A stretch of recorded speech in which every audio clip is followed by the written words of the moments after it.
Good morning and welcome to the 2025 All Things UTV Teardown in Tennessee here at the Adventure Off-Road Park, just outside of South Pittsburgh, Tennessee for round number 3 in the Eastern Series for Ultra 4 USA. I am Miles Hasselquist, and it's about to kick off for the 4900 stock class. So if there's a few we're missing, so if you're hearing this, it is race time. We are going green flag racing here in about 5 minutes. It's going to be an exciting day. It's going to be a long day. It's going to be a fun day, but it is about to kick off. So, again, thank you, everybody, for tuning in all weekend long. It's been a great weekend. Yesterday, we qualified. Then we started off with the Youth 170s. Jet Frazier had a scary moment with that fire, but he got out. He practiced it. He got out. He is safe and sound and was still out front, so he was able to walk away with that first place trophy.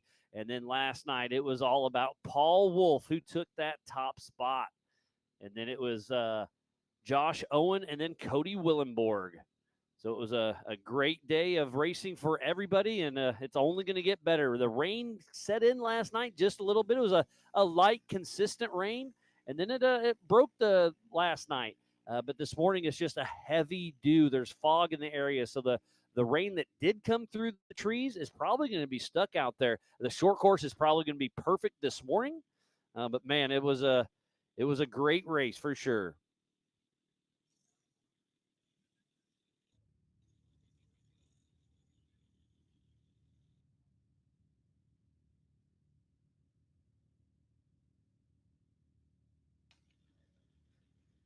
We are right in between Nashville, Knoxville, Birmingham, and Atlanta. So if you're anywhere in that area, we have 4 big races today. This race will be 3 laps.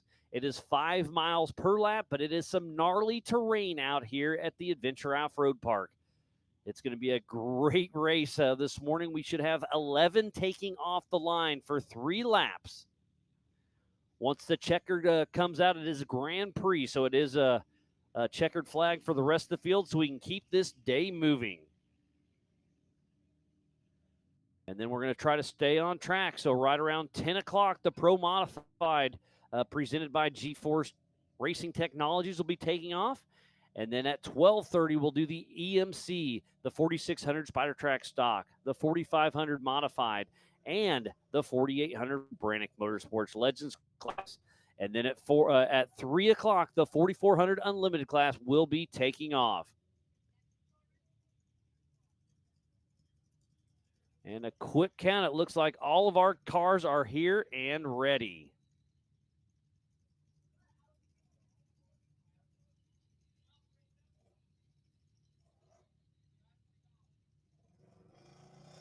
Just kind of looking through everything.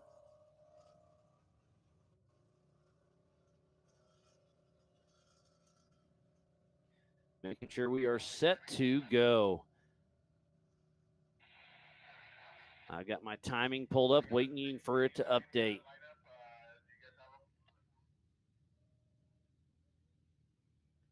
Make sure you go to Racing Tracks. Go over to the menu, those 3 hashtags next to that. Grab that. Scroll down to the 4900 UTV stock.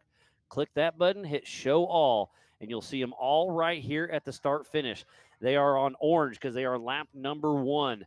They have a red at the bottom. Their teardrop, that means they are stopped because we have not started this race. So if it becomes a red during the race, that means they are stopped out on course, and that is not a good thing. Once it turns yellow, that means they are on lap number 2. And then when they turn blue, that means they are on lap number 3, their third and final lap. We got a couple cameras right here at the All Things UTV start finish. And then we got the Jack with the FPV Believe Cam drone. And it's about to get rowdy. And just like that, there he takes off. This coverage of Ultra 4 USA for the Teardown in Tennessee is presented by All Things UTV and is brought to you by our official sponsors, G-Force Suspension Technology, Warn Racing, PCI Race Radios, and by NorCal Rock Racing. So please support who supports the sport. We should be green flag racing here very shortly. Just walking the line, making sure all the trackers are on. Walking the line, everything's good to go. Sounds like we have one more recovery to put in place, and we'll be ready to start this party. Again, thank you to all the volunteers, the Ultra 4 USA staff, the Adventure Off-Road Park staff as well, media, safety, USAC, racers, fans, and all of our marketing partners. We do have G-Force Racing Technologies and Warren Racing here on site, so please go check them out. We got a great food vendor as well.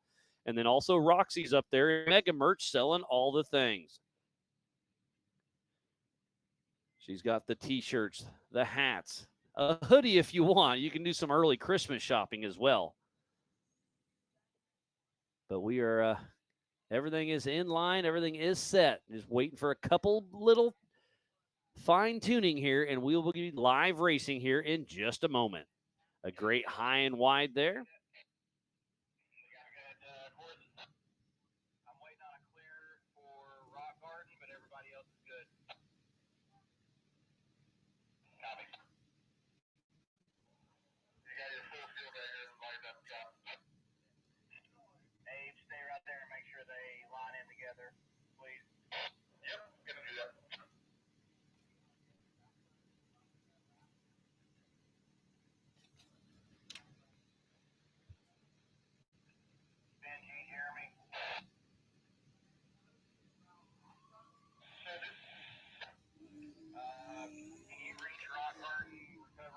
The Adventure Off-Road Park is just outside of South Pittsburgh, Tennessee, in the Appalachian Mountain foothills. Population is roughly 3,000 people, elevation 630 feet.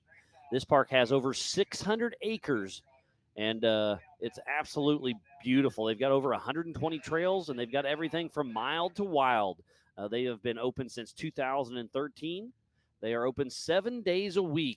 They've got multiple cabins, a really nice shower house and bathrooms, and then they've got multiple camping spots with power and water, and then almost unlimited dry camping out here.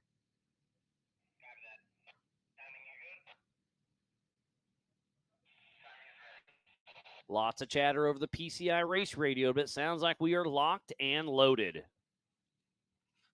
And in that pole position, it is Aaron Lynch, the number 113, with Gavin Smith riding shotgun out of Knoxville, Tennessee with LFR. Again, this is the stock UTV race, and he is off and running. Aaron Lynch with LFR Racing when his Can-Am with Lynch Works, CT Race Works, KWI Clutching, Bullet Wheels, and MRT Tires. He had a time yesterday of 2:10, so he gets that pole position. He does get 7 points going into the Eastern Series for getting that pole position yesterday during qualifying. First place gets 1,000 points. Second place gets 975. Third place gets 965. And then it's 5 less as long as they complete that first lap.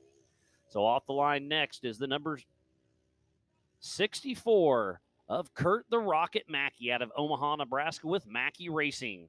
And that Polaris RS1 with JW Performance, Double E, Mackey Construction, and CT Raceworks.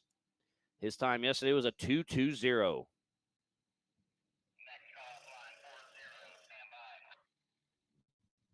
So Aaron Lynch and Kurt Mackey are out on course, ripping it up on this 5-mile lap. And off the line now, leading in the Eastern Series in the stock classes, number 40 of Jeremy Blackburn out of Pikeville, Kentucky with On the Gas.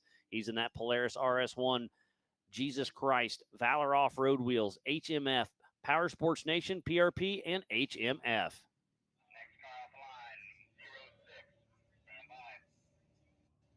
So we are out there and running.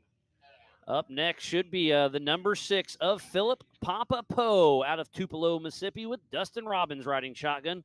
Mr. All Things UTV riding with Papa Poe with Papa Poe Racing and that Can-Am with JW Performance, G-Force, NOST, MRT, All Things UTV, Trail Armor, CT Raceworks, Southern Power Sports, and Hunter Poe. He's been racing with us since the Titan Series back in 2019. Great to see him step back out and coming out here playing with us. Off the line next is the 225 of Brandon Caveman Anderson out of Stacy, Minnesota with Caveman Racing. He's in that Polaris Razor.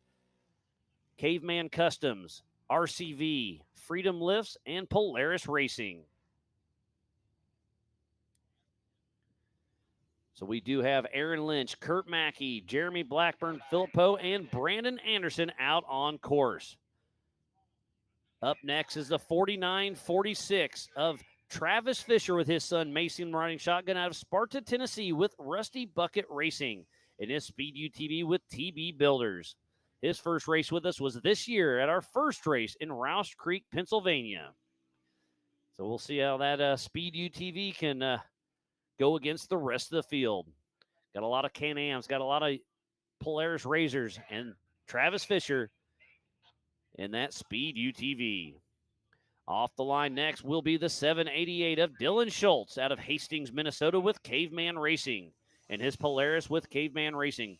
This is his first Ultra 4 USA rookie debut here at the Adventure Off-Road Park. So Dylan Schultz is off and running. This is a 3-lap race for the stock class. It is a 5-mile lap per, so 15 miles of some of the gnarliest terrain we could find here at the Adventure Off-Road Park.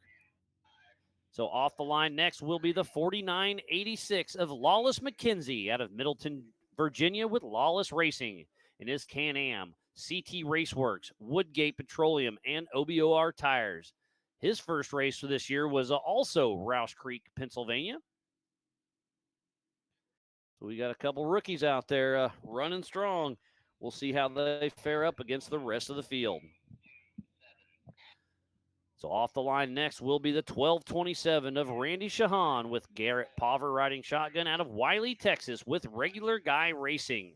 In that Polaris, he wants to thank his wife, Certified American, Power Sports Nation, AMSOIL, and Raceline. His first Ultra 4 race was earlier this year at Crossbar. So far, so good for all of our competitors out there on course. Haven't heard any mishaps yet, but I know it's going to happen. The attrition was very yesterday. So up next is the 4902 of Mark Ehrenbaugh out of Greenville, South Carolina with Swamp Rabbit Racing. He's in his Can-Am with Maxxis, Fox, and System 3.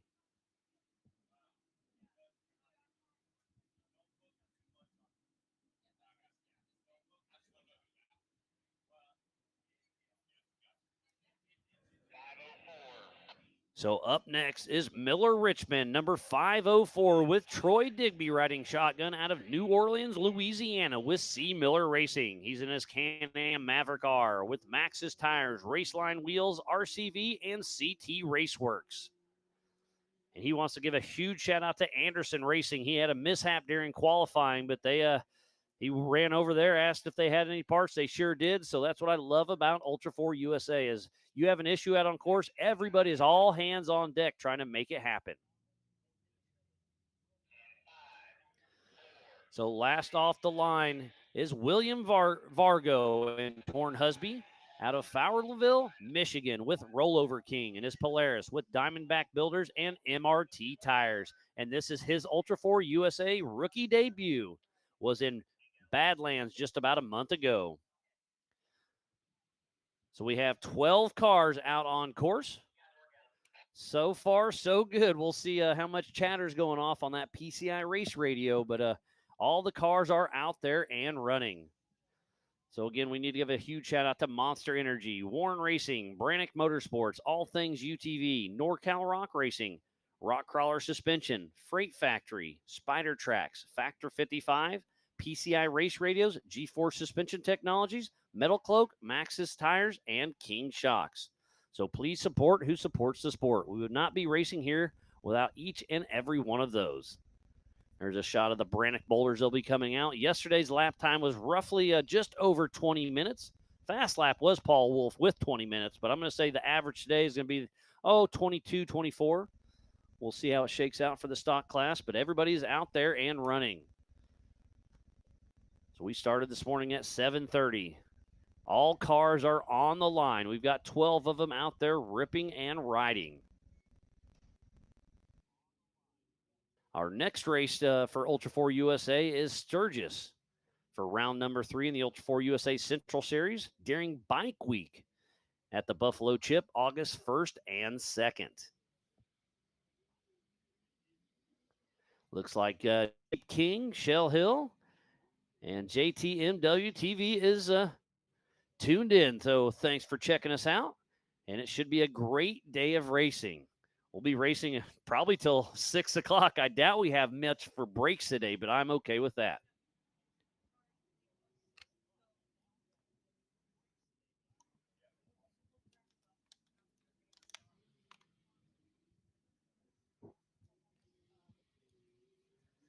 USAC is our sanctioning body. They run our timing, scoring, race ops, safety, and tech. They've been a huge help with everything behind the scenes. So last year in the stock class, it was Jeremy Blackburn and Aaron Lynch that took 1-2. So will they be able to back that up again? AJ Stratman took third. He is not here this year. Aaron Lynch is on that pole position, but Jeremy Blackburn is leading the Ultra 4 USA Eastern Series points in the stock class.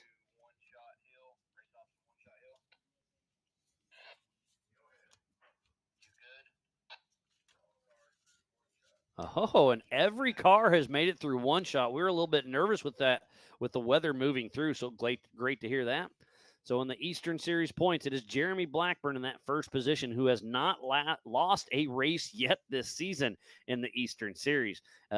Travis Fisher is in second position, so we'll see if he can gain some ground or if Jeremy Blackburn is going to walk away with this one.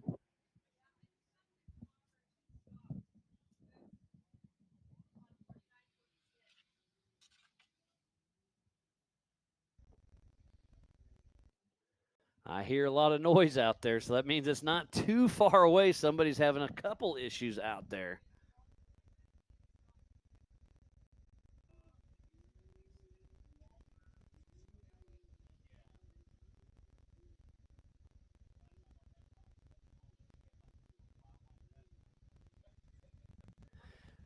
We have 2 cameras out in the woods. We tested them a few days ago. They worked okay, but then yesterday in the rain, we saw it once and it just kept freezing out there. So we do have a couple cameras out there. We don't know if they're going to work. We're going to be hopeful.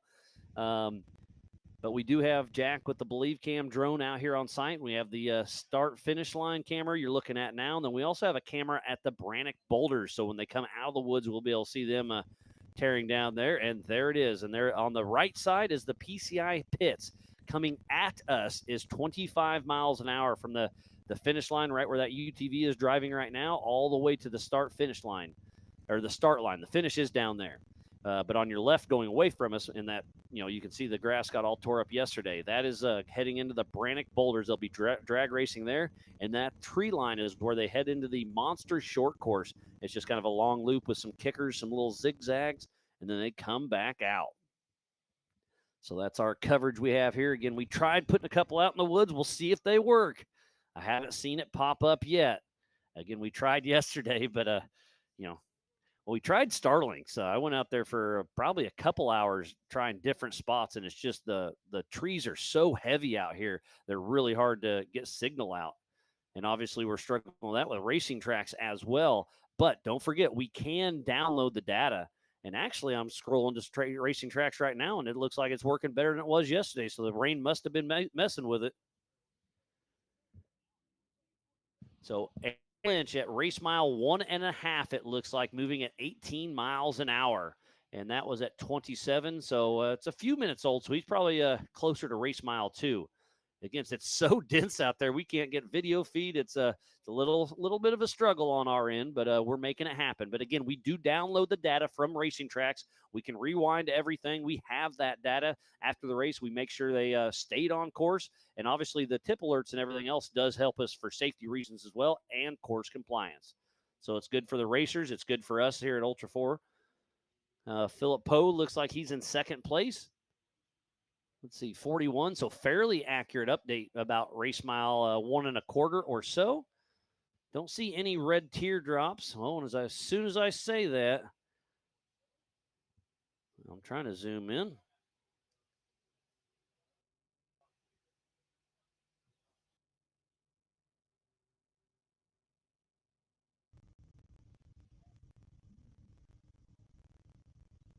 Looks like Travis Fisher has a red dot at the bottom of his little teardrop, so that must mean he is stopped.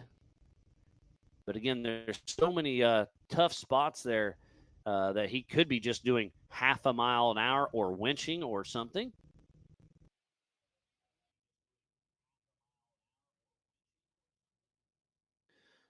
So as of 37, so it's been a few minutes ago from Travis Fisher, so hopefully he's back and moving.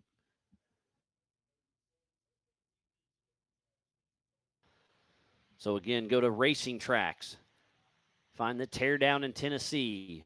Next to menu of those three little dashes, click that. Scroll down to 4900 UTV stock, show all, and that's all of our cars out on course.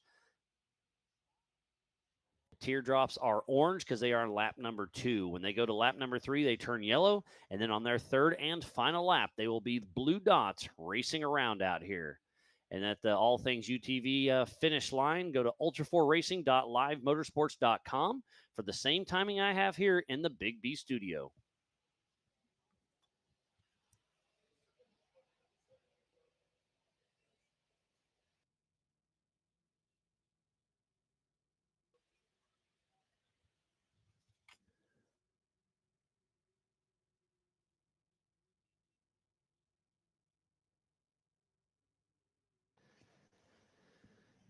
So this is the 4900 stock class. You have to have an OEM chassis.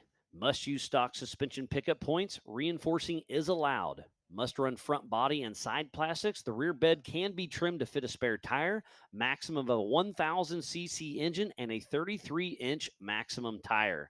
So obviously it's a fairly stock car. You can go buy one yourself off the showroom floor, put a cage, seats, safety harnesses, and a few other safety aspects, and you can come racing with us here at Ultra 4 USA.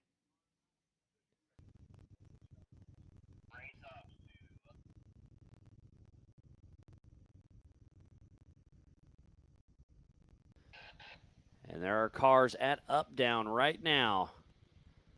So that's roughly race mile 3. So we got a couple cars out there pushing along. I suspect to see them hopefully in the next 5 minutes or so. So we'll keep an eye as they come out of the woods here in just a minute. I know Jack will be ready to be flying that drone. So hopefully in about 5 minutes, we'll see them coming out of the woods. We started this race with 12. Only 3 cars last night finished on the lead lap. That goes to show you how tough this course actually is. We did get a little bit of rain last night. Not a ton, but just enough to make it greasy out there. This red clay is extremely slick. And with all that heavy foliage that you can see right there, it does not dry out very quick. It's going to make the monster short course really nice today. It got dusty yesterday afternoon during qualifying, but obviously that rain set in and really soaked in out there and in the trees. It's going to be interesting for these guys.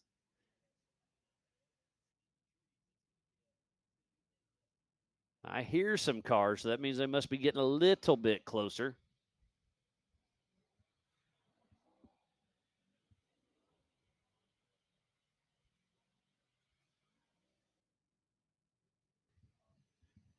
So I believe it is Aaron Lynch, Papa Poe, Brandon Anderson, and then Lawless McKenzie, 1, 2, 3, 4.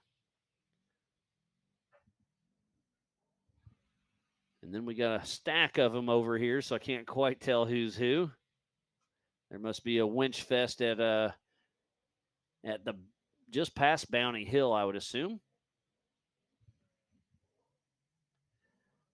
But again, I can hear some UTVs in the holler down over here. They're echoing in the woods. So hopefully we'll get one of those here shortly.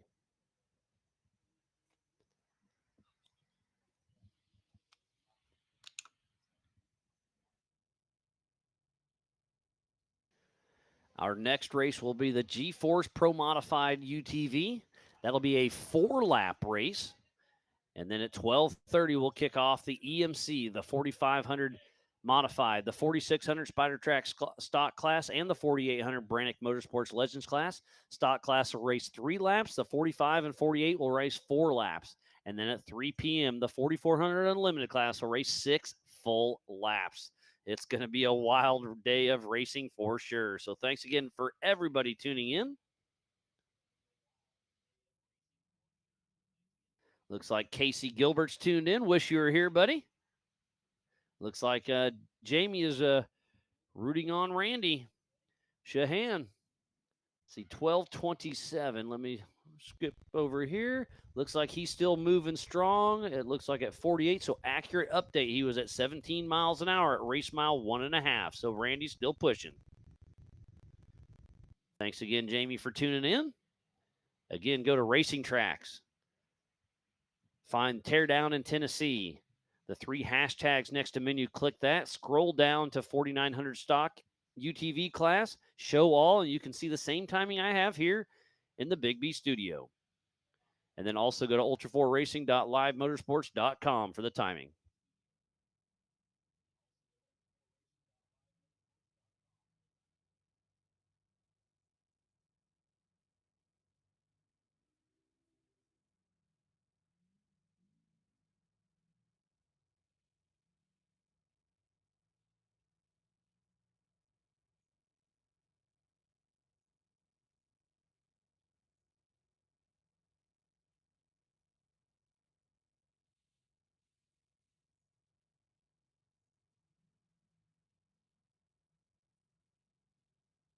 And just like that, let's see how old this update is at race mile 3.5. Aaron Lynch, 1 minute ago, is stopped on course. So our physical race leader is out there. I do believe he has Gavin Smith riding with him.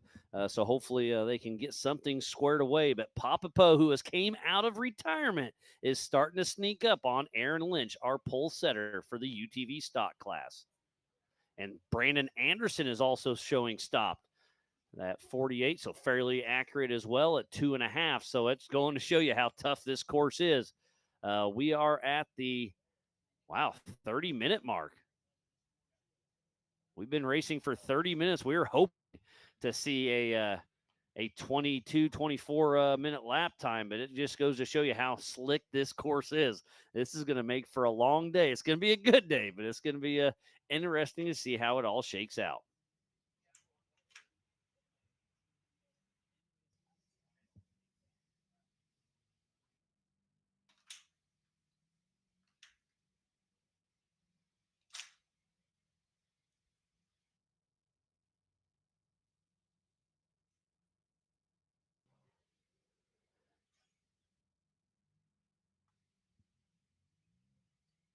Checking through, making sure I'm not missing anything.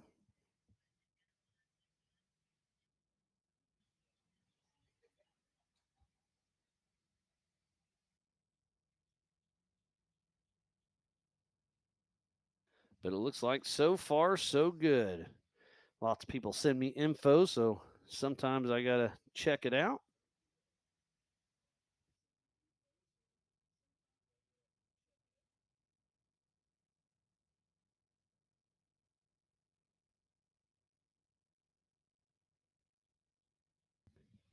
Again, if you are just tuning in, we thoroughly appreciate each and every one of you. This is the 2025 All Things UTV Teardown in Tennessee at the Adventure Off-Road Park. And Aaron Lynch, it looks like still showing stopped out on court. So is Brandon Anderson. How far back is Papa Poe? Looks like it was a 4-minute old update. And he was at race mile 3. So it's going to be a long 3 laps for this class. We had a slot for 2 hours for them, so they should be able to race 3 laps for our leaders, and then hopefully we're still on time for a 10 o'clock start. But it sounds like I hear somebody, so we'll see who it is.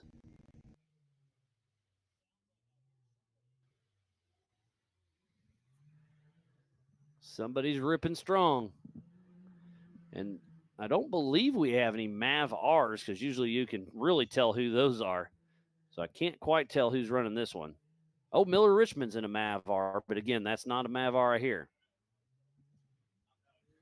So keep an eye out. He should be popping out of the woods anytime. And it is Aaron Lynch, the 113. Our physical leader is still running. So he'll be heading towards the Brannock Boulders as we speak. He checks up.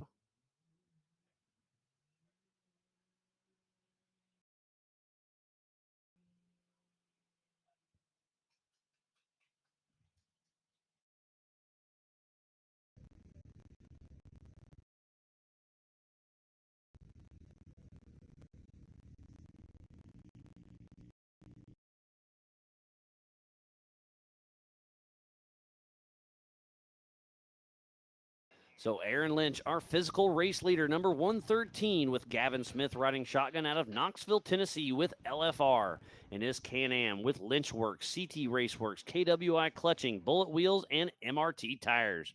And I hear another one that's getting ready to pop out of the woods. Who's this going to be? Is it going to be Papa Poe? I'm going to guess.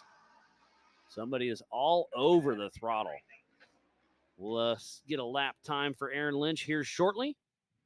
Oh, I bet you it's going to be Kurt Mackey.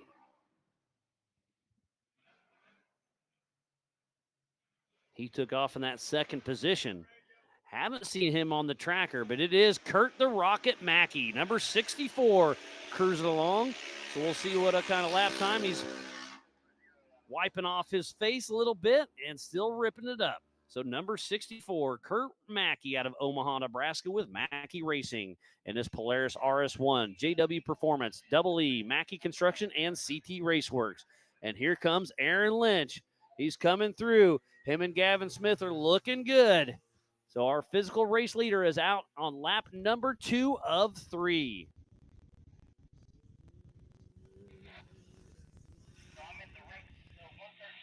So a 23-minute lap time for Aaron Lynch. So my guess was right. I was guessing between 22, 24. Aaron Lynch with a 23-minute lap time. We'll see what Kurt Mackey's lap time is. They did take off one at a time every 30 seconds. This race is on adjusted time. So on ultra4racing.livemotorsports.com, we'll be able to tell who's our adjusted time leader. I think Aaron Lynch is still going to have him on adjusted time by just a little bit.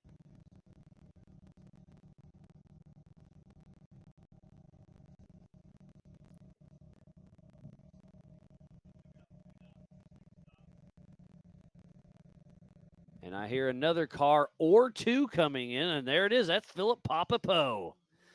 Fresh out of retirement. Great to see him out here ripping it up. One of his home tracks. So Papa Poe, physical third. He started in 4th, so he got around Jeremy Brown somewhere. But Kurt Mackey is cruising at 20. Oh, there goes Jeremy Brown. Did I miss Mackey? Or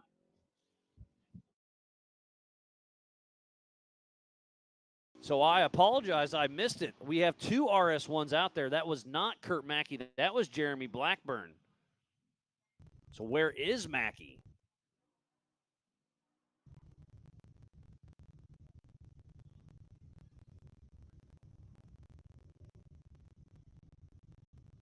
So yeah, things are starting to heat up just a little bit.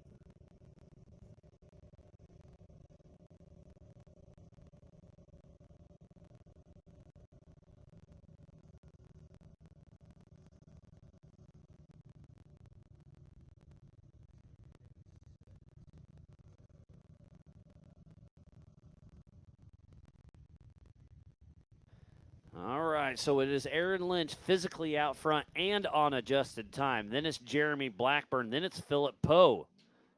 Where is Kurt Mackey? Oh, I think he's just coming in the screen now. Perfect timing. Yes, that one is. Sorry. A brown RS1. They all look very similar. So Kurt Mackey is from 2nd to 4th physically and on adjusted time. So 1, 2, 3, 4 is Aaron Lynch, Jeremy Blackburn, Papa Poe, and then Kurt Mackey. So we're still waiting for Brandon Anderson, Travis Fisher, Dylan Schultz, Lawless McKenzie, Randy Shahan, Mark Erlenbaugh, Miller Richmond, and William Vargo. And Papa Poe is cruising through the PCI pits at 25 miles an hour. It is a speed zone, just over a quarter of a mile. As soon as they cross the All Things UTV start line, they are back on the gas.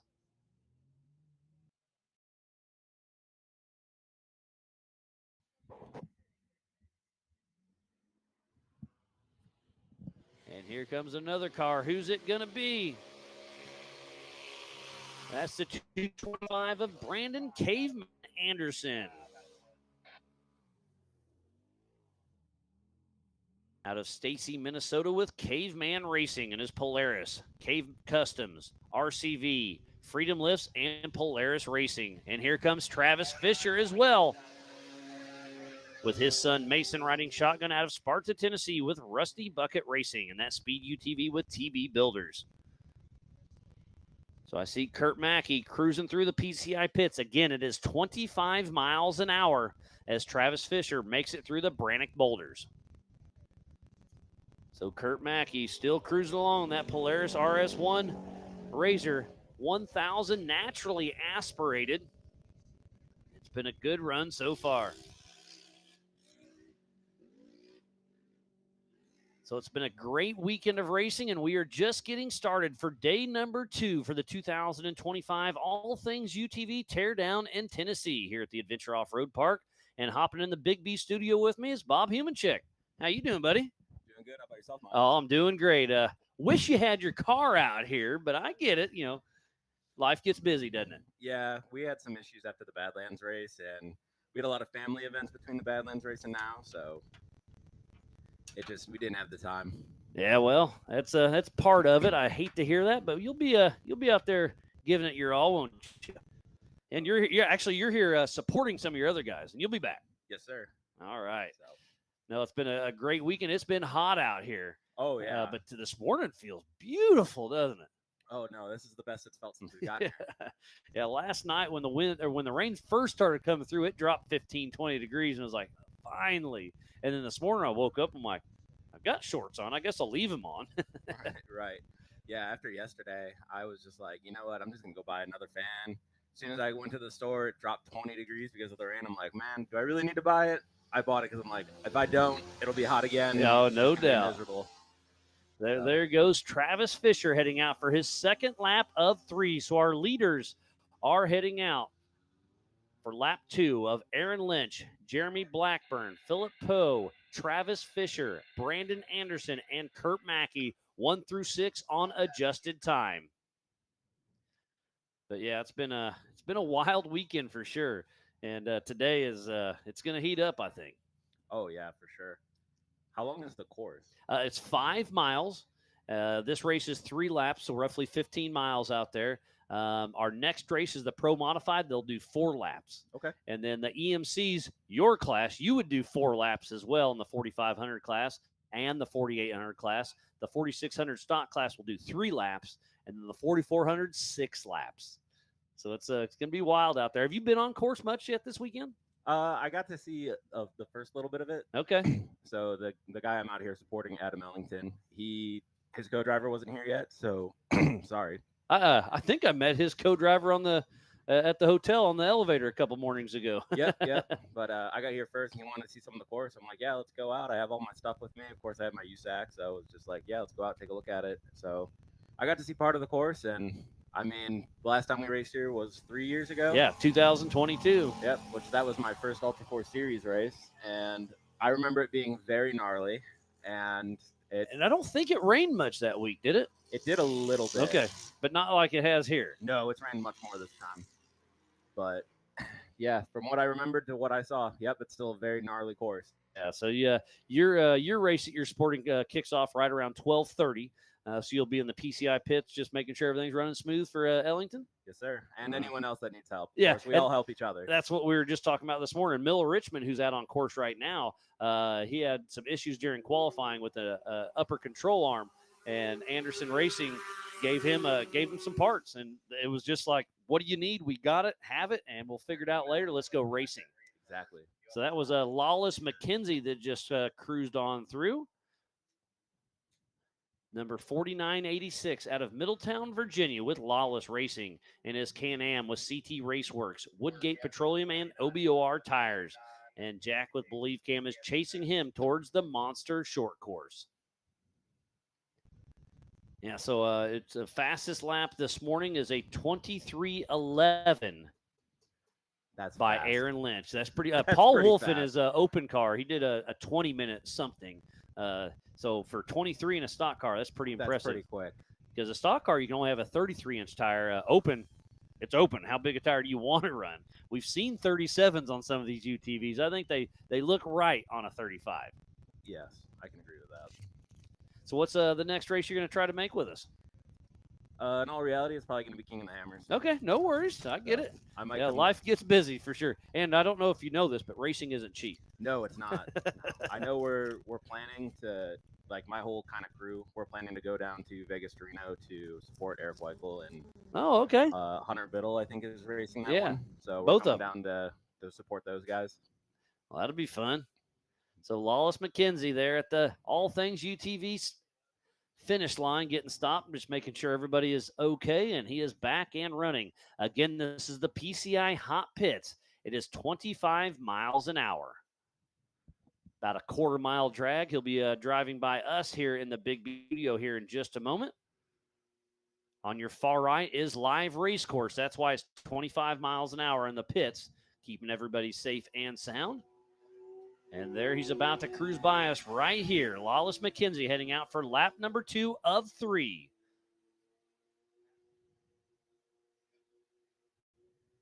So you said you checked out the first part of this course. So one shot's that first just a couple hundred yards in. I saved it. A couple hundred yards in, it's a pretty gnarly hill climb. And with that rain last night, it's pretty gnarly. Yeah, I mean, the fact that these guys are doing around 20-minute laps and not having a winch part of that, it's kind of insane to me. Yeah, it's pretty wild. I remember first time here a few years ago, we were pre-running and I got 2 flats right off the bat. Pre-running, doesn't that pre-running up on one shot. I'm like, all right, this is a good start. But no doubt. And yeah, it's just kind of relentless. You just kind of keep going, and you finally get a little go fast section right back into a rock garden of some sort. The trees are tight. There's definitely mud holes out there, and those long rock climbs are just gnarly because it's not just rock. Every rock has a little bit of mud on it, and the more people that drive on it just get slicker and slicker. So talking to Paul Wolf last night, he was kind of having to rock bounce it last night a few spots. He just kind of point, shoot, and keep that momentum going. Yeah, that doesn't surprise me in the slightest. I mean, these guys might have had a little bit of advantage, like lap 1. Yeah. With all the mud washed off the rocks, but that's about it. After that, you just got to go. Looks like Brian Stone is tuned in, rooting on Papa Poe and Dustin Robbins. And Certified American Original is rooting on Randy Shahan and Gladiator Racing as well.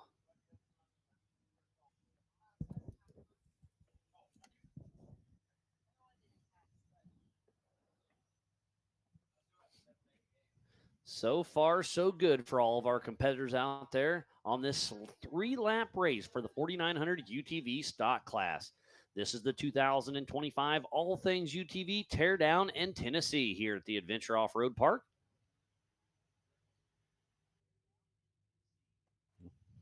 Well, thank you for your time, Miles. Oh, thank you, buddy. Bob, always good seeing you. Can't wait to see you back on course. But again, I completely understand. Life gets busy. Racing's expensive, all that good things. But I'm sure we'll see you back once again. And good luck helping Ellington today. And we'll see how it all shakes out. All right. Thank you, Miles. All right. Bob Humancheck.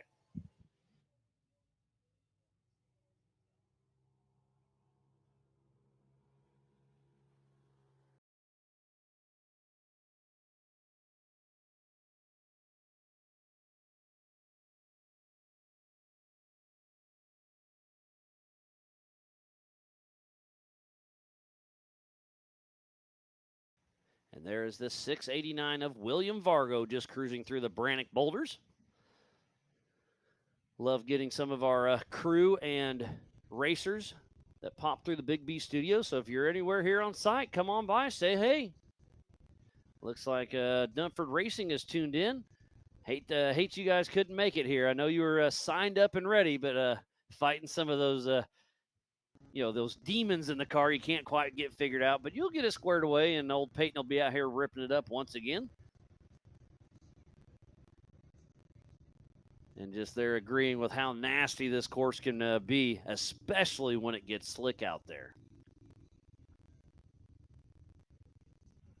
You can see the sun's trying to poke through, but that fog is extremely thick out there this morning.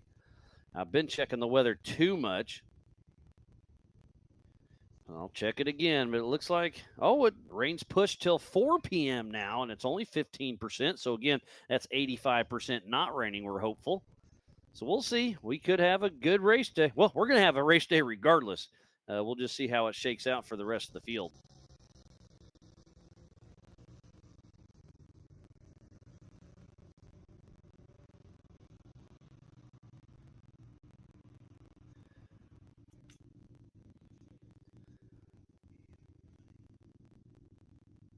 And William Vargo is cruising through PCI pits as we speak, 25 miles an hour. Everything's looking good. Kind of giving a visual on the car, and so far I don't see much going on. So our leaders are on lap number 2 of 3. So I'm kind of cruising through here. So you can see on the racing tracks that the second lappers turn yellow on racing tracks.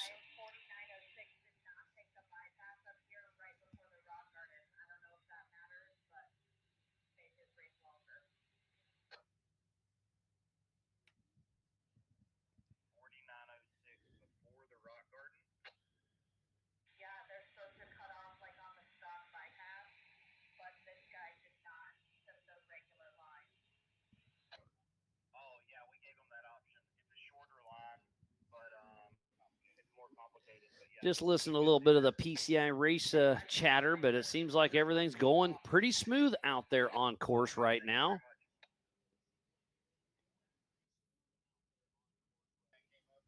Again, thanks to all of our volunteers here with Ultra 4 USA and the Adventure Off-Road Park staff, all the media, the safety, USAC, racers, fans, and all of our marketing partners.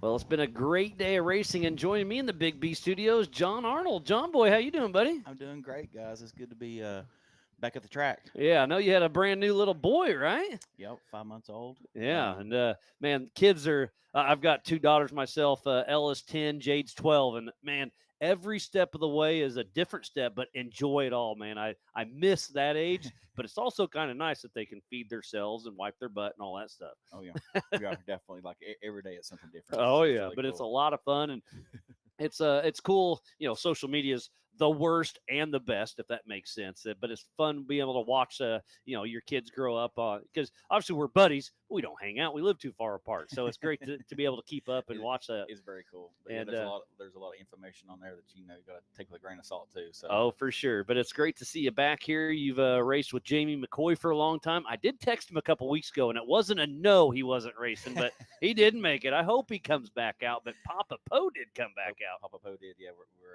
excited to see him out here, and that's one reason I'm here too. So this is our kind of our home track, one of our favorite places. Well, you're not doing much. You're not helping Poe. You're sitting in here. I think he's got it covered. He's got Dustin in there with all things UTV. So he's got a good crew for sure. And you rode out with Gary with G-Force, and his G-Force Pro Modified class is up next. And it's great to see. I remember Gary just starting out, just kind of a wrench, right? Well, he's built that into a really amazing shock tuning company. Yeah, exactly. Give us kind of a rundown on what all he does, because it's more than just shocks. Yeah, he's, of course we started with Jamie McCoy as the driver, and see who we got coming out of this. That is Miller Richmond. It's a really good looking H3. That's a Mav R. Yeah, I didn't know they had any Mav Rs in this stock class. Yeah, that's the only one that I think of this race in the stock class. And during qualified, he had a little mishap and bent one of his upper control arms, and Anderson Racing right next door had an extra one, and they gave it to him, and they let him went out there and rip. Yeah, AOP. This is definitely one of the hardest tracks, especially when there's a little when it's wet. It's non-forgiving. It's forever. It feels like, and it feels like the track gets deeper and deeper and deeper every time you go out or pre-run or make a lap. It changes a lot. Oh, for sure. And you've co-drove quite a bit. You've been in the pits a lot, and yeah, kind of give us your rundown on. Do you miss being in the car? Or you like just hanging out, or? I definitely miss being in the car. You know, it's just adrenaline rush, just so much fun. Me and Jamie always had a great time, especially when we're winning and not broke down in the trail. Well, speaking about that, I just checked out the racing tracks, and 5 minutes ago, Aaron Lynch has a red at the bottom of his teardrops. That means he has stopped on course, or he's doing a half mile an hour. Right, right. And Man. they're not really getting a good ping on the car, so it takes a while for them to move on the tracker if you're watching at home. But yeah, again, I wish we had more cameras out there, but the trees are just so heavy. It just there's nothing you can do about it. Well, we even have some in cars that we were hoping to bring, and they aren't working either. So that's East Coast racing. You got these trees out here. Not only can you hit them, you can't get a radio signal out. That's just part of it. But again, we do download that data, so afterwards we can watch the whole thing and do course compliance. But it's right now it's definitely been a huge help on the safety aspect for recovery and everything else. But yeah, Jamie McCoy has called me probably 10 times this weekend. Is he jonesing a little bit? Oh yeah, he's jonesing a little bit. So we still got a race car. Hopefully get out here and getting a honk and a thumbs up from Miller Richmond heading out for his second lap of 3. Do you think old McCoy will get back in? Because, like I said, I asked him, and it wasn't a no. Right. It's funny. We'll talk. He's like, "Yeah, we're ready to go. Let's build a new car." And then the next thing you talk to him, like, "Man, let's just go watch some tennis or ride some mountain bikes." Yeah, so he definitely hangs out with the family quite a bit, which obviously racing keeps you pretty busy. But it's nice when you get home and you're able to just enjoy that as well. Exactly. So what's on the horizon for old John Boy? Well, I've got my shop going, got a few employees. You do towing and whatnot, right? And mechanical. Yep, do a mechanic shop towing business, so that keeps me busy. Especially the new 5.5-month-old little boy is keeping me busy. Oh, yeah, and at least you don't get to sleep anymore. Exactly. Yeah. So actually, you're here at the track. You probably get to sleep more, huh? A little bit. The guys are pretty quiet. Oh, is that Aaron Lynch? Our physical race leader is pulled off right as he's entering. Oh, changing a belt on it. How in the heck did he? Yeah, that's a good spot for it to blow there. Yeah. He's on the inside of that corner. So Gavin Smith is out of the car trying to change that belt for our physical race leader. And passing him is the 1227 of Randy Shahan. So that is not our new leader. No. Aaron Lynch is still physically out front, but changing a belt. But like you said, John, that's a pretty lucky spot to change because let's talk about that. Ultra 4 is a no-chase race. Nobody can help them outside of Ultra 4 USA and Adventure Off-Road Park staff for safety reasons. But Gavin Smith could run to the PCI pits if he had to. So luckily, he's only 100 yards away from his pits. But again, a belt change. Hopefully, you can get it done in 5 minutes or so. But when everything's muddy, you're slick, the helmet on, the adrenaline, sometimes it gets tricky. Yeah, it's about the best thing to do on a situation like that is to take your helmet off, take a deep breath, go slow. The faster you work, the slower you're going to be. So just take your time. And with all this mud, it's just so hard to find those belt cover bolts. And John, do you mind taking over for me for just a minute? I'm going to run over there and have a quick chat, see if I can get anything from Aaron. Yes, sir. Got you. So yeah, changing the belt is so hard to do when you're trying to get your driver back on the track. It's muddy, and you've got to make sure you got to put the belt cover back on because it's so muddy. So that's it feels a 5-minute job feels like it takes 20. So hopefully Aaron Lynch can get back out there and keep rolling. He's a very good driver, very fast, does really good in his stock class.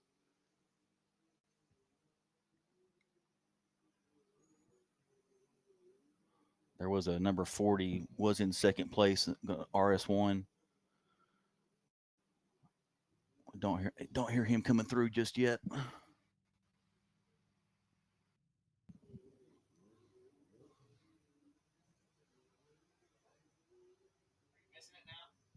Oh yeah. We got Jeremy Dickinson sitting over here,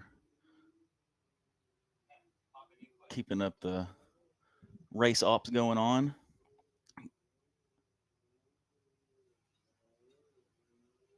Somebody's coming through. Sounds like they're kind of struggling a little.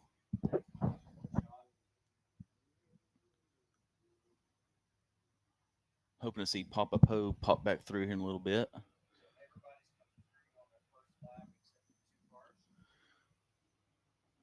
So everybody has made a first lap except for two of the vehicles out here. 788 of Schultz and 4982 of Arlenball. 4902 has not come through, so they've not made a first lap yet. Miles is on his way back because I'm definitely not a good interviewer here. I'm not the talent Miles is. Was it a belt, Miles? Yep. So they are still putting a belt on Lynch's car. We'll see how long that's going to take him. Yeah, so Aaron Lynch is switching a belt. He said he ran into some lap traffic out there and really had to push hard. He said he should have went to low, but just the general caught up, so he was pushing hard and popped that belt. But he said it's just a belt, and he said, watch out. As soon as that belt gets on, Gavin Smith is staying out of the car, and he said he is turning it up this last lap. So it is checkers or wreckers for Aaron Lynch. That's exactly what I was going to say. Is go ahead and get your gloves off, your helmet off, because you're not getting back in the car. So get a belt on, get all the bolts in it because it's wet and muddy, and send your driver. Yeah, that's what Aaron was just saying. It is slicker than something else I can't say out there, but he said it is super slick and lots of fun, and he was all smiles. He was so excited. Good. He's always got a smile on his face. Oh, yeah. So our physical race leader is almost finished with his second lap. So here in just a minute, once they get that belt out or belt on, the white flag will be out for Aaron Lynch. And he had a huge lead. Yeah, I mean, they've already been there for 5+ minutes. I mean, I know it took me a minute to run out of there. I'm getting like you, old and out of shape. I was telling the audience it's going to feel like it's going to take 20 minutes for him to get this belt. Oh, he's for only been sure. there for 5, so.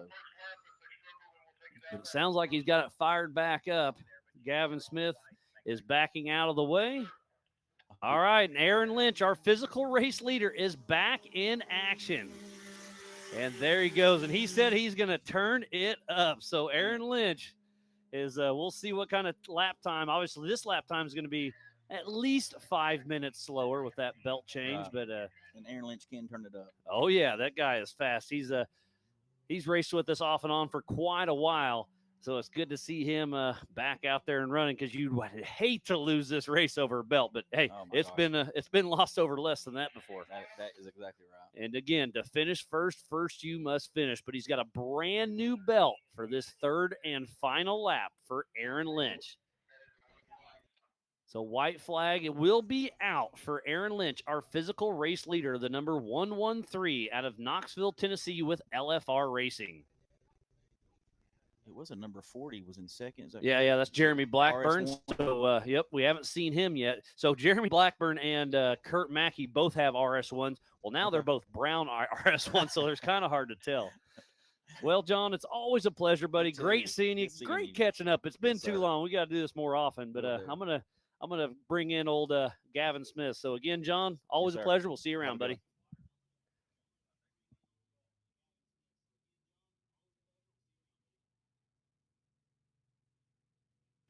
So we're going to let Gavin Smith catch his breath just a moment, get him a water, and we'll get his 2 cents on how this race is going. But we know that Aaron Lynch is on his third and final lap. And big thumbs up from Aaron Lynch as he cruises by for his, well, he'll be doing it one more time, but he is heading out for his third and final lap. So Aaron Lynch just had a 27-24 lap with a belt change. His first lap was right on that 22 mark. So a pretty good showing for old Aaron Lynch. And Gavin Smith is racing next. He just hopped out of the car. Well, Aaron Lynch kicked him out of the car, but I was asking, and I think for strategy, that only makes sense because that saves a few more minutes as well. Unless he's got a winch or something. So we got Gavin Smith fresh out of the car with Aaron Lynch. How you doing, buddy? I'm doing great. Well, again, we saw you pop out of the woods and stop. We're like, well, that's not good. Yeah, and, we ran the second lap mostly in high everywhere. So a little bit of wheel spin, huh? And apparently belt spin. Yep. We the first lap we ran, mostly in low. So Oh, really? Yep, he picked it up the second lap, and hopefully just pulls it through right here. Yeah. So I was talking to him while you were changing the belt. While you were working, he was just sitting there. Yeah, and, that's how it goes. And chatting with him, and I was like, "So how is it?" He was like, "Man, it's slicker than all sorts of stuff out there." And he was just pushing hard and having fun. He said he was running strong, ran in that lap traffic, had to take some pretty off camber hills, made it work. And then he said, "Yeah, Gavin, once you get this belt on, you're staying here, and I'm turning it up." So yeah, whereas I was already thinking the same thing in my head, so I wasn't going to get back in there just because I was going to slow him down. And now you got to take a little bit of a break because you're getting ready to hop right back in. A little bit of a break now, so. And then as long as he can hold it together, he's hopping right back in with you for the next race too, right? Yep, he's hopping in with me. So. Which I think is a huge advantage of both of you are going to know this course like nothing, right? Yep. It's all sorted out now, so we're ready to go. And look at this. Jeremy Blackburn is battling out there with Papa Poe. So Jeremy Blackburn just gets a pass on Poe. Last time around, it was Blackburn, then Poe. This time, Poe was out of the woods first. Blackburn got around him. So I don't know if Poe's playing a little strategy or Blackburn's just giving it all he's got, trying to chase down your buddy. He's definitely, me and Jeremy are really close too, so he's giving it all he got. I know he is.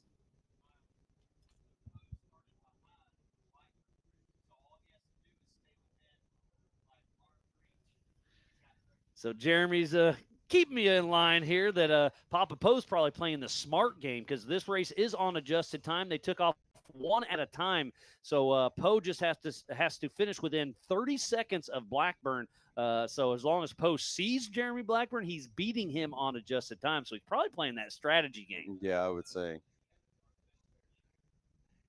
So we'll see how it shakes out, but it's looking good for Aaron Lynch. But it's going to be a battle between Blackburn and Poe. It's going to be a race to the finish. And it just that sun keeps burning off that fog little by little. I know. Draw that track out. That's all right. So out here, the course is perfect, but in the woods, I'm sure it's super slick and muddy, definitely super slick and muddy. It's honestly not quite as bad as I thought. Okay, so it's better than anticipated. I'm glad to hear that. Yeah, well, and then it didn't rain today like we thought as well. So Well, yeah, until your race starts. No, I'm hoping we get a clean. Is the rain supposed to come? It's getting pushed back. Okay. So it's only 15% right around that, right around 4 o'clock. So Blackburn Physical 2 is heading out. So let's see. But Papa Poe does have him on adjusted time by 21 seconds. So Poe's got Blackburn right where he wants him. So Philip Papa Poe, fresh out of retirement, racing once again here for the 2025 All Things UTV Teardown in Tennessee. And Lynch only has 2 minutes, 18 seconds ahead of Poe. So this race is far from over. Okay. Because Lynch started on that pole position, so he doesn't have adjusted time on his side. So he does have to push. Did you guys have comms in the car still? Or? We did. Yeah. And did you have comms with the pits? We did not. Okay, so just between the two is good. So well, now he's out there hanging out with all his friends, so he's got nobody to talk to. He's gonna be fine. Everything was smooth. He just that second lap I think there was a couple areas that we just need to drop it a little bit. It is what it is. We got to change, and he's back out there in first. So. Absolutely. Well, I'm going to let you kind of regroup and get ready for your next race. Gavin, always a pleasure. Good seeing you. Yep. Nice belt change, by the way. You got your buddy out there. I've had plenty of opportunities for those. Practice makes perfect. All right. Well, Gavin Smith, fresh out of the car with Aaron Lynch, and he'll be racing in this next race. This thing is heating up. We are on lap number 3 of 3. So our finishers are probably about 25 minutes away from that checkered flags flies.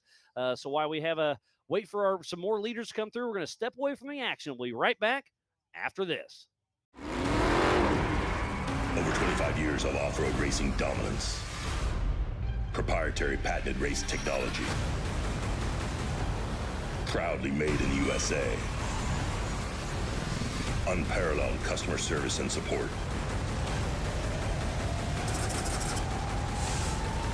The choice of champions. King Shocks, the leader in off-road shock technology. We don't take these lightly. They're not practice or anything like that. We're here to try to win. We're getting bigger car counts. It's a new track. It's a cool venue, and it's a different change of scenery. That's what Ultra 4 is. But then when the green flag drops, it's all out battle. Mad Max and Thunderdome.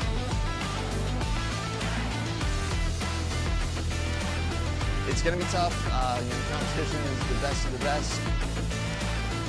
For me, it's just a place to go release some anger and have some fun with my kids. And it's like fist fighting in a goddamn race car. Sport racing to me is a way to get out with friends. It's where we spend time together. It's where you get your blood pumping. I'm excited. I have a lot of confidence on where Ultra 4 is going to be.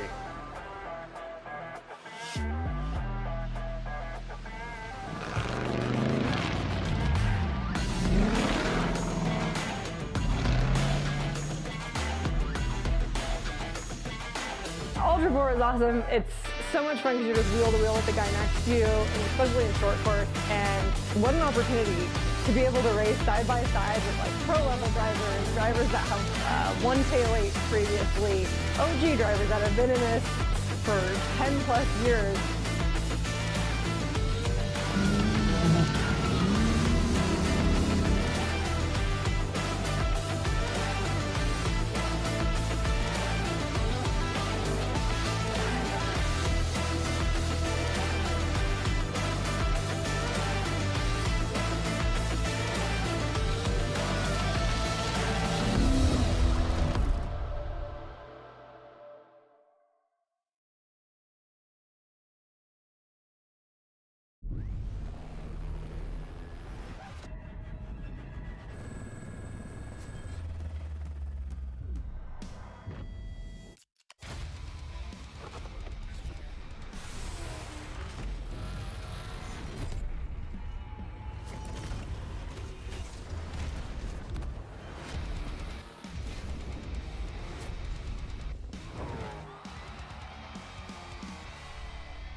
PCI Race Radio is the leader in off-road communications since 1972. Our equipment was developed for racing in Baja, perfected for enjoying the weekend with family and friends.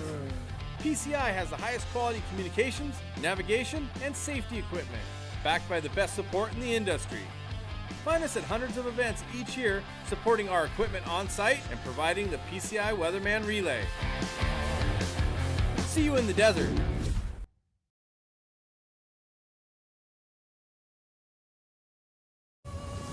Tested and proven in some of the world's most rugged environments, the all-new Warn Xeon XD and XP line of vehicle recovery winches have arrived, redesigned from the ground up. Warn Xeon XD and XP represent the ultimate in performance and durability on the market today. You'll have the confidence to go farther, and most of all, go prepared.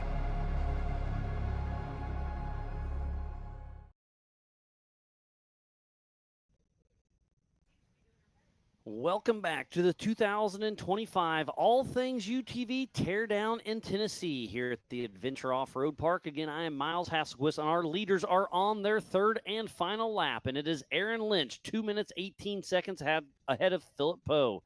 And then only 21 seconds behind Poe is Jeremy Blackburn on adjusted time. And then it's going to be Brandon Caveman Anderson in that fourth spot. So, again, this race will be a wild one to the finish. Blackburn is physically ahead of Poe, but as long as Poe has Blackburn in his sights, he's got him beat on adjusted time. But anything can happen. Remember, Aaron Lynch ditched his co-driver to save some time as they switched that belt. So Aaron Lynch and Blackburn are both out there without a co-driver. So I think Philip Poe, with Dustin Robbins, Mr. All Things UTV, riding shotgun with Poe, has the advantage on this third and final lap. But the drivers know this track well. It's starting to dry up just a little bit. It's definitely slick, but I think as the day goes on, it's going to get better and better. And actually, Travis Fisher is in that fourth position ahead of Brandon Anderson. So we have 5 cars out there on their third and final lap.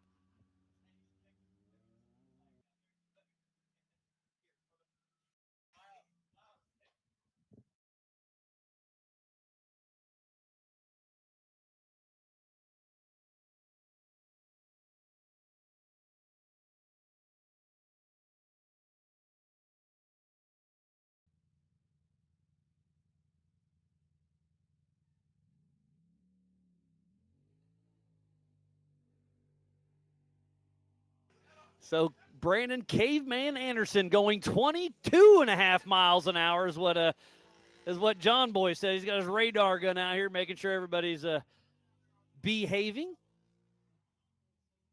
How fast was that one? 22.5, you said? All right, he slowed down. He's behaving out here because remember, in the PCI pits, it is 25 miles an hour because we do have a hot race course right on the other side, so it's a safety aspect for all reasons. So just trying to keep everybody in line and rocking and rolling. All right, it's been a great day of racing for sure, and it's only going to get better. And we got another special guest hopping in the Big B studio, and I just dropped the name. Hey, good morning, everybody. It's Kay from Chasing the Cure. We're out here at AOP getting a little Ultra 4 on. Yeah, it's been a great weekend so far, and it's only getting better, isn't it? Yes, it is. And it's great to see all the drivers turn out. I think today we're going to have a great race. I know a couple people are out there right now. Papa Poe, I believe, is on his third lap. Yeah, the leaders are on their third lap. So it's Aaron Lynch 1, Papa Poe 2, Jeremy Blackburn 3rd, Travis Fisher 4th, and then Brandon Anderson in that 5th spot. So we have 5 leaders out on their third and final lap.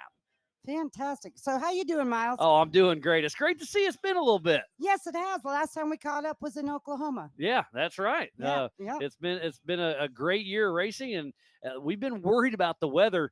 It still could happen, but it's looking like we're going to be okay. I think so. And I definitely want to give a shout out to Baloney for, definitely trying and, get in the park as best he could, ready for this race. And yeah, Baloney is the manager here at Adventure Off-Road Park, and he's been nothing but great. He swings by multiple times a day. Anything we can do for you, make it happen. And it seems like everything's coming to play, and so far, so good. Yep. And we got some great recovery teams out there. We've got Chris, we've got Jared and Jamie and all of them out there working some recovery. So, Benji and Eddie, you can't forget about them. Yes, absolutely, absolutely. So you got any faves for today? Oh, I love everybody. I try not to pick favorites, but so I just out here having fun and enjoying it and let the race come to me. Well, But do you have any favorites? You can. I do have my favorite. Listen, everybody knows that I'm here with my wolf pack and everything. I'm missing my Rufus today. Yeah, I wish they were here. Yeah, Chip, he's been tuned in off and on. Chip has been, so we had FaceTime the other day, and him and Ange and everything, and they broke the news to me that they weren't going to be here, and I was like, that's unacceptable. If I'm in the park, everybody needs to be in the park. I like your style. But for Chip, there's way too many trees here. Well, that's the funny thing. That's the only man that can find a tree in the desert. Yeah, that is no doubt. He's done that more than once. That's for sure. Yeah. So who are you in the pits with anybody? Or so I'm walking all the pits and everything. I got my little pit band on, and any of the drivers need anything, I'm gonna hop in kiltered and get it done. So what's that? 3?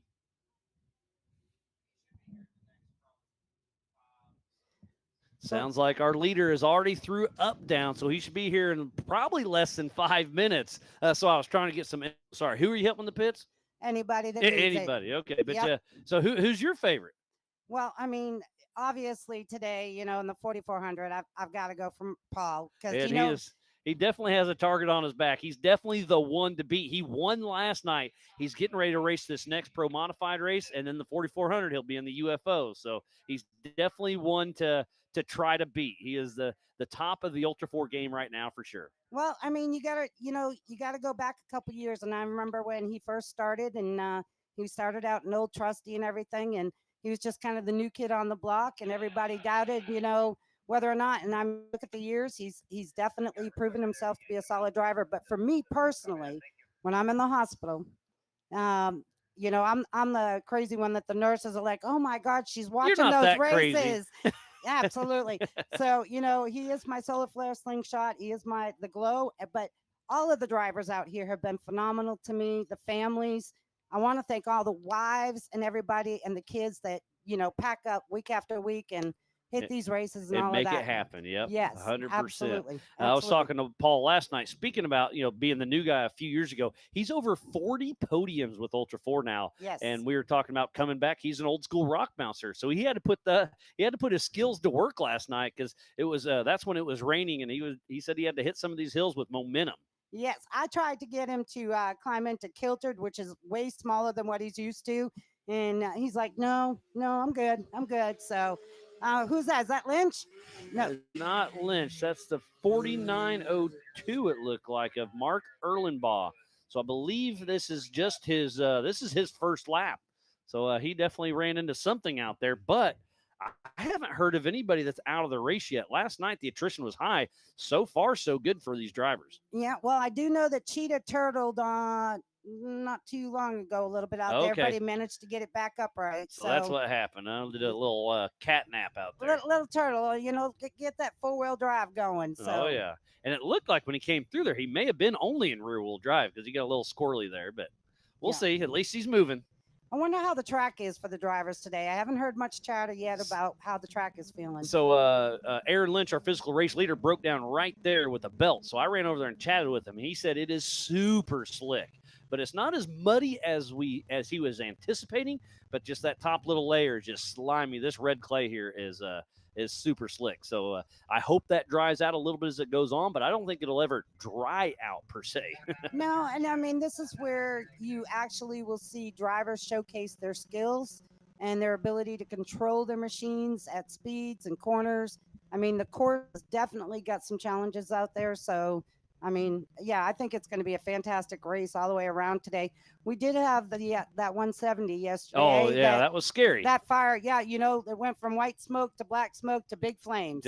All within about 5-10 seconds. But you got to give little man some credit because he stayed calm, he got out of the rig, and he was perfectly safe. Yeah, they were saying he had it unbuckled and the steering wheel off, and they were able to just grab little Jet Frazier out. Again, scary moment. We all saw it last night, but he was out of the car within 15-20 seconds. But that car definitely torched up quick. Yeah, but that's also a prop to all of the drivers and the off-road family as a community. These kids, when they come out and they race and everything else like that, they definitely they have great support systems. They have great people, mentoring them and all of that. And guess who's tuning in right now? It's Mr. Chip McLaughlin. No, Mama Ann. She's more important than him. Mama Bacon, good morning. I love you. I missed you. And there's Mark heading out through the PCI pits for heading out on his second lap. So he is a lap down, but he's still moving. Hey, moving is good. What's it always saying? That first to finish first you must finish. There you 100%. Go. There you go. It looks like Barker's rooting on Papa Poe. Rob Family Farm is rooting on Randy Shahan. Morning, Mama Barker. I miss you and I love you. Gavin Smith fans out there as well. Yeah. So we'll see how it goes. So far, so good. Trying to figure out exactly where our leaders are. How far out is Gavin Smith? Gavin Smith's already out of the car. How far out is Aaron Lynch? And on the tracker, it looks like he could be getting closer. Okay. Man, what an interesting day. But remember time splits. It was less than 2 minutes. Well, it was right at 2 minutes and 40 seconds splitting the top three. So it's going to be down to the wire. It's going to be a race to the finish. Well, I got to tell you this. So I'm going to put it out there and put the pressure on him. So Papa told me yesterday, his number 2 trophy from Oklahoma sits on my mantle. Oh. And he told me he was going to get me a number 1 this morning. I like that. So he better hit that skinny pedal because I'm looking for that number 1 trophy. You want that displayed in your house, huh? And I bet you Mama Barker's going to come on there and be like, yep. I love it. Well, we'll see how it all shakes out. It's going to be it. Who we got coming around?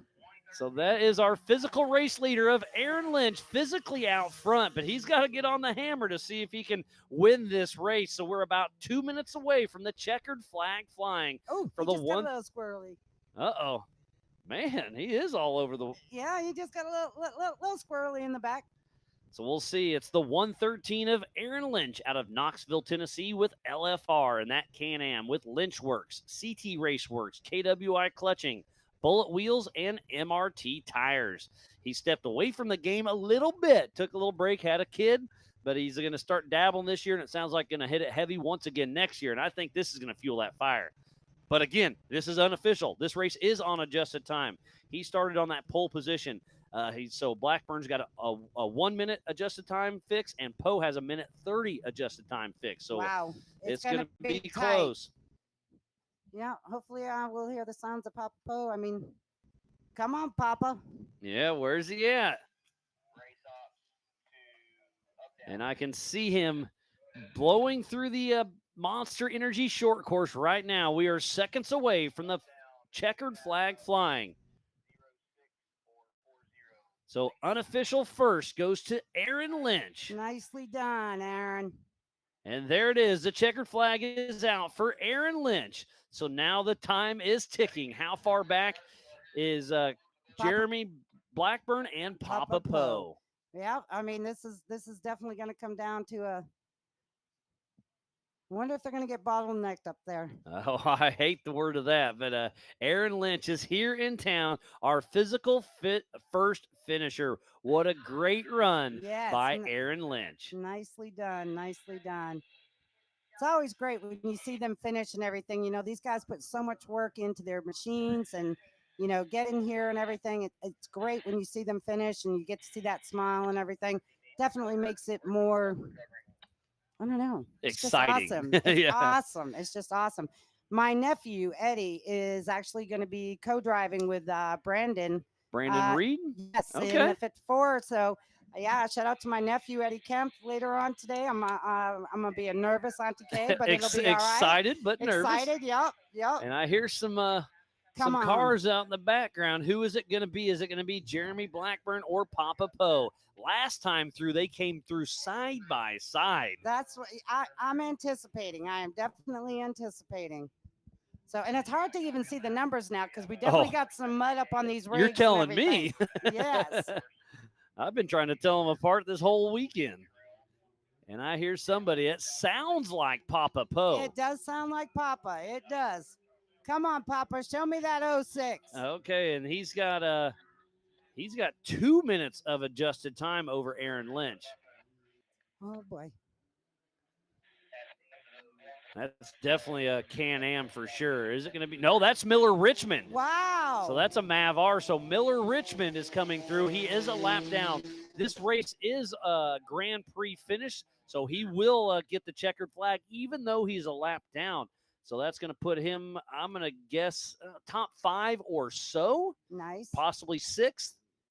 Yeah, it looks like it's going to put him in 6th position. Nice little rock action there. Yeah, it's such a long little stretch that years ago we put that little rock garden in just to slow them down because they'd be up over 100 miles an hour right there. Oh, absolutely. Paul definitely hits that skinny Oh, yeah. pedal.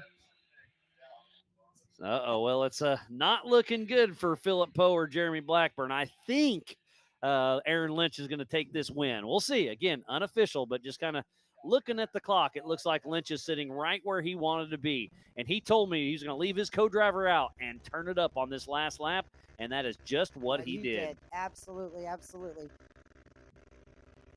Well, you know, I'd like to see a solid second finish for someone, but you got to hit that skinny pedal and get it through here. You got to get there. Is it going to be Blackburn or Poe?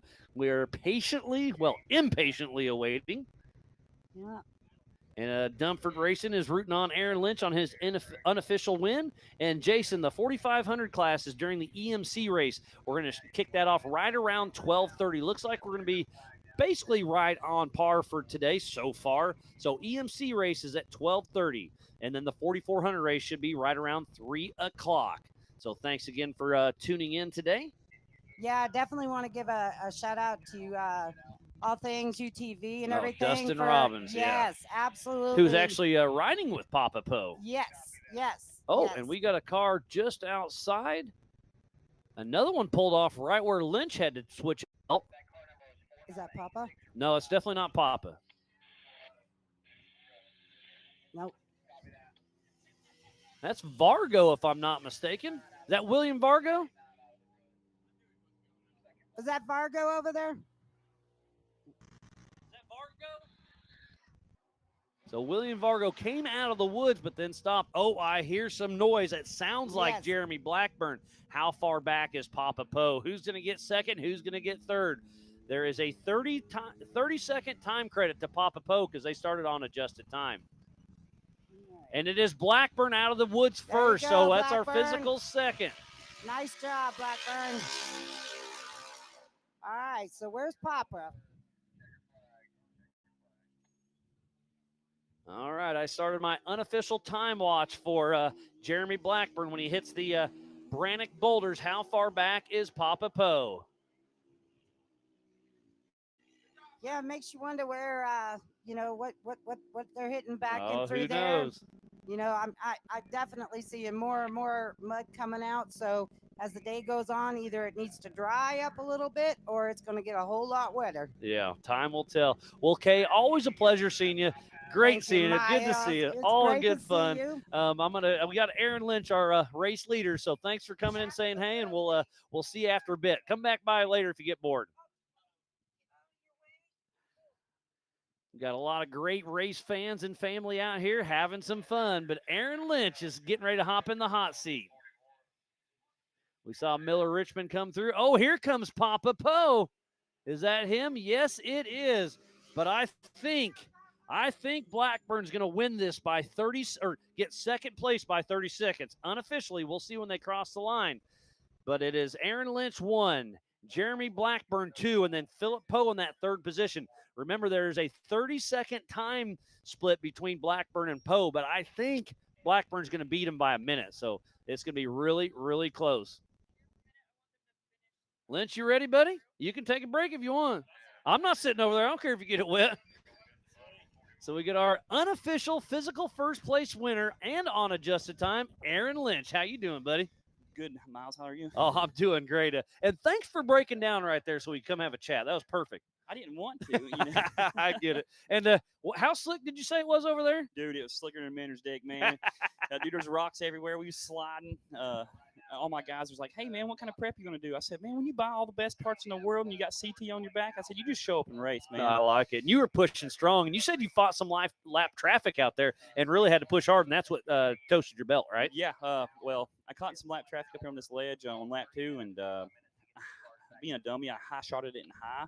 You should have been in low because you slipped the belt. Because it was like one of those stop-go situations, and it was super slick, and traction was an issue for sure. But I launched up that no problem and kind of just hammered down in high. And I was like, I should have probably been in low. Then I came out here and gave it to the beans, and she just pow. Yeah. All right, well, I'm going to get you right here. Unofficial first place is Aaron Lynch. 4 minutes and 44 seconds ahead of Jeremy Blackburn. And then Blackburn beats Papa Poe by 29 seconds unofficially. We'll go through the tracker, make sure you're clean and everything's good to go. But I'm pretty sure that's what it's looking like for the stock classes. Aaron Lynch, Jeremy Brown, and Papa Poe. Dude, that's awesome. That was a good race. Jeremy passed me first lap. Really? Yeah, he passed me first lap, and I said, oh, man. I was like, it kind of sucks starting off first because how hard to push. Yes. Casey Gilbert gave me a saying, lackadaisical, because you're just out front. And like you saying, am I driving too hard? Am I driving too slow? You don't have anybody to pace off. So the second person does get that advantage on you. First lap, me and G. Smitty rode in low the whole lap. We was just cruising. We didn't know if we was running a good pace, and Jeremy passed me. You're like, well, I guess it wasn't good enough, huh?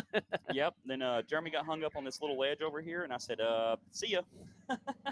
And I got it back around him. I want to try to pass him clean. Uh-oh. We got Blackburn up here. He's all smiles, and I think he was rubbing you a little bit. You guys are pretty good buddies on and off the track. And Yes, how much sir. fun is it out there to be able to do that with your friends and just give it all you got, and then afterwards talk a little. You get to talk smack. I like talking smack. That's my number one thing. But no, it's fun. It's all in good heart, and we just, ready to do it again. Oh yeah. So you're going to be right back in with Gavin Smith for this next race, right? Yeah. So far, well, this morning we was looking. I was like, I only pre-ran one lap. And I said, okay, this is the same stuff we've ran years. I said, there's not much difference. I said, the undercut stuff is way undercut. It's slick. I said, you know what? I said, I ain't going to beat the race car pre-running anymore. Like I said, I did do no prep. I put new wheels and tires on it thanks to Bull Out and MRT. Tire Spine got me over here. Then I kind of just cruised first lap. Then second lap, dude, I had to start giving her the beans. But I was pretty happy with the outcome. Yeah, no, it was a great race. And now Poe's hollering at you too. So it's going to be a great little celebration. So we'll rotate it through more guys through here. But Aaron, Yes, sir. congratulations, Thank buddy. you, sir. Unofficial first. You put it down. Good to see you back. And Yes, sir. you said you're going to dabble a little bit more this year and hopefully step up and be back in the game next year, huh? Yeah, so my new thing was just I needed to qualify hammers because I really want to go to hammers this year, and then we'll kind of just see what happens. I feel you. I kind of laid me out a little schedule, but heck, if I've already done it, I might not have to do it no more. Yeah, I feel you. All right, Lynch. Well, always a pleasure, and congrats. Unofficial first place, buddy. Thank you, Good sir. job. Have a good day. So Aaron Lynch has been out there pushing strong. I saw Jeremy Blackburn over here, and then we got Papa Poe and Dustin Robbins. So we'll go try to snab one of those and have a quick chat. But these cars are so muddy. Hopefully they're blowing off the track for the rest of the field. But again, it's so much foliage out there. It's going to be hard to dry out. We'll see how it plays. But so far, so good. Race number 1 was definitely a fun one to watch. So it looks like we're going to be right on par to start our next race right around that 10 o'clock mark. The checkered flag is out. Number 1, Aaron Lynch. Number 2, Jeremy Blackburn. Number 3 is Philip Poe. This coverage of Ultra 4 USA for the Teardown in Tennessee is presented by All Things UTV and is brought to you by some of our official sponsors: Brannick Motorsports, Rock Crawler Suspension, Spider Tracks, Metal Cloak, and by Factor 55. Again, the checkered flag is out. The podium is unofficially full, and I'm pretty sure it's going to play out that way.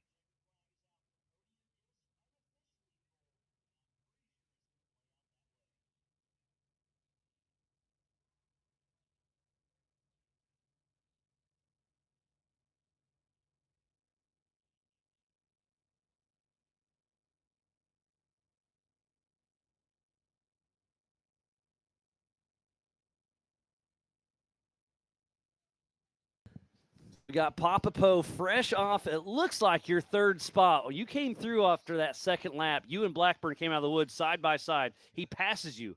But if you see him, you've got him on adjusted time. But then obviously he must have pulled you. I think he beat you by 29 seconds.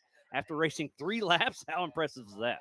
Yeah, we had a game plan. Dustin did a really great job of keeping me calm, saying this is our pace, this is our pace. We tried to pick it up a little bit the last lap. We had him in our sight some, but we had a game plan. The idea was to finish after watching what happened last night. Oh, man, it got rowdy, didn't it? We kind of said we're going to settle in and we're going to run our own race. And I thought we could catch him, but somehow we were a little slower in the woods, I guess. But no, you can't take that away from you. I mean, getting third spot's still very impressive. And you've stepped back from Ultra 4 a little bit, so it's so good to see you back, buddy. I love it. Yeah, we're glad to be back. This is one of your home tracks. Yeah, it's a place we always have loved to race. We've always wanted to have good luck here. We've never had great luck here, but we've always loved racing here. So we decided, hey, we're going to come run an Ultra 4 race. Dustin called middle of the week. Hey, man, do you need a co-driver? He talked to Jamie. Jamie was like, dude, get in the car. He was just super, super helpful today. Yesterday, or Thursday pre-running, he got out. He searched, man. He worked hard for me. Looking at lines. Yeah, I know he's working for himself too, but he worked really hard for me. I appreciate it. He and I have come a long way through the years. We're best buds now. We're, Best buds, huh? That's scary. No, I'm just joking. You guys are both class acts and laid it out on the line, and to finish all within 5 minutes, the top 3 after 3 laps of, it's only 5 miles, but it's 5 gnarly miles out there. I was talking to Aaron earlier, and he just said it was super slick out there, and you just kind of have to keep the momentum going, huh? That's right. That's right. Yeah. Let me let you talk to Dustin. All right. Well, Papa, it's always good seeing you, buddy. It's been a while, and great to see you back, dude. Yes, sir. Thank you. All right. We'll switch over here to Dustin Robbins, and then I'm going to switch once again and let you guys kind of chat for a minute. So Dustin Robbins with All Things UTV. Man, getting some seat time before your next race, huh? Yeah, I got a little hiking in this morning, come up right at daylight, check the hills so we could figure out our line. It was a little slower, but it was methodical. And, Poe, we put together an excellent race. Poe done a really good job, stayed calm. We let number 40 come by us respectfully. But right here out of the woods. Yeah, we let him, we didn't want to hold him up. And the reason why is because he got that loud, annoying exhaust on You're that tired of listening to it. RS1, and I could tell that it was kind of hyping our emotions up, so we let him go on by. And but we were trying to catch him when we come out of the woods. We thought we had a 30-second split time, and the team was cheering us on. And boy, I was rowdy coming out through the short course in the rock garden. He done exactly what we wanted to do. we didn't have to hike out of the woods with a broken car or call snatch block. So. You've been there and done that, haven't you? Thanks, Miles. Well, everybody has. More often than not. I used to finish every race when I first started, but I was a lot slower. But I think the main thing today is the MR tires did freaking excellent, but we were a little small on tire size compared to Aaron. We were 195 pounds. Yes, I do weigh 195 now, down from 210. Well, that ain't bad. Good on you. Well, yeah, making race weight now, but we were a little heavier, so we were hitting bumper rocks and things like that. But the course was drying up, and Poe done a really good job. So the course is starting to dry up. The course is drying up because it's a lot of dark mulch pack, and it's just taking the sun in right now, so it's getting sticky. But yeah, it's coming together nicely for USA. And there's nothing better than seeing the course at race pace. So that is correct. For you in the 4,400 class later on this afternoon, that's giving you a huge advantage. Yes, sir. I need every advantage I can, and we finally got that thing going.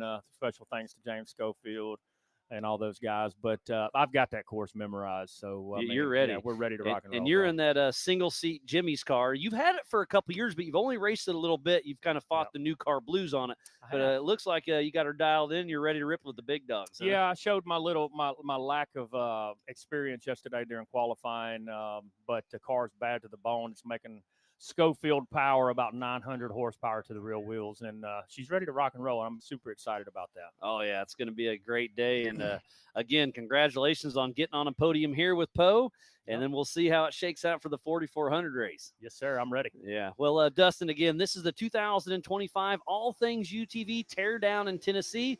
Dustin Robbins, Mr. All Things UTV. Thanks for everything you bring to Ultra 4, and it's been a great partnership, and I'm excited to see where it goes from here. Yeah, man. One other thing is I had a house. I got an Airbnb up on top of the mountain here, and I text Poe this morning or called him. He goes, man, it's going to be rough today.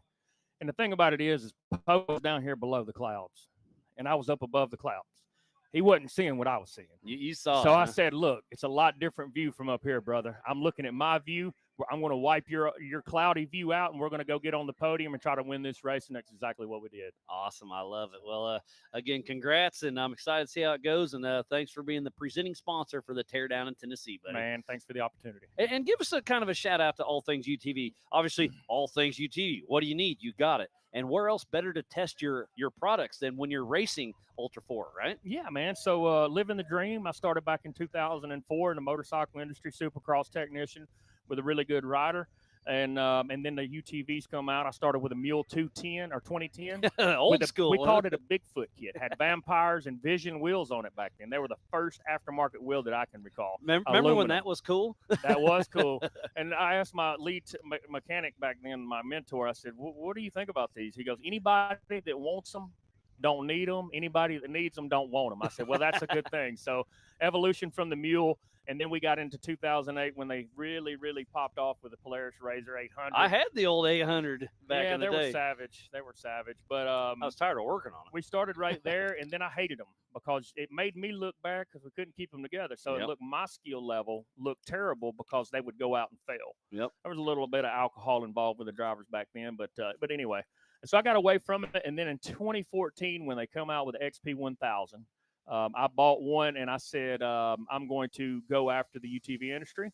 2015, I started All Things UTV. Started out with a tender spring swap. I actually did not, I didn't come up with the idea, but I commercialized the idea of the tender spring swap, and I was right by another company as far as putting the full dual rate together. So we're number one in the country on your spring suspension packs. We actually own our own powder coating, Apex powder coating. We've got 19 different colors in stock, and if they're not in stock, we're coating them to put them back in stock. We ship fast. We got really good, beautiful blondes. My beautiful sister is the manager down there. They do shipping fast. And I've ordered some axles from you, and they're here like 2 days. Yeah, that's what we pride on. And another thing that we pride on, well, I don't need to reveal all my stuff. All good. Yeah, but again, if it's anything related to a UTV, you're here. You can get it. You can ship it. You can drop ship it. You have it in stock, whatever it is, or we're manufacturing it. Yeah, and give us a lowdown on that axle puller. So that thing's pretty cool. Like I said, started in 2004, and I used back when I was in church, and I'm back in church now, but. Every Wednesday, it seemed like I had to deal with a freaking CV axle, and I had to leave work with greasy hands and go to church. Well, 20 years later, it seems like God gave me an idea, and I invented the Axle Magic 2. It's been knocked off by some really good, respectable companies, but but it's originally designed and it's multiple colors, 19 different colors. It's in stock. The original design is on all things UTV. We got those in stock and we ship fast. And I've fought some axles with pry bars and all the things. You got a winch on it. You're beating on it, and I haven't used your axle puller, but I've seen it, and I wish I had one back in the day. It would have saved me some conversations that I didn't want to have. Yeah, for real. Imagine doing that and then going to church. Yeah, no doubt. And all greasy. I had to make life easier. I feel you. All right. Well, Dustin, always a pleasure, buddy. Thanks for everything you've done with us. And you know the difference between me and you is? I make this hat look good. Well, I don't have to cover up the old stick I top. do. I'm glad you enjoy it. All right. Thanks, Dustin. Good luck later on today.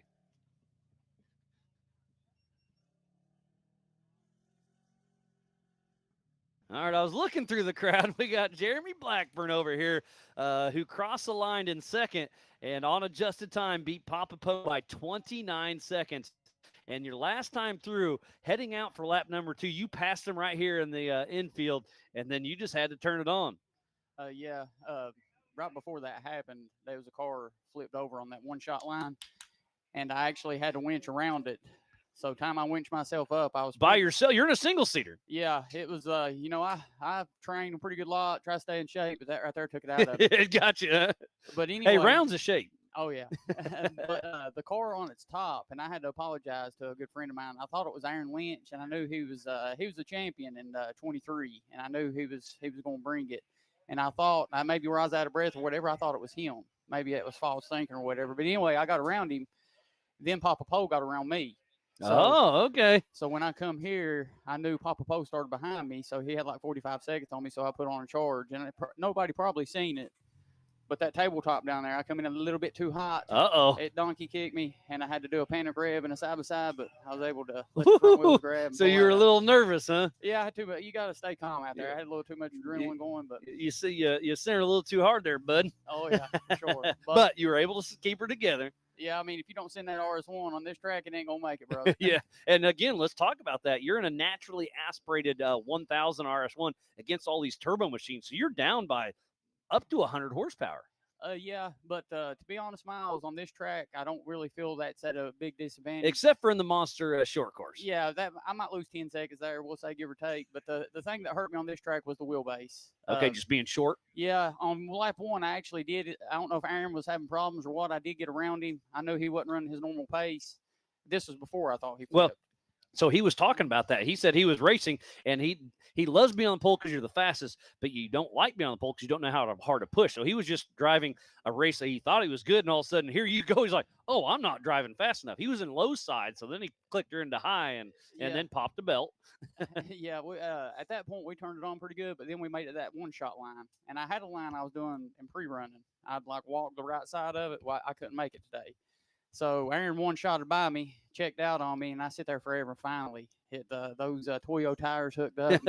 Just kept beating on them, huh? I found me a new line during the race. So I like it.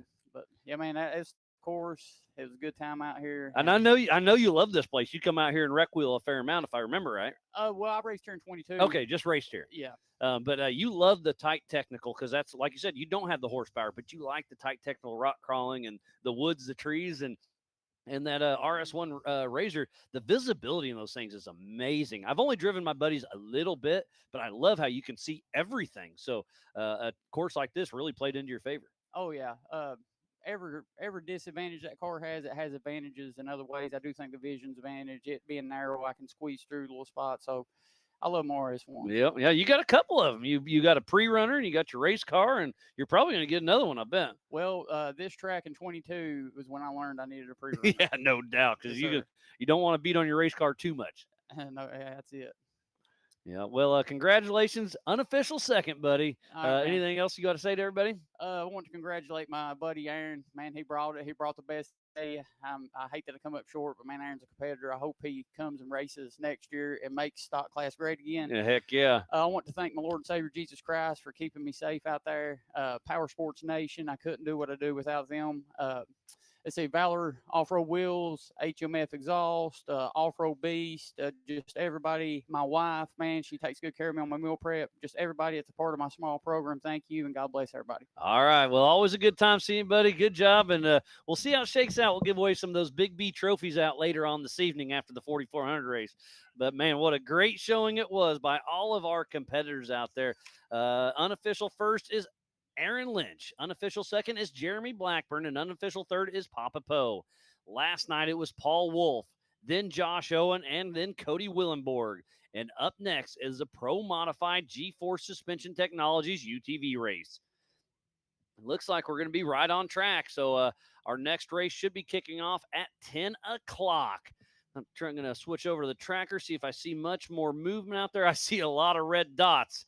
So that means recovery is going to have their hands full. So hopefully they can get everybody cleared in the next 50 minutes or so, because everybody on the tracker I see is stopped on course. So, man, it's been a wild morning to start to this race. And again, 5 minutes and 14 seconds split the top three. Looks like Jason Moore is rooting on his buddy Diesel Krentz, who's racing in the EMC race. Sheila Blackburn's congratulating Jeremy Blackburn, Dumford Racing. Great job, Jeremy and Papa Poe. And so far, so good.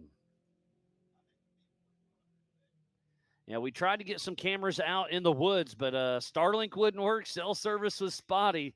This heavy tree that's been messing with the trackers, is messing with our cell service. So I apologize. We don't have as many cameras in the woods as we want, but we got Jack with the Believe Cam drone, and we're doing the best we can with what we have got. So again, thanks everybody for tuning in to the 2025 All Things UTV Teardown in Tennessee here at the Adventure Off-Road Park.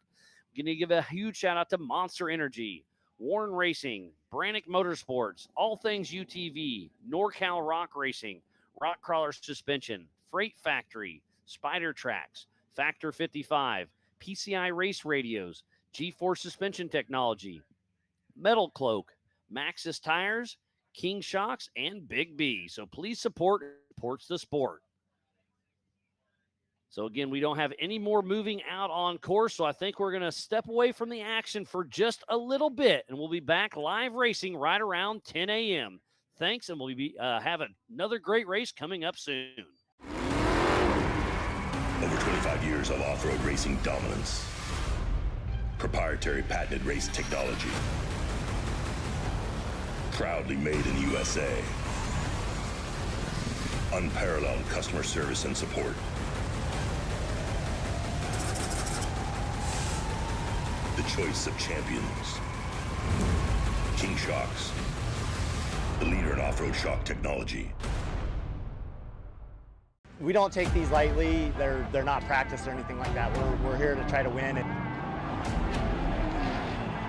you know, we're getting bigger car counts. It's a new track. It's a cool venue, and it's a different change of scenery. That's what Ultra 4 is. But then when the green flag drops, it's all out battle. Mad Max and Thunderdome.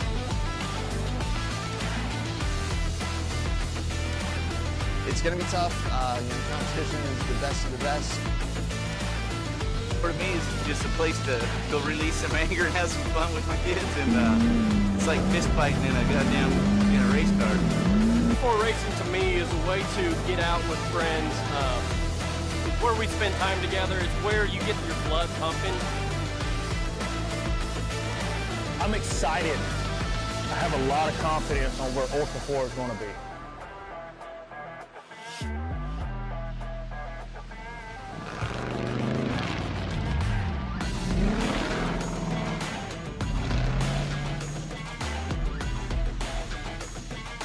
Ultra 4 is awesome. It's so much fun because you're just wheel to wheel with the guy next to you, and especially in short course. And what an opportunity to be able to race side by side with like pro level drivers that have won tail 8 previously, OG drivers that have been in this for 10 plus years.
PCI Race Radios, the leader in off-road communications since 1972. Our equipment was developed for racing in Baja, perfected for enjoying the weekend with family and friends. PCI has the highest quality communications, navigation, and safety equipment, backed by the best support in the industry. Find us at hundreds of events each year, supporting our equipment on site and providing the PCI Weatherman Relay. See you in the desert.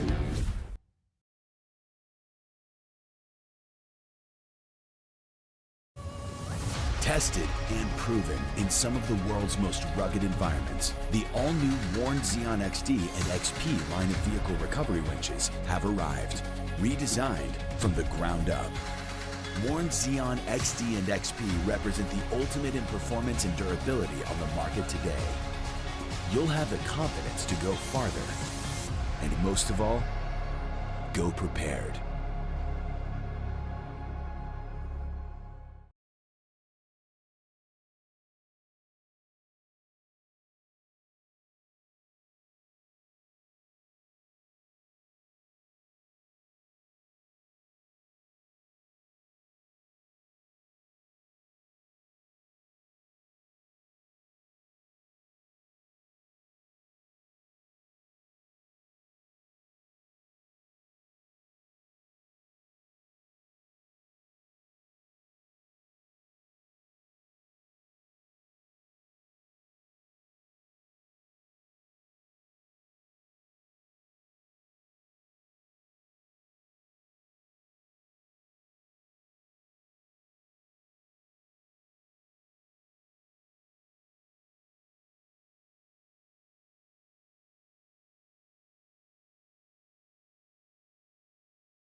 Welcome back to the 2025 All Things UTV Teardown in Tennessee here at the Adventure Off-Road Park in South Pittsburgh, Tennessee for round number 3 in the Eastern Series.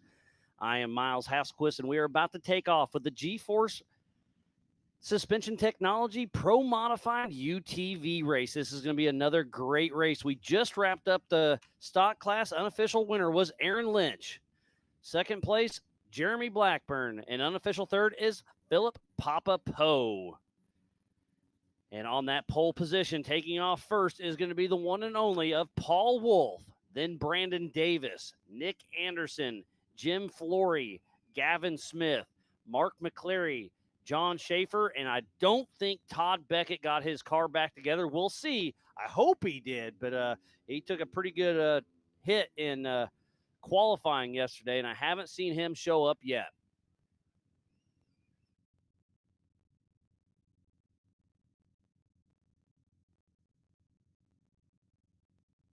And Nick Anderson, his car was unable to be fixed after last night's open class, so he found another car to go out there and rip around. So he's going to take a rear start in a borrowed car. Again, that's what I love about Ultra 4. Anderson Racing has already hooked up Miller Richmond, gave him some parts, and then they were unable to get their car. They found another fellow UTV competitor, and they are going to be out there and racing in a rental. You know what they say about a rental? You drive it like a rental, but I'm joking. I think they're just going to try to make one easy lap and get a finish out here. And I see Brandon Davis heading up there to the line. So we're on par for a pretty close start there at 10 o'clock. Again, thank you, everybody, for tuning in to the 2025 All Things UTV Teardown in Tennessee. We're at the Adventure Off-Road Park just outside of South Pittsburgh in the Appalachian Mountain foothills.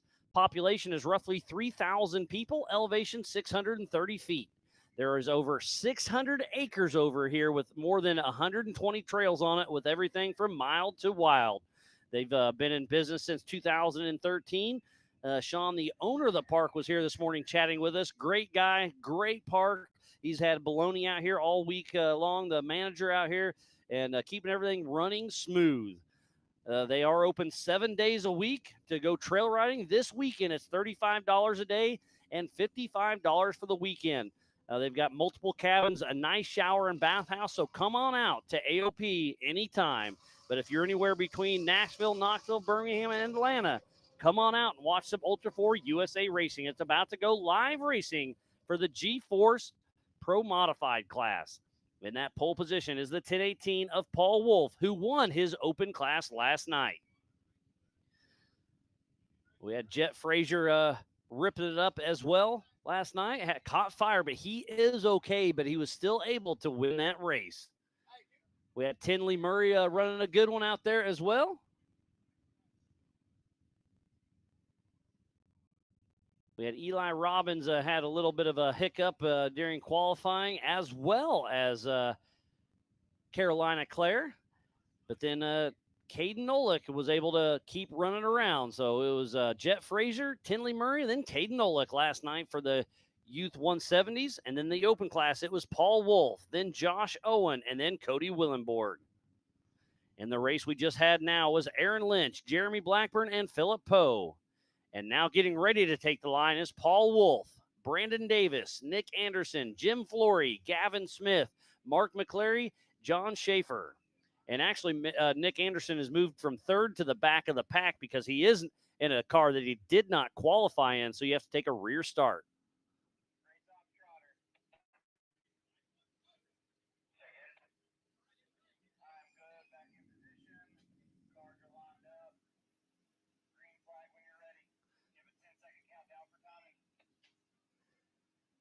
Just got some chatter over the PCI race radio. We are about to get this party started. Recovery is in line. Timing is set. And Trotter, our Ultra 4 USA race director, is in that bright orange King of the Hammers hat, grabbing the green flag. So we are moments away from taking off for the 2025 All Things UTV Teardown in Tennessee.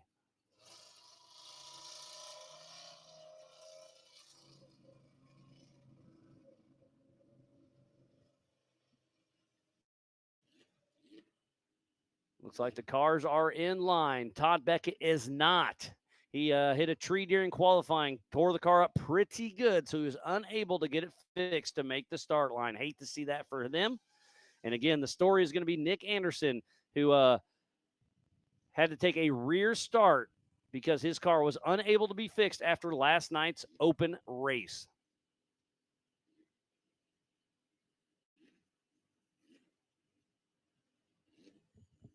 Chris Hickman's walking the line, giving everybody a big thumbs up. The crowd's getting back, and we are about to take off.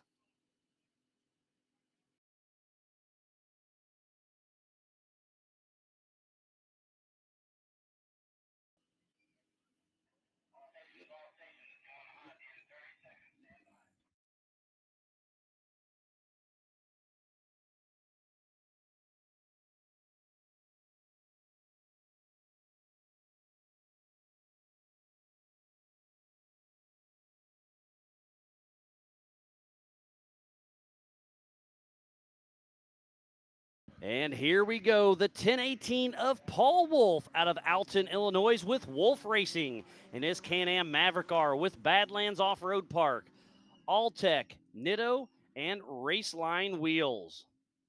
So our first competitor's off. This race is on adjusted time. They take off one at a time every 30 seconds. And first off the line, grabbing that pole once again, is Paul Wolf. And right behind him is going to be the 256 of Brandon Davis with his wife Cheryl riding shotgun out of Huntsville, Alabama with Davis Racing. And his Miller Brothers built Can-Am X3 with Raceline Wheels, Mickey Thompson tires, Gear Grabber, Freedom Lifts, and RCV. And both Brandon Davis and Paul Wolf will be racing later on today in the 4400, both in UFO cars. Brandon Davis' car is brand new. He broke it in at Badlands just a few weeks ago. Paul Wolf's car was built back in 2018, but their prep is amazing, and they keep it going. So off the line next is the 999 of Jim Flory and Donnie McQuaid out of Prosperity, Pennsylvania with Flory Racing. He's in a JW Performance Can-Am X3 with CT Raceworks, Metalworks Motorsports, and KMK Off-Road. His first race was Beach Bend, Kentucky last year, and he was the Rookie of the Year for King of the Hammers just earlier this year.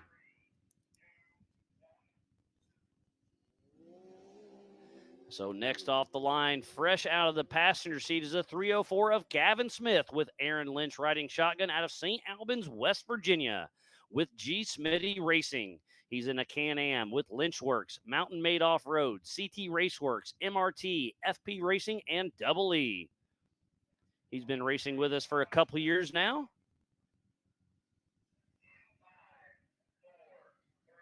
And next off the line is going to be the 717 of Mark McClary and Tyler Nolick out of Reddick, Florida with Turned Up Racing. He's in a Can-Am Maverick R with CA Technology, Wayland Speed, Raceline Wheels, Morimoto Lights, and Demon Power Sports. He's been racing with Ultra 4 USA for a couple years as well. And next off the line is the 271 of John Schaefer and Brandon McKinney out of Danville, Indiana with John Schaefer Racing. He's in a custom John Schaefer built Can-Am X3, Henry Brown GMC, Silo Auto Sales, Brown and Miller Racing Solutions, ARP Racing, and RCV Axles. Speaking about RCV, we have seen Ricky B out here running around. Great to see have RCV here. And last but not least is the 3402 of Nick Anderson and Anthony Denny racing Randy Shahan's car. So great to see them out there being able to take the start out of Canton, Georgia with Anderson Racing. He's in a borrowed Polaris Razor from Randy Shahane with Metal FX, CT Raceworks, UTV Race Shop, Infinite Off-Road, Evo, Tire Spine, and PRP. So we do have 7 cars out on course, but Nick Anderson may just take the green flag to get his start points. We'll see if he completes a lap or not, but playing the strategy game here.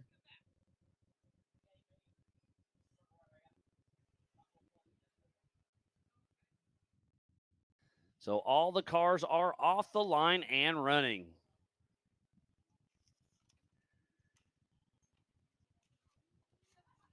This coverage of Ultra 4 USA for the Teardown in Tennessee is presented by All Things UTV and is brought to you by our official sponsors, G-Force Suspension Technology, Warren Racing, PCI Race Radios, NorCal Rock Racing, Brannick Motorsports, Big B, Rock Crawler Suspension, Spider Trex, Metal Cloak, Factor 55, Monster Energy, Freight Factory, Maxxis Tires, and by King Shock. So please support who supports the sport. All the cars on the course running around.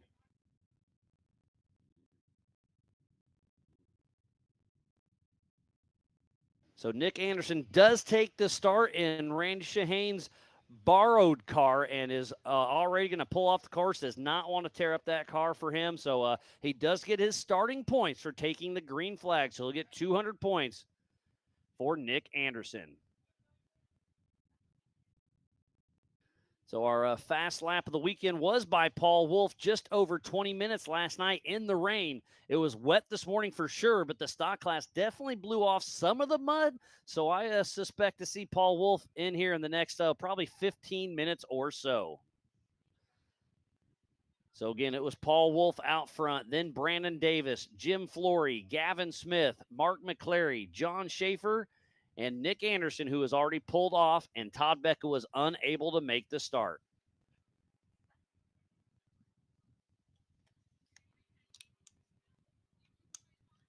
So during the Pro Modified race last year, it was Jamie McCoy, who is not here, Jay Shaw, who is not here, and Mike Park, who is not here as well. So we will have a new podium from 2022 to current.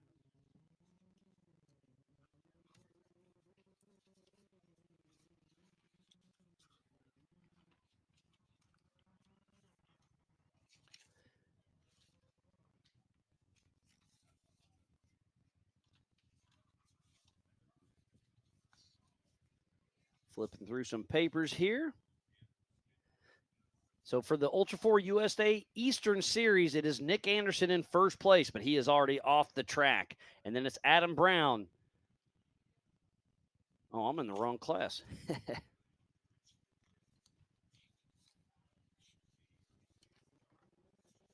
Sorry about that. For the Pro Modified G-Forcing race, it is Nick Anderson out front. Again, already pulled off. Jim Flory, who is in second place, running strong. And then it's Paul Wolf and Gavin Smith. So it's going to be it's going to change that up going into the Beach Bend, Bowling Green, Kentucky Joker race later on this season. And let's talk about that. This is our third and final race in the Eastern Series before the Jokers come in. The third and final race in the Western Series is Vegas to Reno, August 13th through the 16th. And then we go into our Joker races. The first one in the Central Series is at the Big House, Crandon, Wisconsin, for the Crandon Ultra 4 Short Course World Championship over Labor Day weekend. And then back-to-back weekends to Bowling Green, Kentucky at Beach Bend Raceway for the Eastern Joker race during LS Fest, September 5th and 6th. And then we go to the West Joker for the NorCal Rock Racing up in Rancho Cordova, September 19th and 20th. And then we end up the year for the 2025 Ultra 4 USA Nationals there at the Laughlin Desert Classic, October 16th through the 18th. And what is the Joker? Well, you have to race 3 races within a series, so either 3 in East, 3 in West, or 3 in Central. And then you can race any Joker that you want. You have to pick that prior to, and then you can use that points to, if it's better, to better your season in the regional races. So it's going to be interesting to see how that all shakes out. But so far, so good. We are in the G-Force Pro Modified UTV class, and you can have hydraulic bearing and aftermarket turbos. It's based on an OEM chassis, but aftermarket chassis are allowed with both sides also.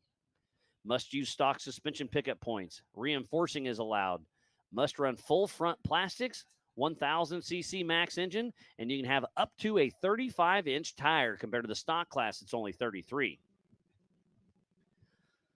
So we took off at 10:02 for the G-Force Pro Modified UTV class. So we should see Paul Wolf in the next 10 to 15 minutes. Again, sorry about the coverage out in the woods. Just the leaves just killed everything.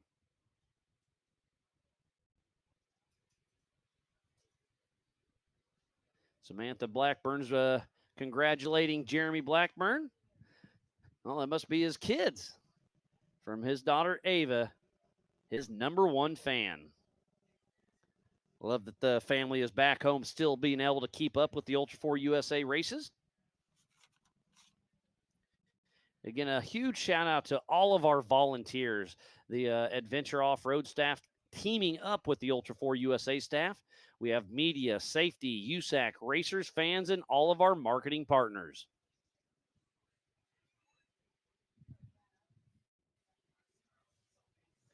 We do have G-Force Racing Technologies here on site, as well as Warren Racing, so go by and check those guys and gals out. And we have Roxy and Robert selling all the things at the Ultra 4 USA Mega Merch. They've got hats, they've got shirts, they've got hoodies, they've got socks, stickers, a little bit of everything. So go check them out when you have a little bit of downtime. So I'm going to switch over to racing tracks. Got to refresh here. Over by menu.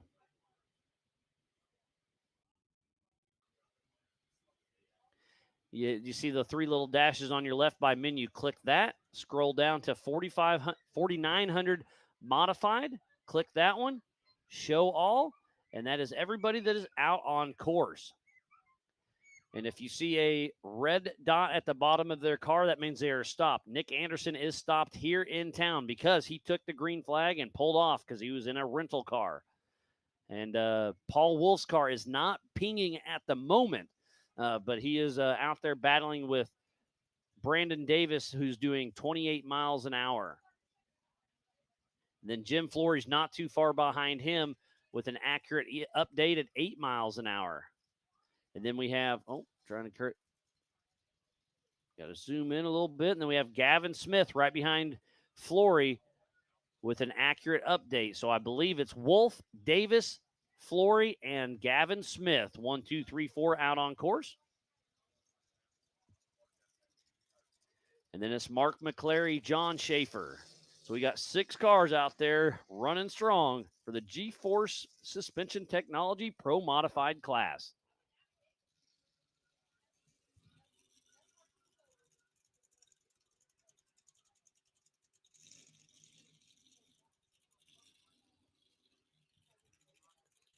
And I hear some horsepower revving up in the background. We got our next classes getting ready to take off.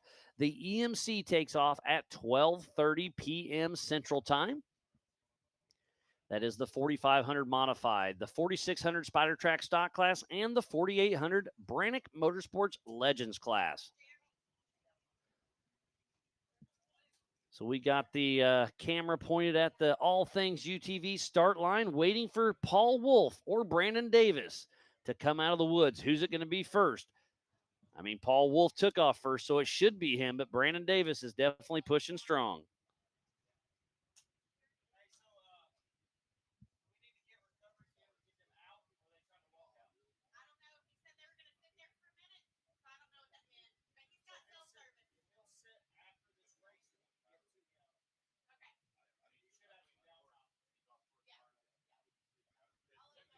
Try and get caught up on the social, make sure I'm not missing too much.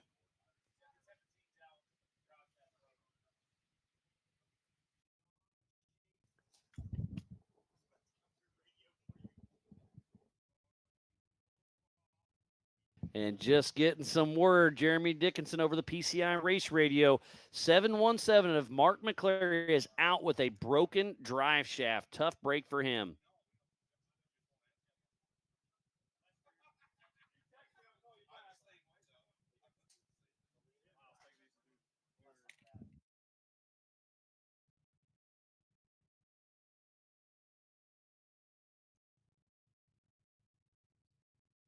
So again, tough break for Mark McClary, already out of this race. So now we're down to 5 racers out on course. But hopping in the Big B studio with me is none other than Cody Willenborg. How you doing, buddy? Great, man. How you doing today? Oh, it was a great. It's been a great weekend. Last night you ended up on the podium. It was a great race, and man, that was a gnarly course, wasn't it? It was. The rain made it even more interesting for sure. So, yeah, because right before you guys were supposed to start. It wasn't raining yet, but that thunder and lightning was getting pretty rowdy. So Brian Trotter made the right call to pause it, and the rain set in. It wasn't a heavy rain; it was just a nuisance rain. It definitely was, and it made the rocks slick and nasty, and made for some interesting racing for sure. Oh, for sure, yeah. You battled out there with everybody and had some fun doing it. But it was Paul Wolf that won, and then you and Josh Owen were neck and neck for second and third. He got it from you. You can't take it away. But you guys put on a great show. Yeah, he did. We went into this weekend knowing we needed to collect some good points. Had a DNF in both, in both series now, Central and East. Yeah, and bum break. I can't afford another bad finish. So we went out there with, let's just put this thing on the podium mindset, and you did it. And I thought we were sitting really good in second. I was told on the radio you got 5 minutes on third, so I thought I had a 5 minute So you backed buffer. down just a little too much. I backed it down a little bit. Got into a section. We ended up having to pull winch cable, which we never pulled cable all day. And honestly, on the last lap, going back on it now, I probably should have just hit it. But I was like, you know what? Let's stay conservative. Let's not hurt this car. We got time. We can pull cable quick and get up and over this, because I knew he was going to struggle with it also. And just as my co-driver got out of the car, I look over my right shoulder, and he's right there, and he just takes this hero line and made it. Made it. So, but then you made that hero line once on him, he said, right? Yeah. So we were pushing hard, but I knew what I needed to do this weekend was put on the podium, and that's exactly what I did. So yeah, and so I assume you'll be running a couple jokers trying to get rid of those DNFs then, right? That is correct. I think we're going to go to Bowling Green and Crandon also. Nice. So a couple of short course races with rocks involved. Yep. And I love both those courses. And Bowling Green this year is during LS Fest, so that's gonna be wild. I've never been to that one. So, and my family has a big drag racing background. Right? Oh, so, okay. And mud and drag race, and now Ultra 4. I'm like the black sheep off road races. So my whole family will be at Bowling Green. It should be pretty cool. Are they gonna watch you or watch the drag race? They'll surely come over and watch for a little bit, and then go right back over, huh? We're talking about doing Vegas to Reno also. Okay, that's a good one. Yep, Bryce Sparks, Whiskey Biz, has to get a qualifying run in for Hammers, right. to qualify for Hammers this year. And he asked me, you want to go out there? And I said, man, if you haul my car out there, I'll fly in and race. So perfect. Well, you can't get better than that. So we may see out in Vegas. Sweet. That's a bucket list race for me, last year was my first time, and I was we did a live show, and I drove from pit to pit and did some pit reporting, and it was fun not being stuck in the booth and being out in the field. And a bucket list, like you said, it really was one. And it was great. You start in Vegas, you end up in Reno. And I mean, it's a pre-party, a post-party, and then you get a race in between. It was amazing. Yeah, that's super cool. Looking forward to that. So hopefully we can put that together and make it happen, 100%. Well, Cody, always a pleasure seeing you, buddy. Yep. Can't wait to see you at the next one. It'll be coming up quicker than you think, I'm sure. 4 weeks, I believe. And it's a 22-hour drive for me. Oh, so. That's nothing for you, right? But hey, thank you. Thanks for all you do, and we appreciate it, man. All right, Cody. Good job, and we'll see you at the next one, buddy.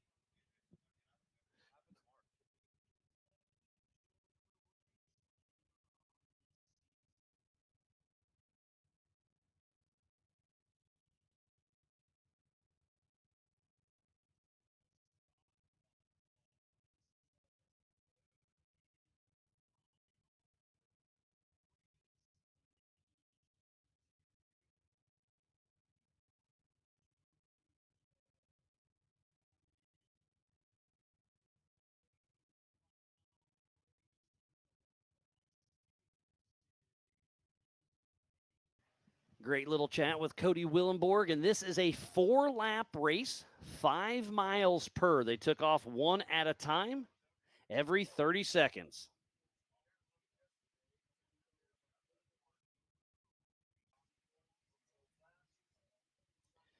Getting some updates. Yeah, Mark McClary broke a drive shaft and is out.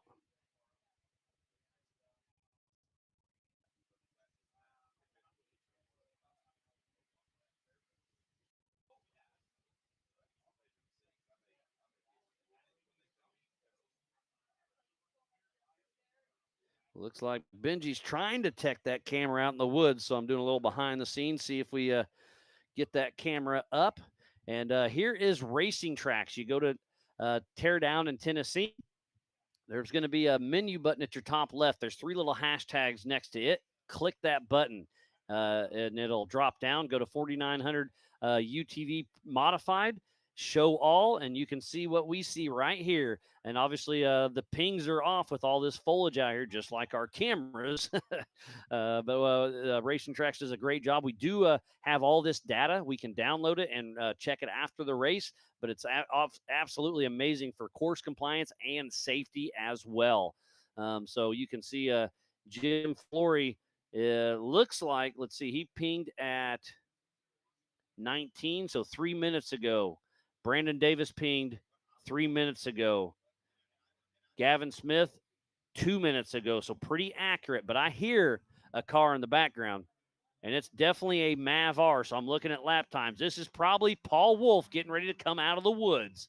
So we'll switch back to the All Things UTV Starlight. Oh, we're going to go to Jack with Believe Cam. He's going to chase down Paul Wolf. He should be coming into screen here any moment, and there he is. Yes, that's the yellow car, the 1018 of Paul Wolf out of Alton, Illinois with Wolf Racing. Uh-oh. And he missed a shift or something. He got stuck in a gear, but he got back in action. Let's talk about that. The UTVs, most of them are driven by a belt like the old school golf carts. But this one actually has a physical transmission, so Paul Wolf is ripping down, getting ready to hop into the Monster Energy short course area. And we have Mason Travis hopping in the Big B studio. How you doing? Great. I'm super good. Yeah, and you just ran the race with your dad, Travis, in that Speed UTV. Had a great race. Yeah, we did. Until the transmission went to neutral only, right? Yeah. A box full of neutrals. Oh, we couldn't even get out of first gear because we got backed up on a tree. And so we were just stuck in first, which was neutral. But yeah. And here comes the 999 of Jim Flory, who started back in third position. So he's got a minute. So on adjusted time, I'm going to switch back over to live scoring at ultra4racing.livemotorsports.com because I think it's going to be within 30 seconds. Is it going to be Paul Wolf or Jim Flory? It's going to be super close. Paul Wolf just throws down a 20-minute 57 laps. So I think Flory is going to be really close to that. We'll see here shortly. And Paul Wolf is in the PCI hot pits. That entire stretch is 25 miles an hour. Looks like he's just cruising. Looks like his pits are giving him a thumb up. We got the radar gun out there making sure he is doing 25 miles an hour. We also have the Racing Tracks on there. If it turns red, that means he's going too fast. But Paul Wolf heading out for lap number 2 of 4 here at the G-Force Pro Modified UTV race. Man, it's fun out there. So, Mason, was that your first time ever using a Racing Tracks? Yeah, using a This is your first time ever being in the race car, right? No. Okay, No, with Ultra 4. Yes, with Ultra 4, yeah. I was on the Red Bull circuit 2 years ago Oh, or yeah, something. okay. That We looks raced like there. a good time. Ironically, our car broke then, too. So, Well, that's part of it. When you race that hard, you Oh, never yeah. know what's going to happen. oh, yeah. It's either, with my dad, it's either you win or you break the car. So. Well, this time he broke, huh? And the last time, I'm 0 for 2 right now.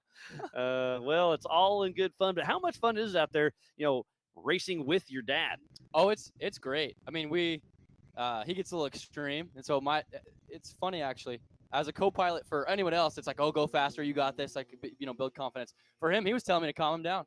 Oh, he was really? He's Okay. like, settle me down. I'm getting a little too feisty. I'm like, okay, the sun's getting real low. Oh, yeah. And there goes Jim Flory, our new leader on adjusted time. He is beating Paul Wolf by 6 seconds. So after one lap, 6 seconds split the top two. That's super impressive. And I hear another car coming through the woods. I'm going to guess this is Brandon Davis by the sounds of it, but we are about to find out. He should be popping into screen any moment. And there it is, the number 256 of Brandon Davis out of Huntsville, Alabama, with his wife Cheryl riding shotgun. So obviously, Mason, it's you and your dad Travis, and now that's Brandon Davis and his wife. What do you think that's going on, huh? Oh, that's got to be quite the team there. It's relationship building 101 at its finest. Oh yeah, I it really love stretches you thin when you're get out winch, do anything wrong, and you get tested. You get tested. And Brandon Davis does have a passenger rear flat tire, so he'll be coming into the PCI pits, I do believe. But yeah, riding with your dad, making those memories. Obviously, it gets a little intense from time to time, but there's nothing better than bonding like that, right? I mean, it's got to be no. great. No, and then after the race is done, you're like, you come back, you high five, you talk about the, little sketchy moments, and everything's fine. So Yeah. When are you going to swap seats with him? Oh, I got a laugh from Dad over there. He's yeah. saying you got to make more money. I get that. I guess when I can pay for the car. No. Well, it's probably cheaper to ride in the passenger seat. Oh, for sure. For sure. I've been putting parts on all weekend. Oh, I'll put a knuckle on. He's just talking about how expensive they are. So. Yeah. Well, then he makes you do all the work, huh? No. Okay, he helps. He helps, yeah. All right, He good. helps. So there's Brandon Davis heading out for lap number 2 of 4, and he is basically 250 behind Flory and 255 behind Flory and 249 behind Wolf. So Brandon Davis has a great run going. Less than 3 minutes split the top 3, and only 6 seconds between Jim Flory and Paul Wolf. So I can only imagine what Chris Hickman is yelling into Paul Wolf's ear. He's like, hey, he's coming for you. You're physically out there, but Flory's got you on time. And here comes Brandon Davis, who's going to swap that left rear tire. Team Anderson, Cody Willenborg, Chris Hickman even. Everybody's out there helping everybody. I absolutely love it. I was timing them yesterday because I've been watching the Anderson pits since they're closest to the tech tent. They got a 1 minute tire change and bolt check, and then a 49-second tire change later. So that Anderson crew. Yeah, that's pretty impressive. Speedy. Yeah, so they got the tire on. They're tightening it up, double checking a couple things. And again, I just love this. Anderson, Wilborg, Hickman. There's 3 different teams helping, and they just want to help them get out there and go. And here comes physical third of Gavin Smith and Aaron Lynch, who just got out of their stock class car, who beat you, by the way. Sorry to rub that in again. Oh, my goodness. But I'll take 4th. Oh, yeah. I mean, yeah, you're still right in the mix. And one of these times, those Speed UTVs, Robbie Gordon put together a pretty cool package. I've been lucky enough to drive one and took a tour of Robbie's shop in Havasu. Really? Those things are cool. No, they're a machine for sure. Did you see our finish on the qualifying lap? I heard about it. Yeah, goodness. You guys are all over the place. I'll show you the video next time you go on break. But we bicycled on both sides in the exit. Yeah, that's it's wild. That means you're pushing hard. And physical fourth is the John Schaefer. So on adjusted time, it's going to be close between Gavin Smith and John Schaefer in that 4th position. So it looks like Brandon Davis, they're just checking a couple more things, getting the lug nuts extra tight. And Brandon Davis and his wife Cheryl are heading out for lap number 2 of 4. And again, I can't explain this enough how awesome it is to see 4 different teams all running out to help their competitors get back on course because they want to beat them racing, not in the pits. I love that part. So, Mason, what's the next race? You guys started with us in Pennsylvania earlier this year. I don't think you were there for this one, but you're able to come here. But what's the next race you guys are going to make? I think Travis is running Bowling Green.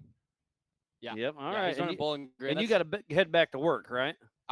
So I live in Utah. They flew me out. Yeah, he said I was doing the church mission. Yeah. And so he just flew me out so we can hang out before I leave. That's cool. But yeah, so I don't know the next race I'll make. Maybe I'll be driving next time. Oh, there you go. You got to make more money, remember? We're getting there. Eat ramen noodles, peanut butter and jelly, and save money for race cars. Or apparently parts. You already got the car. We have plenty of cars, actually. There you go. Yeah. We were working on 3 different ones before you came here. Oh, my Sounds about right. Keeps you busy, huh? Oh, yeah. So that's going to be, is it John Schaefer or Gavin Smith? They're slowing down in the PCI pits.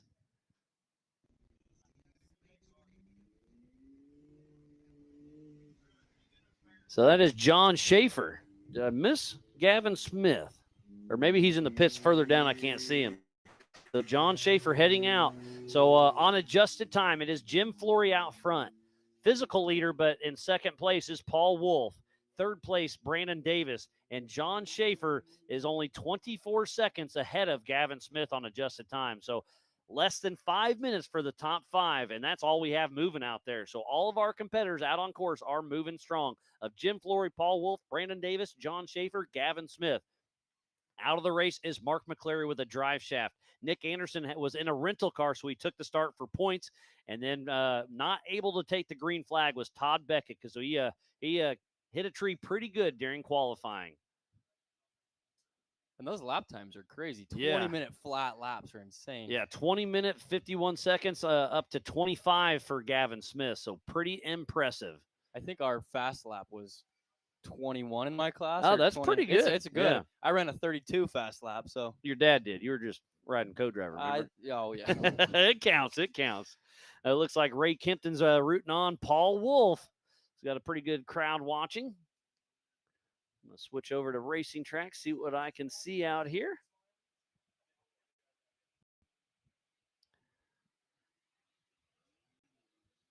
Ready for it to update. There we go. Go to menu. 3 little hashtags. Scroll down. Modified. Show all. And it looks like they're still out there ripping it up. So 6-second split, Jim Flory and Paul Wolf. That is incredible. But again, remember, they're only on lap number 2 of 4, Mason. So it's gonna be wild. And anything can happen. Our second lap, we came across a line of 4 cars where the first one had flipped sideways, and we passed them on the side. And so, I mean, with laps that close, anyone can pass anybody. 100%. Yeah, it's going to be interesting to see how it shakes out for sure.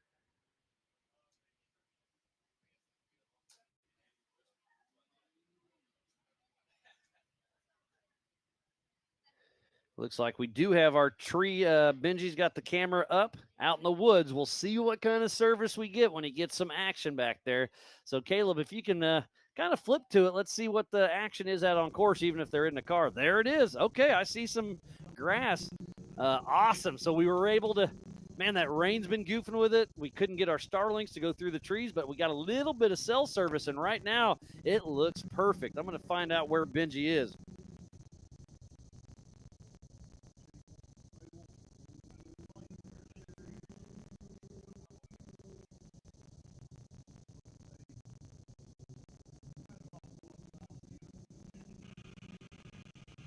Can you do you remember what that spot is on course? You've been on a lot more than I have. I was just about to ask you. Do you know what? Where we're looking at? It's by some rocks and the trees coming up that hill. That does narrow it down, actually. I spent minimal time on course. I've seen a little bit, but I definitely can't tell exactly where they're at. Believe it or not, a lot of these rocks look the same, so I don't quite know where we're looking right now. Well, Jeremy Dickinson's saying that's up down, so that's race mile roughly 4, I believe. Oh, so that's late. Yeah, between race mile 3 and 4. So let's see. We took off. We should see. Oh, we got another 10-ish minutes before we see Paul Wolf and Jim Flory there. But, man, I'm glad to get that camera up. That's really cool to see. Sorry we were fighting it earlier, but with the rain, the clouds, and whatever the tech gurus threw at us, we got it up there in action. This could be is this the optional route? The second one? Okay, this was the stock bypass. Yeah. Okay.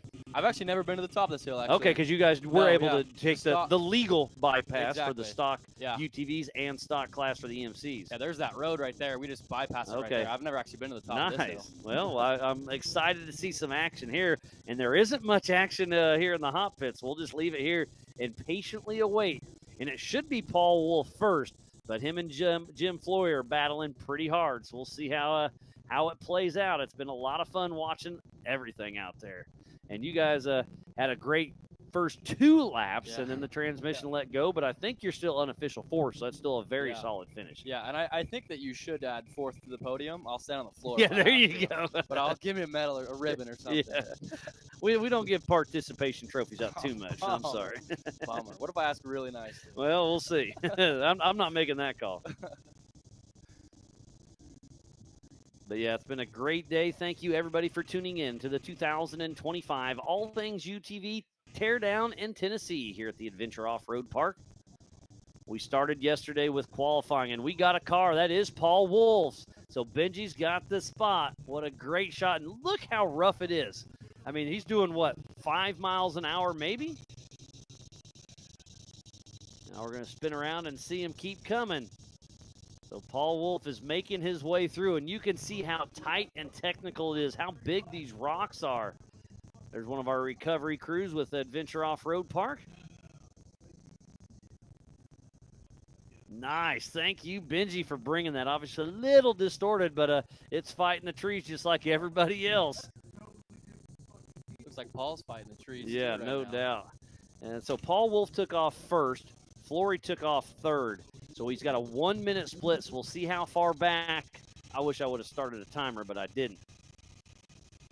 I'm going to let Benji know he's doing a great job.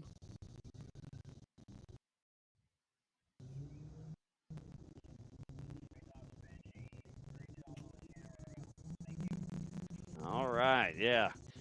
Jeremy is relaying over the PCI race radio that we got your camera. It looks great, so keep up the good work. Maybe keep her a little steady there, buddy. He probably tripped over one of those rocks. Oh, yeah. There's plenty of them. And they're slick. And they're slick right now. Oh, yeah. But it's starting to dry out, they're saying. Yeah. I mean, it's better than yesterday when it was raining. Oh, for sure, yeah. During those guys' race, during the open class last night, I wasn't jealous of them for sure. I had a hard time walking to the top of that hill to watch. Yeah, no doubt. So how far back is Flory? I still haven't seen him. Again, I didn't start a stopwatch, but I think it's been about a minute by now. So I think Paul Wolf may be back in the lead. We'll see what happens. Uh-oh, we got Mark McClary out here. Well, Mason, I'm going to drag one of those guys in here. No worries. Thanks for coming and say hey. Thanks Congrats on the finish. 4th place ain't too bad. And I just love that you're having fun and making memories with your old man. Yeah, it's been a blast. Thank you so much. All right, buddy. Well, we'll see you hopefully at another one here in the future. Sweet, take care. All right, thanks, Mason.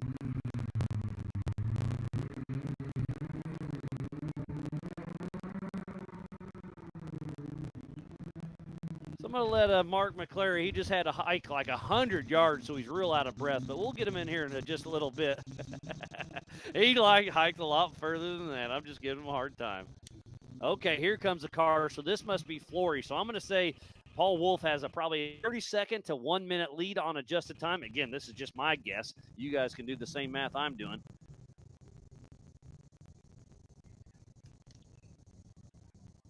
Trying to get a visual, but it sure looks like it could be Jim Flory. And it looks like he's struggling just a little bit. And that goes to show you how hard this course is. You know, the most of the course that you have seen out here is just wide open field with the Brannock boulders. But, you know, 90% of this course is what you're looking at now. Tight trees, mud, big rocks. And there, we saw Paul Wolf kind of dance right through there. So Flory's struggling just a little bit, takes a little bounce. Oh, he's getting a little rowdy on the throttle. Hopefully he keeps her on all four. And that is why we have recovery there just in case. But he is keeping that forward momentum and moving his way through. Yes, that is the 999 of Jim Flory, making it through race mile 3.5 or so there at Up Down. So far, so good. But I think Jim Flory came through leading this race last lap, but I think Paul Wolf re-stole that lead. He has been physically out front the entire time, but 6 seconds split him and Flory last time through. But I think Paul Wolf has gained that back and added about a 30-second buffer to it. We'll see here in the next, what time is it? Probably next 5 minutes or so we should see Paul Wolf. Again, thank you everybody for tuning in. This has been a great weekend of racing, and we are still got a lot more to go. So thanks again to Monster Energy, Big B, King Shocks, Maxxis Tires, Warren Racing, Brannock Motorsports, All Things UTV, NorCal Rock Racing, Rock Crawler Suspension, Freight Factory, G-Force Suspension Technology, Factor 55, and Spider Track. So please support who supports the sport. So how far back is Brandon Davis? I assume we should see him here in the next, probably 5 minutes or so. And about that time, maybe we'll try a little picture-in-picture, see if we can get Paul Wolf coming through. And we'll see if we see Brandon Davis at Up Down with Benji's camera.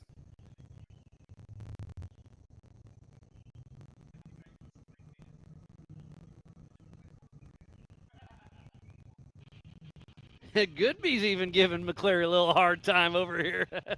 Aren't you supposed to be racing? Well, yes, he is, but he's not. Oh, yeah, I guess we'll get somebody over here.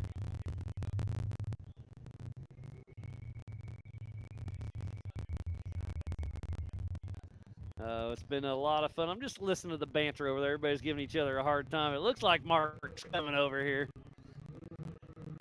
Caught his breath, had to hike out of the woods. Tyler and Mark McClary had a great run until it sounds like a broken drive shaft, huh? Yeah, the drive shaft went after the first big hill. We went up, made a hard right, and there's like a ledge that you kind of bounce up, and front tire hit, and we felt a pop, and you could hear the thunking underneath Instant, it. you knew what it was. Yeah. Oh, I hate to hear that for you, buddy. I mean, yeah, you've been racing with us for a while. You've had some bad luck. You've had some good luck. But, man, you keep racing hard and making it happen, and here we are. It is what it is. Yeah, I mean, this year's been rough on me. Last year was amazing, but that's how this stuff goes. Oh, yeah, you can't win them all. I mean, Paul Wolf tries, but he goofs up every once in a while. I know. He's got a little bit better luck than I do at this point. Last year I had good luck. I mean, we made it through everything. This year we broke quite a good bit of stuff the last 3 or 4 races. Well, again, that's part of racing. But be out here beating it up and having fun with your buddy Tyler. Oh, looks like we may have somebody coming in. Or he's just moving the camera for us. But Brandon Davis should be coming into up down here in just a little bit. So how far back did you have to hike? Is that a half mile or? Just under the first mile, I think. Okay, so just shy of a mile. That's still a pretty good hike because it's not just walking through a field. It's muddy, it's rocky, it's woods, and no, it's coming down's worse, man. It's slippery down there. Coming down all the way. But gravity helps. It does. It does. You just gotta make sure you grab the tree quick enough on your way down. Or tuck and roll, huh? Yeah. No, definitely. It's this course is definitely it's awesome. It's rough, but it's rocks and mud. 100%. Well, I think we're gonna switch back to the All Things UTV start. Oh, there comes Brandon Davis. We got action in both cameras, but I hear Paul Wolf, our physical race leader, getting ready to pop out of the woods, or I assume it's here. It's definitely a Mav-R. And switching back to Brandon Davis until we get the visual on Paul Wolf. And look how tough this section is. Oh, there's Jack with Believe Cam chasing down our physical race leader, Paul Wolf. And I believe he is on adjusted time winning this race as well. So we started this race with 7. Nick Anderson and Rental started the race, got his starting points, pulled off. McClary made it about a mile in, popped the drive shaft. Then I think everybody else is still moving. We'll see. So we are almost at the halfway mark. Paul Wolf is about to finish lap number 2 of 4. It is 5 miles per lap. They took off one at a time every 30 seconds. This race is on adjusted time. And we switch back, and Brandon Davis with his wife riding shotgun, struggling a little bit right here. But I'm excited to see him in the UFO car here in just a little bit. Oh, doing a little tree clearing for us. I'm sure you did that once or twice, right? Yeah, we did a lot of that yesterday because once you grab traction, you just kind of have to go where the car wants to go. And you don't want to stop that momentum. No. If the tree's small enough, it'll go over and you can keep going. I'm trying to see if that's John Schaefer or Gavin Smith. That looks like Schaefer. That's Schaefer. Yep, 271, John Schaefer. So right behind Brandon Davis. So I hope to see Jim Flory coming out of the woods here in just a moment.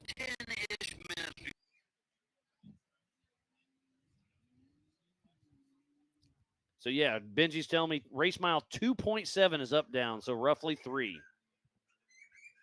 So I see Paul Wolf coming up. Chris Hickman's out there with Anderson Racing, giving the car a visual.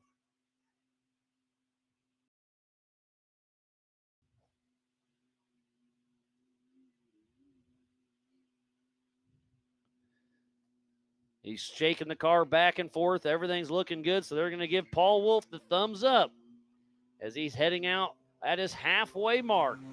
Paul Wolf giving us a little bit of a wave and heading out for lap number 3 of 4, right at the halfway mark. So you raced this course last night during the rain. It was super slick. The stock guys were asking this morning. They said it was slick. Is it starting to dry up a little bit out there? It's honestly drier than it was last night. Okay. In the rain last night, it was very slick, very rough. Basically, all the downhills, you just kind of let it slide till it stopped. Drive by Braille, huh? Yeah, it was drive by rock, pretty much. But No, it's honestly dried up pretty good out there. We thought it was gonna be worse than it was. but Yeah. it's Well- hard though because there's some big water holes and mud holes. So then and you it's drag just- that up. That's getting spread into like everything now. Ah. But Well, it's part of it. So yeah, your day's done a little early. It's part of it. It's a bummer, Yeah. but you get it. You've been No, there, done it's- that. You've had success. You've had Oh, yeah. failures. We all have. yeah, we finished yesterday. I mean, we take that. I mean, we did a whole 5 miles yesterday in 3-wheel drive, winching and everything. Ooh, that makes for a long lap. It was a long last lap yesterday. We finished, and today we went out and we beat on the car a lot harder than we wanted to yesterday. So that failure was Probably- it's kind of known with how you have to beat on it with 3-wheel drive and going up all the rock faces. So it was probably hurt, and you just can't see it until Yeah. it goes. Well, because it's covered in mud. yeah, covered in mud. It's underneath a fuel cell. You have no idea what's underneath there until it Yeah. goes. So I guess when you get back home, you get Tyler to work and get him getting that thing fixed, huh? Yeah, we gotta find someone to wash it. He's not very good at that part. Well, I'm sure you can find somebody. Tyler's a Yeah. pretty good hand. Yeah, no, he's a good hand and a good engineer, but man, when it comes to a pressure washer, he doesn't know how it works, I huh? think he pretends. Yeah, That he's not there good you at go. it, so he doesn't have to keep doing it. Well, that's what he's trying to do. Yeah. I'm not very good at this. Find somebody else because I don't like doing it. Yeah, exactly. I mean, I don't blame him. I don't like washing them either. I don't see him shaking his head at us yet. No, I don't. I think he walked back to change. He had to get his suit off. So we're going to switch back to racing tracks. Again, go to Find Teardown at Tennessee.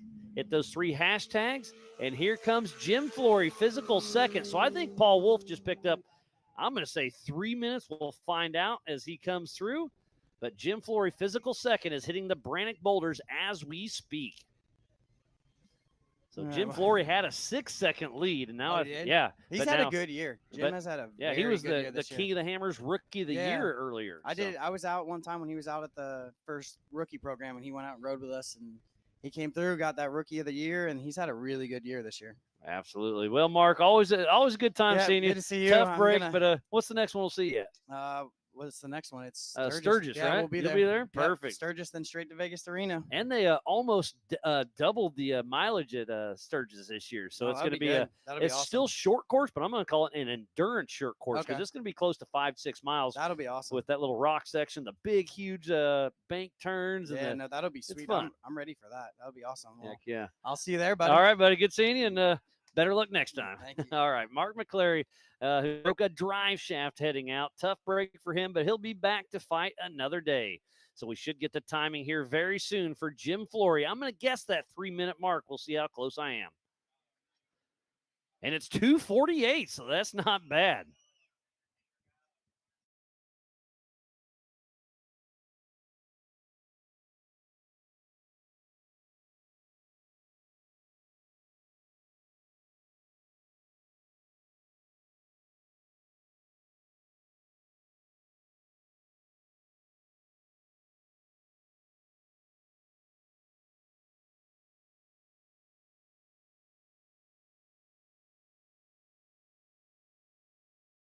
Trying to holler at a few of the racers, and they're going to be coming in. And I asked Pat to come in. He said he just pushed his daughter Mia over here, and you rode a shotgun for the first time with your dad during a race, right?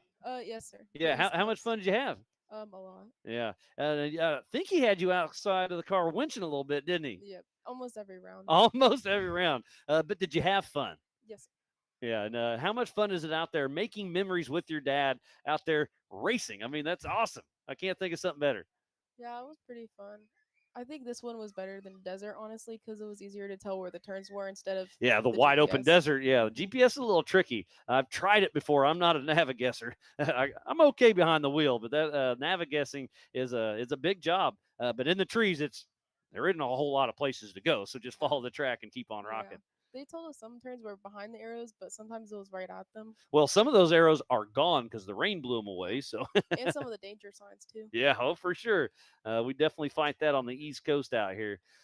So you've rode with your dad, Pat Murray, for the first time. You gonna do it again? This is like my third time. Oh, third time during Yes, the sir. race? Yes, sir. Oh, I'm sorry. I messed that one up. I apologize. So you've been riding with him for a few times, and you're going to keep doing that for a bit? Yes, sir. All right. Well, I like your style. You ever going to switch seats with him? Maybe, but I don't think I'm not ready yet. Okay. You want to just keep learning the race car a little bit more. All right. Nothing wrong with that. But eventually you'll say, hey, Dad, it's my turn, huh? Yeah. I like it. What's the next race you guys are going to make it to? Do you know? I think we might be going to Bowling Green. Bowling Green during LS Fest for the Eastern Joker race. That's going Yeah. to be a fun one. I'll probably help them with spotting, not co-driving though. Yeah, because in a short course, there are no co-drivers. It is just spotters only in the spotter stand. So you get a yell in his ear saying, "Go faster, Dad!" Right? Yeah. It's been a great weekend. What was the highlight of your weekend this week? Probably the winching. Just winching. All right, getting out there and getting it done, huh? And that's physically that's a lot of work getting out there and running up these slick rock spots and finding the right tree. Yeah, I mean, kept it's sliding down the hills and I'll everything. bet, yeah. But yeah, no, it's been a lot of fun and interesting. Winching was your favorite spot. I think hanging out in BS's my favorite. Obviously, the racing's great, but you like getting out there and getting dirty. Yeah, it was kind of fun laying in the mud sometimes. So. Taking a little nap, huh? Yeah. And sounds like he put you to work quite a bit, so you had a lot of fun. I expected to be a lot more sore this morning, but I actually wasn't. Well, perfect. I'll bet your dad's more sore than you, and all you did there is sit there. Yeah. It's been a great weekend, and it sounds like somebody else is coming through. We'll see who that is here in just a moment. I believe it's going to be Brandon Davis. Waiting for a physical look, but your dad's standing right in the way. And no, that is John Schaefer. So John Schaefer has moved into third place physically and on adjusted time. So where is Brandon Davis? We saw him struggling a little bit at race mile 3 at Up Down. But now I hear another one. So is that going to be Brandon Davis? So we got some action as John Schaefer's heading through the Brannock Boulders. Well, Mia, it was a great time. Thanks for coming up and having a quick chat. And I love that you had fun with your dad out there, Pat, ripping it up, doing some winching and having a great time. Can't wait to see you in Bowling Green, Kentucky during Ellis Fest. All right. Thank you, Mia. And here comes Brandon Davis. So Brandon Davis took off ahead of John Schaefer by a few minutes. So that's where that's going to land on adjusted time. So how far back is Gavin Smith? He knows this course. He was just riding with Aaron Lynch for a couple laps. So not sure what happened with him.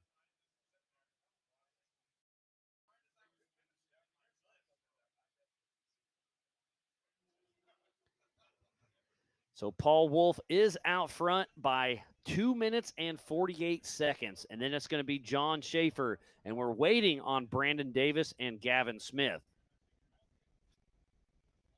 So it's been a great day of racing. And there goes John Schaefer.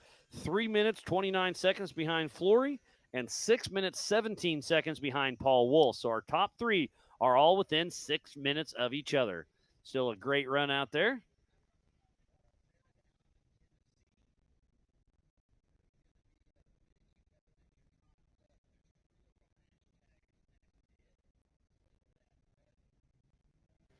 So we have Randy Shahan hopping in the Big B studio after his first ever race with us here at Ultra 4. And how much fun did you have out there? Oh my goodness, Miles! I had an absolute blast. It was actually my second race. Okay, it was. Okay, you're right. Yep. My first one was back in April at Crossbar in Davis, Oklahoma. That's right. Oh man, the butterflies, the jitters. Oh, it was wild. I ended up. I started the race in two-wheel drive. That's had not no idea. On accident? On accident. Okay, so just a whoopsie there. Did one lap, 15 miles, and had a blast and just said, okay, I'm ready for the next one. Perfect. And Brandon Davis just comes through. So 8 minutes, 39 seconds behind Wolf and 2:21 behind John Schaefer. The car we haven't seen for a little bit is Gavin Smith.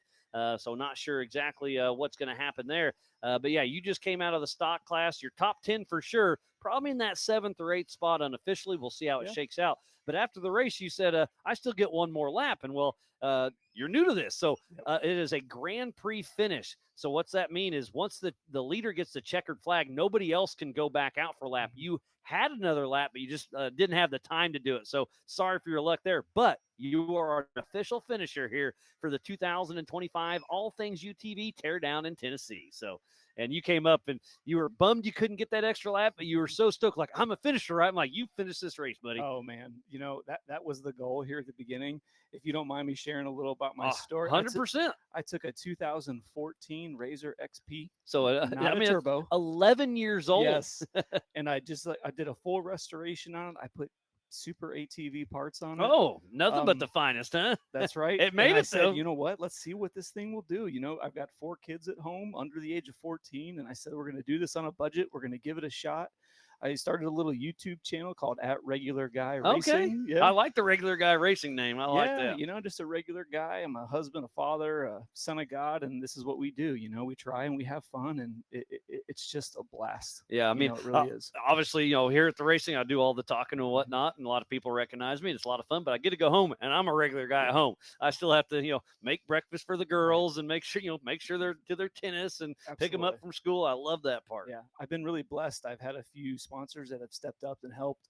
Power Sports Nation has been a huge the Dickey help. family is amazing. Are they not? Yeah, they're they great. Absolutely are. They've stepped up. They've helped. I've asked them questions. They've given me tips. They've just been so helpful. Any side-by-side, any UTV needs that anybody has, they'll cover everything. Yeah, they have it. a UTV salvage yard basically. So they buy a lot of wrecked machines and then part them out and keep the good parts. They're on the shelf.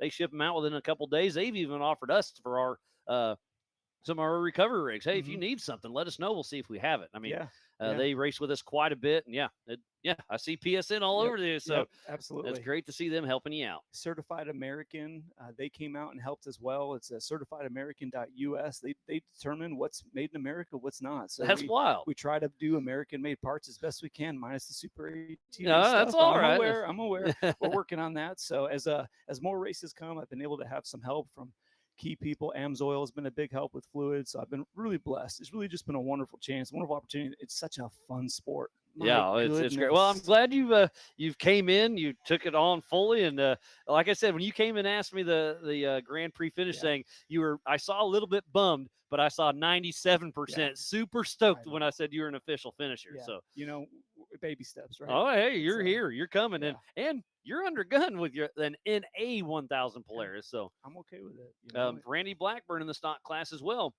He's running that little RS1, same thing, and he said he didn't miss the power except for in the Monster Energy short course. Everywhere else, he's like, power wasn't an issue. I just wanted to make through and make a clean run. Yeah, that guy is great. That guy's unstoppable. He's real good.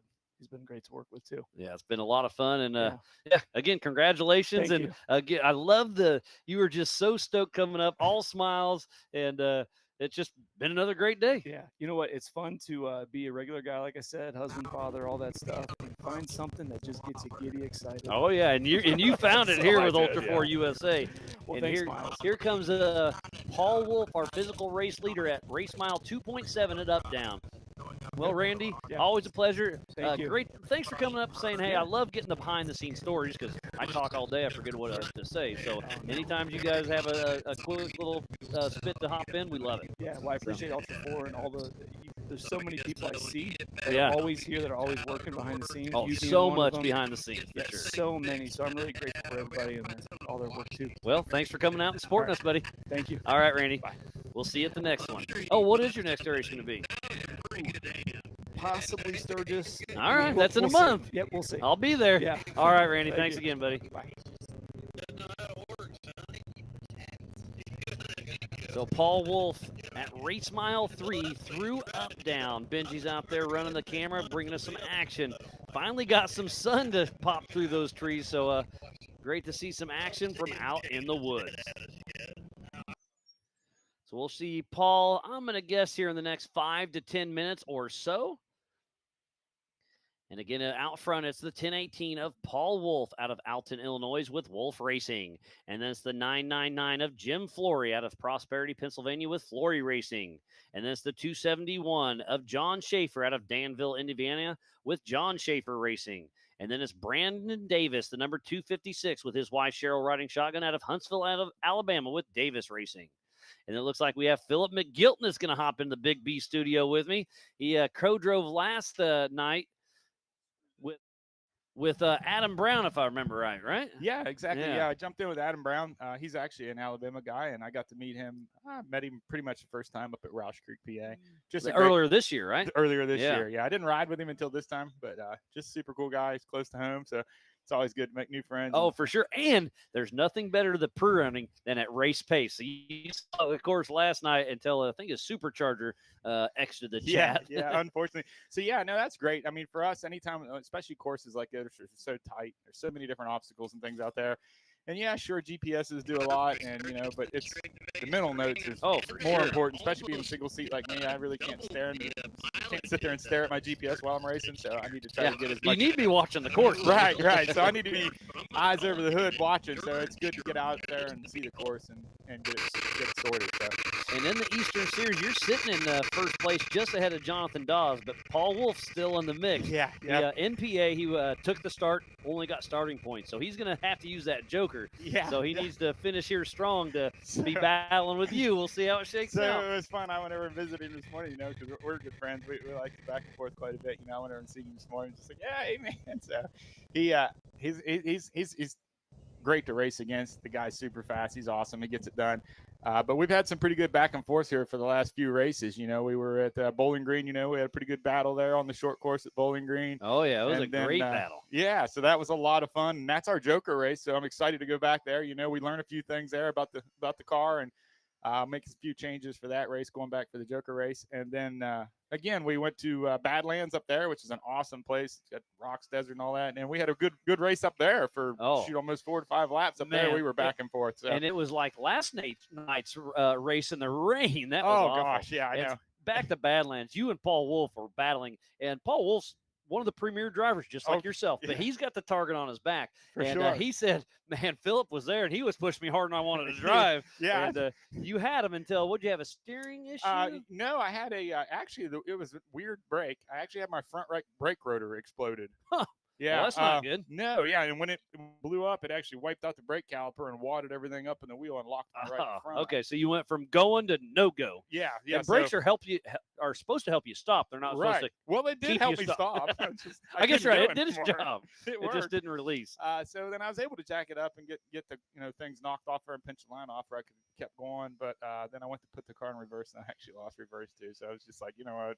I'm done. But yeah. It was a great race up until then. That's what everybody always says. It was a great race. It was a great race until then there's a story for everything. But that rain coming in there, it was crazy. Like that field area out there. Yeah, it started flooding on you guys. Like lap 1 and 2, like it was all blued in almost like a dirt track out there. So you were able to send it and skate around. But when the rain came, I mean, it turned to like ice. And then it went from ice to a foot deep of water everywhere. It was crazy. That was wild. So this must be Jim Flory, I believe, coming through race mile 2.7 at Uptown. Benji's got a camera out on course. Thank you, buddy. So let's talk a little bit about your racing background. You used to race ARCA trucks in NASCAR, right? Yeah. So I've been out racing for quite a while. I started out little on motocross. I raced in the outdoor AMA series, Loretta Lynn's District 18 out in the Midwest. And, I did good. I had a lot of fun. I wasn't like a superstar motocross racer, but, I was out there competitive and had a lot of fun. And then with age comes a cage, right? Yeah. I got to the Arena Cross series and then started getting a little braver. And then I got hurt a few times. And I was like, you know what, this is going nowhere. I need to find something different to do. So got out of that, kind of took a little break, and then decided to get into cars and did a little bit of short track stuff. And I was working on just basically getting my license so I could go out and compete because some of them tracks require you to have some type of which license. makes sense. Yeah, and in the process of all that, just dumb luck, I ran into essentially a scout for Ford.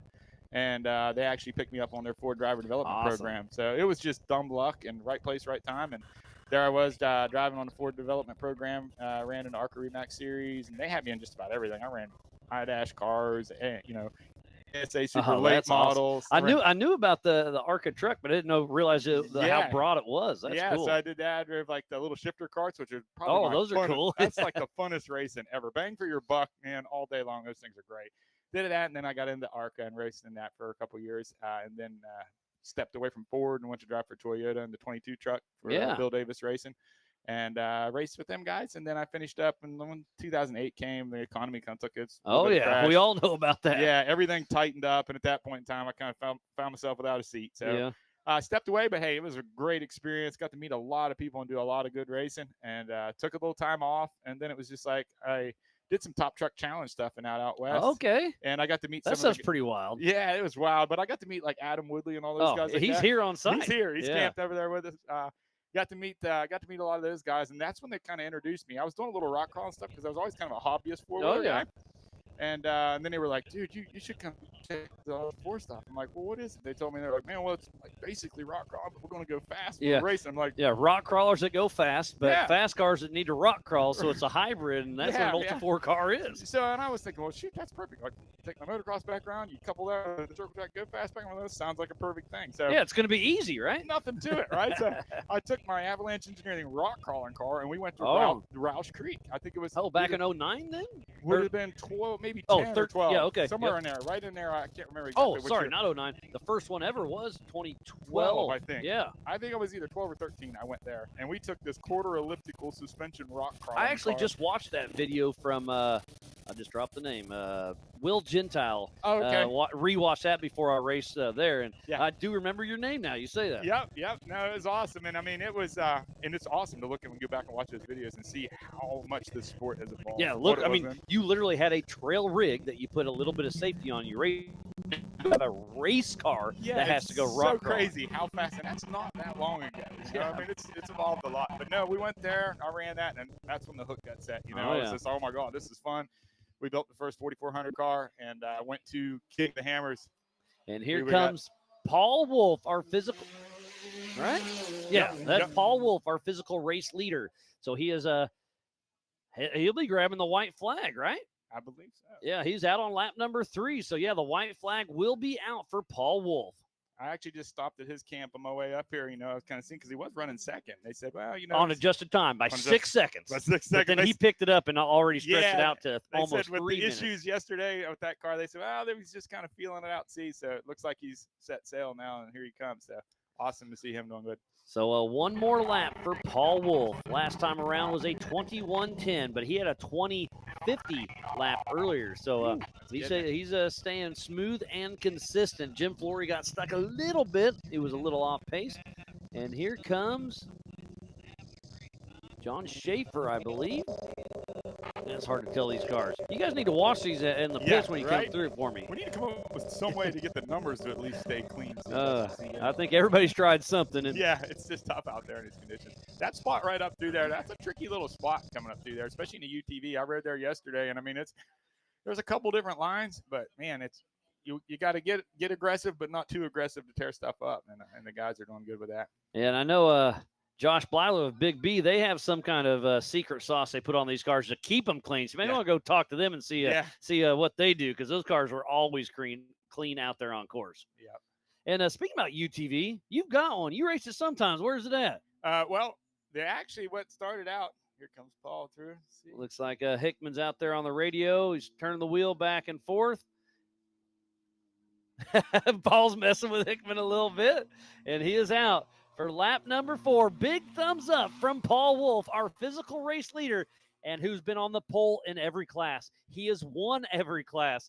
This guy, Phil, you got your work cut out for him. He knows this track with all that UTV and that's racing. the thing. It makes it so tough, and that's kind of really why we started venturing into the UTV race. That seat time on course is just huge. It's like none other. Luckily enough, you got to ride with Adam Brown last night, but it's still different. Right seat to left seat. It changes. Yes, that's for sure.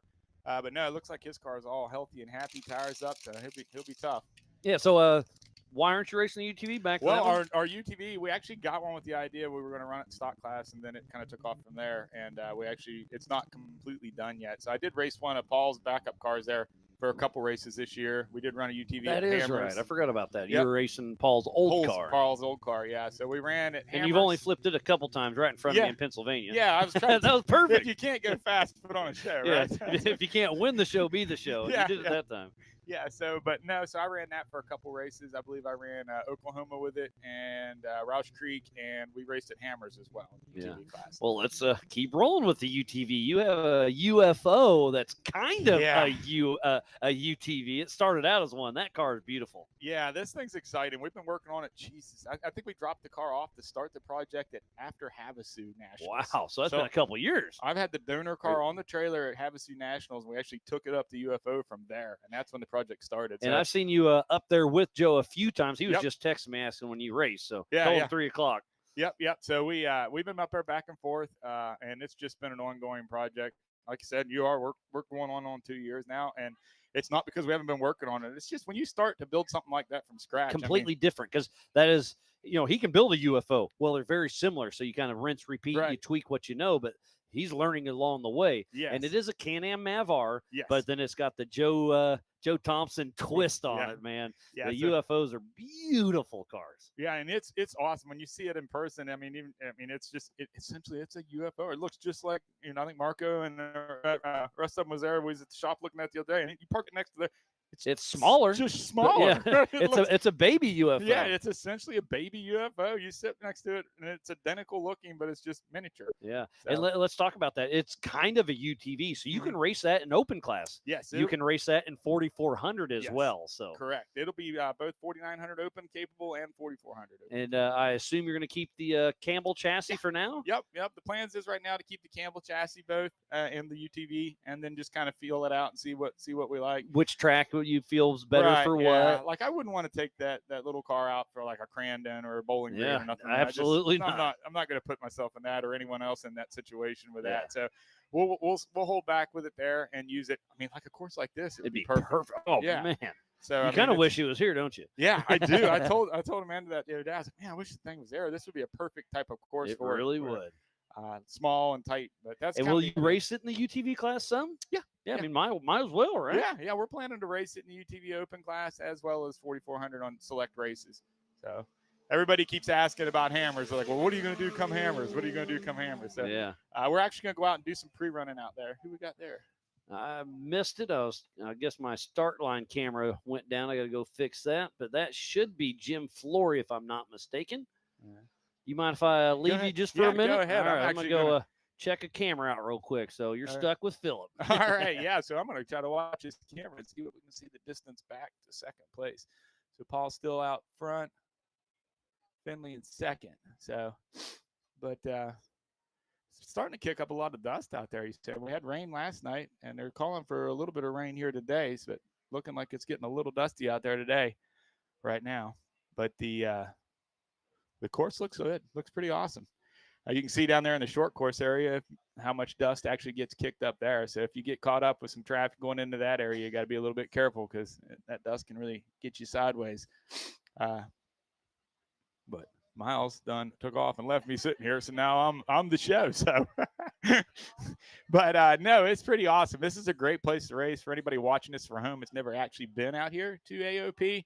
It's just a really cool atmosphere here. I mean, we're really deep in the woods. A lot of rocks, a lot of trees, awesome off-road park here. You know, they got a great parking facilities. They got a good check-in area and everything. Just a great place to hang out. So we got Pam here behind us. Is Pam jumping in here? No, you're fine.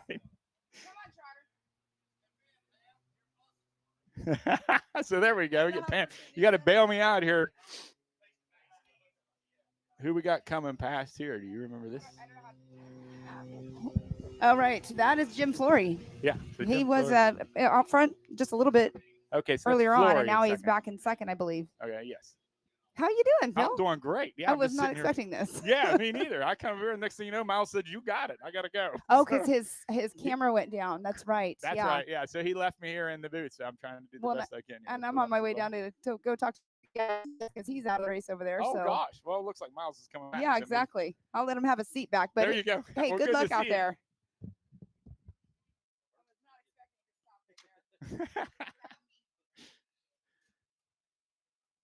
Yeah. So Pam dropped in and say Yeah, hi for that a was little bit. perfect. She's keeping busy with the social, running up and down and keeping Yeah. everything going.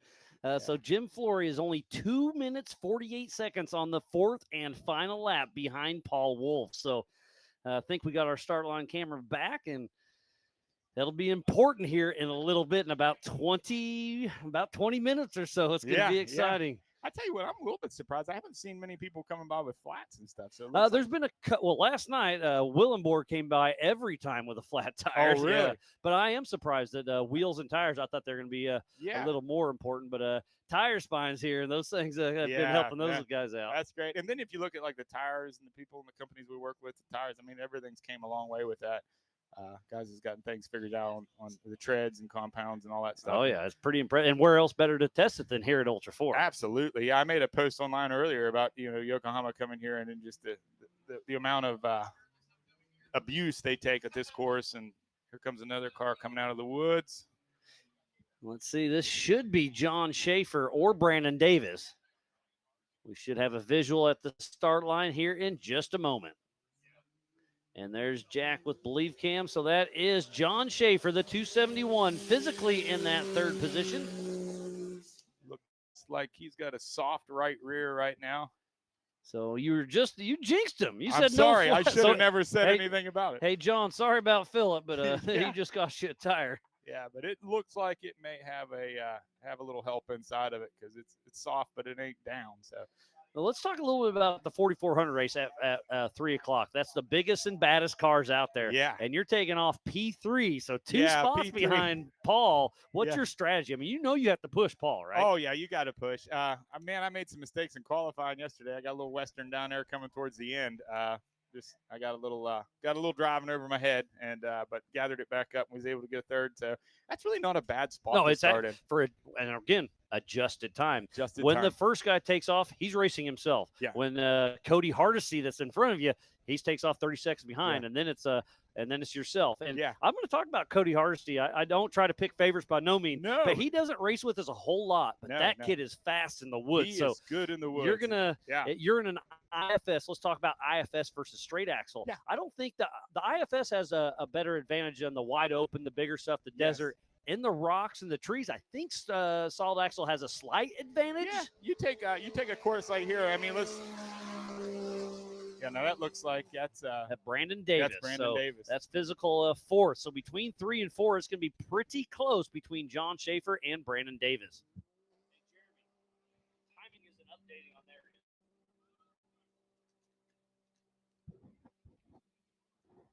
So we are on our fourth and final lap for our leaders. Out front it is Paul Wolf, then Jim Flory, John Schaefer, and right behind him is Brandon Davis. Have not seen Gavin Smith for a bit. Mark McClary is out with a broken drive shaft. Nick Anderson was in a rental.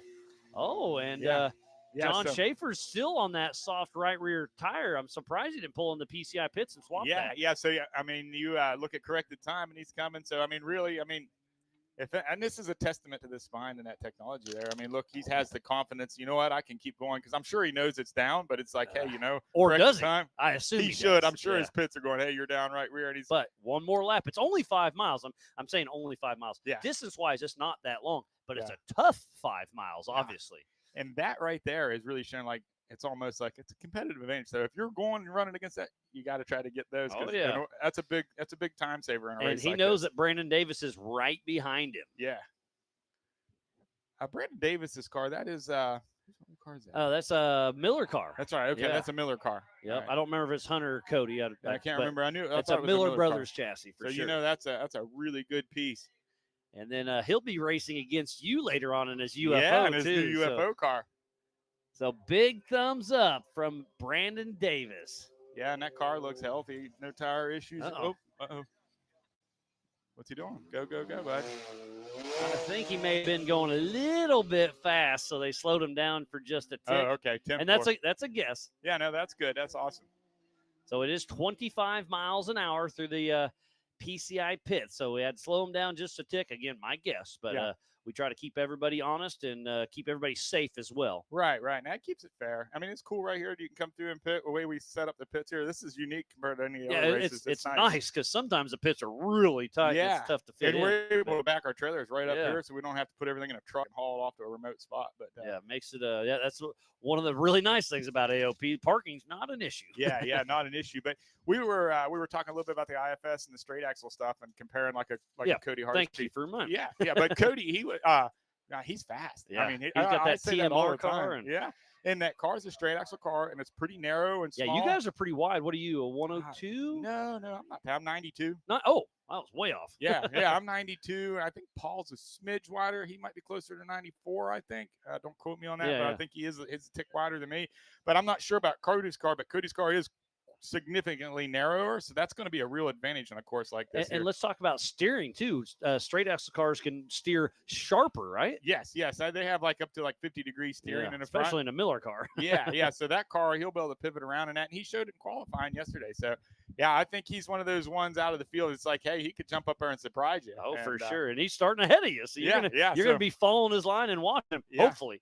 Yeah. But no, he's and then hopefully you see him in the rear view. Yeah, he's a great racer. He hasn't raced much with us, but I'm pretty excited to know he actually had a new chassis pull in on a trailer here. That's why he's got the old car for sale. Okay. Yeah. So a chassis just pulled up on a truck. I said they're looking at it. It's a brand new and it's a great looking chassis, and that is Cody's new car that he's putting together. That's why I kind of back. poked at him. I was like, you can't sell that car till after this race. And Ha, whatever. But he is racing here. That car is for sale of Cody Hardesty. So if anybody's wanting to get in the mix, there it is. Yep, and it's a well sorted car. But yeah, he's going to have his new car coming together, so we'll see him out more. So that's great to see. He's a great little driver. He's a great driver. Yeah, we just want to keep racers coming out and racing. I mean, it's fun. Yeah, we love it.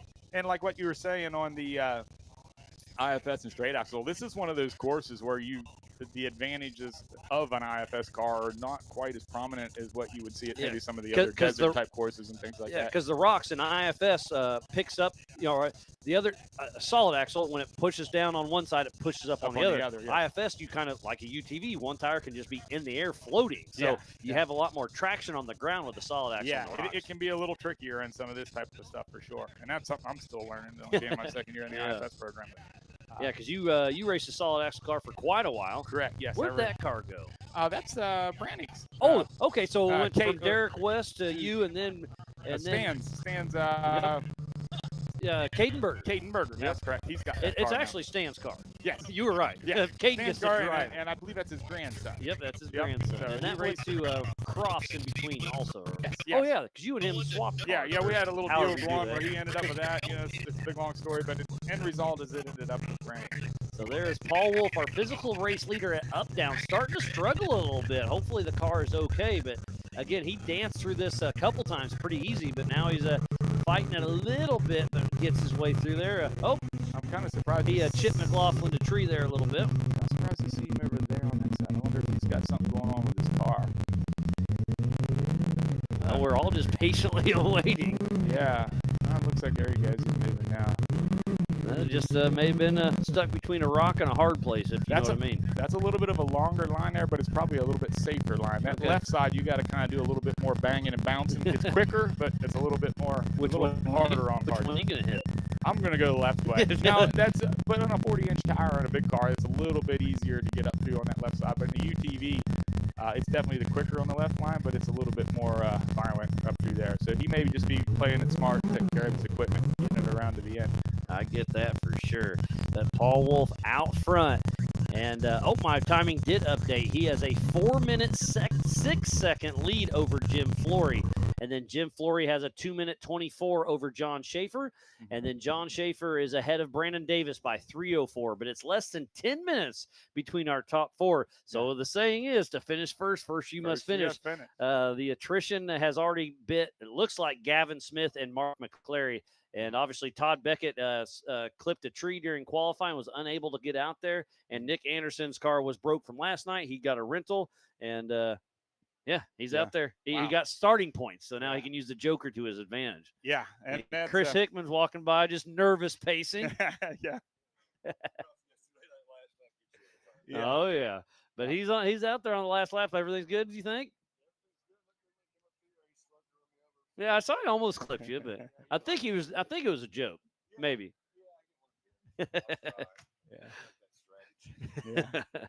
So Chris Hickman having fun with Paul Wolf out there. He's an awesome guy. He comes to all these races and just cheers, and he'll help everybody. Just another great example of Ultra 4 family people here at the track. So.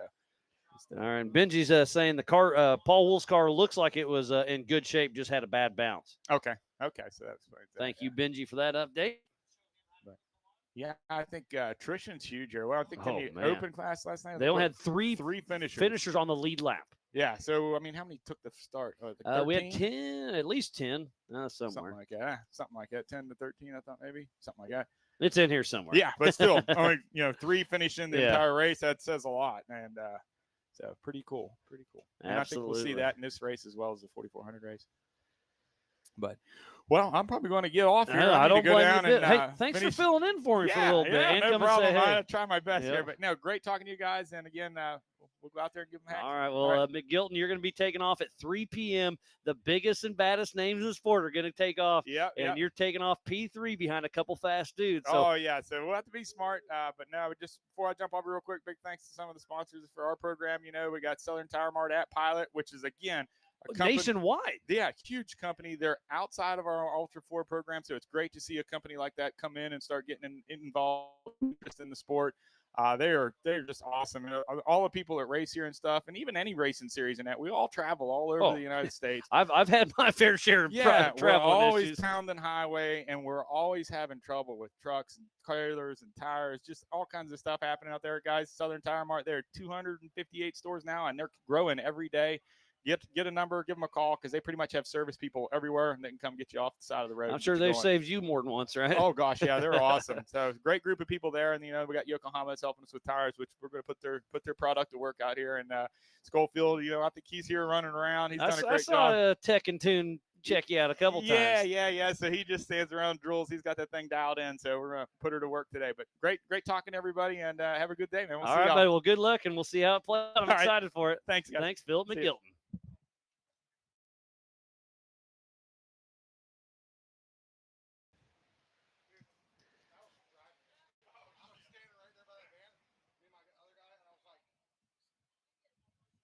All right, we got Carolina Claire going to hop in the Big B studio here for just a minute. She during practice had a little bit of issues out there. I hated to see you not be able to make the race, but you still got a big smile on your face. Yeah. So I think it was a tie rod, so no fault of your own. It's probably your dad's for not prepping it right? Yeah, Dad. No, it's fun. Racing happens. I mean, you see so much issues happen out there, and it's been a good run. And you get out there, and you got to turn some laps, and that's what the fun was. Just tough break on not being able to make the start. Yeah, I wish I made the race. But... Yeah, and your brother Tillman's been running around. I remember him back in the day, and now you're kind of stepping into his shoes and getting the racing fever, huh? Yeah. And you've been racing quite a bit of short course in Durham Town, right? Yes, sir. Yeah. Having fun out there? Oh, yeah. It's a lot of fun. You get any trophies home yet? Yeah. Perfect. But, yeah, I'm glad you guys were able to come out here and come out racing with us once again and stepping out here with Ultra 4 USA for your first time. It was really fun. It was a cool little track, and obviously we had that scare with Jet Frazier. He's okay. He got out, but I'm sure that made you think a little bit, and that's why we make you wear all that safety gear. I know it's not fun when it's that hot, but that proved a point that that's why we do it. Race cars are race cars. They don't listen to us. Yeah. Did it scare you a little bit? Oh, yeah. It scared me a lot of bit, I'll tell you. And there goes, it looks like that was John Schaefer, I believe, or Jim Flory. Missed it on... I was talking to you, Claire. I'm sorry. But, man, what a great time out here. And obviously your race was yesterday, but you're still sticking around to watch some more racing, huh? Yes, sir. You'll head home tomorrow? I think we're heading home tonight. Heading home tonight. Nothing wrong with that. Well, again, thanks for coming out and racing with us and having some fun. And who you rooting on in the big race? Just everybody, huh? Yeah. You don't have a favorite. You just want to watch some racing. Yeah. Perfect. All right. Well, always a good time. And I like asking the kids, what are you going to ask from a good old Santa Claus? I don't know. You don't know yet? You got some time to think. Maybe some race car parts. Oh, yeah, big car. Oh, big car. All right. That's what I'm talking about. I think Dad even gave you approval already, so you better be extra good this year. Yeah. All righty. Carolina Claire, good times, and thanks for coming by and saying hey. Thank you. All right. Well, the future of our sport is bright out here, racing along as we're on our fourth and final lap for the 4900 G-Force Pro Modified class, all part of the big weekend for the All Things UTV Teardown in Tennessee here at the Adventure Off-Road Park. And it's been a lot of fun out there. Who's it going to be? Can Paul Wolf hold it together once again? It's going to be exciting to see.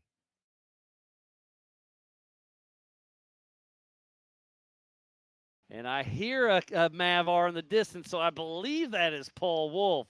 We'll see if it is or not. So our physical race leader, I believe, is Paul Wolf, and I hear that Mavar echoing in the distance. So it'll be time will tell, but it looks like Paul Wolf may just win another race. Can he win the pole in Open, Pro Mod, and 4400? Been there, done that. He won the Open last night. Looks like he might win the Pro Modified class. So there's only one more race yet to come as long as everything looks smooth. But Paul Wolf, the number 1018 out of Alton, Illinois, with Wolf Racing in that Can-Am Mavar with Badlands Off-Road Park, All-Tech Nitto, and Raceline wheels as he heads into the Brannock Boulders for the final time in the G-Force Pro Modified car. Last night he came through here with a broken tie rod and he just barely made it to the finish, but he did, and he is all over the throttle as he heads into the Monster Energy Short Course for one final time. What a great run for Paul Wolf. Oh, and there I see Gavin Smith. He was supposed to be in a race car. What happened, buddy? A broken axle. Well, that happens. Tough break. So I was waiting to see him come out but that's what happened. Broken axle, so he's out of the race. But right now it's Paul Wolf who should be coming through to grab the checkered flag at the All Things UTV finish line. Great weekend for Paul Wolf. Can he hat trick this thing? It's going to be interesting. He's going to have his hands full later on this afternoon. Just one more turn to go for Paul Wolf as he's up and out of the Monster Energy Short Course, and the checkered flag flies. Unofficial first place goes to Paul Wolf with Wolf Racing. He is 2 for 2 unofficially so far. And again, on adjusted time, he took off first, but I think he's got Brandon Davis, Flory. And that's, I guess, all we have moving. Oh, and John Schaefer as well. But on adjusted time, I think Paul Wolf just unofficially won this race once again.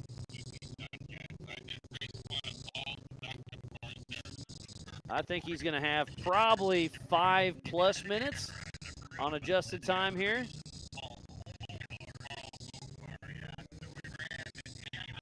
So Paul Wolf is pulling in. Hopefully we'll have him come up here and have a quick chat.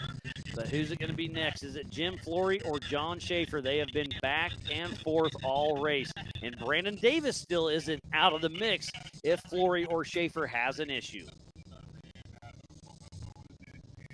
We're about an hour away from starting the EMC race. So we're waiting for Flory and Schaefer. And then we'll take a quick little lunch break and kick off the EMC here in just a little bit. And I do hear a car coming this way. So far, so good for everybody out here this weekend. It's been a lot of fun, and it's not over yet. 2 more big races to go as we finish up the G-Force Pro Modified race.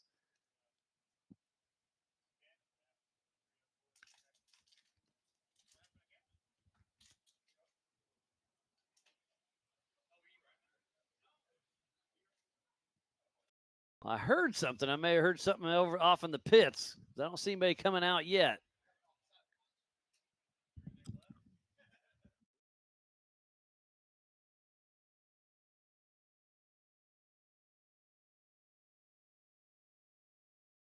There, I hear one. So off the distance, I hear some horsepower out there. Is it going to be Jim Flory or John Schaefer or Brandon Davis? We still need to fill out the podium. Unofficial first, once again, goes to Paul Wolf.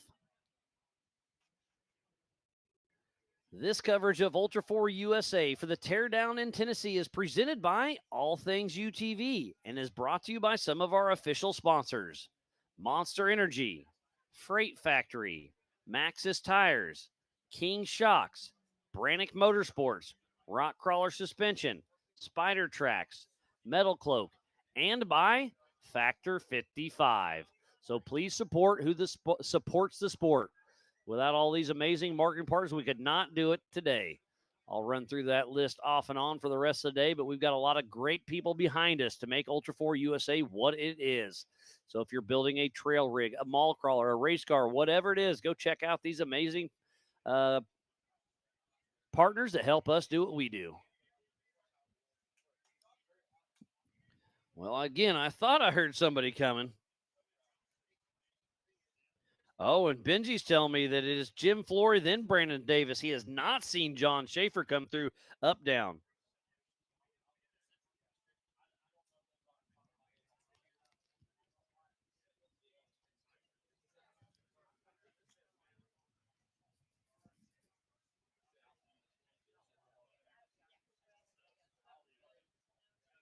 These little draws down here, they really echo, but I think I actually hear somebody this time. They keep tricking me a little bit. It's been a lot of fun out here. Thanks again to everybody who makes this possible. All of our volunteers, the Ultra 4 USA staff, everybody here at Adventure Off-Road Park, media, safety, USAC, racers, fans, and all of our marketing partners. We have G-Force here on site, Warren Racing as well, and then Roxy's up there selling all the things in the Ultra 4 USA mega merch. So go buy a t-shirt, a hat, whatever you want. We've got it. And here it goes. Looks like this is Jim Flory. Unofficial second is coming through. He'll be grabbing the checkered flag, hitting the Brannick boulders for his last time. So the 999, who is the 2025 King of the Hammers Rookie of the Year, with Donnie McQuaid riding shotgun out of Prosperity, Pennsylvania, with Flory Racing. He's got JW Performance, Can-Am X3, CT Raceworks, Metalworks Motorsports, and KMK Off-Road. And Jim Flory is in the Monster Energy short course as we speak. A great high and wide showing how vast open it is out here. And then we have Benji's in the trees to show you how tight and technical it actually is. I'm going to guess Paul Wolf's going to win this thing by roughly 5 minutes, but we are about to find out. Again, everything is unofficial until we check the trackers, double check the timing, dot our I's and cross our T's. As a checkered flag flies, for second place physical is Jim Flory. And it is 4 minutes and 29 seconds between Paul Wolf and Jim Flory. Great, great run there.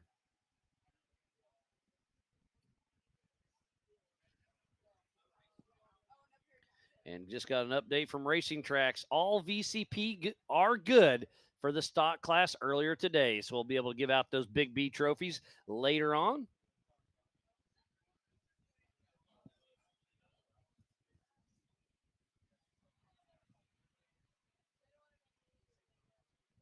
So who's going to be next? It sounds like it's going to be Brandon Davis because we haven't seen John Schaefer moving in a little bit. And he is on the tracker showing stopped at race mile 1. So that's right around the Bounty Hill area over by the Rock Bouncer spot. And that update was 33, so fairly accurate. Benji hasn't seen him at race mile 3, and it looks like he has stopped at race mile 1. Brandon Davis updated at 33, so 5 minutes ago. So he should be, and now it just updated instantly. He's right at race mile 3, stopped. So hopefully that doesn't take him too long to get back in action because we want to fill this podium. Unofficial 1 is Paul Wolf. Unofficial 2 is Jim Flory, and we're waiting on either Brandon Davis or John Schaefer, who are both showing stopped on the tracker. Oh. So Brandon Davis just hit the mechanical alert on Racing Track, so not sure what's going on there. That does not mean he is out of the race. That just means he is out of the car fixing something, and that throws a beacon out to all the other racers that says there is a car stopped on course, so it's a safety measure, but we know it here in Race Ops as well.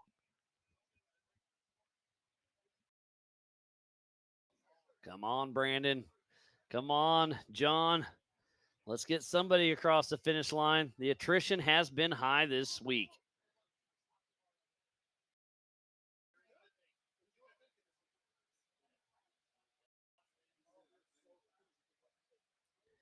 Kurt McGilton is tuned in saying, hey, Jason Moore is going to rooting on his buddy Diesel Krentz in the next race. Lisa Groves loved having Philip in the Big B studio with me, and Metalworks Motorsports is rooting on Jim Flory, who just unofficial finished in second position.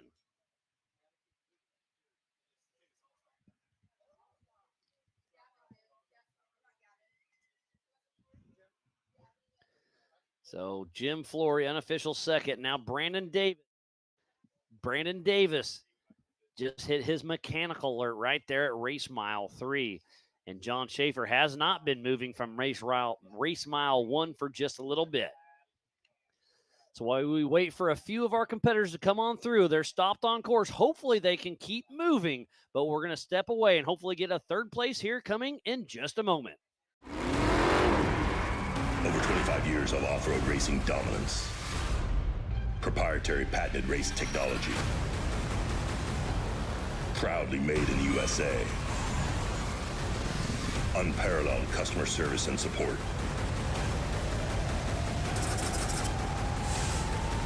The choice of champions. King Shocks, the leader in off-road shock technology. We don't take these lightly. They're not practiced or anything like that. We're here to try to win. You know, we're getting bigger car counts. It's a new track. It's a cool venue, and it's a different change of scenery.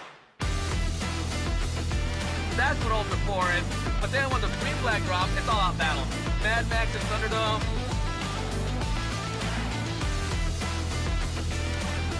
It's going to be tough. Competition is the best of the best. For me, it's just a place to go release some anger and have some fun with my kids, and it's like fist fighting in a goddamn race car. Sport racing to me is a way to get out with friends. It's where we spend time together. It's where you get your blood pumping. I'm excited. I have a lot of confidence on where Ultra 4 is going to be.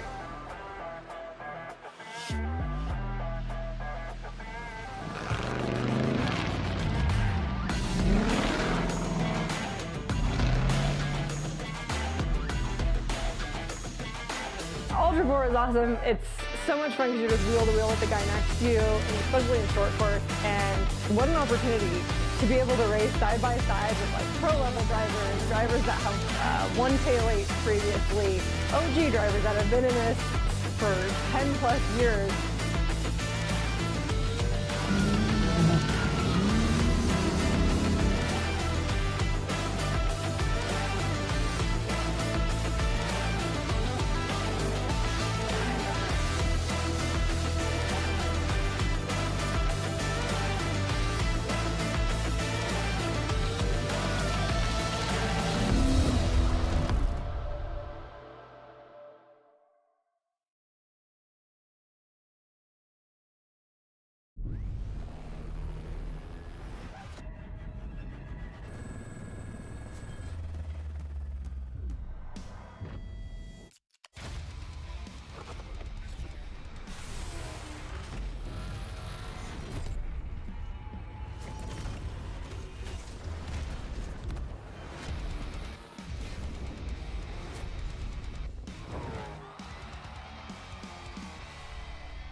PCI Race Radio is the leader in off-road communication since 1972. Our equipment was developed for racing in Baja, perfected for enjoying the weekend with family and friends. PCI has the highest quality communications, navigation, and safety equipment, backed by the best support in the industry. Find us at hundreds of events each year, supporting our equipment on site and providing the PCI Weatherman Relay. See you in the desert.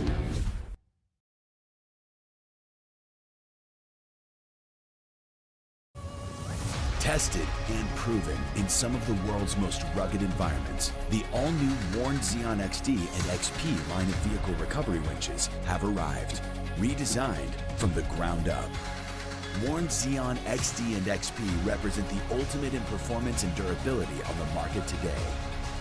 You'll have the confidence to go farther, and most of all, go prepared.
Welcome back to the 2025 All Things UTV Teardown in Tennessee here at the Adventure Off-Road Park. Benji is in the camera around. That must have been John Schaefer coming through up, down.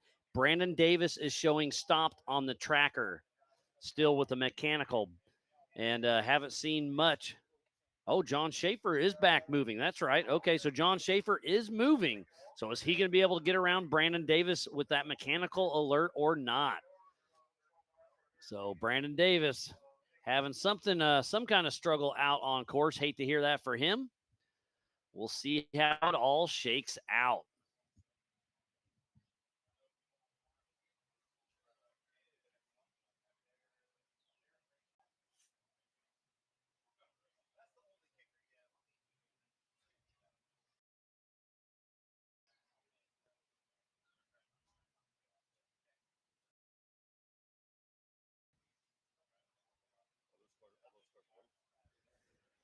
Yeah, so Brandon Davis, the 256 at race mile 3, is stopped with a mechanical alert, but John Schaefer is back and moving. So we'll see how it all shakes out.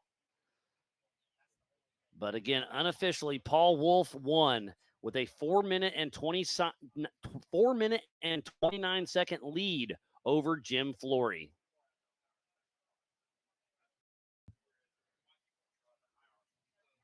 So we just have to patiently await to see if it's going to be John Schaefer or Brandon Davis. Brandon Davis has been stopped for probably a good 5, maybe 10 minutes out there.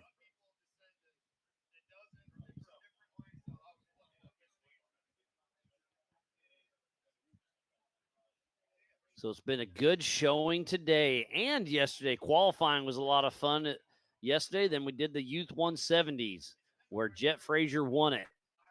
And then it was Tinley Murray. And then Caden Nolik. And then last night it was Paul Wolf once again winning his race. Josh Owen in second, and then Cody Willenborg. This morning in the stock class, it was Aaron Lynch, then Jeremy Blackburn, and Philip Poe. And then right now, it's Paul Wolf once again, and then Jim Flory. Unofficial, but it's looking good for both of those gentlemen. Now we're just patiently awaiting to see who's going to be next. Is it going to be John Schaefer, who pinged 7 minutes ago? So he's probably getting pretty close to where Brandon Davis is, who is stopped on course. See how far back this ping is? That's a 1 minute ago ping for Brandon Davis. So he is still stopped on course with a mechanical alert. That could be a belt, could be an axle, could be a tire, or he could just be out of the race. We do not know.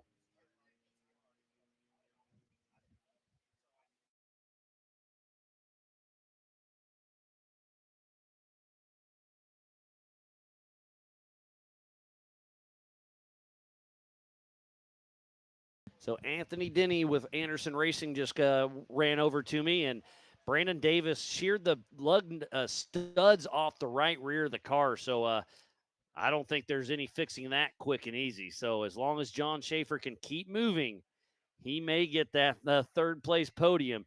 Tough luck for Brandon and Cheryl Davis.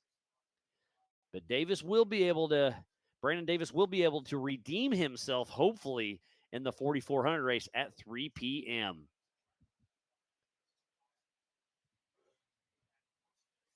Hate to hear that for anybody. John Schaefer went through with a flat tire, waved it off in the pits. I don't think I would have done that, and I'm not sure if that's what bit him, but I'm going to guess he had a flat tire, had to change that on course, but he is back and moving.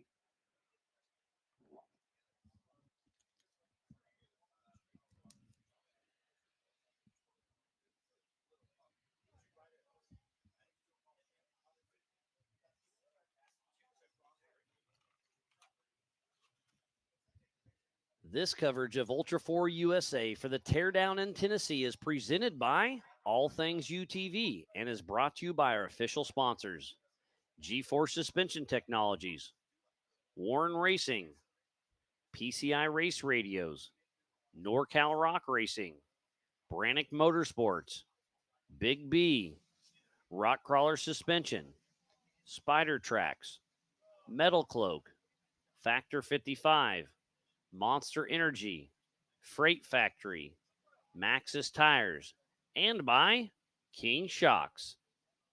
So please support who supports the sport. It's been a great weekend of racing, and we would not be doing it without each and every one of those. So go show them some love. Get on their social, follow them along, get on their website, buy some parts.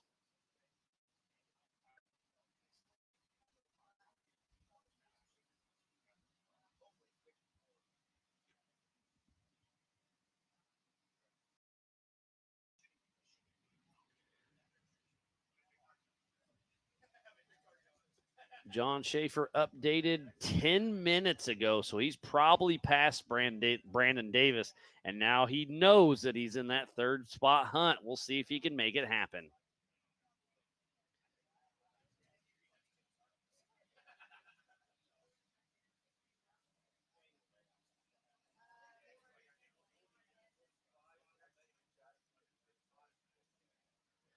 So running right now is the G-Force Pro Modified UTVs, Jason. Thanks for tuning in. Paul Wolf just won it. Jim Flory in second. Now we're waiting for either John Schaefer, more than likely John Schaefer. Brandon Davis sounds like he lost the right rear tire, sheared the studs off, so he's having a rough luck out there. And then up next is the EMC class, hopefully for a 12:30 start, with the 4500 modified, the 4600 Spider Track stock class, and the 4800 Brannick Motorsports Legends class. And as long as that race goes smooth at 3 o'clock, the biggest and baddest names of our sport, the 4400 Unlimited cars, will be taking off for 6 entire laps. So it's going to be a great afternoon of watching. If you're anywhere in the area, come on out. It's only $35 for the day, or stay at home in your nice air conditioning with a nice couch, your fridge full of nice beverages, all the snacks you want, and enjoy the show.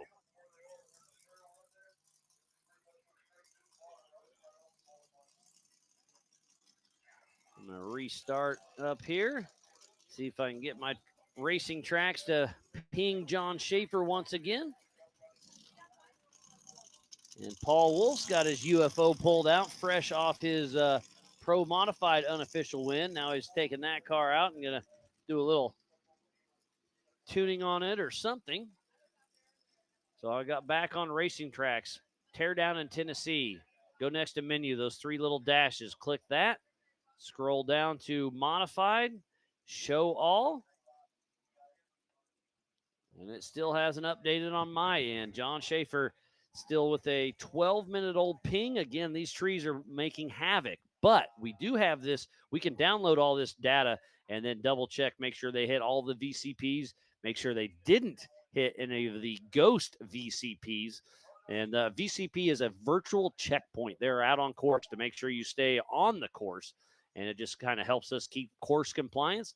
But then also it's got the push to pass feature, as well as a mechanical alert or a medical alert, which we haven't had yet. Obviously, Jet Frazier yesterday in the youth 170s did catch fire. The medics went there, but he was completely okay. He had his rad race gear on, and he was super pumped to give them a shout out, and he kept safe and sound during that scary fire. Fire's definitely fire and water, to the scariest things on a race course, and we've seen the fire. We haven't we don't have to deal with the water here per se, but we've had some scares in the water as well.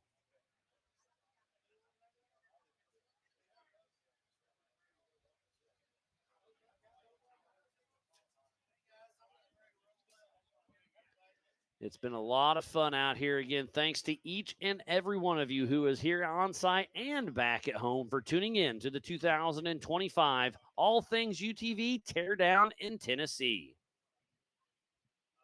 Up next will be the EMC class, but we are trying to fill the podium for the G-Force Pro Mods. Can John Schaefer make it here in time to pull it off?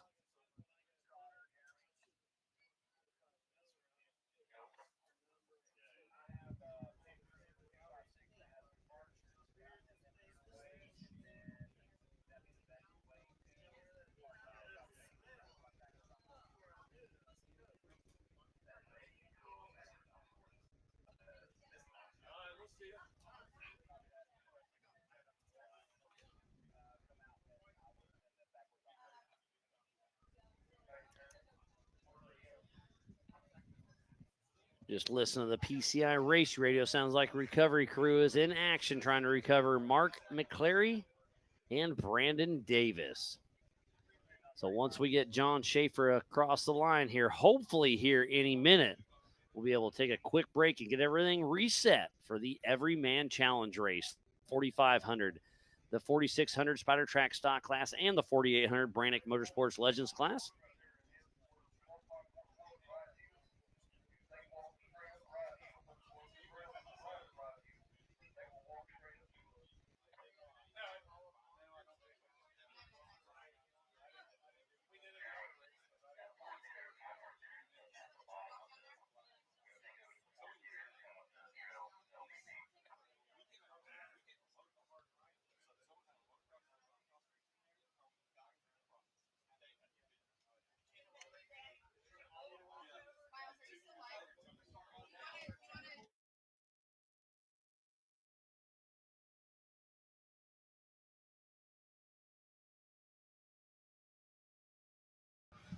So as we wait for John Schaefer to come through, we got Jim Flory fresh off a unofficial second place finish. And on your first lap, you had Paul Wolf by 6 seconds, and then he turned it up, and you tried chasing him, and it was a great run. Thanks for putting on the show. Yeah, thank you. Paul's tough. We started out. He must have had a little trouble. We had a real clean first lap. Second, third lap, we had a little bit of trouble on the rock section. Yeah, we actually had a camera out there at Up Down. We saw you struggling there, and then finally you just have to pick that right on. And with it being so slick, it's hard to pick that line. It kind of puts you where it wants, I'd assume. Yeah, we get up there part way, and then the back tire grab a rock and just pull us into a tree. So, next time we just hit a little quicker, a little more skiddy pedal. A little more momentum, huh? Sometimes you got to bump it. Oh, yeah. But it was a great race out there, and you're fresh off your 2025 King of the Hammers Rookie of the Year. So that's pretty cool. Yeah, that was an awesome surprise. We just went out. We wanted to finish King of the Hammers. We put a lot of work in to get out there and pre-run, but just to finish that race is an accomplishment. Especially for your first time out. Oh, absolutely. We put a lot of work in. It's been a bucket list dream of mine to race King of the Hammers and finish. And you put a check there. Yeah, that's a big check. I'll take that. It's awesome. And you came out here, you raced with us in Pennsylvania. I had a lot of fun out there and been dabbling here and there. And now we're here at AOP and to take home a Big B trophy. Hopefully, I think it's going to work out. You think you hit all the VCP? Yeah, right? I'm pretty sure we had a clean run. I mean, we haven't had any VCP issues because it's so tight here. There isn't. I mean, if you get off course, you're way off course. Yeah, we didn't miss anything as far as I know. Yeah, no, it's a great run out there. Here comes, looks like Anthony Vinoy getting ready to stage up for the next race. Yeah, so if any of the EMC cars are out there, we're going to try to go hot here in about 30 minutes. So come on down and start staging. But Jim, it was a lot of fun watching out there, and man, you put on a show, and again, to be battling that close with Paul Wolf on your rookie season, you got to be. I mean, that's props on you, buddy. Yeah, I'll take it. I'm an East Coast cross country racer at heart, so that was GNCC style. Yeah, GNCC style. I did a lot of A-Works for a long time, and really prepared me. It was like any other cross country course with some big rock sections. Yep, and here comes John Schaefer coming through, physical third, and he still has that right rear flat tire, and it's getting worse. It's starting to wobble a little bit, but he is here in the infield. One more Monster Energy short course to go, hitting the Brannick boulders for the last time. And it looks like third place right behind Jim Flory should be John Schaefer. And just like last night's race, we only had 3 cars on the lead lap for 4 laps. And it looks like that's where we're going to be again today. Yeah, I got to thank Dan with, forget Dan's last name, but I co-drove with him last night. And it was Dan a huge. Harper? No, Dylan Harper. Oh. Now you're putting me on the spot. Dan Hill, sorry. Dan Hill. Yeah, Dan Double Hill. A Yeah, Dan Hill. yeah. All right. Dan Hill asked me, we were talking in the pits, and I was looking for a co-driver. Said, hey, we had truck trouble on the way down, and we didn't get in until late Thursday, so we couldn't get teched till Friday morning. And luckily, I was able to go and race with him yesterday because we didn't even get to hit the rock hill because I started to have a problem with the diff or an axle on the front. So it's always something. Oh yeah. So after we did one lap out pre-running, then we had to go change front drive out. So here comes the 271, getting ready to grab the checkered flag of John Schaefer and Brandon McKinney out of Danville, Indiana, with John Schaefer Racing. He's in a custom John Schaefer built Can-Am X3 with Henry Brown GMC, Silo Auto Sales, Brown and Miller Racing Solutions, ARP Racing, and RCV. So again, it's unofficial, but it looks like Paul Wolf 1, Jim Flory 2, and John Schaefer in that third position. Well, Jim, who else do you want to thank for getting you up here once again on a podium? Oh, huge thanks to Jason Watt at JW Performance. You know, I've been working with Jason for the last year. Really credit him with a lot of our success at King of the Hammers all season. He's been with us.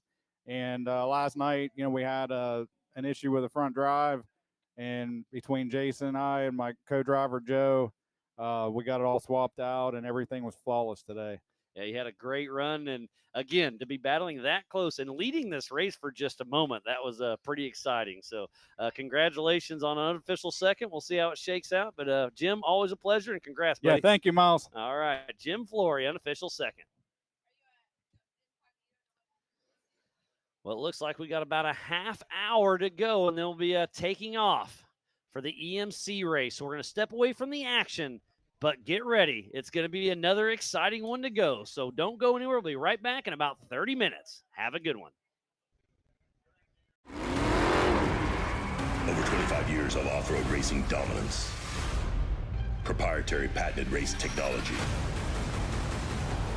Proudly made in the USA. Unparalleled customer service and support.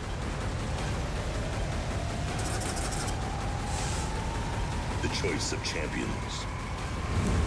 King Shocks, the leader in off-road shock technology. We don't take these lightly. They're not practiced or anything like that. We're here to try to win. And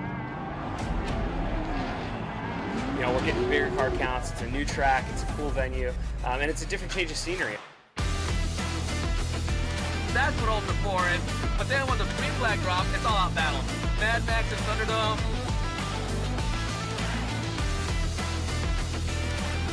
It's going to be tough. Competition is the best of the best. For me, it's just a place to go release some anger and have some fun with my kids. And it's like fist fighting in a goddamn race car. Ultra racing to me is a way to get out with friends. It's where we spend time together. It's where you get your blood pumping. I'm excited. I have a lot of confidence on where Ultra 4 is going to be.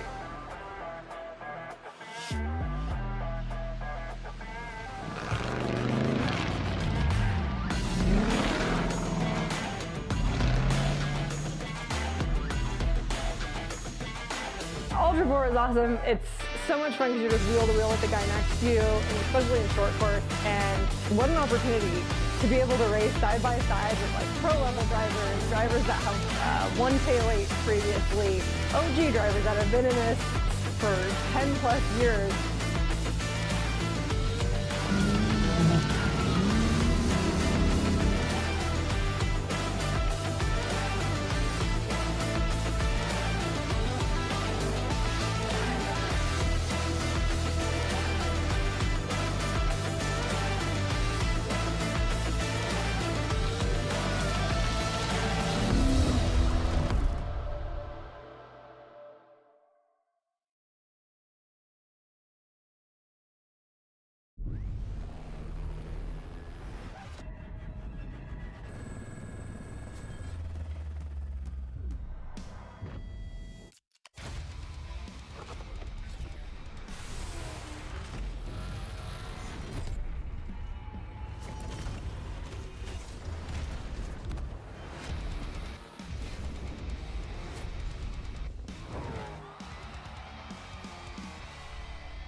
PCI Race Radio is the leader in off-road communication since 1972.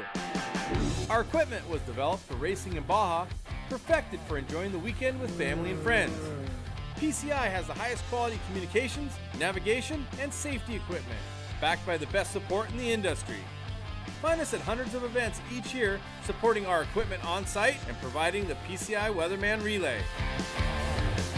See you in the desert.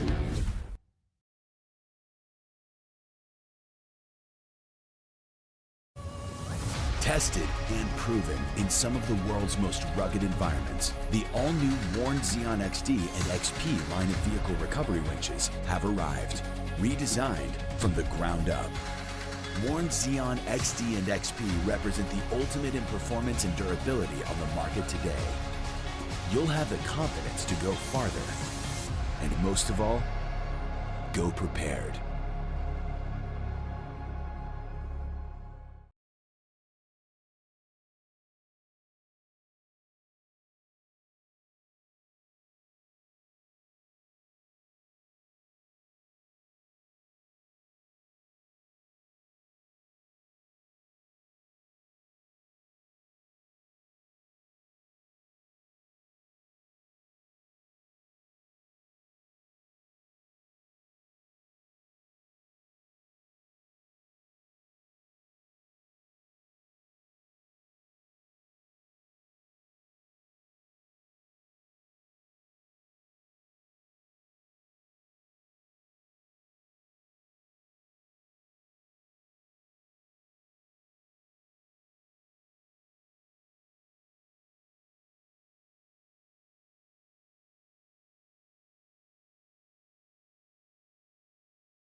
Good afternoon and welcome back to the 2025 All Things UTV Teardown in Tennessee here at the Adventure Off-Road Park in South Pittsburgh, Tennessee for round number 3 in the Eastern Series.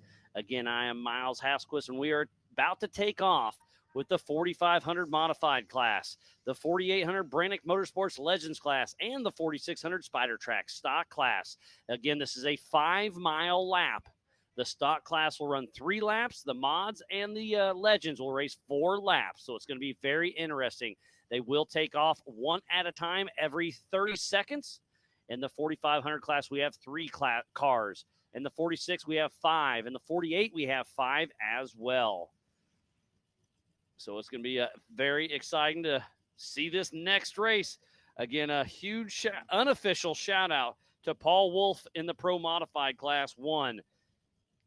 2 is Jim Flory, and 3 is John Schaefer. So it's been a great day of racing thus far, and we are just getting started. We have 2 more races to go, 2 more big races to go. So you hear me say the 4500, 4600, 4800. What are those? Well, let's start with the 4500 modified class. You can have 2.5 shocks per corner, limited to 14 inches of travel. You have to have some kind of mechanical steering, maximum of a 37-inch DOT tire, front-mounted engine, but unlimited horsepower. You'll hear me say DOT tire. What's that mean? Department of Transportation. So that means this is a street legal tire. It's not a race tire. It's it's the same car I run on my Jeep, you run on your truck. So it's going to be these cars are going to be putting these manufacturer tires to their limits. We'll switch into the 4600 Spider Track stock class. You have to have a stock OEM frame. Wheelbase must stay within 3 inches.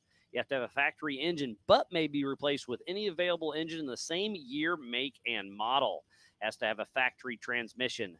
35-inch DOT tires. Single 2.5 shock per corner, limited to 14 inches of travel. Factory-style suspension like leaf spring, coil spring, T10, etc. Mechanical steering, and this is a great grassroots racing. So if you want to get in on the low budget, you can spend as much as you want. Don't get me wrong. But the 4600 Spider Track stock class is a great place. And then we'll roll right into the kind of the premier and the EMC as the 4800 Brannick Motorsports Legends class. Yeah, you can have a front or rear mounted engine, but can have unlimited horsepower. Vehicle must contain 2 seats side by side, single shock per corner. That's the big deal there. And a 37-inch DOT tire as well. Only solid axles are allowed. A lot of cars are built for this class, just like Jesse Oliver's was specific built. He's making his Ultra 4 debut in the 4800 class. And then let's switch over to Jeff Martin. That has been raced by Eric Miller, Jody Ford, and this, it started as a 4400 car, but then they dumbed it down by putting a single shock per corner, put some smaller 37 DOT tires on it, and he is out there going to be ripping it up.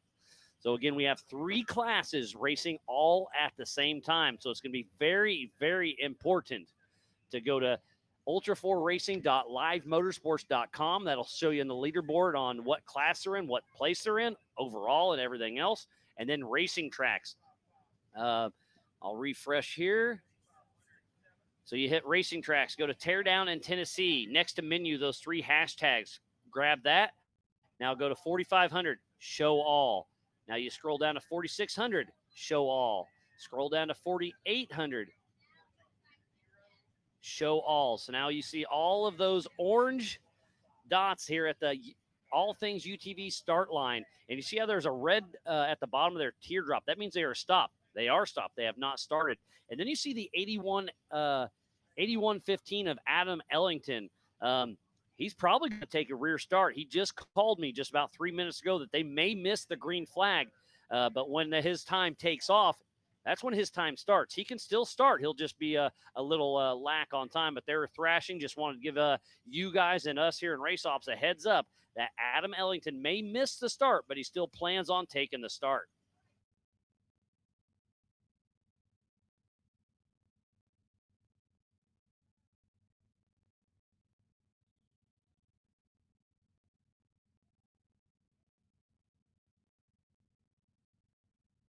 All right, looks like everybody is in line. We had to help Brandon Davis get off just a little bit, but it looks like we are getting ready to go green flag racing. And off the line first will be the Jeff Martin, the 1470 in that Miller Motorsports car. Up front, he was the fastest qualifier in the EMC class. We do have 13 cars getting ready to take the green flag. It's going to be exciting to see. Let me get on the YouTubes real quick. Looks like we got some Brandon Reed fans, some Martin Racing. Thank you, Damn It Tammy, for tuning in. It's been great out there. Can't wait to see this class and especially the 4400s later on.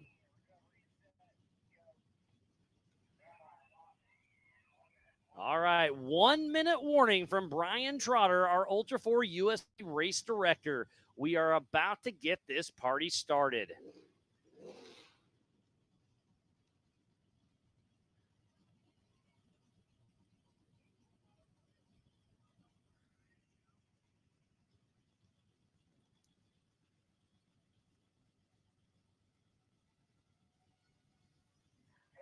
This is going to be a fun one. We are at the Adventure Off-Road Park just outside of South Pittsburgh, Tennessee in the Appalachian Mountain foothills. It's a beautiful park here with over 600 acres, 120 trails, everything from mild to wild. They've been around since 2013. I was talking to Sean, who owns this park, earlier this morning. He's excited to have us here, and we are excited to be racing. They are open 7 days a week. It's only $35 a day or $55 for the weekend. They've got cabins, shower house, bathrooms, full power hookups. So come on out on an off weekend if you want to go trail riding as well. And here we go. We are green flag racing with the 1470 of Jeff Martin and Justin Sherwin out of Martinsville, Indiana with Martin Racing. He's in a Miller Motorsports chassis, LS7, Turbo 400, 750 horsepower, Mickey Thompson tires, Method race wheels, and Brannick Motorsports.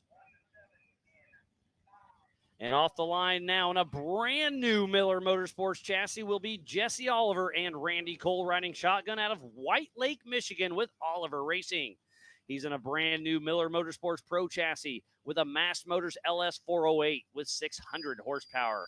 Mickey Thompson tires, Ironman Off-Road, Raceline wheels, and Brannick Motorsports. And speaking about Brannick Motorsports, Stan Haynes' grandson, the Mr. Brannick Motorsports, Caden Berger in the 4408 is taking off with Dylan Harper riding shotgun out of Fort Wayne, Indiana with Brannick Motorsports. He's in Philip McGilton's old car, a Jimmy's 48P chassis with an LSX with 900 horsepower. Brannick Motorsports, Mickey Thompson tires, Raceline wheels, and Badlands Off-Road Park.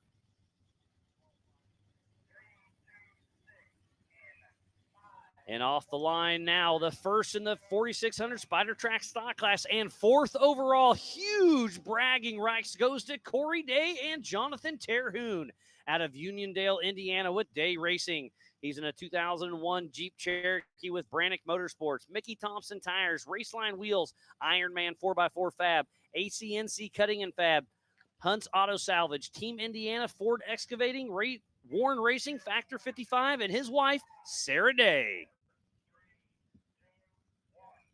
And off the line next should be Anthony Vinoy, number 801. Uncle Bubba himself out of Hickory, North Carolina with FSU Off-Road and that TMR TJ chassis with an LS1, Method race wheels, East Coast Gear Supply, Barnes 4-wheel drive, and Brannick Motorsports.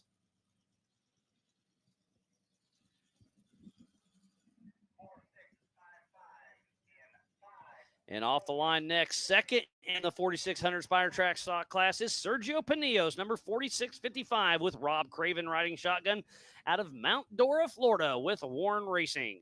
He's in a 2024 Jeep JL built by Rock Crawler, Warren Racing, Factor 55, Nitto tires, Raceline wheels.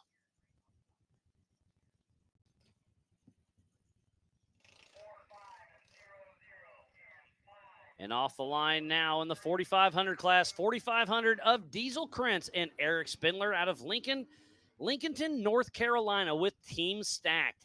and a Savvy Off-Road built JKU with a 360 Magnum V8, rock crawler suspension, Town Place Jewelers, Carolina Customs, Red 5 Graphics, and Maverick Riker Insurance. Off the line next, part of the 4600 Spider Track stock class is the 624 of Roger King and Justin Cowart out of Sparta, Tennessee with Team Robbie Bobby, and a Jeep TJ with a 4-liter. Mickey Thompson tires, Raceline wheels, Brannick Motorsports, and Rugged Radios. And supposed to be off the line next is the 8115, but it's not. He missed his spot. So it's actually going to be Jesse Schumann, the 2002 with Brandon Gray riding shotgun out of Lost Creek, West Virginia with Schumann Welding. He's got Schumann Welding Incorporated, 4 horsepower, Yokohama, Raceline, and King.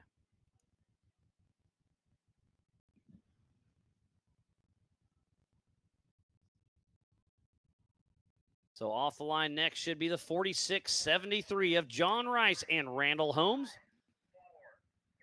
out of Lewisburg, North Carolina with ECGS Racing in his Jeep with East Coast Gear Supply, Yukon Gear and Axle, and Brannick Motorsports. And this is his first ever race with Ultra 4 USA right here for the 2025 All Things UTV Teardown in Tennessee.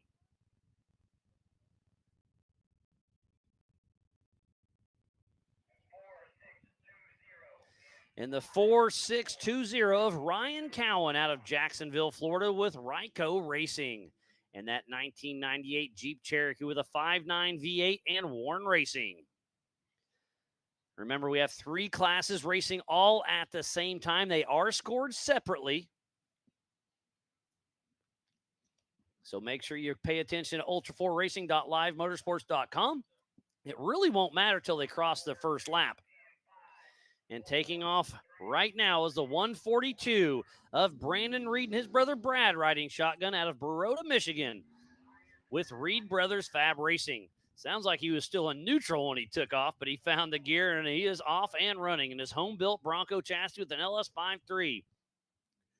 Method Race Wheels, Redline Oil, Runs Prime Racing, and Urban 3D. And the car of Adam Ellington, we'll see if he makes it. His time is about to start right now, but he still has time to get out here and run. We'll see what happens.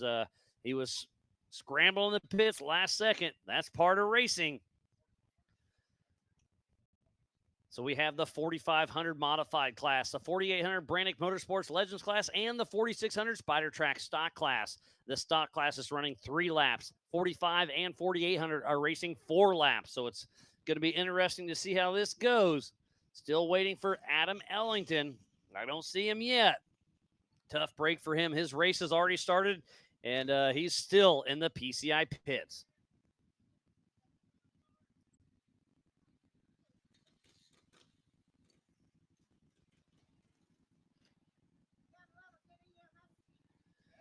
We need to give a huge shout out to Monster Energy, Warren Racing, Brannick Motorsports, All Things UTV, NorCal Rock Racing, Rock Crawler Suspension, Freight Factory, Spider Tracks, Factor 55, PCI Race Radios, G-Force Suspension Technology, Metal Cloak, Maxxis Tires, King Shocks, and Big B Manufacturing.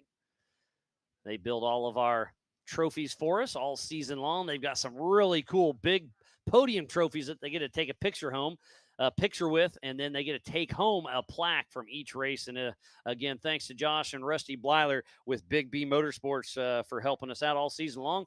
They also built me this awesome announcer table that we dreamed up in Pennsylvania at their home track and brought it to fruition. And then we just said, hey, we got an East Coast trailer and a West Coast trailer, so they hit print once again, and we've got one on each coast. So now you can see the start order at ultra4racing.livemotorsports.com. Switch over to Racing Tracks. See if we can get any update. But again, the foliage has really been tricky out here. So find Teardown in Tennessee on Racing Tracks. The 3 bars next to menu, click that. Scroll down. 4,500 class, show all. 4,600 class, show all. 4,800 class, show all. And that shows our cars out on course. And it looks like Jesse Olivers is the only one that's pinging correctly right now. He's at race mile 1 on lap 1 of 4, and he's just cruising slow at 6 miles an hour in one of the rock garden sections. But that was 6 minutes ago.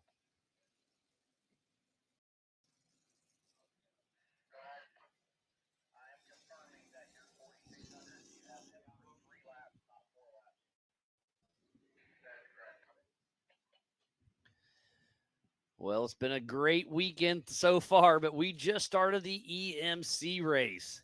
So up next will be the 4,400 right around 3 o'clock as long as this race goes smooth. And we've been staying on schedule pretty good. And the weather, we've been nervous about rain. We got some last night. It wasn't terrible. We got just enough to make it slick this morning. But it seems like the course is really coming together, and it's an absolutely picture-perfect day here for the 2025 All Things UTV Teardown in Tennessee here at the Adventure Off-Road Park.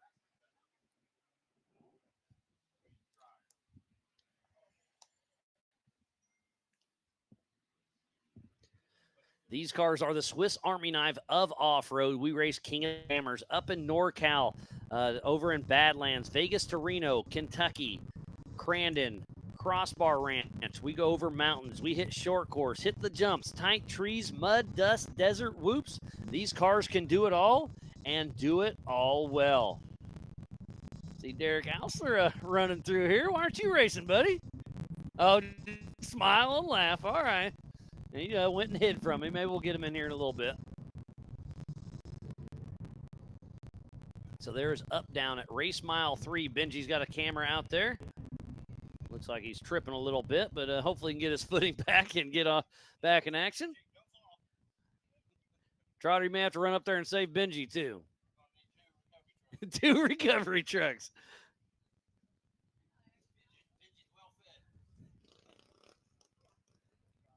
So I still don't see Adam Ellington. I hate to hear that for him. Come all this way and having the struggle bus, but who hasn't? Jones Industries, get a hold of Jeremy. Sounds like we need to chat about East Coast connectivity solutions. So hit us up. RDP's actually running the chat. Maybe he can send you Jeremy Dickinson's info, and we can have a chat with you. We'd love your support.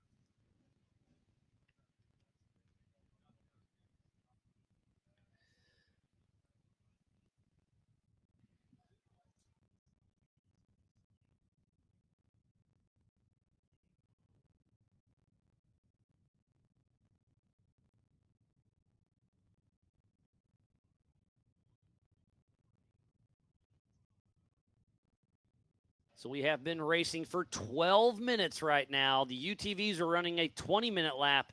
I'm going to suspect 25, I'm going to say 24, 25 for the 4,800s, 4,500s, and then I'm going to say 35-ish for the stock class. And speaking about stock class, there's Derek Ausler. He's trying to sneak away, but we're going to get him over here. Trotter set you up hook, line, and sinker. Thank you, Trotter. Derek, you tried sneaking away, but I wasn't going to let that happen, buddy. Good seeing you. So you have a few of your buddies out there racing. Where's the old FJ at? Oh, she's sitting in the house. We're in the middle of doing some family stuff. So we're purchasing new property and things like that. Oh, so okay. things I are did see busy. the farm. I get that. And racing's fun, but family first. 100% understand that. Yeah, exactly. It's gut wrenching. This was only 3.5 hours from the house. Yeah, so it's right here. And you have stuff to do, but you just couldn't miss it since it's so close, huh? I know. When I was pulling out of the driveway this morning, Without I saw a trailer? Oh man, I saw the FJ sitting on the trailer. I was like, no, that's a bad idea. Bad idea. No, I get it. But you still came out here. You've been racing with Rusty Nail Racing for quite a while, and just coming out to support some of your fellow racers. It's really cool. I love it. Yeah, absolutely. Here to support Sergio and all those guys if they come in the pits, if they need some help, and help them guys. So you're actually continue getting on your their hands vision. dirty today, huh? Yeah, absolutely. Yeah, we're in here helping Philip McGitton. Oh, McGilton, yeah, he'll be racing at 3 o'clock in the 4,400 car. Oh, he just now joined Rusty Nail Racing. That's saw. right. Yeah, absolutely. Obviously, it's 47 Motorsports, but he put on there and Rusty Nail. I love that. Justin Reese and your whole entire crew. I was just up in Montana and ran into Jared McGee and Bobby Lindgren. And, man, you guys have a great group. We appreciate you guys coming out here and supporting us. Man, it's a really good group of racers between Justin, Bobby, Henry, Mick, everybody. It's just Mick Henson, man, it's a fantastic group of folks. And now we Dixie. got Philip in the group. It's just like, man, I'm honored to be a part of the team. All right, big thumbs up from Adam Ellington. Let's go, buddy. He's looks like about 14 minutes late to start. So his start time probably started on adjusted time, I'm going to guess. Let's see, do quick math. It doesn't matter. 10 minutes already. So he's already 10 minutes down on the first lap. But Adam Ellington is getting ready to take off. But he's taking the green flag. That's better than I can say. So 81-15 of Adam Ellington and Alex Nordman out of Concord, North Carolina with Ellington Racing. He's in a Jeep with Summit Racing, LS53, 450 horsepower. Mickey Thompson Tires, NCX Concepts, Tri-Lights, Mud Love Off-Road. So now we have all of our competitors out there on course. We do have 13 in total. We have 3 in the mod class, 5 in the stock, and 5 in the 8th. We could have had a 6th one, but he didn't bring his car. I won't say that about 3 more times, okay? Okay. Only you got 2 left. All right, 2 left. All right. That's Troy Digby's old. You know what? Adam Ellington, that's Troy Digby's old I car. believe that, yeah. That is Troy's old car. That is a really cool car. And I was on the elevator 2 mornings ago heading down and bumped into him on the his co-driver Alex Nordman on the elevator, and he's like, I was like, oh, well, good morning. You know what? He goes, oh, we got an Ultra 4 race out at AOP. I was like, me too. He's like, okay, what do you know? I was like, oh, I work for Ultra 4, and he's like, oh, I'm riding with Adam Ellington. I'm like, that's cool. And so we chatted, just a small chat, but I'll bet you'll recognize me next time.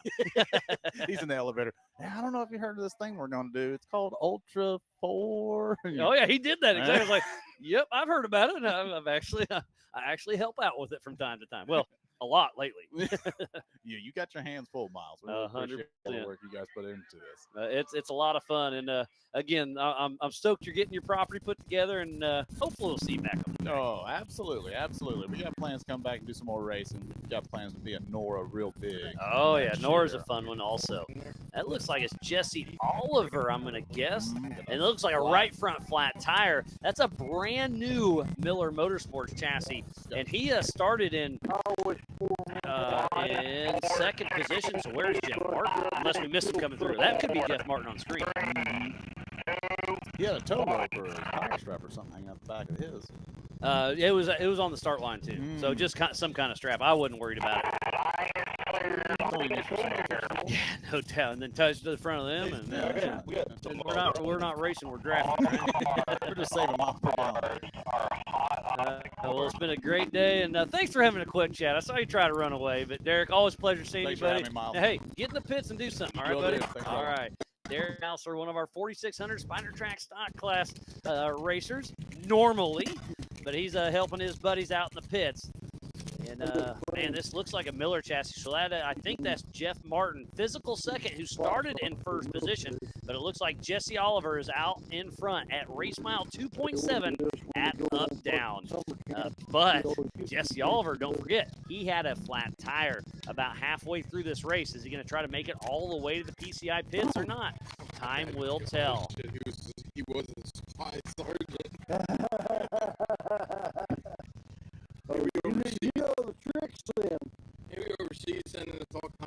Fuel Works is tuned in. Wish you were here racing with us, buddy. Jones Industry, yeah, come on, chat with us. We'll see what happens. So old Bob Humancheck's gonna give us a little update on what happened to Ellington. All of a sudden, you're calling me. I'm like, I'm going live, but I got 30 seconds. He's like, hey, it's Adam Ellington. I'm scrambling in the pits. I'm not gonna make the start, but I'm racing. What happened? So we've been battling transmission issues all weekend. Transmission, that's not good. Yeah, most of it's been just leaks and bad gaskets, and we put new gaskets on, and they weren't seating well, and so we finally did like one last ditch effort this morning to reseal the pan, and when we put the pan back on, I guess we made a mistake and we knocked the transmission filter. Oh no! So you were sucking air. Well, that's not really what happened. It bound up the shift linkage. Oh, well, that's even worse. Yeah, so we were filling it up, and it was like, cool, it's not leaking, we're good. He goes to put it in reverse, and it doesn't move. Uh-oh. So we had to quickly take the pan back off. But at least you warmed up the fluid first, so it was nice and hot. Oh yeah, no. If take a nice transmission fluid bath. That's what that smell is, huh? Yeah. Oh, well, I hate to hear that, but I love the never quit attitude. Again, he's like, hey, I'm not making the start, but I'm racing. Yep. And you guys scrambled. Started about, I'm going to say 10 to 12 minutes back, but hey, you're still out on the lead lap, and the attrition's going to be high out here, and I think you still have a shot at this thing. No, he's he's super stoked. Like, this is his first season race or series race, and I mean, just getting to the start line was a huge one for him. But I don't want to put words in his mouth. Yeah, so. Well, time will tell. So you're going to be running the PCI pits for him and see it all shakes out, huh? Yep, and anyone else that needs help, I mean, I know Diesel's camping right next to us, so if they need an extra hand, we'll jump over there. We've seen that time and time again. If one car pulls in, 4 teams run over and just offer a hand, offer parts, tires, jacks. What do you need? Let's figure it out. And I just got an update from Benji, my buddy. He said Jesse Oliver is 2.5 minutes ahead of Jeff Martin plus adjusted time. So that's a 3-minute time gain for Jesse Oliver in that brand new car. So he's running a strong race. Yeah, that's awesome for him. Before Hammers, I ran up to his house to, pick up some stuff from him and check out the new car. And I'm stoked to see it all back together there. And I hope it works well for him. Yeah, for sure. Always love to see that. So go to Racing Tracks for the live map, racingtracks.com, and then find Teardown in Tennessee. Then you'll go over to the menu, the 3 little hash bars next to that. Click that. And then you'll have to go to 4,500, show all, 4,600, show all, and 4,800, show all. And Tim Hooper rooting on his buddies out there with Fuelworks Racing. He races with us in 4,400. Bob Humancheck races in the 4,500. We just had Derek Alster in the 4,600. Everybody's got to take a break sometimes and keep life going. I get that for sure.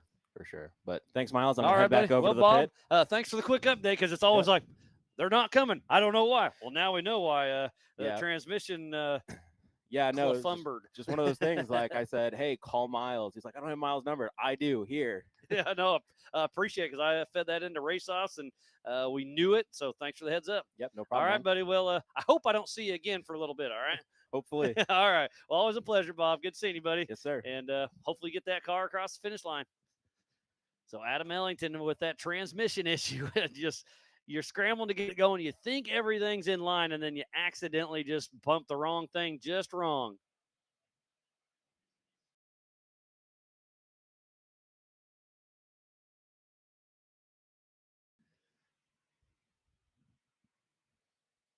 Trying to go through a few things, doing some housekeeping, but so far so good on this side of things. Yes, have mechanical steering. We are just underway with the EMC race, so we wait for a little more action to come. We're going to step away, but we'll be right back after this. Over 25 years of off-road racing dominance. Proprietary patented race technology. Proudly made in the USA. Unparalleled customer service and support.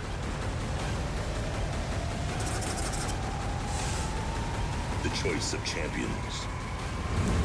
King Shocks, the leader in off-road shock technology. We don't take these lightly. They're not practiced or anything like that. We're here to try to win. We're getting bigger car counts. It's a new track. It's a cool venue, and it's a different change of scenery. That's what Ultra 4 is. But then when the green flag drops, it's all out battle. Mad Max and Thunderdome.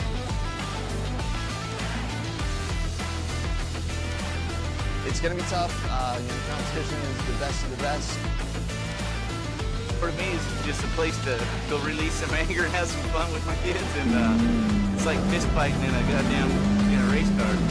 Before racing to me is a way to get out with friends. It's where we spend time together. It's where you get your blood pumping. I'm excited. I have a lot of confidence on where Ultra 4 is going to be.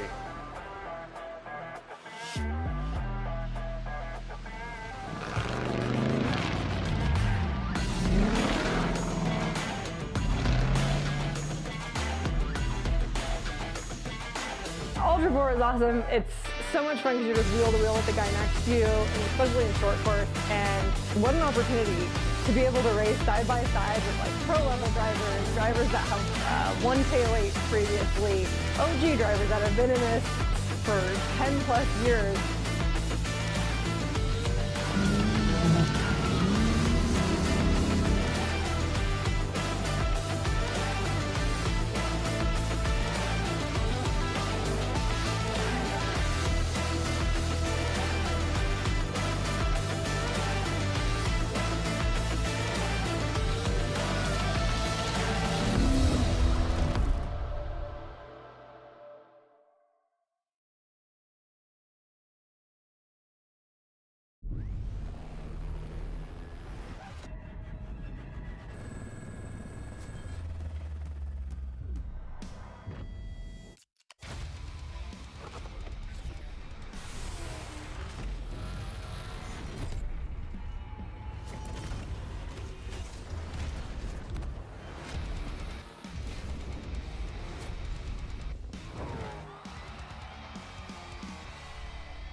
PCI Race Radio is the leader in off-road communication since 1972. Our equipment was developed for racing in Baja, perfected for enjoying the weekend with family and friends. PCI has the highest quality communications, navigation, and safety equipment, backed by the best support in the industry. Find us at hundreds of events each year supporting our equipment on site. Welcome back to the 2025 All Things UTV Teardown in Tennessee. I thought we were going to see Jesse Oliver first, but no, it is Jeff Martin back in the lead. We did see Jesse Oliver with a flat tire, and there he comes without. Oh, he's still got a flat tire, so that's what it's definitely costing him some time. He's got a little ratchet strap following him along. So Jesse Oliver made it for, I don't know, 3, maybe 4 miles with a flat tire. So that is how Jeff Martin is able to get back around. So the action is starting to heat up here for sure.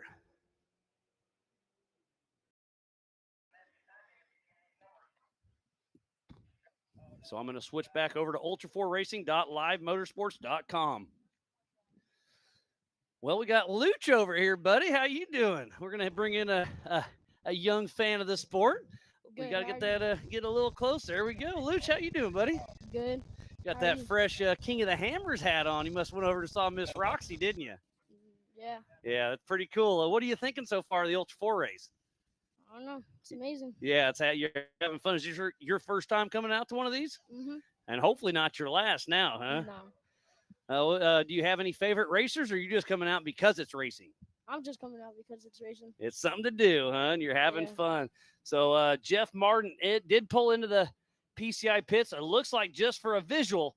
Remember, it is 25 miles an hour through here, and we will definitely see a tire change for Jesse Oliver. So Jeff Martin and Justin Sherwin cruising through, getting the thumbs up from those guys, and they're moving along. So our physical race leader is Jeff Martin. He took off the line in that first position, got passed by Jesse Oliver. Jesse gets a flat tire, and now he's back in it. So this is some pretty exciting racing out there, isn't it, buddy? Mm-hmm. Have you ever watched King of the Hammers or any of that stuff yet? Nah. So now you're gonna have to start watching. King of the Hammers happens in end of January, start of February, something, and it's the biggest and baddest off-road race in the world, in my opinion. So you'll definitely check that out. But this is Ultra 4 USA, and we got a car coming up here. Trying to see who it is. This is at race mile 2.7 at Up Down. Oh, who did you come to watch? I asked you. You said nobody. Oh, Nick Anderson. Oh, Nick Anderson. He raced last night, had a great showing until he broke his steering rack off, and we were hoping he was going to race again today, but they were unable to fix it. But he borrowed a car and took the start for starting points. So that's pretty cool. So you know old Nick Anderson, huh?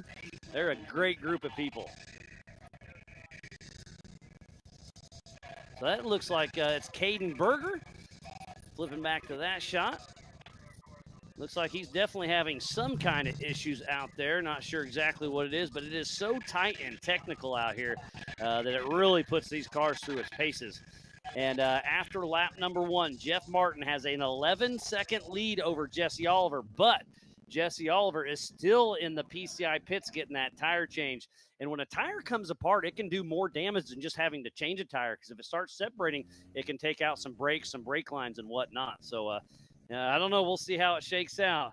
But Luch, I'm glad you came in here and said, hey, you're having fun. And we got a new fan for Ultra 4, don't we? Mm-hmm. All right. Well, where are you from? How old are you?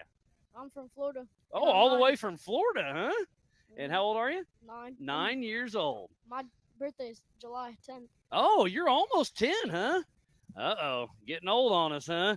Mm-hmm. What's your favorite activity other than watching the races? You play football or baseball, ride bikes? Baseball. All right. You like going swimming? I hope so in Florida. Yeah. You ever caught a shark?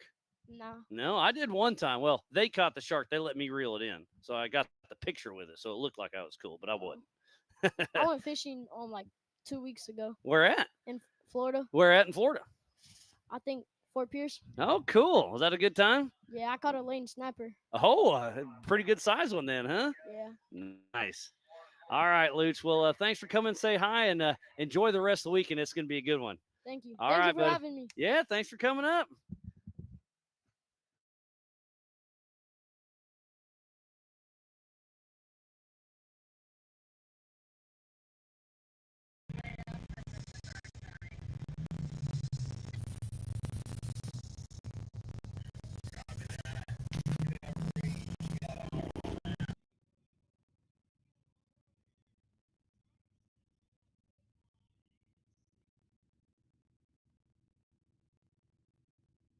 So just getting a heartbreaker that Jesse Oliver is calling it quits in the pits. Something up front with that flat tire had some issues.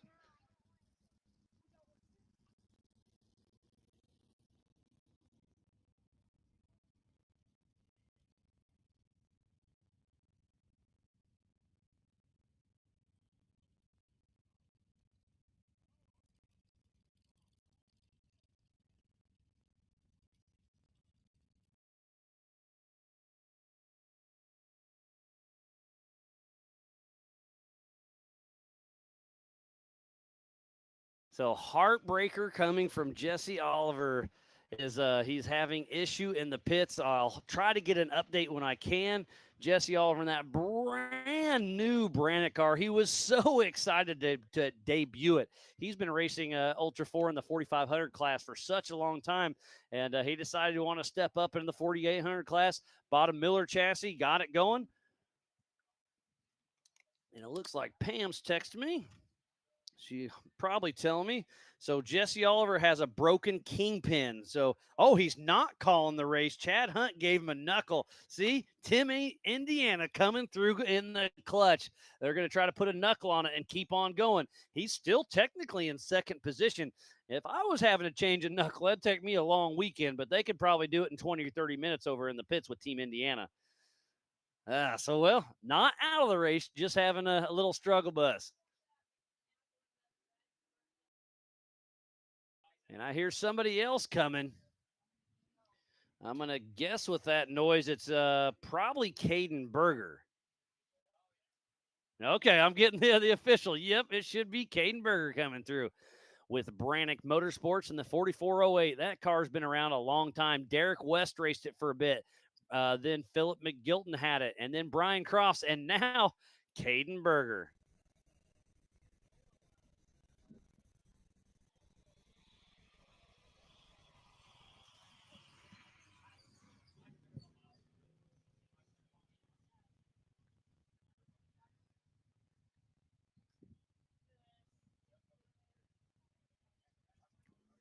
It's been a great weekend of racing out here, and we're patiently awaiting for Caden Berger to come through. And Adam Brown rolls through the house once again. How you doing, buddy? Pretty good. How you doing? Oh, I'm doing great. Had a great chat with Philip McGilton earlier. that ran with you last night, and he loves seeing the course at race pace, and I think he's got a real shot in today's race. I think he does too. That's later on today. Right now, it's the EMC. McGilton races in 4,400. He's just real knowledgeable. Knows the rocks, gives you lines, keeps you calm. It was great. It was great. It was a great experience to have him with me. You just got a little excited and spun that supercharger a little too much, huh? Yeah, just a little bit. I didn't like the heat. Yeah, none of us do. It is a lot better today than it has been. Actually, last night, I'm not going to say it was chilly, but it cooled down nice but that means it brought the rain that you had to play in. I was nice under in the Big B studio, nice and dry. Oh, yeah. You weren't. Yeah, that rain, it actually cooled it down a lot, and it made it fun and challenging out there. The rocks are a lot different here when they get wet versus dry. Yep, and Caleb with Take It Live is kind of giving you a little rundown on how racing tracks works. But again, the foliage is really goofing with it, so it updates a little slower than normal. When we have a great coverage, racing tracks is awesome to watch. But in the trees, just like our cameras, it's struggling just a little bit. The course is great though. Y'all laid the course out perfect. Yeah, it could have been better. It's always hard to know how hard to make it, how easy to make it. Is it going to rain? Is it not going to rain? But yeah, what a good time it was. It's fun. It's rough. Yeah, I like it. What's the next one? Sturgis. Yeah, that's right. And that'll be you'll shine there with that horsepower, hopefully. I hope so. Yeah. And they extended they almost doubled the course out there. They added irrigation, so hopefully it's not quite as dusty. Oh, wow. They added a few more spectator spot, or added to their spectator spot. They gave some shade. I think they got the bar back. And it's during Bike Week in Sturgis, South Dakota. Oh, wow. I mean, it's gonna be wild. It's a good time. Should be fun. And we start out the weekend. We qualify and then do the parade into the amphitheater. Have you done that yet? I've never been there. Oh, you've never been? I've never been at all. Okay. Well, it's a short. I've never been here. Perfect. Well, you're a newbie.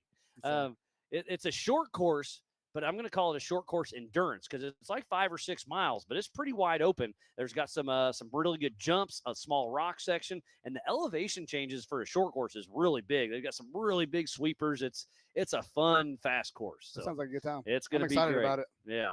And have you ever been to Sturgis ever at all? Never. So you can experience it during Bike Week. That's going to be rowdy. They said it was pretty good. They got a bunch of concerts playing, Nickelback, all that coming. Yeah. At the Buffalo Chip across the street, and your armband does get you in there for at least a night or two. I can't remember exactly, but yeah, they got some great.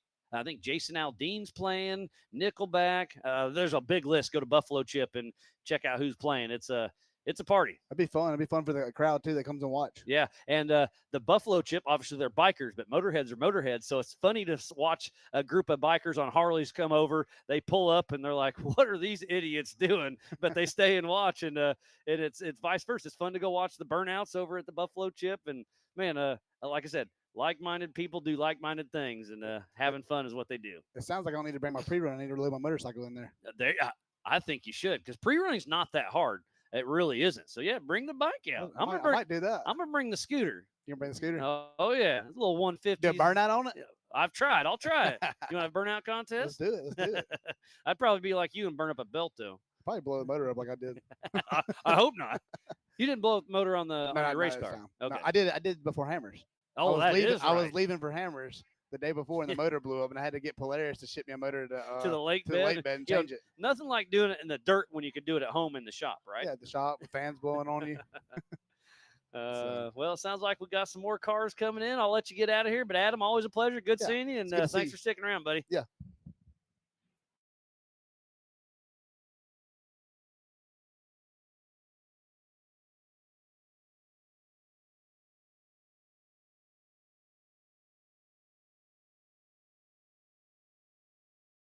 And I hear some horsepower coming out of the woods. It should be Caden Berger, and yes, it is. Caden Berger with Brannick Motorsports is all over the throttle, and he is hauling the mail, showing off that Schofield performance as he heads into the Brannick Boulders.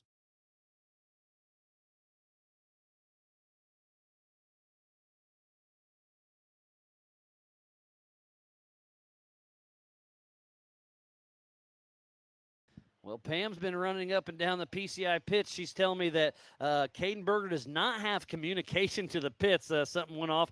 Probably a little mud and water would be my guess. And then Diesel Krentz, his engine caught fire. Wasn't a big fire. It was just enough to take out the engine. He is okay, but Diesel Krentz is out. So the attrition is already setting in.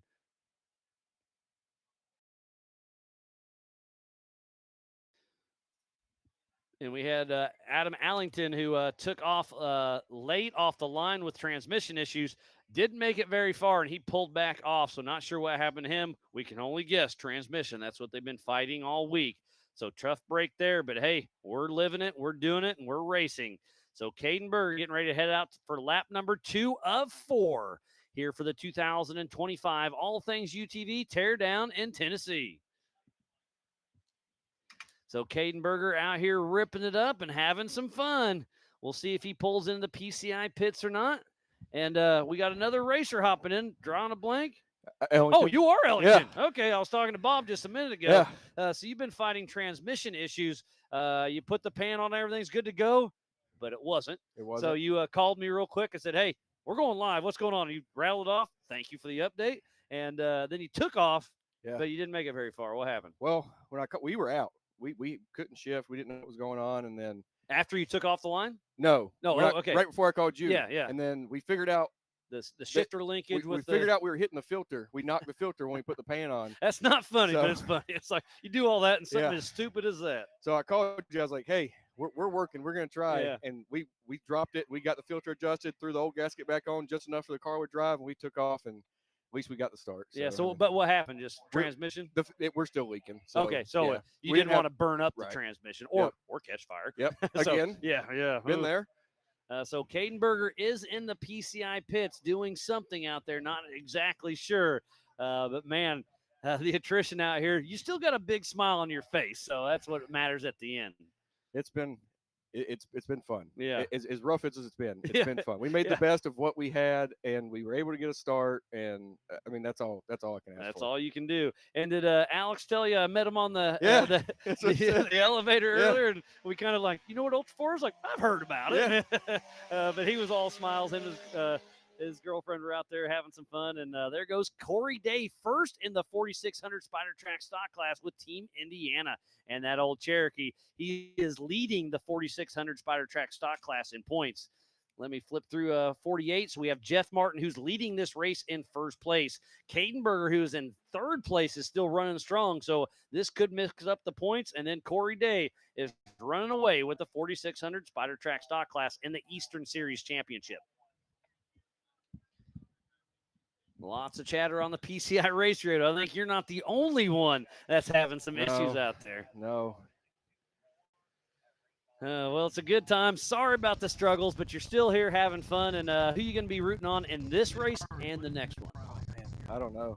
I haven't even had time to see who's still in. Like, we've been so busy. I know right now we're going to go back, cool off, and cheer our friends on. You know, we've got a great group out here, and now whoever needs help, we're and here. that's what we see it time and time again. Somebody pulls in the pits, and somebody's there to help somebody. On screen is the 2002 of Jesse Schumann out there. Looks like somebody may be out of the car. I can't tell if that's a tree or a person. No, that is a person. Yep. Okay, perfect. So it just goes to show you on camera, it never does it justice. This spot here at Up Down at race mile 2.7 is extremely steep and can be pretty tricky. Well, Alex, thanks for coming and give us an update. Have some fun and go enjoy the rest of the race. I wish you were in it. I know, but that's part of it. Thank you. All right, Alex Ellington out of the race with transmission issues. They've been fighting. And on screen, first in class is the 4600 Spider Track stock class of Corey Day, trying to chase down his buddy, Caden Berger. Give him the horn and all that from Dylan Harper and Caden Berger.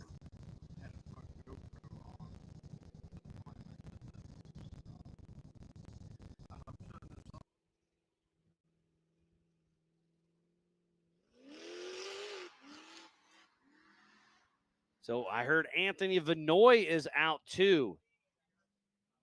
Diesel Krenz is out with a fire. 17 is in the pits trying to fix that. And now we just had a mechanical from Brandon Reed. So the attrition is extremely high. It's a tough one for sure.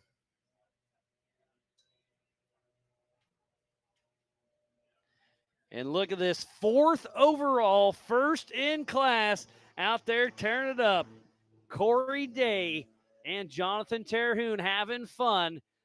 here for the 4600 Spider Track Stock Class race. So let's go through some time. So Jeff Martin, our physical race leader, came through, and then only 11 seconds behind him was Jesse Oliver. But we know Jesse is still in the pits trying to fix that knuckle. So that puts let's see, that's going to put Caden Berger. Is that 11 minutes? Yeah, 11 minutes behind Jeff Martin. So Jeff Martin's starting to build a pretty good buffer. And then Corey Day is way out front in the 4600 Spider Track stock class. 4th overall in a stock car. And remember, Corey only has to do 3 laps. The other 2 classes, the 45 and 48, have to do 4 laps.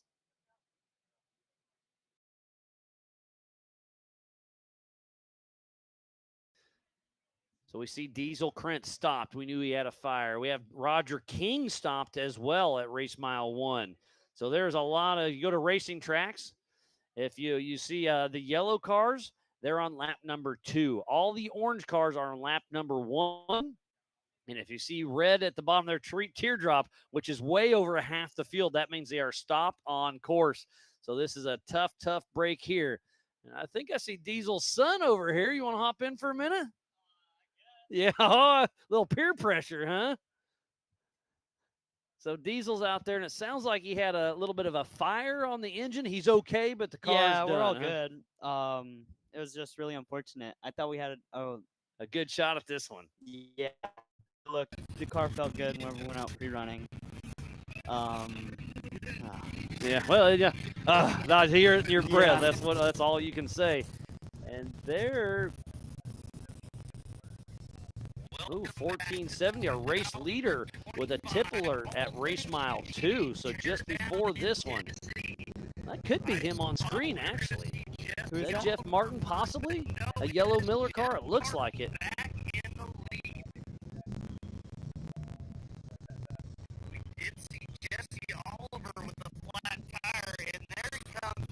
And remind me the name again? Krentz. Yeah, Krentz. Dylan. Dylan, that's right. Yeah. And I had a fun chat with your dad last night. Oh, yeah, he's really good at these interviews. Oh, yeah, he's great. And just a character. He's a comedian, not a race car driver. Definitely a comedian. Well, right now he's not a race car driver, but he's probably laughing.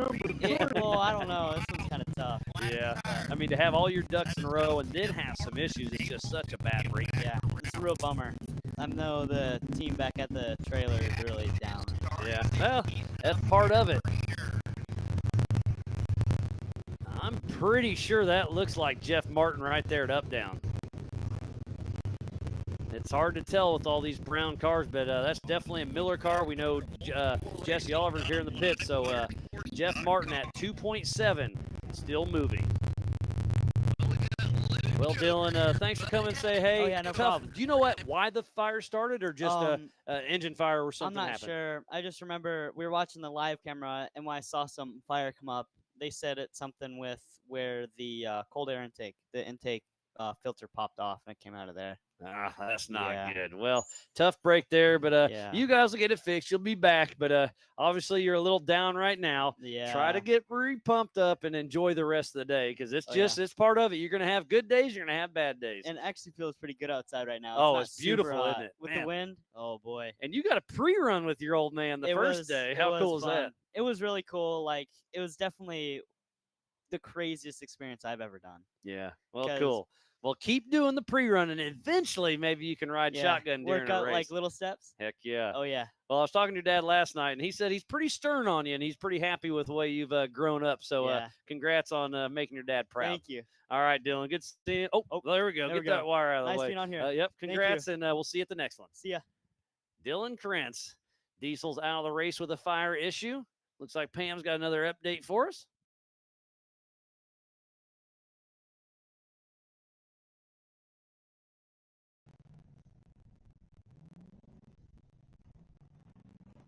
So Cadenberg came in the PCI pits. He had to adjust his seat belts, keep him all safe and sound in there, and just got the bad news from Team Indiana. Jesse Oliver is calling the race. They were unable to fix that knuckle. Such a bummer. Such a beautiful brand new car, and that just goes to show you sometimes the brand new parts you need to test and tune on them. Tough break for Jesse Oliver out of the race in his brand new Miller car with a busted knuckle.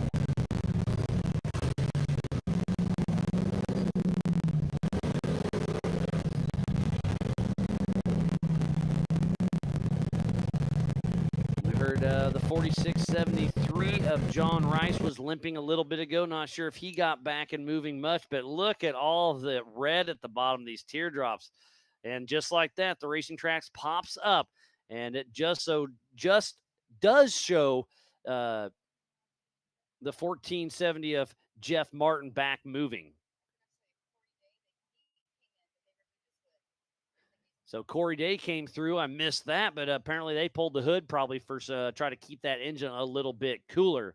But we did see Jeff Martin cruising through with Benji's camera just a moment ago, so he's still pushing strong.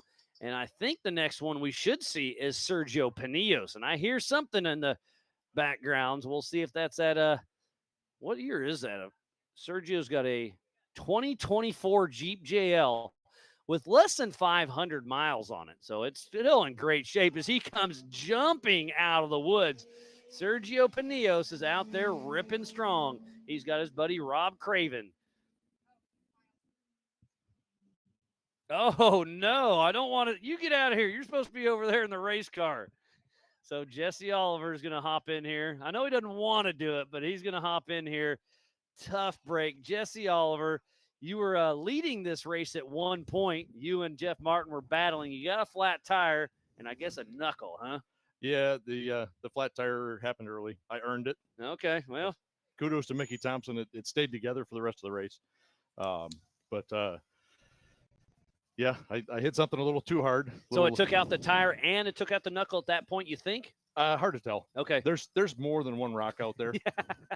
A lot more than one. The race line's held up like a champ. There's definitely some rash on a brand new Ford's wheel. Oh, love that. no. Yeah. Whoops. Yep. But it held together. The inside of the wheel actually still perfect. So really, I think that's I can impressive. Throw a ring on it and go back to town. Well, perfect. I mean, that's a brand new Miller chassis. Was the knuckle itself old, or is that new as well? It's actually a Big B axle, so I blame Barry. Yeah, there you go, Barry with Big B. It's Barry with Big B's fault. He reconditioned that axle, and then I bought it from them. So well, you know how it goes when you buy race ports. The warranty stops as soon as you leave the door. So I'm going to give him a call in a little bit. Yeah. No, Big B built some amazing stuff, and racing happens. You went out there and hit, more than one rock, you said. Yeah, a couple. So what was the battle like with you and Martin at first? Because you guys were back and forth. You got around him, and then obviously you got the flat. He got back around. How fun was the passing? I actually passed him on the flat. Oh, on the flat. Look at you go. I went around him on the flat. We were I caught him, I feel like in the first quarter mile or so. There's some pretty nasty stuff right away. And you didn't lift, and yeah. Is that when you smoked that tire? No, we followed him for a while. It's like, well, I might as well. I did not pre-run the course at all. Oh, really? So it's like, well, I might as well watch some of Jeff's lines and figure out where to go. And the course is great. The marking's great. So Ultra Ford did a great job there. Awesome. Yeah, Trotter and the entire team does great work out there. Amazing. Yeah, for sure. So we followed him for a while and used our push to pass on the racing tracks, and he ignored it.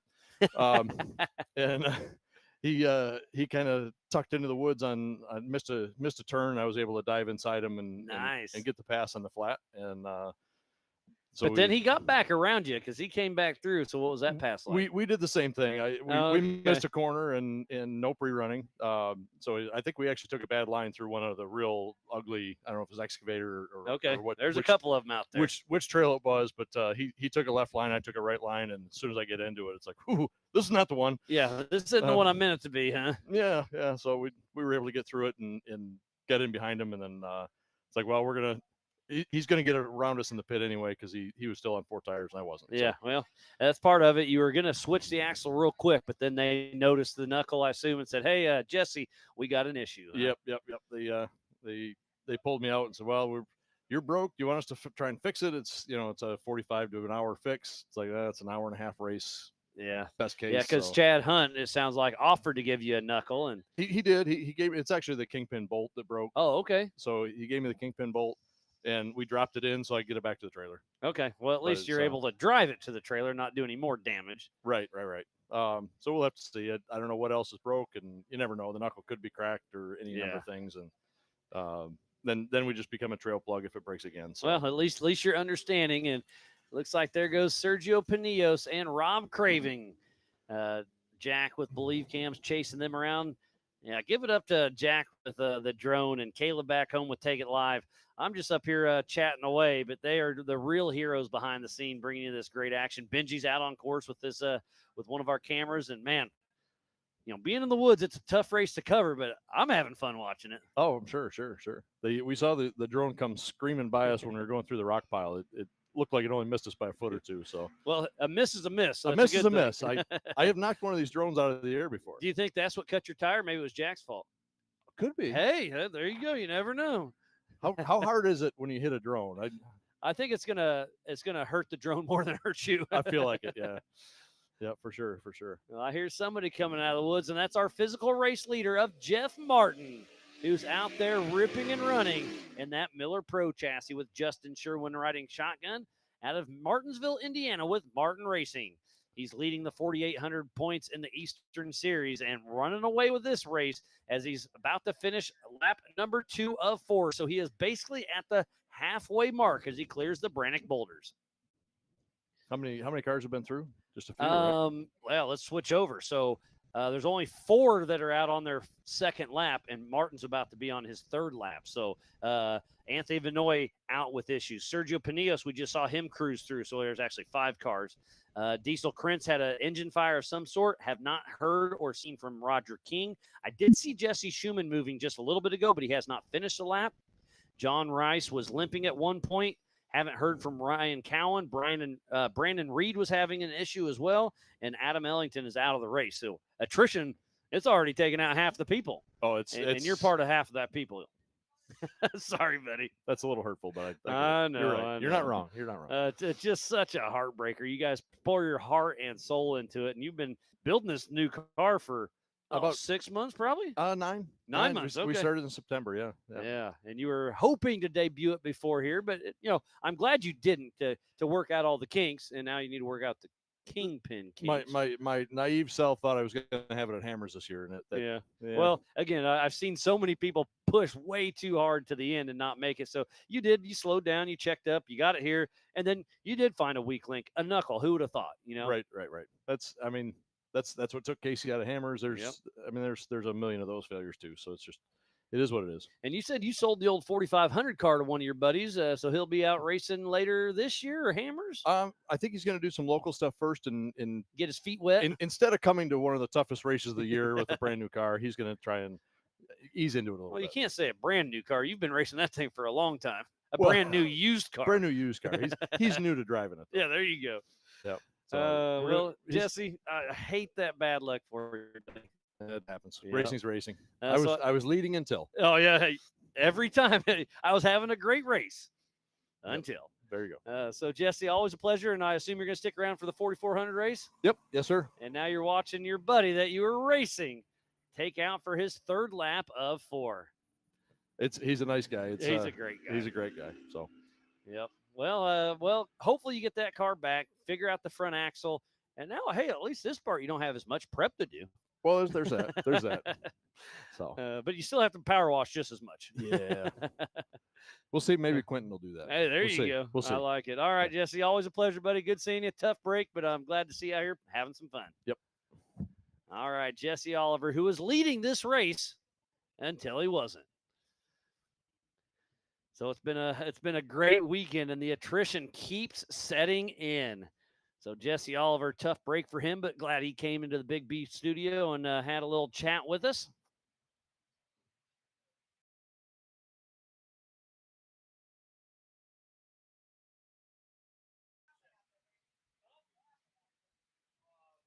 And Benji just said that Corey Day is now physically in third place because Jesse Oliver's is out of the race. So it's Jeff Martin 1, Caden Berger 2, and Corey Day in that third position. And Corey Day is in a Spider Track stock class car. That guy is absolutely flying out there.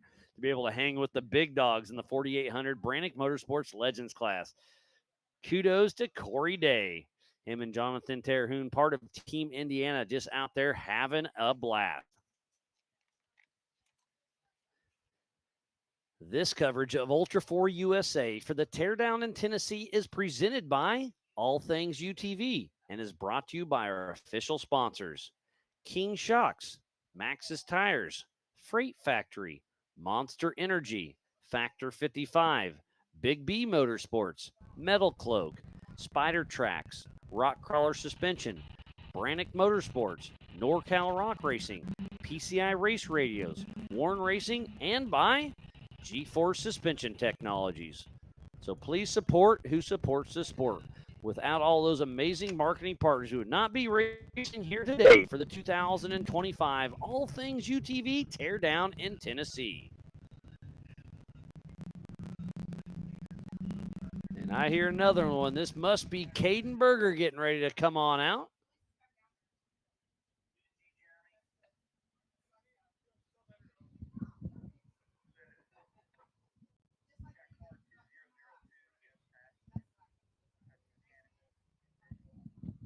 And I just heard over the PCI Race Radio that Jesse Schumann, the 2002, hit his mechanical alert. So he's having some issues out there on course. Tough break for him.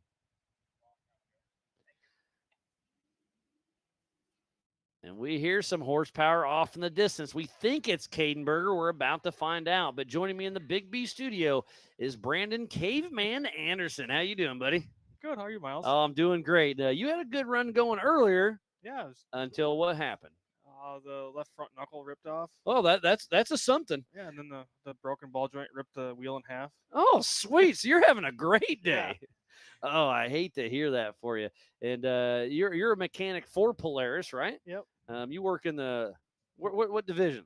I'm in the R&D shop, but yeah. So when somebody buys a Polaris and it's kind of a lemon law, that's where it goes to you, and you figure out why it's doing something that shouldn't be doing, right? Yep. Yeah. So you get the fun ones. Yeah, I get all the problem child.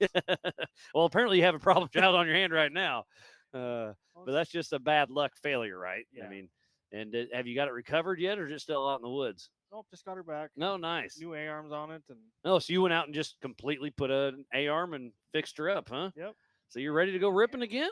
Yeah. All right. Well, I'm glad to hear you got it back going. And yeah, you had a very solid run going until, boy, everybody's having issues today. Yeah, it's been a rough one. But it's been a lot of fun, and the weather's been interesting. But man, today it's really turned out to be a beautiful day. Yeah, really nice. You guys put on a heck of a course out here. Yeah, Trotter and Benji went out there and laid out a great course. I've seen bits and pieces of it, and man, it looks exactly what Ultra 4 USA has built its name for. The hardest off-road racing out there. And we're here at Adventure Off-Road Park and putting these cars through their toll. And, some people say, why would you do that? And we're saying, why wouldn't we do that? Let's go out there and have some fun. Yeah, these are the races I love. Yeah. Come out here and just see what you can do. Yeah, the harder the better within reason. Yep.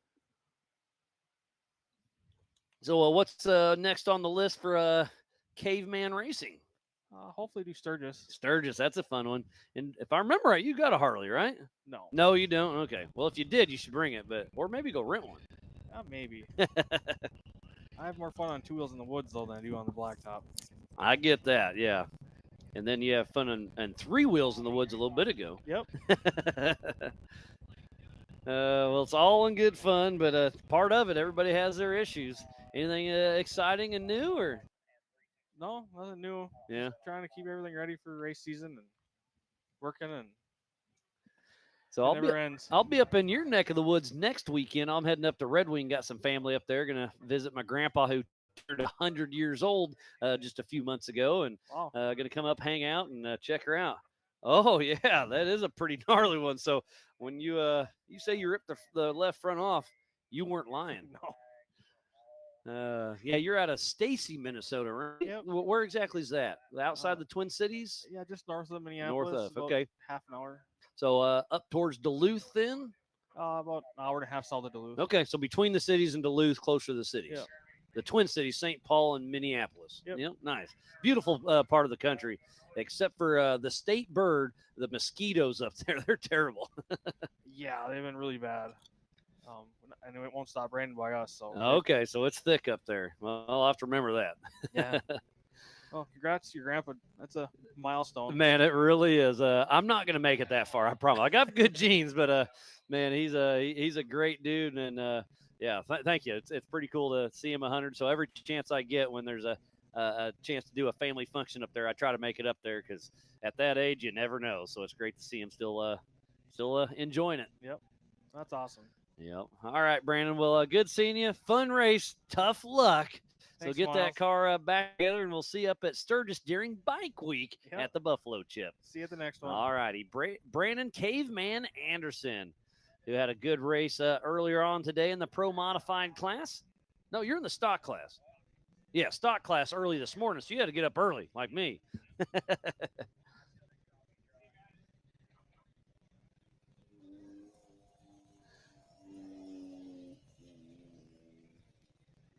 So Brian Trotter out there making sure everything running smooth out there. We have Jeremy Dickinson here in the Big B studio with me running race ops. Roxy is up there selling all the things. We got Abe monitoring the PCI pits. Pam's running around doing social. Roxy's out there selling all the things in the mega merch. We have Warren Racing. We have on site. G-Force is on site. We got a great little food truck as well. James Schofield's been running around doing tech, and now he's out on course. Tennessee Mike's running down there helping with timing at the finish line.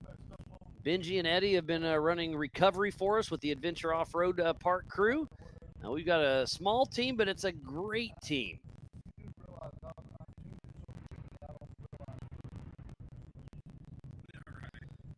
Let me switch back over. I'll go to the YouTube, see if we got any questions. So Jason Rogers, Diesel Krentz had an engine fire. He is okay, but he had a fire under the hood of some sort that took him out of the race. So, John Schaefer, RP Extreme, just said the same thing. So, tough break. We had his son Dylan in here, and they're pretty heartbroken, but they'll get it figured out and get it tuned back in and see what happens. But the attrition is high. Jesse Oliver is out. Adam Allington is out. Diesel Krentz is out. Anthony Vinoy is out. So we've got almost half of our field broke out there on course. John Rice was limping earlier. I haven't seen much of him. Looking at the tracker, there's Brandon Reed stopped. There's John Rice, who was limping, is stopped. 46.55, that's Sergio Pinillos. But he's at one of those tough sections. He could be winching. Not sure. But Jeff Martin running a very solid race. So was Corey Day and Caden Berger.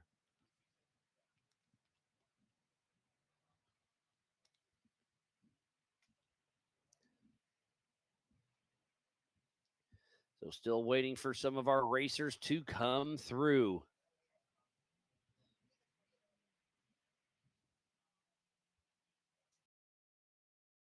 Humidity is getting thick. I'm trying to tap my phone and it's too sticky. So mechanical alert for Jesse Schumann at 2.8 and the 4620 of Ryan Cowan, another mechanical alert. So it's definitely taking its toll out on these cars. The attrition is going to be high. The stock class is running 3 laps. The 45s and 48s will run 4 laps. And then we'll try to kick off the 4,400 main event right around 3 o'clock, as long as we can keep this race running smoothly. But with all this attrition setting in, recovery may have their hands full. There's Benji at the up-down at race mile 2.7.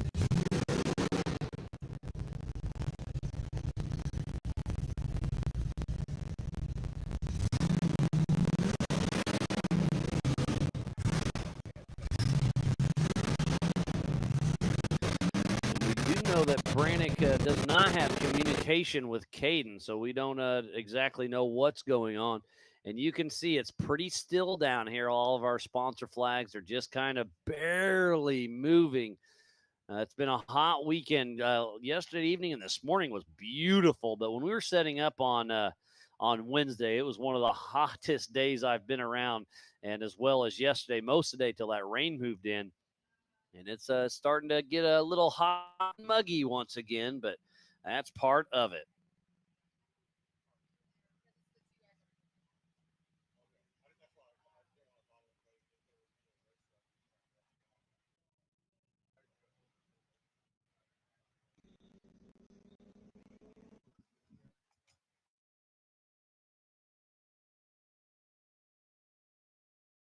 And just when I say it's beautiful out there, you can see the sunshine, but I hear rain on the tent above us. So sunshine and rain. And we got another competitor hopping in here. We have John Schaefer that's going to hop on headsets. He raced our last pro modified race in unofficial third spot, and I haven't seen anything negative, so it's still unofficial, but it's looking good for a third place finish, John.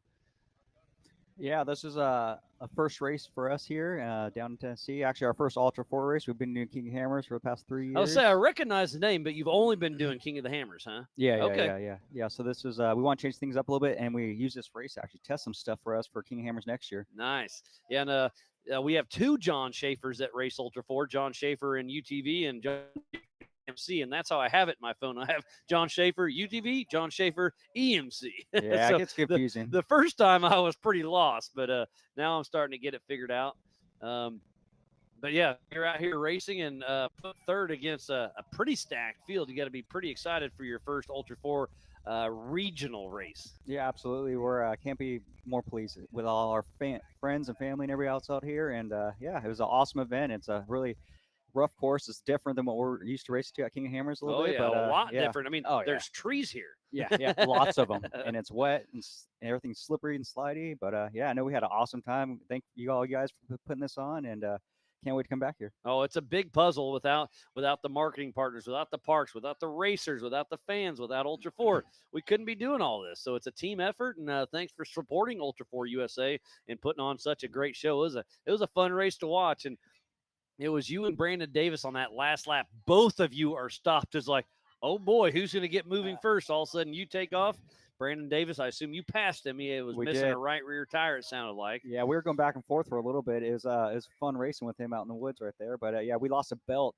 Like that's what it was. A mile and a half in, we had to get out and swap that out. And but then, at least it was nice and clean and didn't have anything on it, right? Yeah, it's cool out. You know, it was actually a nice, easy belt change. Yeah, yeah, I bet. I'd rather do that in my garage after I wash it, not during a race when it's all muddy. Yeah. No, it was awesome. We can't, like I said, can't wait to come back here. Awesome. Well, what's the next race for you? Are you going to wait till King of the Hammers? Or are you going to try to dab a little bit more of the Ultra 4 USA? We'd love to race some more Ultra 4 races, but with our schedule and our work going on, we probably can't make it. So our next race will probably will be King of Hammers. All right. You think you'll be back to another race next season? See, like just whenever your schedule overlaps with ours, or if it doesn't, then that'll just dictate what races we're doing or not doing. You know? Hey, I get that as well. My wife's always like, when do we get in the schedule so I know what we can do next year? Because when the race pops, I'm busy.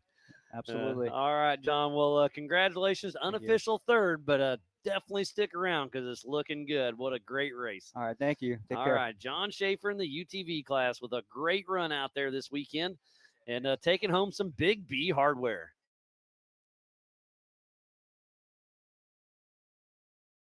And again, it's just wild. The sun is shining. And it's a light rain all of a sudden. It's pretty wild. You can't see it on camera, but I can hear it hitting the tent above me. So thank goodness we got this easy up out, or the awning. So remember, we do have 3 races going on all at the same time. It's Jeff Martin in the 4800 Brannick Motorsports Legends class first. And then it's Caden Berger in the 4800 Legends class second. First in the 4600 class is Corey Day. Second in the 4600 Spider class is Sergio Pinillos. And we don't have any of the 4500s still moving, I don't believe. Brandon Reed having issues. Diesel's out, and well as Adam Ellington. So Brandon Reed, if he can get moving again, he had a mechanical. He's the only 4500 class car still moving. Haven't seen John Rice. He stopped. Jesse Schumann, mechanical. Roger King was stopped on course. Anthony Vinoy. So, man, quick look through. I think we're just down to Jeff Martin, Jesse Oliver, and Jesse Oliver's out. So Jeff Martin, Caden Berger, and then Corey Day and Sergio Pinillos. The 4,800 class has to do 4 laps. The 4,600 class has to do 3 laps. And I wasn't watching the screen. I was watching my timing, but we do have a car in the woods, and that looks like a yellow Miller car. So that's probably our race leader of Jeff Martin.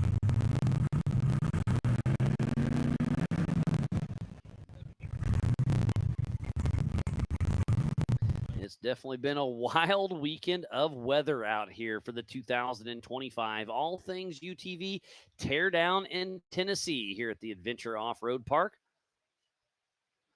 Lisa Groves tuned in. Yeah, the rain's interesting. We'll see how that plays out. So it's, man, yeah, just getting ready to get kicked off for the 4,400 race here in a little bit, but we still have some rain yet to do. Jonathan Terhune should not be texting me. He said I had to leave Corey left him in the rock section. He left a few minutes ago without him.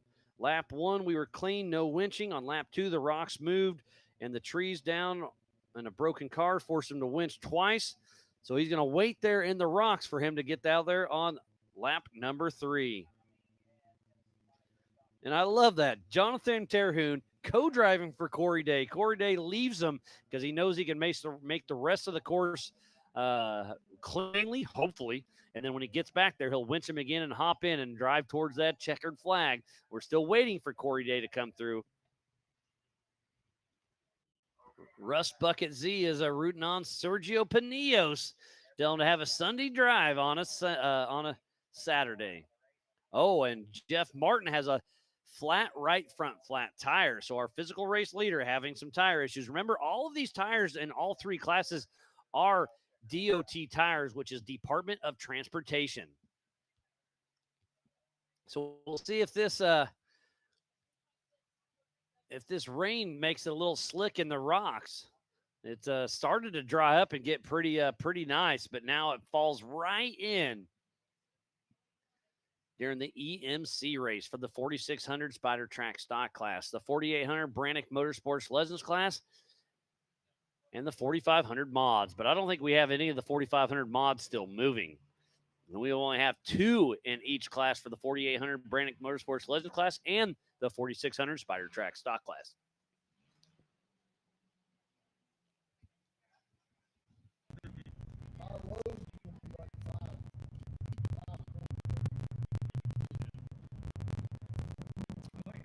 We still haven't seen Caden Berger, so this should be him, and obviously having some kind of issue.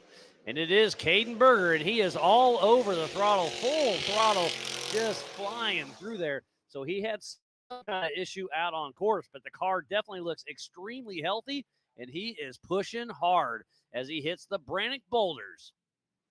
He is finishing lap number 2 of 4. Green flag is going to fly once again for Caden Berger. He heads out for lap number 3 of 4. And right behind him is Jesse Schumann. So he's still moving. He is part of the 4,800 class. So that's going to put him in, I guess that'll put him in 3rd position. He is a lap down as well.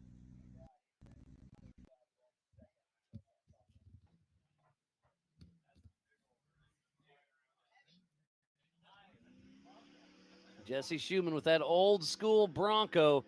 Still got a lot of that sheet metal on there, but he is on that skinny pedal, pushing hard. And I see some people over waiting on Caden Berger to come in. We'll see if he stops on the PCI pits or not.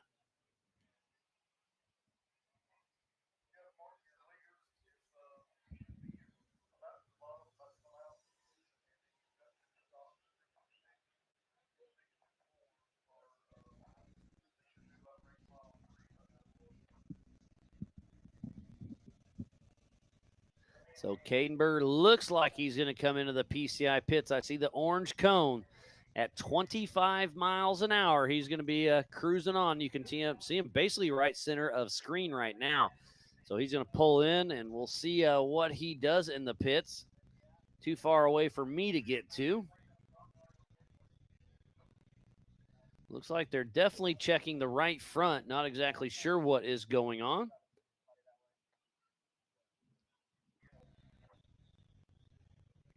Hopefully this is quick in and out for Caden Berger, heading out for his third lap of 4. And Jesse Schumann just crosses the line, finishing his first lap. This course has been pretty tough for everybody.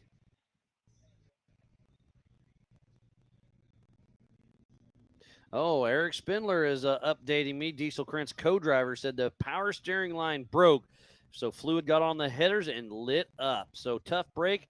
Thank you for the update, Eric. Hate to hear that. So power steering line started leaking, hit the headers, and fire away, but they were able to get it out.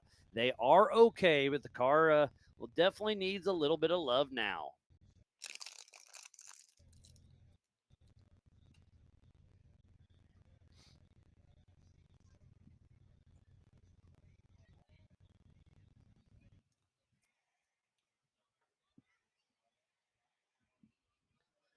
This is going to be a long race. Jeff Martin out on lap number 3. Caden Berger just starting lap number 3. And then Jesse Schumann just starting lap number 2. Corey Day and Sergio Pinillo sound like they're about halfway through on their second lap. So the white flag will be flying for Corey Day and Sergio Pinillos next time through. Caden Berger's been in the PCI pits for about 3 to 4 minutes, a little longer than anticipated. And like I said, he was pushing hard. So the car I thought was healthy, but he was in the woods for a bit. And there's 10 or 15 people all around the back. So not exactly sure what happened.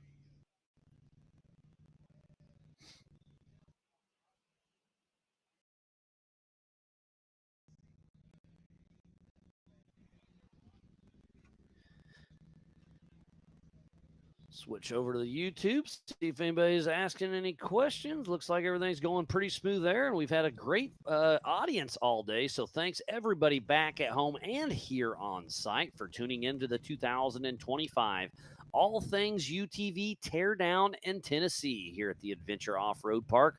We are halfway through the EMC race. So up next, hopefully in an hour, but I don't know. I think recovery is going to have its hands full, but we're hoping for a 3 o'clock start for the 4,400 class. Time will tell. And we've got a pretty stacked field in the 4,400 class.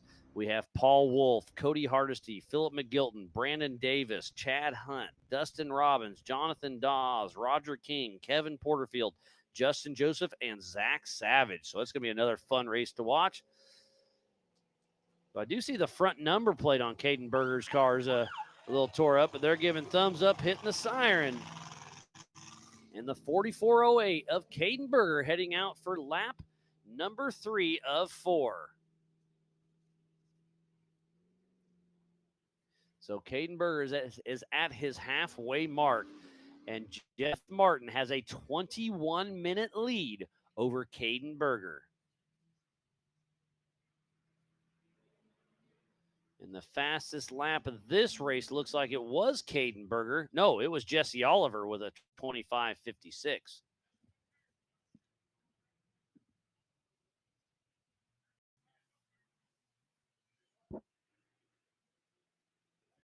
So let me see. This will probably be...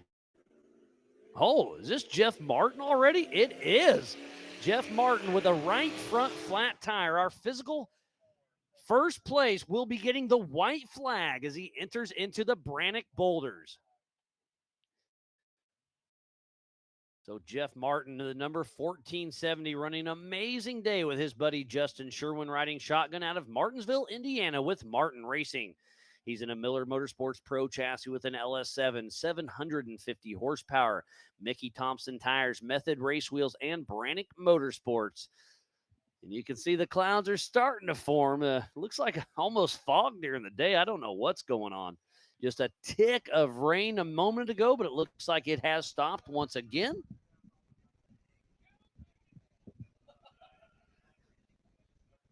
So we know Caden Berger pulled into the hot pits for just a moment, and I know Jeff Martin will as well. because he's got to change that right front flat tire.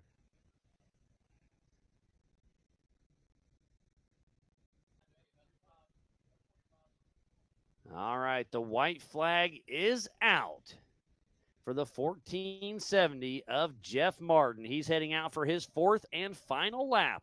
Remember, this race is on adjusted time. They did take off one at a time every 30 seconds, so they're kind of racing their own time out on course.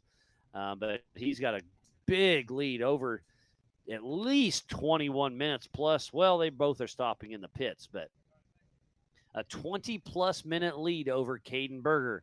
So it could be a Team Indiana sweep. Oh, there goes John. Oh, you got time to say hey real quick before your race? Oh, he's got to do something more important, I guess. I guess he does have a race coming up. I'll let you slide. I think he's sneaking out and just smiling and not looking and doesn't know what it is with his hands. So Jonathan Dawes will be up next in our 4,400 race, and he is in second position in the 4,400 points in the Eastern Series. So he's cruising down the PCI pits, heading down, getting ready to get suited and booted for his next race in the 4,400 class.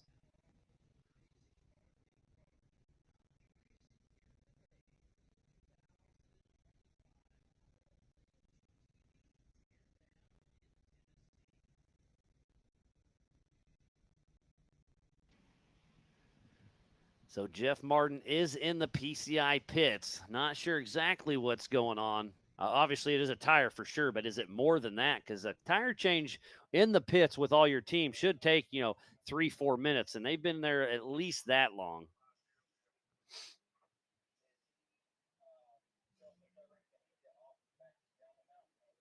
Oh, it looks like the orange cone is off. Jeff Martin should be heading out for his 4th and final lap, and there he is moving in that Miller Motorsports Pro chassis. A great car that's out here racing with us.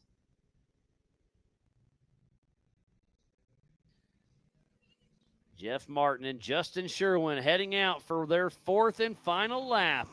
And they are all serious business right here. So one more lap to go. And once the checkered flag flies for Jeff Martin, it is a Grand Prix, so nobody can go back out. But if Jeff Martin goes out on this lap and has an issue, we don't have an official finisher yet. So we could keep this live racing. We'll see. Hopefully Jeff Martin can keep it together. Switch over to racing track. It does look like the 624 of Roger King is back and moving.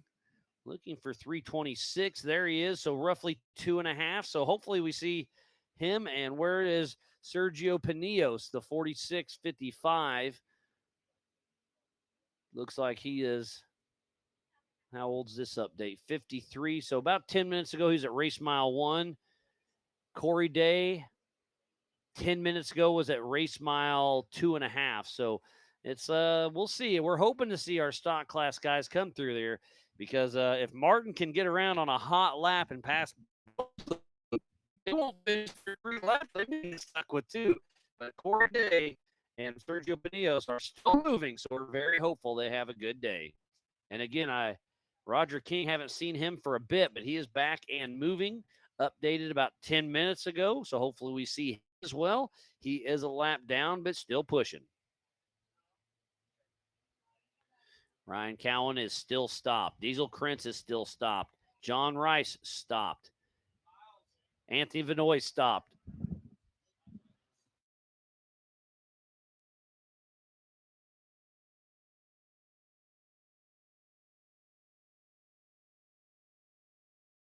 So Corey is coming through, and I just got updated from Race Ops. They do not have enough time to do their 3rd lap to keep on schedule. So Corey Day and Sergio Pinillos will grab the checkered flag. Only 2 laps for them, but it's looking good for Corey Day. It sure sounds like it. And it is Corey Day out here. So the checkered flag will be flying for Corey Day. The number 326 with his buddy Jonathan Terhune riding shotgun out of Uniondale, Indiana with Day Racing, and that Jeep Cherokee with Brannick Motorsports, Mickey Thompson Tires, Raceline Wheels, Ironman 4x4 Fab, ACNC Cutting and Fab, Hunt's Auto Salvage, Team Indiana, Ford Excavating, Warren Racing, Factor 55, and his wife, Sarah Day.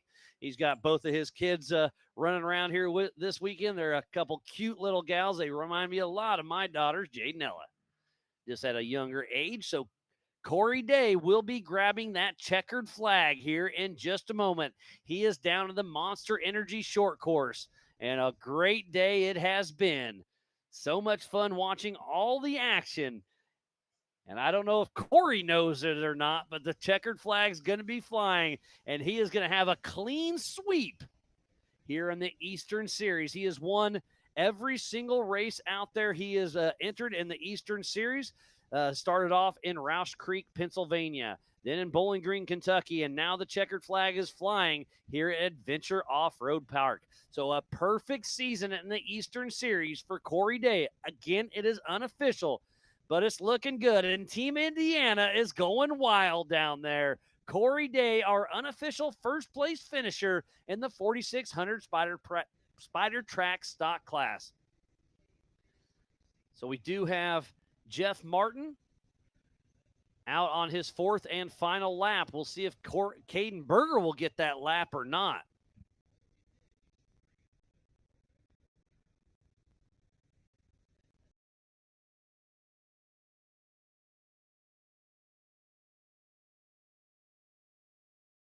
So Caden Berger, if he can get here before Jeff Martin, he can go. But I think Jeff Martin's going to grab this one unless there's issues out there. We'll see.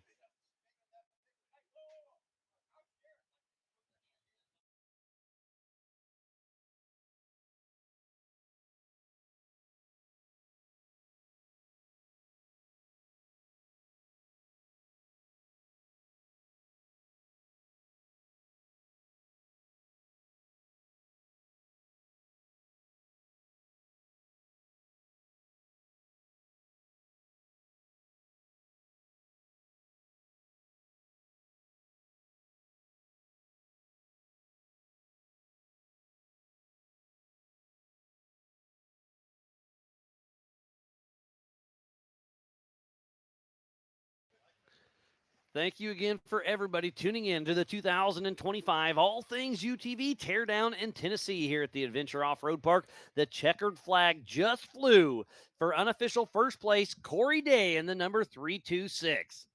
How far back is Neos? Where is Jeff Barton and Caden Berger?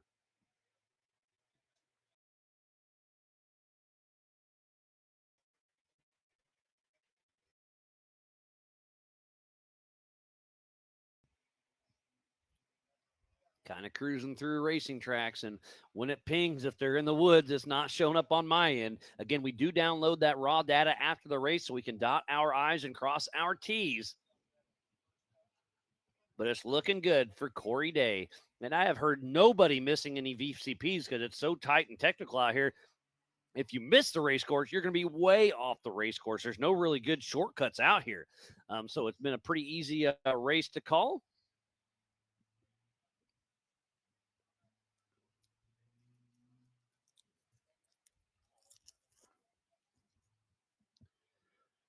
And I hear somebody coming through the woods. Hopefully Jack can fly in there and see who it is. But it is starting to rain. I forgot about that. Oh, it's Roger King. And there goes Jack chasing him down. So Roger King, the 624, who I believe hasn't even finished the lap. So they had some issues out there. But glad to see him make it back because he is in the 4400 race as well. So he'll be excited to grab that checkered flag after this first lap so we can regroup for just a little bit before we kick off the 4400 main event of the weekend.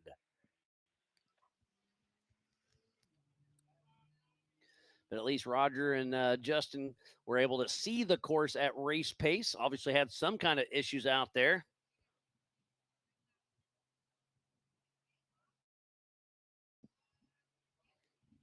So being a lap down, let's see, I'm kind of scrolling through. I still think this may put him in third position in the 4600 Spider Track stock class. This course is that hard out there.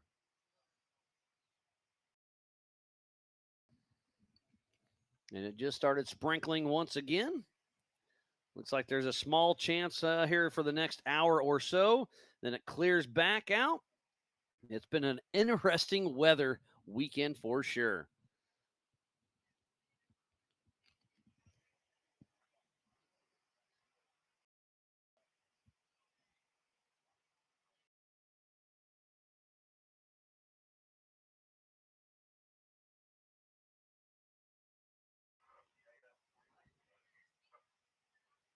So I'm texting Corey Day and Jonathan Terhune to tell him to come down here and have a chat with me. We'll see if he makes it up here or not, but I'm sure they're going to be celebrating tonight.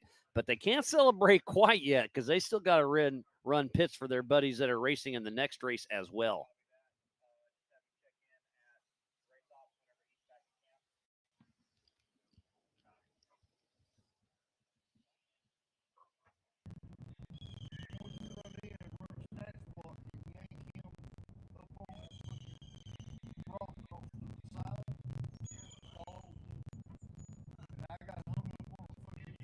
Just waiting for some action to come, waiting for some information to come over the PCI Race Radio. How far out is Jeff Martin, Caden Berger, and then Sergio Pinillos? Roger King did grab the checkered flag. He is a lap down, but I believe that's going to put him in third position for the 4600 Spider Track stock class.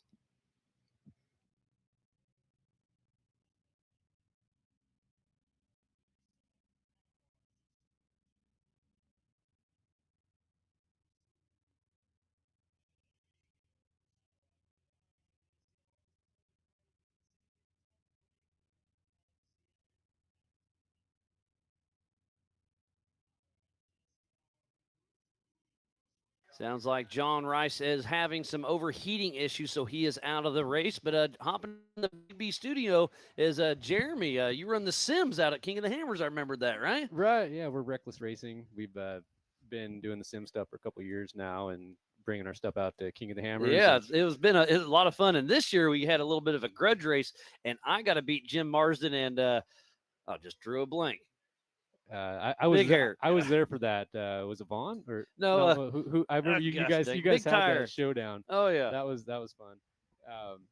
And I hate when I do that. I do it a lot. And we have some exciting news too. On July 2nd, we're starting a new summer series. Really? And that's going to be the official Ultra 4 Sim series. Cool. And Okay. It's going to have a pretty good prize. I can't really. Oh. But let's say if you finish well on that and you're eligible, you could be in for a good time. Cool. I like to hear that. That'll be fun. I'll try to tag along a little bit. I'm not racing. I was barely good enough to just beat my buddies. Yeah, it's a handful. It's not like the real cars. Ian Johnson. I don't know why I dropped that. Yeah.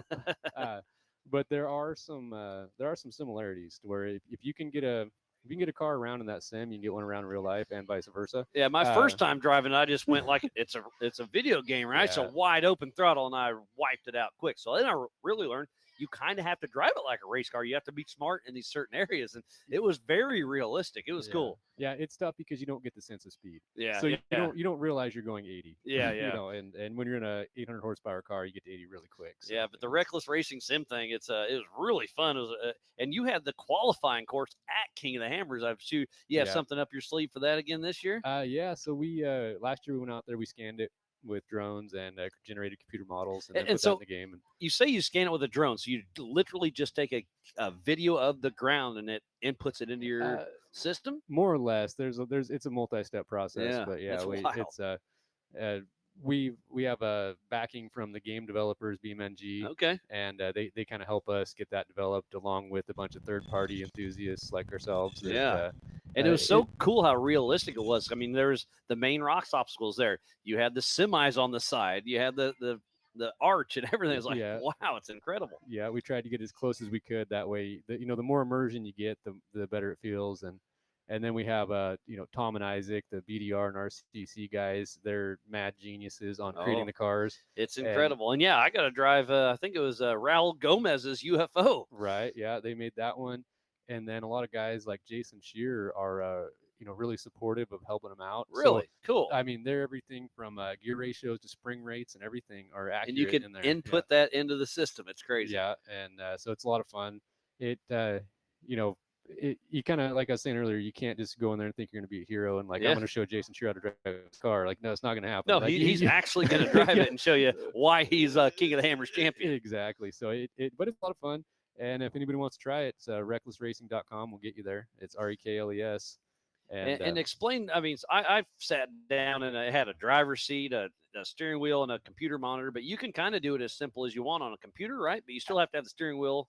Yeah. What all do you have to do to build it? Or can you buy a kit? So this guy right here, Ty Graham, he races on a laptop with a controller a lot of times. Oh, so super simple. And he's one of the top runners. All so, right. So you don't have to have the whole sim. It's recommended. Yeah. Because then you're at the end of the race, you're gonna be dripping in sweat, and you're gonna get that immersion, but you don't need that. Okay, you can do it as simple as a laptop. Yep, you can go out there and go fast with a controller and a laptop, or you just got to make sure your frame rates are high enough to where you're not driving a claymation. That's because you get a little bit of nauseousness going on. I can see that happening. But yeah, so. Well, all in good fun. Jeremy, thanks for coming and chatting real quick. Yeah. And I hope to beat Ian and Jim once again at King of the Hammers later this year. We'll get a grudge match. Yeah, we'll get a showdown going. Perfect. And we'll see how it goes. And make sure you hit that turbo button for me again. Yeah, we'll talk about that. All right. All right, Miles. Thank you. Yep, Jeremy with Reckless Racing out here enjoying some Ultra 4 racing. Again, sorry, I recognized you earlier, and I walked by a few times like, there it is. All in good fun.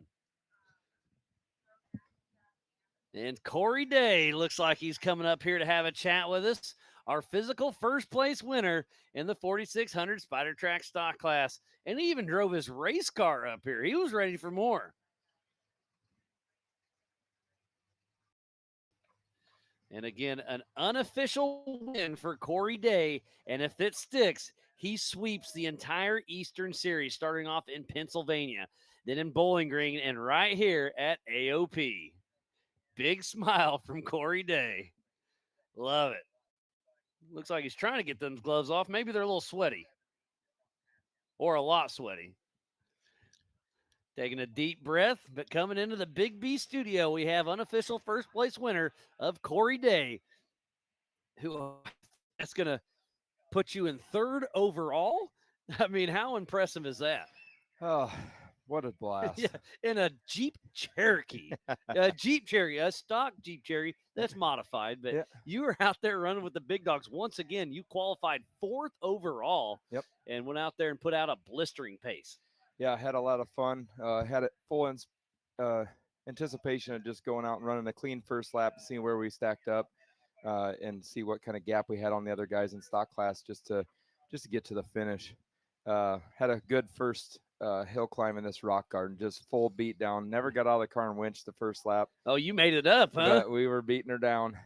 Second lap came in, and there was a broke down car, and I was following Caden through in 4800. Really? So wow, followed him up into the rock garden there, and he was struggling to get around the broke car, and we ended up just stopping and said, let's winch.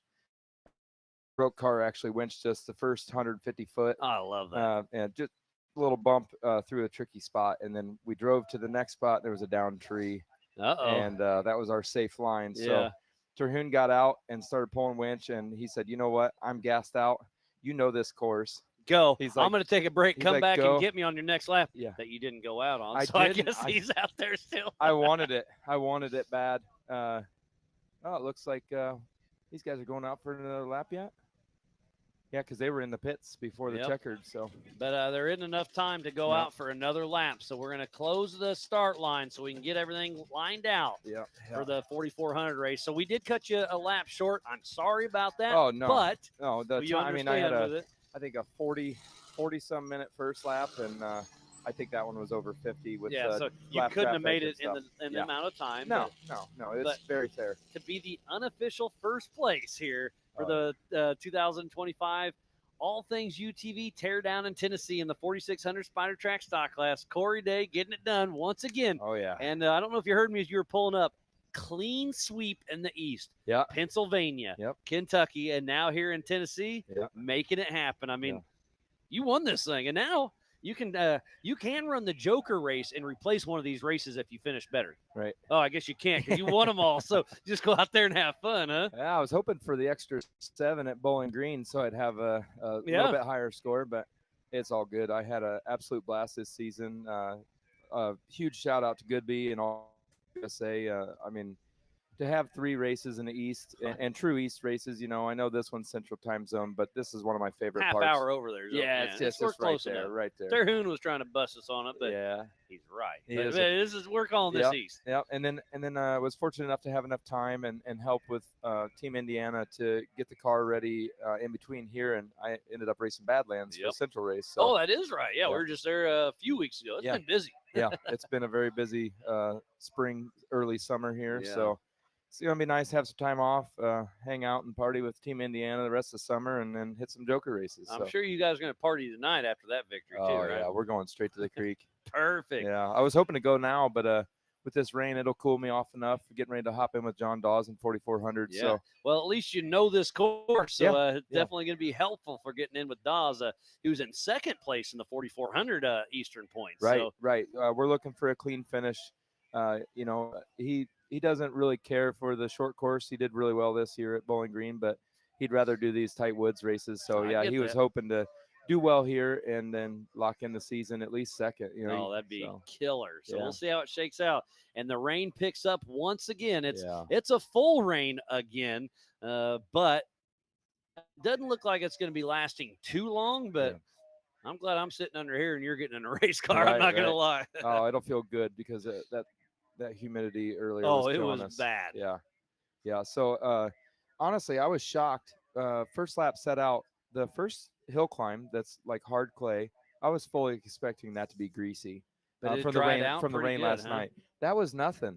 All the rest of the course was so slippery. And here comes second place, Panios, who you just unofficially beat. I know you love rooting on all your buddies, Oh, but yeah. you got bragging Oh, rights I'm once glad. again. I'm glad he's back in the car this season. Yeah, so. he had some medical issues he Yep. had to resolve, but he Yep. is back in business. The doctor gave him the green flag, and then so did Trotter. Yeah. So yeah, it's been a good run. Yeah. So with this rain making everything else greasy, with this rain now, I wonder what it's going to shape up to be in 4400. What a great venue, though. Yeah, no, it's a beautiful park, 600 acres. I love the pits because usually, you know, being parking police on Right. when you guys get here, it can be tricky. But here, it's just kind of here's the line, get in where you fit in. Right. And then Huge pit road, Oh, which yeah. is so convenient. It's Give nice. Give teams to camp next to pits. Yeah, it and- just and makes it spread out. easier for everybody. Yep. And the fact that we're in this giant flat area in this cove and the whole race course Yeah. is on the side of the mountain. It's just awesome. It's crazy. And yeah, the lightning the other night, it was a little sketch, but Yeah. it was fun to watch coming in. Yeah. Another great weekend. So yeah, Team Indiana will be having fun tonight. But first, you got to get in that 4400 car with That's right. Dawes and have some Right. fun. I'm excited. Very Heck yeah. excited. Well, Corey, always a pleasure, buddy. Good seeing you. Yep. Good racing. And I don't remember. Well, I mean, I'm sure Paul Wolf has done it, but in the stock class, I don't remember the last person that had a clean sweep in a series. So, Well, you maybe gotta we'll be put pretty one on the stoked. board there. so, Yeah, I like it. All right, Corey Day with Team Indiana putting it down, unofficial first place in the 4600 Spider Track stock class.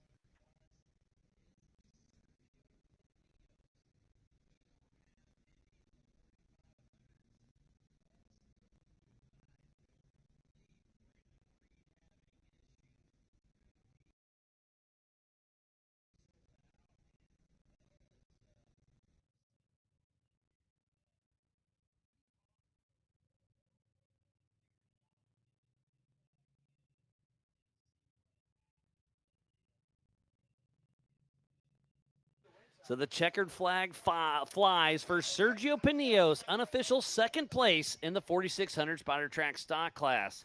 And right behind me is Roger King, who I believe just slid into third place. We'll see if you get time to have a quick chat before your next race. All right. So Corey Day and Roger King were having a quick chat, but I stole old Roger. We'll get a headset on him here in the Big B studio and see how his race went. I heard a little bit about it, but nobody else did. So obviously you had some issues on the race course. What exactly happened? Well, we had a flat tire. We lost our brakes. The shifter melted. The shifter cable melted, so we couldn't. So You it took 2 hands to like come in and out of gear. You had one of those days, huh? It was still fun. And now it's having fun Yeah. out there. Yeah, so good day, and you got to pre-run at least the entire course once because you're getting ready to hop into the 4,400 race. That's what we were hoping man, for. you're a glutton for punishment. I am. I don't know what I'm doing. But I was watching the track, and you were stopped for quite a while. I was like, man, he's got a race here in a little bit. So when I saw you come through, I'll bet you were relieved. Like, at least I'm here. My Jeep's here. I can hop in my car and not have to worry about hitchhiking back in to get in the race. I don't know if you remember, but that Jeep, I've owned it for 3 years. I've been to like 8 races. I ain't never finished a lap ever. Oh, this is your first time finishing a lap. Yeah. It's it's been a demon. Perfect. So we're trying to exercise that thing, and now I feel much better. Except for right now, I think it's on fire. And it's got a flat tire and some lines blown off, something else. So worry about that later. Yeah, huh? We made it through the finish line. Heck yeah. Well, the 4,400 class, you're getting ready to take off here in probably about a half an hour. Yeah. What's the plan for that one? I hope I go a lot faster. Yeah. And now that it's starting to rain, do you think, because you were just out there on the course, traction was coming back and it was getting good. It was. I'll bet you'll kind of get that little top slick muck back on it. It was, and now it's going to be nasty. Yeah. I mean, it's just going to be just whatever. Yeah, it is what it is. Yeah. But you're going to be in a 4,400 Unlimited car, more horsepower, more suspension, race tires, and you're going to be able to get out there and I think give the it some done. tires is going to be the biggest thing. Yeah. The 4,600 has to run a DOT tire. And that makes it tricky. And I like my Mickey Thompson tires. They're good tires, but they're street tires. And they don't have the traction like a race tire. They don't. And the they're sidewall harder. Yeah. makes you nervous. And so the sticky tires, is the Mickey's 40 stickies is going to make the difference. Oh, yeah. So I'm kind of looking. I don't see much happen on the tracker, but I hear somebody coming. Is anybody else left on course? Yeah, we're still waiting for Jeff Martin and Caden Berger. Okay. I think those are our last two that are still in the hunt. And Jeff Martin, I think, is going to be the only one to complete all the full laps in this race. Corey Day got shut down because he didn't have enough time to run a third lap. You had issues. You could only run 1 lap. Sergio did run 2 laps, but they were supposed to run 3. Caden Berger is out on his 3rd lap. So I guess if Caden Berger comes through, he may get 1 more. I don't know how exactly we'll play that. Yeah. But Jeff Martin, I think, is Jeff was flying, man. He was on. He was getting it done. Well, I'm gonna go get some rest. All right. Well, Thank you, Roger, sir. congrats I appreciate it. on your first finish in that car, and good luck in the 4,400 Thank you, race, sir. buddy. Team Robbie Bobby, Roger King, and Justin Cowart will be out there getting it done here in just a little bit.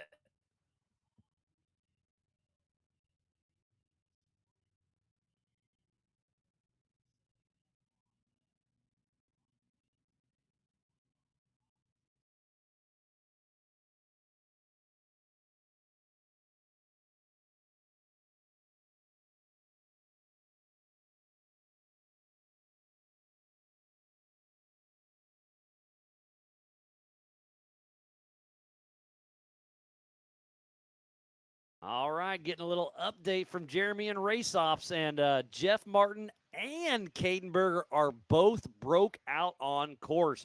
So the course is cold. So we will not get a full lap finish from anybody out here. But Jeff Martin will be the unofficial first place. And then it's going to be Caden Berger. And they just switched the timing on me. But we're getting everything all set up for the 4,400 race. It's going to start in hopefully a half hour. We had a little bit of lightning happening, but it looks like it's going to move through. So we're going to reset and see what's going on, and we'll be back with more racing action right after this. Over 25 years of off-road racing dominance. Proprietary patented race technology. Proudly made in the USA. Unparalleled customer service and support. The choice of champions. King Shocks, the leader in off-road shock technology. We don't take these lightly. They're not practice or anything like that. We're here to try to win. And you know, we're getting bigger car counts. It's a new track. It's a cool venue, and it's a different change of scenery. That's what Ultra 4 is. But then when the green flag drops, it's all out battle. Mad Max and Thunderdome.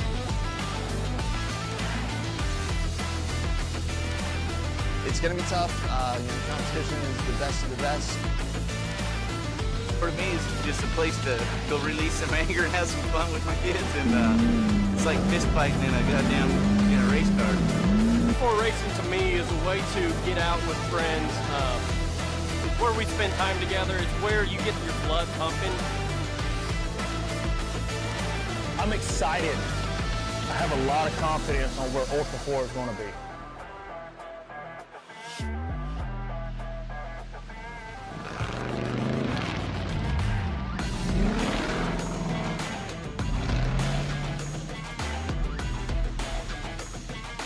Ultra 4 is awesome. It's so much fun because you're just wheel to wheel with the guy next to you, and especially in short course. And what an opportunity to be able to race side by side with like pro level drivers, drivers that have won K8 previously, OG drivers that have been in this for 10 plus years.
PCI Race Radio is the leader in off-road communications since 1972. Our equipment was developed for racing in Baja, perfected for enjoying the weekend with family and friends. PCI has the highest quality communications, navigation, and safety equipment, backed by the best support in the industry. Find us at hundreds of events each year, supporting our equipment on site and providing the PCI Weatherman Relay. See you in the desert.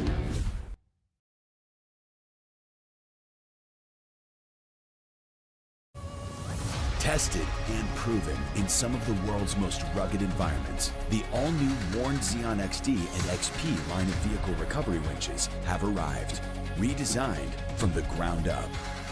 Warn Xeon XD and XP represent the ultimate in performance and durability on the market today. You'll have the confidence to go farther, and most of all, go prepared.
years of off-road racing dominance. Proprietary patented race technology. Proudly made in the USA. Unparalleled customer service and support.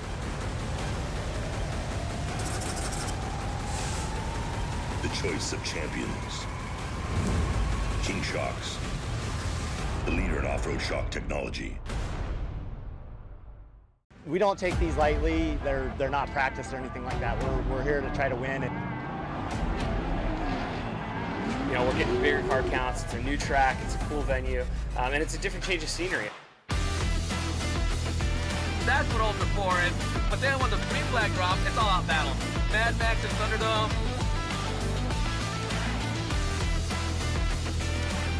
It's going to be tough. The competition is the best of the best.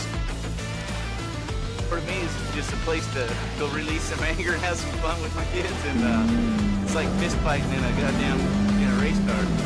Before racing to me is a way to get out with friends. It's where we spend time together. It's where you get your blood pumping. I'm excited. I have a lot of confidence on where Ultra 4 is going to be.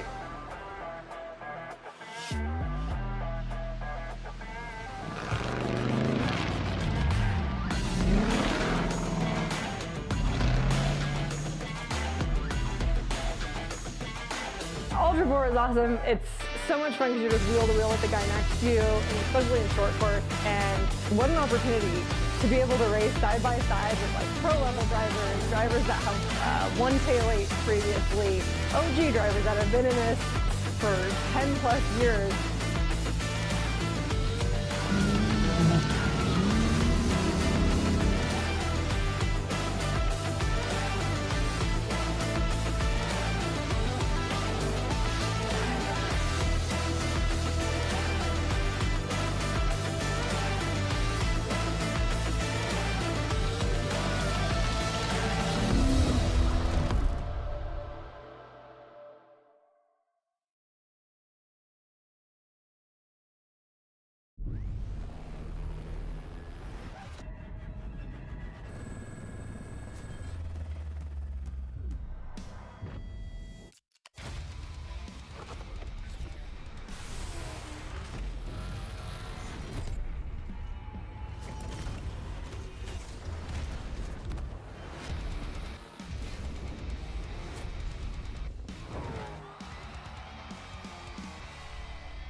PCI Race Radio is the leader in off-road communications since 1972.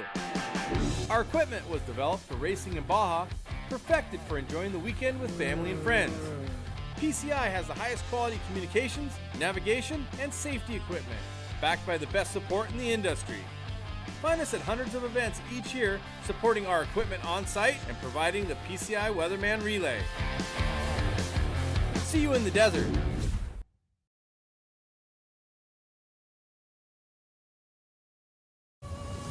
Tested and proven in some of the world's most rugged environments, the all-new Warn Xeon XD and XP line of vehicle recovery winches have arrived, redesigned from the ground up. Warn Xeon XD and XP represent the ultimate in performance and durability on the market today.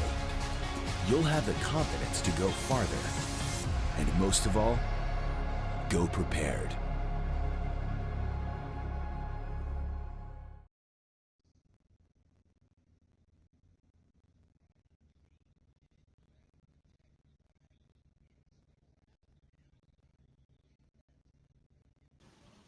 Welcome back to the 2025 All Things UTV Teardown in Tennessee here at the Adventure Off-Road Park in South Pittsburgh, Tennessee for round number 3 in the Eastern Series. I am Miles Hasquist, and is it about to kick off for the 4400 class? The biggest and baddest names of our sport are about to go down. The big show is about to kick off. It's been one heck of a weekend, and it's built up all the way to here. So it's been a lot of fun. Thank you again, everybody, for tuning in. It's been a great weekend, and it is about to go down. We have Jonathan Terhune, who just hiked back here, it looks like. How you doing, buddy? A little tired. Walked from the rock garden after recovering 3 rigs out of there. Yeah. So you were riding with Corey Day, and you guys had to winch a lot, and he said you were gassed out. He just said, hey, go pick me up on the next lap. You just didn't know there wasn't going to be a next lap, did you? You know, I got 2 legs. I can walk. But, yeah, I'll just have to get back out on lap 3. I'll just wait for you here, and I'll be not winded as much, and I'll get back in the car. But it's going to take me – it's so hot. I'm so tired. I was like, it's going to be 5-10 minutes for me to get buckled in. Just go. The rest of the course was fine. We cleaned lap 1 on through. We didn't winch on lap 1, which was amazing. But lap 2, there was a broken car. There's a tree down on the line we had run. Every rock we had picked out was in a different place. It was just amazing. I can't imagine the chaos that went down in there after we went through. Oh, it's absolutely wild for sure. So you'll have to have an extra McDouble on Monday to catch up with this one, won't you? There you go. But yeah, it's going to be exciting seeing how these 4400 guys hit it, because that big horsepower, big tires, 40s, 42s, stickies, they're made for this course. 100%. And we did have the rain come through. It wasn't a heavy rain. It was just a solid rain for 10 minutes here and there. I didn't feel a drop out in the woods. It really didn't come through the canopy. So the course out in the trees is still fairly tacky then, huh? Yeah, perfect. Dry. Interesting. I'm glad you showed up to tell us that, because I Dry in assumed it was most getting places. slick. It's still this rolled up powder from it, but there are spots that just naturally hold water, and one of them's at the bottom of that rock garden. Oh, So that's handy. I don't know, half a dozen times walking down that rock garden about fell and busted my behind because it's so slick right in there. So there's most of the course is dry, but that one spot, that rock garden's just whew, there's gonna be some good videos coming out of there. Oh, for sure. Can't wait to see it. And we still have Benji out there at Up Down at Race Mile 2.7. We have the All Things UTV start camera that you're watching now. And then behind it, we'll have the Brannock Rocks as well. There it is. Caleb is on it with Take It Live. So during qualifying, try to run the switching and everything, and it gets a little hectic. So during race day, we bring in the pros, and Caleb is behind the scene making it happen. And Terhune, always a blast out here. You guys put it on, and your driver, Corey, just hopped out of the driver's seat and is hopping in passenger with old Jonathan Doss, who is in second position in the 4,400 Eastern Points. It's going to be a good race for him. And Corey knows the course, obviously, now, knows every single line that we took. We were clean. And now he went from a Cherokee to an unlimited car, so it ought to be pretty smooth good. And so good tires and everything else. He won't know what to do. He'll be enjoying this versus we put some work in that Cherokee. Oh, yeah, you guys were on the throttle. And a clean sweep of the Eastern Series. First in Pennsylvania, first in Kentucky, and it's looking like you're going to get first here for the 2025 All Things UTV Teardown in Tennessee. Man, what a great season it's been. Yeah, there's pretty exciting showdown in 4,800. Little Rocks, Jeff Martin broke an axle shaft.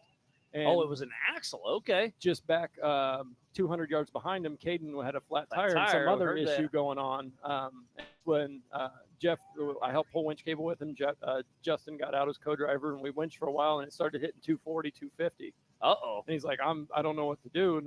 So I went and we got in contact with race ops, and Jeff was on lap 4, Caden's on lap 3. Neither one of them can better their position. It was like so technically nobody fully finished that race. We will give podiums out because they were still making progression. Correct. But the course is getting so hard out there that EMC, nobody fully finished their race. Both Jeff and Caden wanted to keep going, and I said, hey, neither one of you can better your position, and 4,400s are coming. You can keep winching and overheating and doing whatever, but 4,400s are coming, and if you're on the trail, you're traction. You're part of the trail. We can turn around and take the stock bypass out and get back to camp. So Jeff's car's still up on the hill. We need to get some more water for it. We'll walk out there after this race. You're going to walk there? I'd take a recovery rig, We'll buddy. take the Can-Am. That's probably a better idea. You've done enough walking today. It's been so much fun watching all these, and it's built up to all of this. This coverage of Ultra 4 USA for the Teardown in Tennessee is presented by All Things UTV and is brought to you by some of our official sponsors: Monster Energy, Freight Factory, Maxxis Tires, Big B, and by King Shocks. And the 4,400 race is about to kick off. We're just making sure the course is clear. Looks like Rufus Racing is watching from back home. Scott, Chip, and Mama Ange are tuned in watching the race. Oh, this is exciting. We haven't raced here since 2022, and I'm stoked to be back. Such a fun course. this is true Ultra 4 racing. That course was tough, wasn't it? You need all four wheels turning. There's nobody's going to fit in 3-wheel drive, 2-wheel drive. You are not going to make the rest of this course. In fact, it's going to be an interesting course watching some of this IFS versus straight axle. I was talking about that with Philip McGilton because Cody Hardesty in second position is in a straight axle. And I think he's got a slight advantage over those IFS. The hill climbs, I would give it to the IFSs, but some of those downhills, excavator hill, and some of these, there's giant 4 or 5 foot holes that you can go into, and obviously an IFS car, you dip a tire into that, you could end up on your side or going front over, and the stall axles will have the flex and the steering. Yeah, the steering was key out there too, to be able to basically squirt in between a tree and a 5-foot hole. If you push into it in an IFS car, it's going to get pretty wild out there. So that'll be interesting. The hill climbs, I think everybody's got it. It's the downhills where somebody's going to have a story to tell. I was assuming it was the uphills also. So that's interesting how you say it, because I guess they just motor up and just keep the momentum going. You just let the front tires hang in the air and just lay on the backs, and you just go straight up. But as long as you don't lose your momentum in those 12, 16, 24-inch boulders that are just rolling around covered in slime. But the downhills is where it's going to get you. It's awesome. So sitting in that pole position is Paul Wolf, then Cody Hardesty, Philip McGilton, Brandon Davis, Chad Hunt, Dustin Robbins, Jonathan Dawes, Roger King, Kevin Porterfield, Justin Joseph, and Zach Savage. But let's talk about Paul Wolf. He won the pole in qualifying in both UTV classes and the 4400. He won last night in the Open. He won today in the Pro Modified. Can he three-peat qualifying and the races here at AOP? I think he's going to have to go slow enough to do it. The problem is that car is fast enough to clearly do it, but so he needs to not beat himself on this race. Between him and Magilton, I think that's two that are going to be battling it out, and it's going to be whichever one of them beats themselves is going to win the race. But the dark horse of Cody Hardesty in that second spot in that straight axle car, he's going to be pushing both of them. It's going to be playing mind games. I think he has a great race. Be pushing on them, they're going to have to go. You slow enough, Cody push on. Who's not going to beat themselves? All three of them, actually, however many there's 10, 15 of them. Yeah, anybody's we got 11 got a chance of here. them out here. Anybody's got a chance because things are going to happen out there. Yeah. People are going to have stories to tell. Somebody that gets to the finish line is still going to have stories to tell, but there's going to be a lot more people that have the stories you don't want to tell. Yeah, like yours walking a mile back. Hey, we won the race. So you're right. Co-drivers normally don't get to tell stories. It's the drivers that get the glory. So I'm happy he won. But so I'm sure Team Indiana will be fun tonight, huh? I think so. It's definitely. Hopefully we can cool off in the creek and celebrate some more good finishes here. We'll have to see how the day goes. Again, I talked about the two IFS cars, but you get Chad Hunt in there in that Miller car with those 42s on it. He's ready to go. I mean, just run through the line here. Anybody, Yeah, there aren't too many underdog. I mean, it's a pretty stacked field. Justin Joseph coming from the back is in that IFS Triton car from Kevin Stearns. It's a sister car to Vaughn and Lauren. So he's definitely has just in time on his side. We are taking off one at a time every 30 seconds. They are doing a 6-lap race at 5 miles per. So 30 miles out here. It's going to be a beatdown here at beatdown here at Adventure Off-Road Park. Not a beatdown at Area BFE. I guarantee there won't be a driver that does all 6 laps. It's like that was a short race. Yeah. I don't care if they run 10-minute laps and they're done in 50 minutes. They'll still be done. I don't think they're going to do 10 minutes. But And it won't be 10 minutes. It's going to be right around that 20-minute mark, especially with the weather rolling. It's raining I'm going to say it's a light rain right now, but I did see a break in the weather. It looks like it's got a little bit more rain here for the next hour, but then it clears up. And now they just put more rain in the forecast 8, 9, 10. So we'll see. Kind of making sure there's nothing I'm missing on the socials.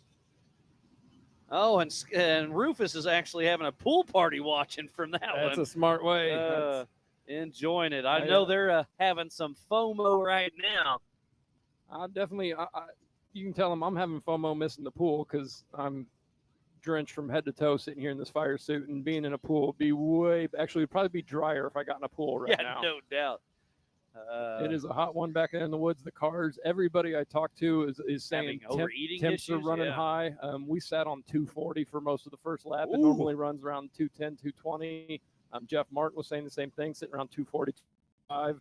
That's warm. I mean, that's Years almost hot, but that's you just have to pin it basically on how hot you're comfortable for the first 2.5 miles, and then finally you start hitting. You basically just 2.5 miles zigzagging up to the top of the mountain, and finally hit the top of the mountain, you start hitting the downhills, and it does cool down a little and you bit. kind of you actually back it off a little bit, let it idle on some of those downhills, and you start seeing that come back down 230, 225. But it's just plain out hot. There's not a lot of high speed to get air moving through the coolers. It's all fan work. It's heat will be an issue, and it's interesting to see way all these different design cars are going to work through the cooling. Most of them 4400, they got it figured out. These cars have been proven. Look at Paul Wolf. That's a 2018 machine that just keeps winning. Joe Thompson with UFO has those cars figured out.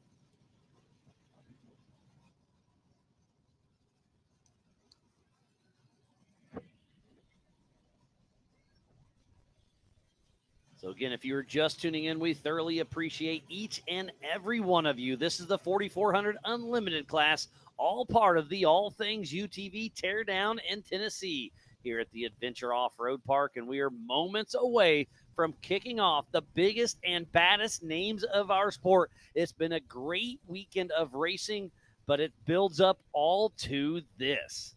Man, I know you have Jonathan Dawes and Chad Hunt out part of Team Indiana. Got to root for almost everybody that's going to be taking the green flag. I love everybody out here. You know, I want somebody that's never won a race to win this. So if that's I think Cody Hardesty might be in there. You know, several other up towards the front have won some races. So I want to see. You're not rooting on your buddy Chad Hunt because he's won before. I'll choose Chad in second with Dawes in first. My other buddy. Nothing wrong with Silver. It's exactly. Shake and bake there. But yeah, I'd like to see a new winner, and this is the course that can bring it out because there's so many variables out here. And we're on racing tracks right now. So what you do is you go to racing tracks, find Teardown in Tennessee. You hit the little 3 bars next to menu. It'll drop down, go down to class 4400, show all, and there we are. You see a bunch of orange dots there at the bottom of the teardrop. When it shows red, that's not good, except for right now because everybody is stopped. They haven't started the race. But during the race, if it turns red, that means they are stopped out on course. And then also make sure you go over to ultra4racing.livemotorsports.com, and it's about to go down. So the 111 is going to be starting towards the back of the pack in a 10th spot. We got some people, a lot of rooting for Paul Wolf and Philip McGilton. Ray and Lisa are tuned in. It's been a great day. We've had a great audience, so thanks for staying tuned in. Yeah, I hope everybody stays tuned in. I know we're waiting to get this race kicked off, but I can tell you it's a lot of work trying to recover some rigs out there. And these course workers are doing great. They've got vehicles all over the course helping pull people out, but it's not as easy on a short course where you can just pluck somebody out and drag them across the field. It's work to get a car out there, and there's people out there too, like me, walking. I was happy I took some side roads because I didn't want to be on course in case I heard that roar of the engine. But walking back, they're getting it all cleared out, getting recovery set back up. Safety crews out there. There was a co-driver that was having some overheating issues personally. Got with course workers, and they got him some ice packs and some water and stuff, and got him cooled back. And he was back up, and he drove his rig back out of here. So definitely really appreciate everybody out volunteering, helping, supporting. It's good to know if you run into an issue with your rig, somebody's out there to get start having a little heat exhaust and popping in. There's people out there that can help you out. I got about 3 waters from the course workers because Corey drove all water. Meanie. Well, he was going to pick you up, but he didn't. That's I was like, there's like 10 bottles of water that just drove away. I was like, anybody got an extra? And they had tons up there. So very much thankful for the course workers, the volunteers out there with recovery and safety. They're doing a great job. Yeah, Benji and Eddie are locals out here, and Benji comes to most of our Ultra 4 races, one of our core volunteers, and they put together a great team, and we couldn't do it without every single person out there. Like you're talking about the volunteers, the AOP staff has been great to work with. Obviously, our team with Ultra 4 USA, the media is out there, safety, USAC, racers, fans, and all of our marketing partners. And I did hear everybody shut their engine off.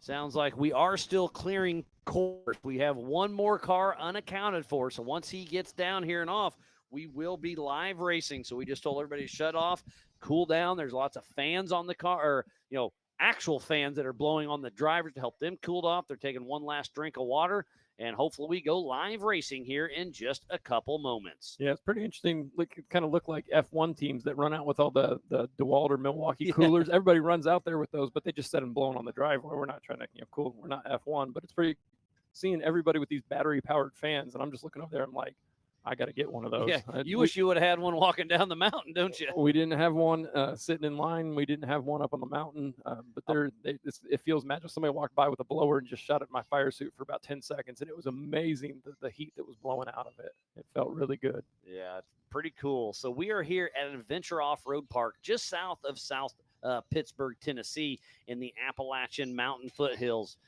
The population is roughly 3,000 people. Elevation is 630 feet with over 600 of acres to come out here and play. They've got everything from mild to wild with over 120 trails. They started this place in 2013. They're open 7 days a week.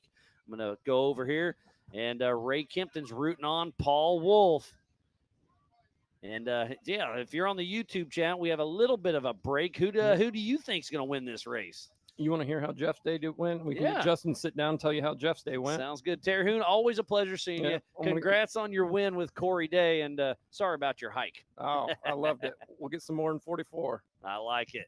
So Jonathan Terhune hopping in the Big B studio, but we're going to get Justin Sherwin, who is the co-driver for Justin Martin, who just unofficially won this race overall. Justin, how's it going, buddy? It's going pretty good. Yeah, you guys had a great run. You and Oliver, that first lap was so much fun going back and forth, and then tough break for Oliver breaking his front knuckle. But you guys kept going. You had a great run until. Yeah.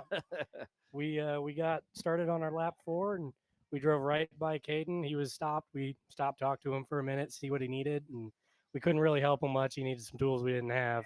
And we kept going, and right around the corner, we broke our axle shaft. Yeah, and let's talk to that point that you're out there racing, and you're in first place.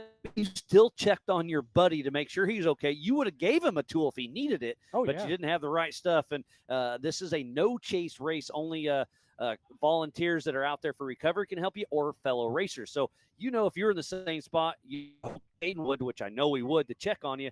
And I love that about Ultra 4. It's a race, but you want your buddy to be safe. And if you can't have something to keep him going, you sure do. Yeah, exactly. So we love racing this class. All of us are good buddies. Every single night at races, we're hanging out together and checking out each other's cars, working on stuff we need. They're coming over, grabbing stuff out of our trailer. We're going over, grabbing stuff out of their trailers. We just want to go out and compete with each other. And have fun doing it. Yep. And it looks like Courage Jumper is checking in. Oh, Dave Schroeder's rooting on Brandon Davis. He's thinking Paul Wolf has it, but excited to see Brandon Davis out there going to be ripping around. He just had a great race in Pro Mod until attrition has been extremely high out here. Yeah.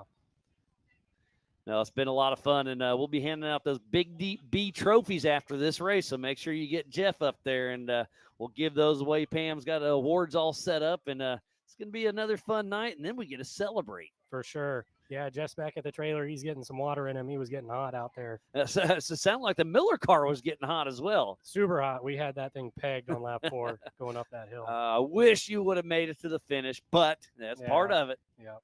It's been some good times out there. What was the highlight of your weekend so far? Oh, highlight of the weekend was probably during pre-running. Okay. Corey took his pre-runner Jeep out, and we were in a stock vehicle going down Excavator Hill, and he come down it, fell into the wrong hole, almost tipped it over. Oh, boy. Drove right out of it, though. Nice. Yeah. I mean, that's pre-running is to get your course notes and all that, but it's also you're out in the woods with your buddies doing what you love doing. Yeah. So I like that aspect. Lots of people are saying this jump, going fast, winning, but you're saying pre-running out there with your buddies, making it happen. I love it. Yeah, we go out there. Jeff and I went out in the side-by-side and took our notes and everything. We got back, and Corey was about to go out, and I was like, hey, Jeff, I'm going to jump in with these guys, too. Yeah, I'm going to go wheel keep with on them. going. Yeah. Oh, pre-running, not wheeling. Oh, yeah. We're official here. Yeah. No, you can go out there, Will. This park is open. Obviously, it's shut down right now for the race, but if you want to come out here, this place is a rad place to come out here and go wheeling. This is the first time I've ever been out here, too. Like, I've been coming down to Tennessee, wheeling at Windrock and other parks down through Kentucky and everything. Never knew to come here, and I am kicking myself for not coming here earlier. I'll bet you start coming back, though, don't you? This is going to be a mainstay in the calendar. Heck yeah, I love it. Lisa says United in race fuel, so it's going to be a fun race to watch. We got a pretty good viewing on our YouTube page. Getting ready to check out this next race. And again, sorry for the delay, but we have one more car that's unaccounted for, and we definitely take safety first out here. 100%. That's what all those skiers are doing a great job doing out there, just keeping everyone off the track and safe. And anytime we had a problem, they were running up, making sure that we were good and seeing what you needed. Because Exactly. again, no chase, but a fellow racer or our course workers can help you. Yeah. And they are on the ball. Again, Eddie and Benji put together a great team out there. And it's a light rain right behind us, but we're dry here in the Big B studio. I'm kind of a little spoiled with that. You got a little rained on out there, didn't you? Oh, yeah, we got rained on at the end of our lap 3. And as soon as we saw that, we are like, oh, no, lap 4 is going to suck. And it did. Oh, it did. It was hard. So you broke a rear axle. That's pretty uncommon in Front the middle. axle. Oh, it was front. It Okay, was a front. which is still really uncommon, but that makes a lot more sense. It's only our second one ever in this car. Yeah, those Miller cars are absolutely amazing. I mean, they got up to 50 degrees of steering, I believe. Yep. I mean, they turn so sharp. It's incredible. We'll be crossed up in line or something, and I'm telling Jeff we got to back up. We're not going to make it past this tree, and he just cranks the wheel over and we go. It's amazing what these cars do. So it should be a good time when Team Indiana tonight, especially if old Chad or Jonathan Dawes can get on a podium. We'll see. Exactly. But it's a stacked field out there. We have Paul Wolf out front. Then it's Cody Hardesty, Philip McGilton, Brandon Davis, Chad Hunt, Dustin Robbins, Jonathan Dawes, Roger King, Kevin Porterfield, Justin Joseph, and Zach Savage.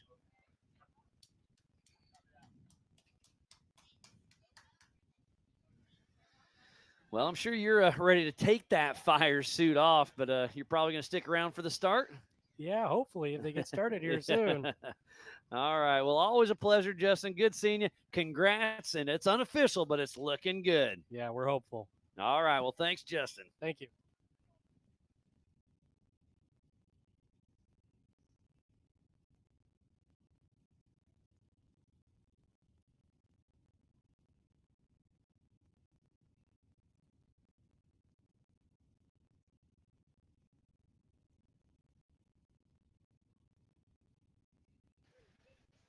Again, we're patiently awaiting. Sorry for the delay, but we're just waiting to make sure the course is safe and clear. And actually, well, the rain's still just a light rain. It's going to be interesting.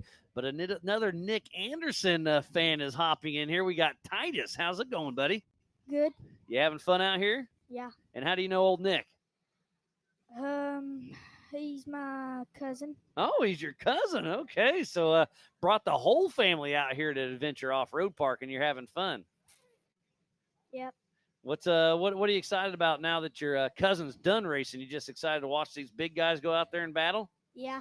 Heck yeah. How old are you? I'm going to guess 10. 9. 9? I was close. Your buddy over here was 9 too, and he's about to be 10, so he must be older, huh? Just by a little bit. Yep. So what do you do for fun back at home?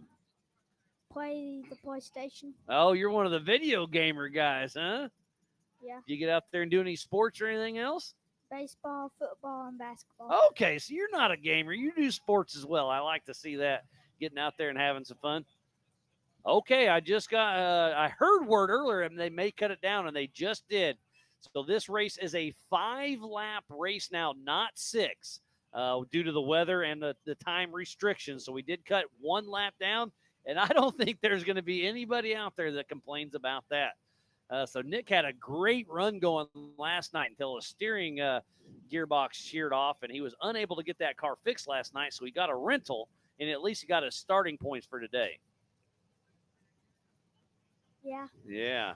All right, Titus. Well, I hear some horsepower firing up, so we're getting ready to kick off this next one. Thanks for coming and saying hi, and tell old cousin Nick that I said hi too. All right, buddy? All right. All right. Good times with Titus.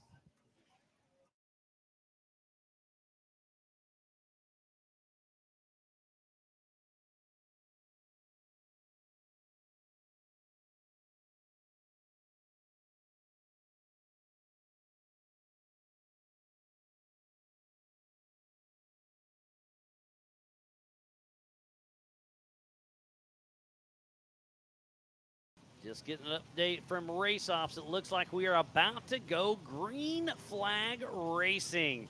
It is Brian Trotter, the Ultra 4 USA director, in that bright orange, brand new King of the Hammers hat. He's got the green flag in hand. I'm trying to keep an ear out for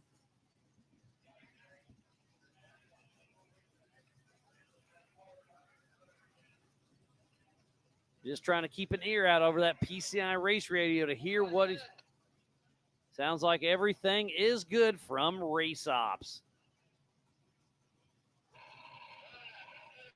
Oh, here we go.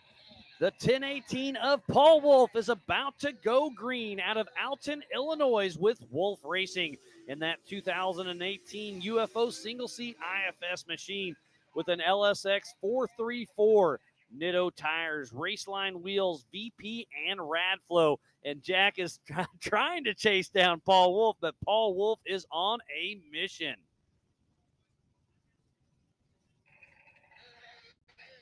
So up next is the 408 of Chris Hardesty and Chris Wyant riding shotgun out of Louisville, Kentucky with Hardesty Racing. He's in a TMR custom chassis with a straight axle up front, a Brian Tooley Racing LS 408, Diddy's Big Block, ADS shocks, Mickey Thompson tires, and Tom Woods drive shaft. So we have our first two competitors off the line, and up next will be the 47 of Philip McGilton out of Tuscaloosa, Alabama with 47 Motorsports and Rusty Nail Racing. He's in a single-seat Campbell chassis IFS, Schofield Performance LSX 454, Southern Tire Mart at Pilot, Yokohama Tires, KMC Wheels, Simpson, and Willwood Brakes. Off the line next will be the 256 of Brandon Davis out of Huntsville, Alabama with Davis Racing. He's in a brand new UFO single-seat IFS car built by Joe Thompson. He's got an LSX with 750 horsepower. He's got Raceline wheels, Mickey Thompson tires, RCV, and AMSOIL. So two of our top up front are UFOs, and then it's a TMR solid axle and Philip McGilton in that Campbell car. Up next, our second solid axle car of Chad Hunt and Rick Murray, number 456 out of Plymouth, Indiana with Hunt's Motorsports. He's in a 2022 Miller Pro chassis with a Mass Motorsports LS 427, Brannick Motorsports, Mickey Thompson tires, Dirty Life race wheels, and Will Wood. So we got half of our cars off the line. Up next is the 311 Mr. All Things UTV of Dustin Robbins out of Decatur, Alabama with All Things UTV. He's in a Jimmy's single-seat chassis IFS with a Schofield Performance LS 441. He's got a Gearworks Turbo 400, All Things UTV, Apex powder coating, Super ATV, Vision, and MRT. So next off the line, sitting second in points, is Jonathan Dawes, the number 4417 and our 4600 Spider Track Stock Class winner. In the passenger seat of Corey Day out of Mooresville, Indiana with Dirt Weapon Off-Road. He's in a Trent Fab chassis with a straight axle. He's got an Edge Racing LS 418, Mickey Thompson tires, and Brannick Motorsports. Up next, local boy, the number 4426 of Kevin Porterfield and Brian McVeigh out of St. Clairsville, Ohio with Porterfield Motorsports. So I guess his car is local, but he's actually from Ohio. And that wide open design, Adam Woodley, beautiful built two-seat IFS car. He's got a Jeff Ginter race engine with 800 horsepower. He's got Mickey Thompson tires and Diddy's Big Block helping him out. And then we have up next the 111 of Justin Joseph out of Colorado with Off-Road Air and Triton. And his Triton chassis just got that car from Kevin Stearns. He's got a massed LSR with Seat Time Syndicate, RPN Extreme, KMC, Legends Lift, and he is off and running.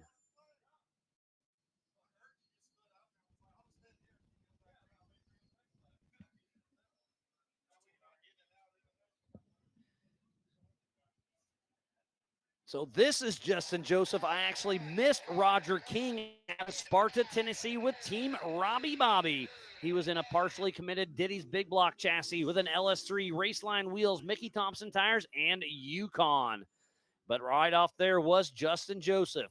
But last but certainly not least, Zach Savage and Brad Goodfellow with Warren Racing. And that out of Greenville, South Carolina with Savage Racing. He's in a PCR Savage chassis with an LS3, Warren Racing, Mickey Thompson tires, Raceline, Savage cabinets, and Eldebrock. So we do have 11 cars out on course. It's been a great start to this race, and it's a lot of fun out there. And we have Brandon Davis out there on course, but his co-driver and his wife Cheryl's hopping in the Big B studio. How much fun did you have out there today? It was a beatdown, but it was fun. And you had a great race until you lost that right rear. I hate to hear that for you. Yeah, we were doing well. And the last lap, I told Brandon, I was like, okay, they said pick it up, let's go. So he's pushing it a little bit. We came off a ledge right before mile marker 3 and heard a little clanking. And I said, what's that? He said, I think it's a skid plate. I said, okay. It wasn't that, and was I said, that's fine. Let's go. It'll be fine. It'll be fine. Everything's fine. The next thing you know, the whole back end dropped off, and I kind of looked back. And then it was a skid plate because you were sitting on it. And I said, well, I think we lost the wheel. So we got off course, and thankfully we had some guys from Anderson Racing come out and help us. Some local friends that we rock bounce with came out, helped us recover, and we got off the course. Nice. So how much fun do you have in there with your husband at race? I always call it relationship building 101 because I've had some interesting canoeing trips with my wife, and that's at a low pace. It's good. Brandon's usually pretty level-headed. Usually. I like how you squeeze that in there. Usually. We did on the second lap when we came through this, to hit the short course, he hit that first jump a little too much, and I was staring at the ground. And you got a little nervous? You told him to slow down a little bit, please? Yes. I might have used one. You used one of those beep words, yes, huh? And I said, hey, let's back it down just a little bit on that jump. So anyway, other than that, I think we were good. It's, the first part of this course is pretty rocky. After you get through probably mile marker 1, you're good. Yeah. It's just more or less running the course and trying to keep the car together, obviously. And I want to give you a compliment right now because you seem so calm. I'm surprised you're not nervous with them out there ripping it up. Yeah, I think experience comes with that. You've been racing rock bouncing for a long time. For a long time. And then you've been racing with us here at Ultra 4 USA the couple of years now. Right. You started in that Can-Am that you raced earlier. Right. And now that brand new UFO. Joe Thompson built such an amazing machine. He does. When it showed up to Indiana, I definitely geeked out over it because it's similar to the Gomez brothers, but it's got some updates. It does. And then I love that you guys are going to rock bounce it and spank those guys, Yeah. I hope. We're excited to take it out to the next race. Unfortunately, we didn't make it to West Virginia this weekend. Shout out to all those guys from National Rock Racing that are there. Oh, they put on a great event, Clyde and all those did. guys. It's a lot of fun. They did, and they've had a beat down. We've been watching the live feed over there of their race, and they, of course, are watching our race. Oh, and, for sure. How cool is that you're here racing with Ultra 4? You can watch the National Rock Racing. They're doing their event, but they're still tuned into Ultra 4. I love it. Absolutely. As everybody says, off-road family is a big family. Big family. It keeps getting bigger and better. I love it. From coast to coast, and anywhere you go, any state, people are here to help. And thankfully, that's one of the blessings of the off-road family. And we love it. No, it's great. Yeah. And anywhere you go, if you have an issue, I've had plenty of road trips where I've ran into some snags, and Scott Goforth, I actually blew a turbo up by him, and social media put it out there and said, hey, you're close to Goforth. Here's his number. I called him next morning because I was like, it's too late. I'll worry about it tomorrow. He towed me his shop, and they worked on that thing on my truck for 2 solid days and got me home. So wherever you're at, I know Scott Goforth just from racing, but we weren't buddies, and he brought me in. He fed me dinner. Absolutely. And great family out there. Actually, funny story about Scott Goforth. Him and his wife, Nikki, actually got married at an off-road race years ago down at Grey Rock. Absolutely. And she got ready with her bridal party in our RV, and I love we it. did all the things and then went racing. Absolutely. That's what we do. So 100%. Well, I don't want to take too much of your time because I'm sure you want to listen to your radio, see how it's going. But so far, I don't see too many reds. Oh, I do see Jonathan Dawes with a red at the bottom, but 256. He's still moving strong. So we'll see how it shakes out. We'll see. Thank you, guys. All right. Thanks Ultra 4 and all the things they do. And everybody that works on your crew, great people. We good got a great course. team. You got a great team. Everything Yep. runs smoothly. Everything's been great. All right. Well, Cheryl, thanks. Good luck. We'll see how it shakes out. Thank you. So she's rooting on her husband, Brandon Davis.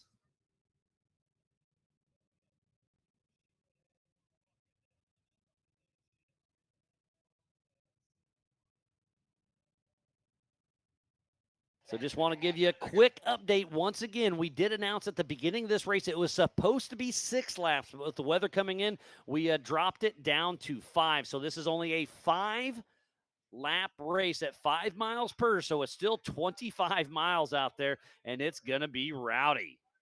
Looks like we still got a pretty good crew watching back at home. Thank you for tuning in to the 2025 All Things Tear Down in Tennessee here at the Adventure Off-Road Park. And we are off and racing. Should have some info from Benji coming up soon.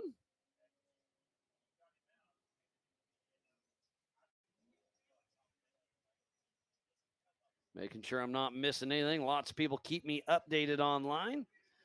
Looks like Foss Foster wishes he was here. He's asking if the food truck's selling moonshine. No, you got to know a guy to get that one. Wish you were here, buddy. You and Karen are a great part of the family. I'm sure we'll see you at the next race, but all in good fun. But we are definitely in moonshine territory. And I hear somebody already. They could be off a ways because those big engines really roar. And who's it going to be? I assume it's Paul Wolf out front, but we won't know. Benji's fighting some tech issues out on course. I do apologize. We'll see what happens. And I hear a few of them, so it must be tight between Paul Wolf, Cody Hardesty, Philip McGilton, maybe even Brandon Davis and Chad Hunt. We can't cut out Dustin Robbins, Jonathan Dawes, Roger King, Kevin Porterfield, Justin Joseph, and Zach Savage. We have a pretty stacked field for here for the 4,400 Unlimited race. You give a huge shout out to Monster Energy, Warren Racing, Brannick Motorsports, All Things UTV, NorCal Rock Racing, Rock Crawler Suspension, Freight Factory, Spider Tracks, Factor 55, PCI Race Radios, G-Force Suspension Technologies, Metal Cloak, Maxxis Tires, King Shocks, and Big B Motorsports. So please support who supports the sport. Without each and every one of them, we would not be racing here today for the 2025 All Things UTV Teardown in Tennessee here at the Adventure Off-Road Park. It's been one heck of a weekend, and it is not over yet.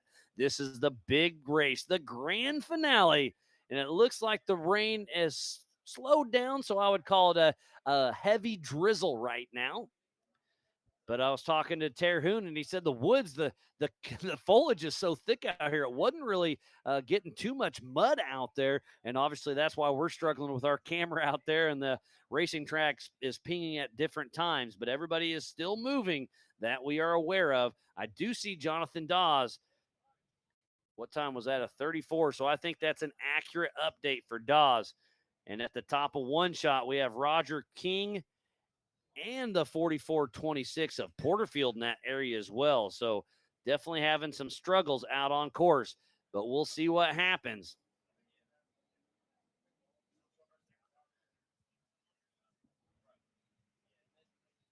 And I hear some horsepower coming. They must be echoing through the holler out here because I was hoping to see one soon.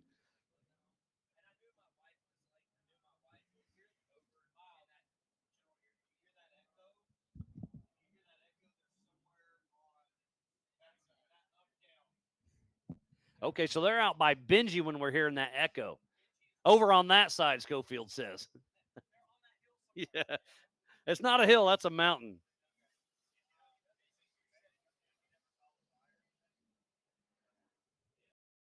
And Schofield Performance is here on site. He's been helping out Paul Wolf, Phil McGilton, and Dustin Robbins. So that's probably some of that horsepower we're hearing out there.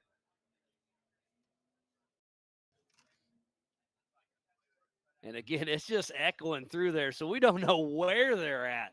We've been racing for, I'm going to say, 10 to 15 minutes. So hopefully in the next 5, we do see Paul Wolf or Philip McGilton, Cody Hardesty, Brandon Davis, and the list goes on.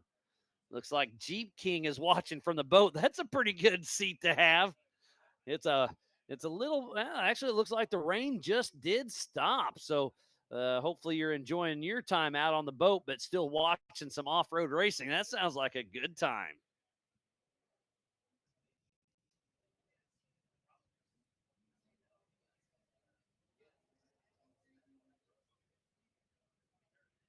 It is definitely busy in here in the Big B studio. I keep switching back between the Ultra 4 USA YouTube, ultra4racing.livemotorsports.com for the timing, and then obviously Racing Tracks for the tracker out on course. So if you go to Racing Tracks, find Teardown in Tennessee, hit the little hashtags next to menu, drop that down. You see 4,400, click that, show all, and that gives you all of your competitors that are out there and racing.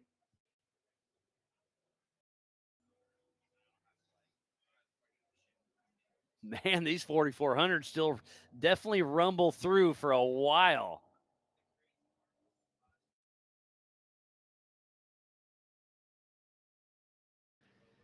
These cars are the Swiss Army knife of off-road. They don't just rock crawl. They just don't go through the desert. We race through the mountains. We race up in at King of the Hammers, NorCal, Badlands, Vegas to Reno, Beach Bend, Crandon, Crossbar. We hit short course, jumps, desert, mountains, tight trees, mud, dust, desert, whoops. They do it all and do it all well. It's been a great weekend so far, and it is not over yet. Here is the grand finale. Speaking about 4th of July, we'll be celebrating that next weekend, but we're celebrating it right now here for the 2025 All Things UTV Teardown in Tennessee.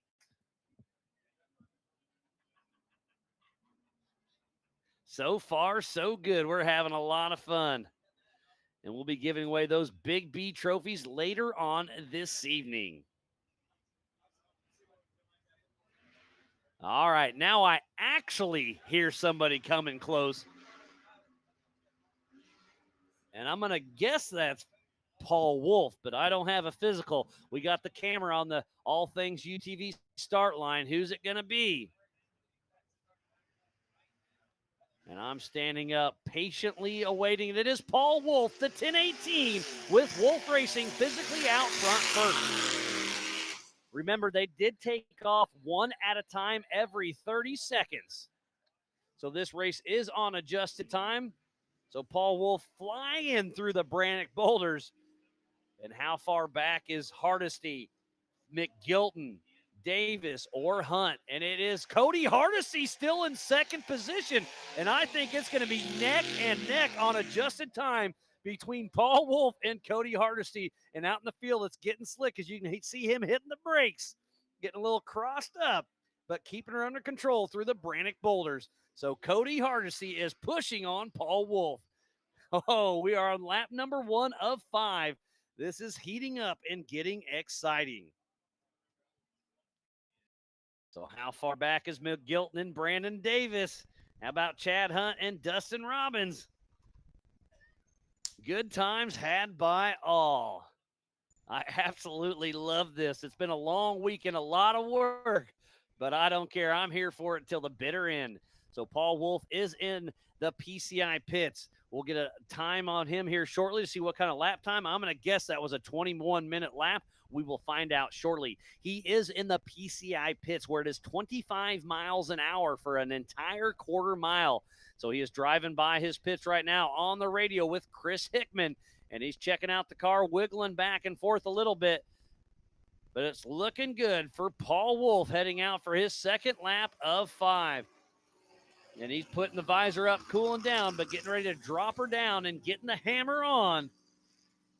Still waiting for an update from ultra4racing.livemotorsports.com to see how far back Cody Hardesty is. Oh, and Cody Hardesty is coming into the PCI pits. So that's going to slow him down a little bit, but he was pushing hard on old Paul Wolf.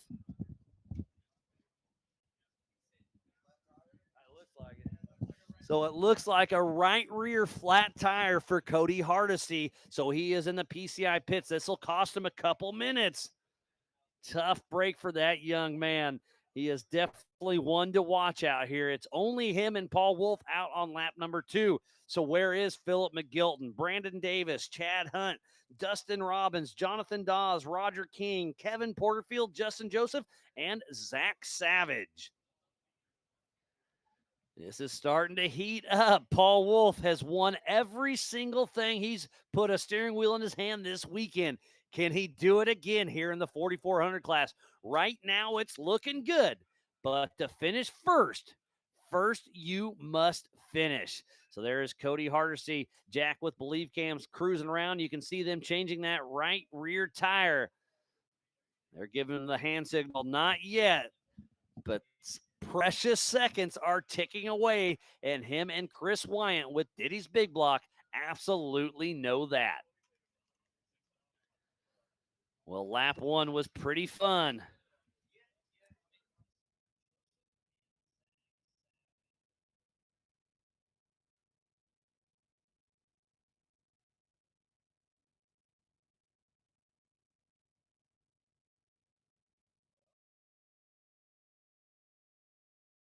And here comes Cody Hardesty heading out for lap number 2 after his tire change. Him and Chris Wyant got a fresh right rear tire.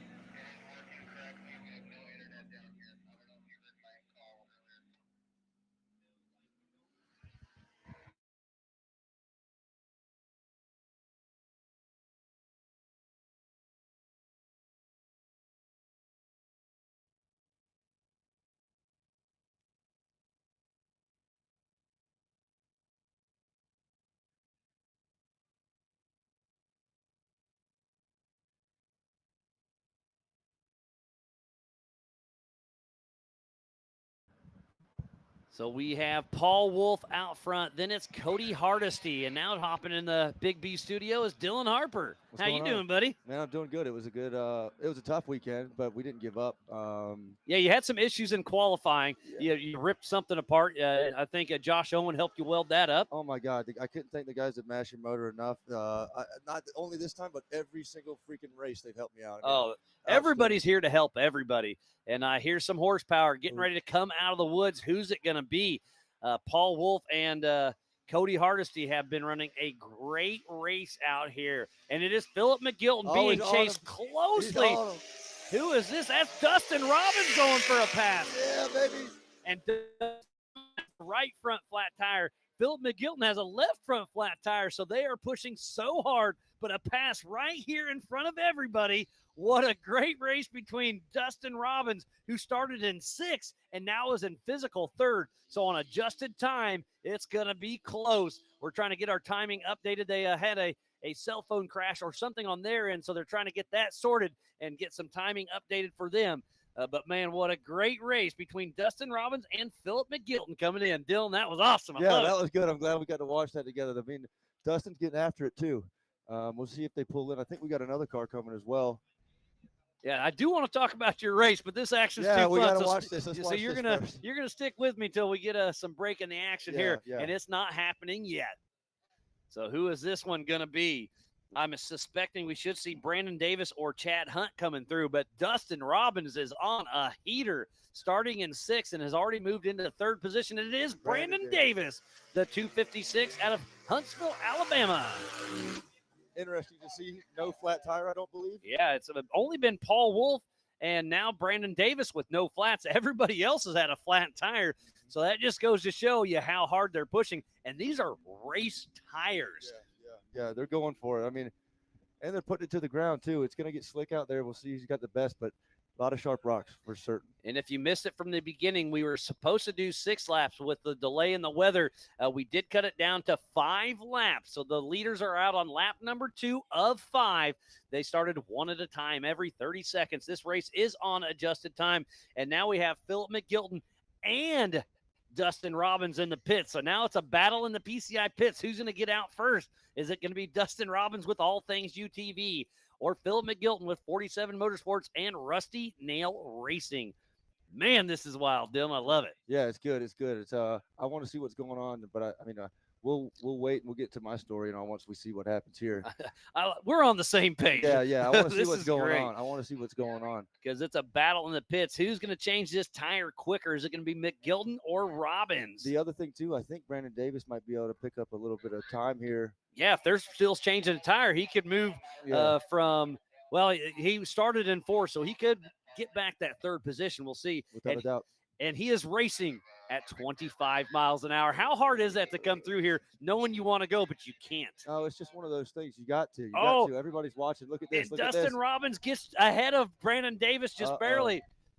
Who's going 25? Who's going 25? Yeah, and there is no passing in the pit, so Davis is going to have to tuck right behind Dustin Robbins. And look at that. Robbins with that quick tire change gets ahead of Dustin Robbins. So moving from 6th to 3rd is Dustin Robbins, but it's going to be a battle out there between Robbins and Davis. What a great race we have. McGilton, hurry up, buddy. You're losing some time. Get out there and run. Oh, man, we got some excitement going on. But now the story is, where is Chad Hunt? Where's Jonathan Dawes, Roger King, Porterfield, Justin Joseph, and Zach Savage? So I did see a red ring on Jonathan Dawes, but I don't see that anymore for him. But I do see Zach Savage almost at race mile 1 showing orange. So orange is lap 1, yellow is lap 2. So our leaders are out on their 2nd lap of 5. And again, our stuff, timing, and racing tracks, the cell service here is rough. Even Starlink. Starlinks are goofing up on us. Lucky enough, ours right here is working okay. But in the woods, we're on the struggle bus for sure. But I do see Chad Hunt and the 4426 of Kevin Porterfield moving. So they should be our next 2 competitors, I believe, that we'll see coming out of the woods. But McGilton is taking a little bit longer than anticipated. But I do see the jack is out. So hopefully we'll get him rocking and rolling. Man, Dylan, this is a great race. Yeah, I can't decide because I keep putting the microphone on, but I also want to hear what's coming because, I mean, he's going to come screaming out the woods here in a second. So if you look at the racing tracks right around race mile 3, that gets pretty close to us. So that keeps faking me out. I hear them coming, but they still have 2 more miles to go. Yeah. So we'll see what happens. So qualifying, you had an issue, ripped the tab off, but Josh Owen with Master Motors helped you out. Yeah, I couldn't thank those guys enough. There's Philip coming back out of the pit, getting him back rolling. But yeah, qualifying went pretty rough for me. I didn't get any time to run any practice qualifying. It was one of those things. The track is really rough, and I had some issues even in pre-running. I wanted to get put together, but everybody was getting flat right tires. And here we go. This must be Kevin Porterfield, and it is with another right front flat tire. The cars are definitely taking their toll on these tires, but Kevin Porterfield in that wide open designs car is out here and running. So that's going to put him in 5th position, I believe, 6th position behind Dustin Robbins.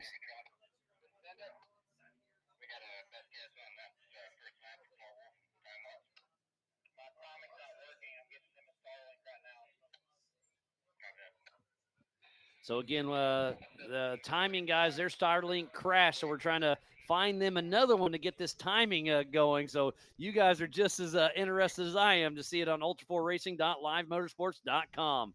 But Dylan, it's been a great run. So your race, you had a good race going until.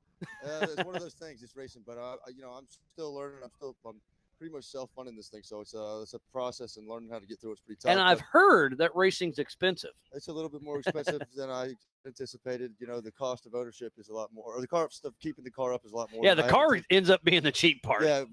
It's the nickel and dimes that keep getting you. Yeah, and it really, really is. But what I would say, ripped the front off, we put it back together, finished it immediately, welded everything back immediately before the race started.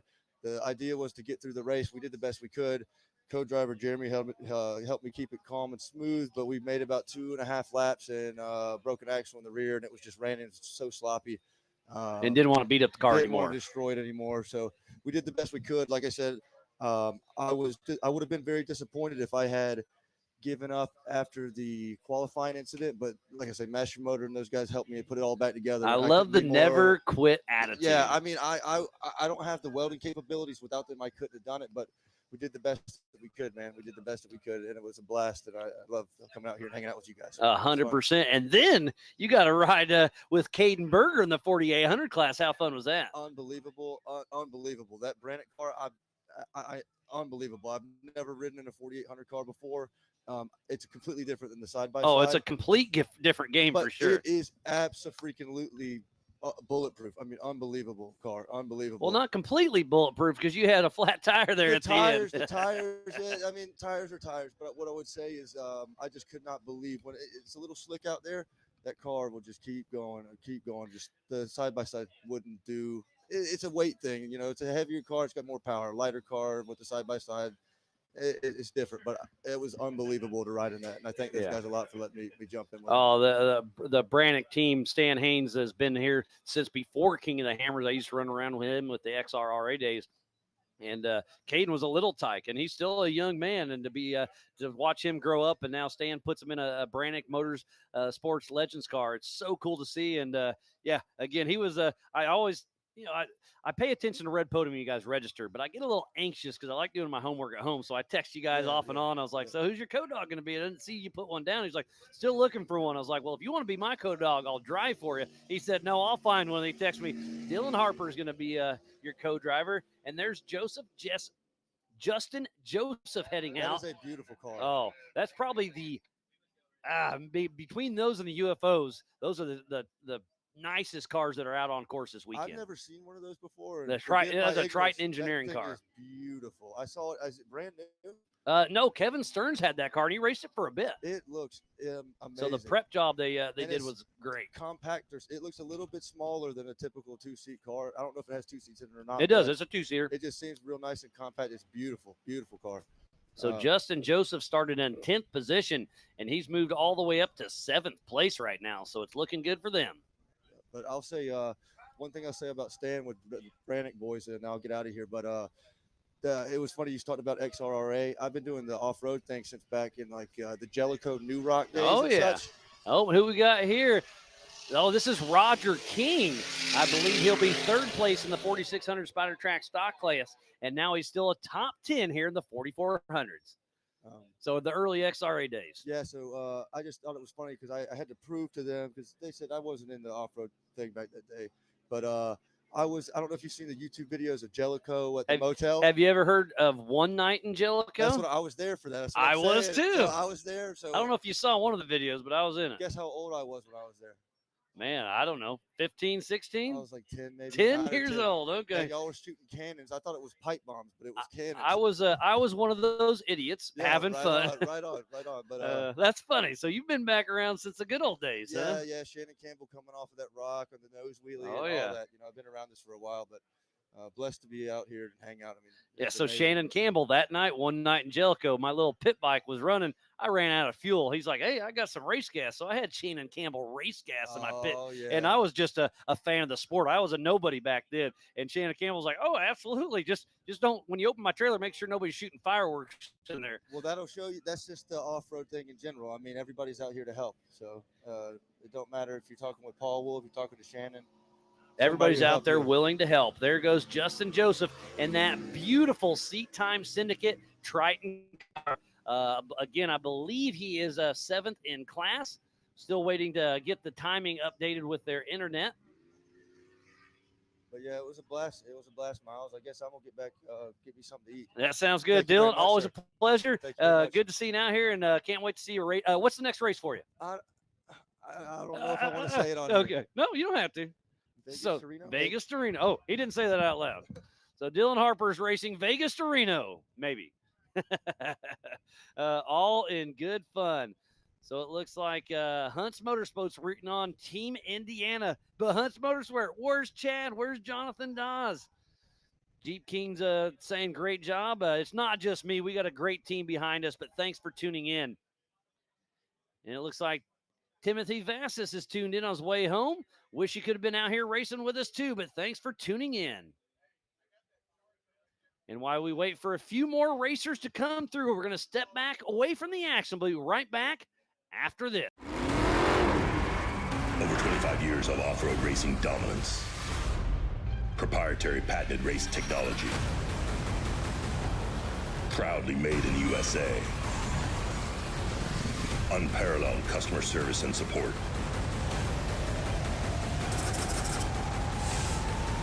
The choice of champions. King Shocks, the leader in off-road shock technology. We don't take these lightly. They're not practice or anything like that. We're here to try to win. You know, we're getting bigger car counts. It's a new track. It's a cool venue, and it's a different change of scenery. That's what Ultra 4 is. But then when the green flag drops, it's all out battle. Mad Max and Thunderdome.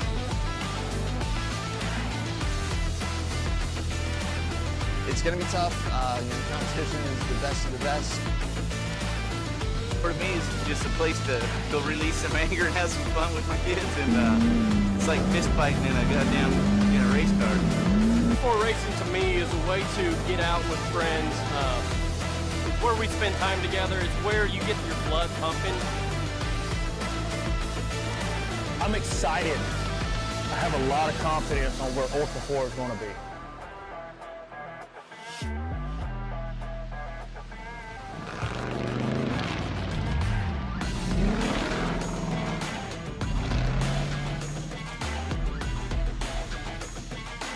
Ultra 4 is awesome. It's so much fun because you're just wheel to wheel with the guy next to you, and especially in short course. And what an opportunity to be able to race side by side with like pro level drivers, drivers that have won tail 8 previously, OG drivers that have been in this for 10 plus years.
PCI Race Radio is the leader in off-road communications since 1972. Our equipment was developed for racing in Baja, perfected for enjoying the weekend with family and friends. PCI has the highest quality communications, navigation, and safety equipment, backed by the best support in the industry. Find us at hundreds of events each year, supporting our equipment on site and providing the PCI Weatherman Relay. See you in the desert.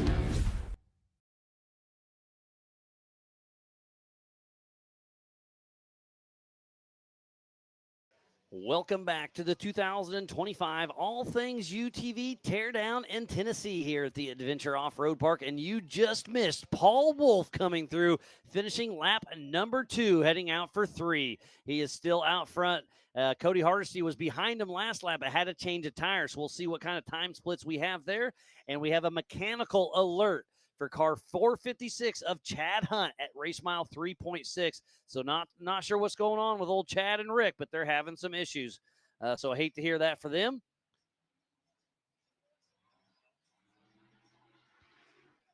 And we're waiting to see Paul Wolf. And who's next coming out of the woods? That should be Cody Hardesty.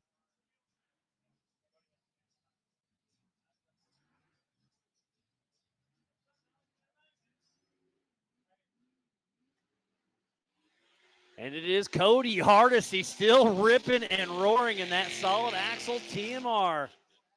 So Cody Hardesty trying to rip down the heat. And I know Paul Wolf and Cody Hardesty just looked each other in the eye. And he is going good. Thumbs up from Paul Wolf as he's coming through the PCI pits. Has not stopped yet today. He's going 25 miles an hour, but getting ready to hit that skinny pedal. Heading out for lap number 3 of 5.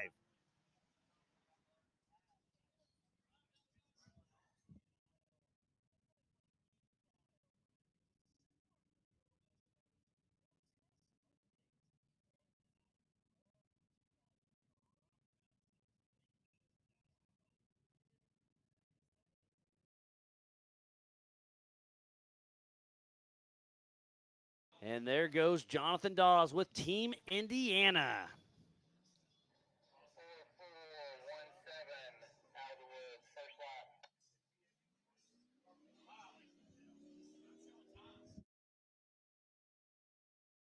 And we just got popped up with our timing. So Paul Wolf out front, then it's Cody Hardesty, and we're about to find the time slip between Paul Wolf and Cody Hardesty, and it's only 1 minute and 4 seconds. And I'm telling you what, that's less than that tire change. So Cody Hardesty is running with Paul Wolf. Paul Wolf knows he's going to have to turn it up because Cody Hardesty is coming for him. And then it's Dustin Robbins, Philip McGilton, Brandon Davis, Kevin Porterfield, Justin Joseph, Roger King, Chad Hunt. We haven't seen Chad. He's got a mechanical. We just saw Dawes. Haven't seen Zach Savage yet. But the crowd is going wild for Cody Hardesty trying to chase down Paul Wolf. We've got a race on our hands right now. It's going to be a race to the finish. Love to see underdogs out there ripping it up with Paul Wolf and Philip McGilton. And Cody Hardesty is doing just that with Chris Wyant riding shotgun with Diddy's Big Block.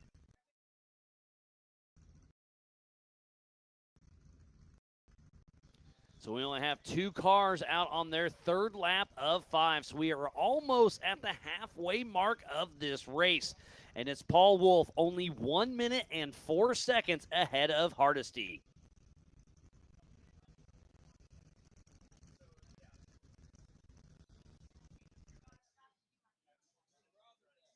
I still see Chad Hunt and Zach Savage stopped out on course, but everybody else is looking to do pretty good. I do see Justin Josephs and Dustin Robbins stopped at race mile probably 0.3. So that's one shot up there. They're having some issues. Not sure exactly what's going on. How old is that update for Justin Joseph at 04? So current. Dustin Robbins at 03, fairly current. So Dustin Robbins, who was running strong, he started in 6th position and was already all the way up to 3rd, but now having issues. And Dustin Robbins, don't forget, he is in a single seater. At least Justin Joseph has his buddy out there riding shotgun with him.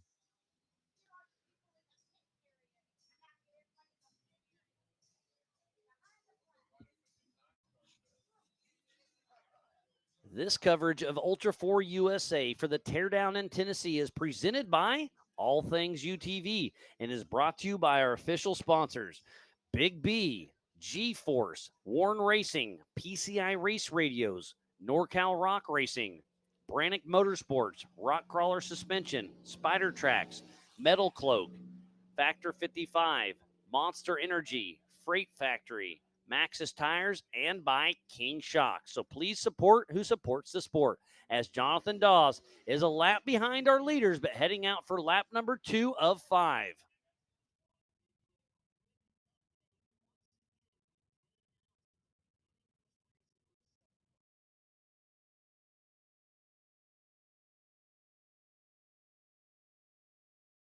The attrition is getting high. I see Justin Joseph stopped. Chad Hunt is stopped. Dustin Robbins is stopped. Zach Savage is stopped. So I'm telling you, this is going to be exciting.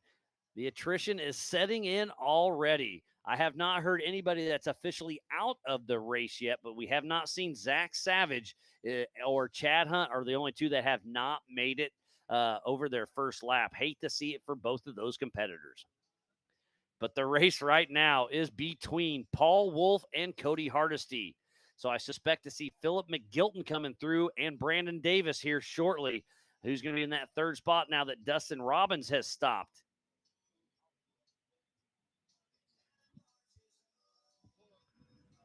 It has been a long weekend, but it's been an amazing weekend. Thank you again for everybody tuning in to the 2025 All Things UTV Teardown in Tennessee here at the Adventure Off-Road Park. I am Miles Hasselquist, and we are at the halfway mark for the grand finale, the 4400 main event.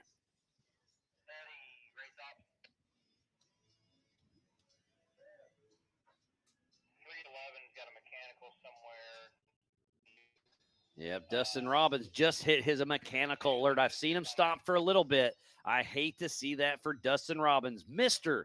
All Things UTV, who is our presenting sponsor out there enjoying himself. Well, he enjoying himself now. He's probably a little stressed out, and it looks like Justin Joseph just lost his red spot, so that means he is back up and moving. So the only cars right now I see stopped on course is Chad Hunt, Zach Savage, and now Dustin Robbins.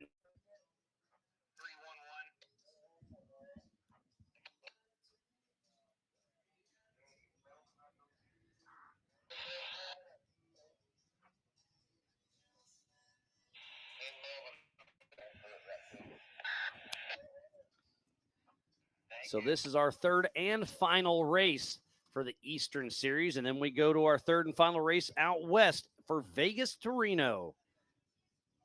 Oh, but up first, I forgot the third in the Central Series is Sturgis, South Dakota at the Buffalo Chip, August 1st and 2nd. And then we go to Vegas to Reno for our third Western Series race, August 13th through the 16th. And then we're going to move into our jokers. Our first joker is the Central Series at the Big House, Crandon Ultra 4 Short Course World Championship over Labor Day weekend. And then we go back-to-back to Beach Bend Raceway Deering LS Fest, September 5th and 6th in Bowling Green, Kentucky. And then our last joker race of the season is up at NorCal, Rancho Cordova, September 19th and 20th. And then we end up the year for the 2025 Ultra 4 USA Nationals there at the Laughlin Desert Classic, October 16th through the 18th. It's going to be a great year to wrap up. We're over halfway through. Let's keep this momentum going. And then obviously our first race next season will be the 2026 King of the Hammers. And here comes Brandon Davis. So that's physical third right now is Brandon Davis in that UFO. Really moving along out of Huntsville, Alabama with Davis Racing. Checking up for the Brannock Boulders, making his way, and you can just see it kind of starts right, moves left is the preferred line.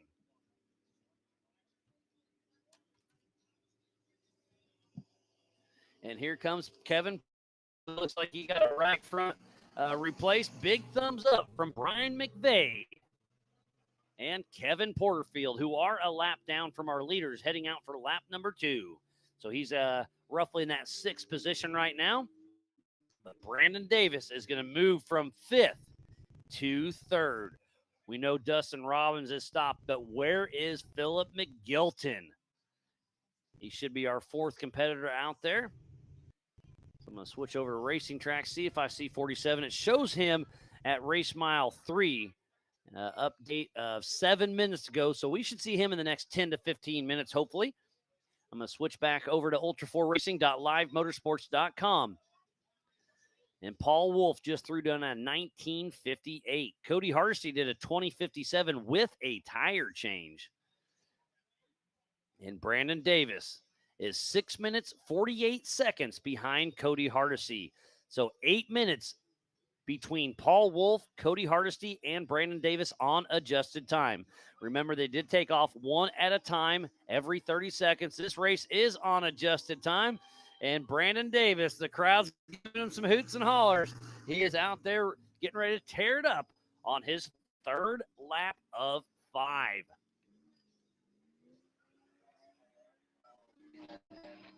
And I hear him. He is all over the throttle, showing off that LSX 750 horsepower.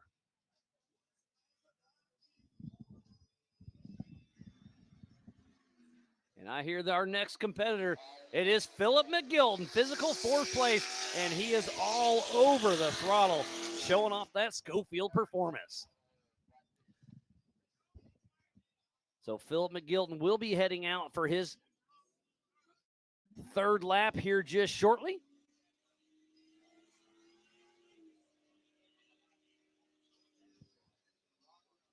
So Philip McGilton is in that 4th position. He took off in 3rd, but Brandon Davis has gotten around him. But Paul Wolf and Cody Hardesty started 1 and 2 and have not looked back. Cody Hardesty did have a flat tire, but I'm extremely interested to see if Cody can pull back that 1 minute and 4 second lead from Paul Wolf. Cody Hardesty is on a mission, and Paul Wolf knows it.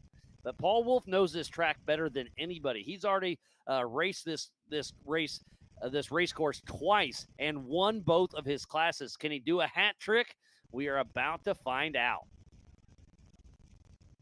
We got a great crowd down here for the All Things UTV Teardown in Tennessee here at the Adventure Off-Road Park. And we have 4 cars out on their third lap.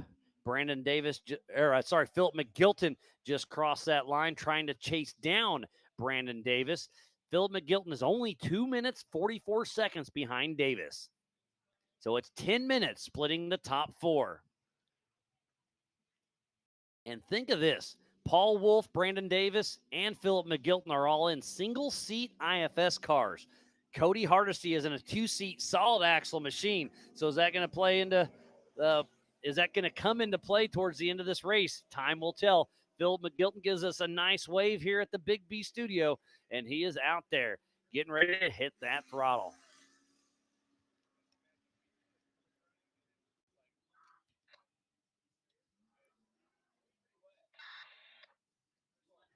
So we're chasing Philip McGilton. Jack's going to have to take a little time out, turn around, but I love how he's flying into the woods, catching our competitors. Jack with Believe Cam has been doing an amazing job all weekend long. Caleb and Chris are behind the scenes back home with Take It Live, switching the show and making all the magic happen.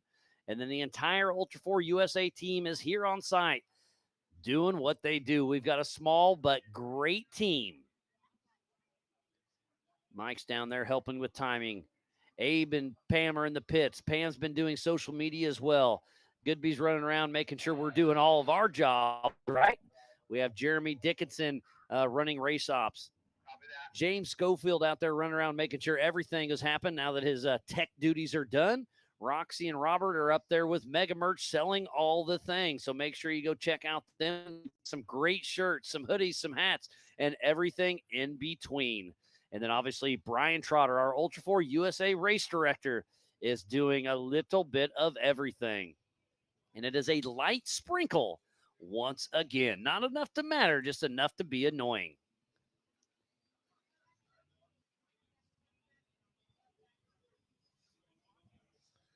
So still waiting for some more cars to come. How far back is Porterfield, Justin Joseph, Roger King, Jonathan Dawes? And then we know Chad Hunt and Zach Savage and Dustin Robbins are having issues out there on course.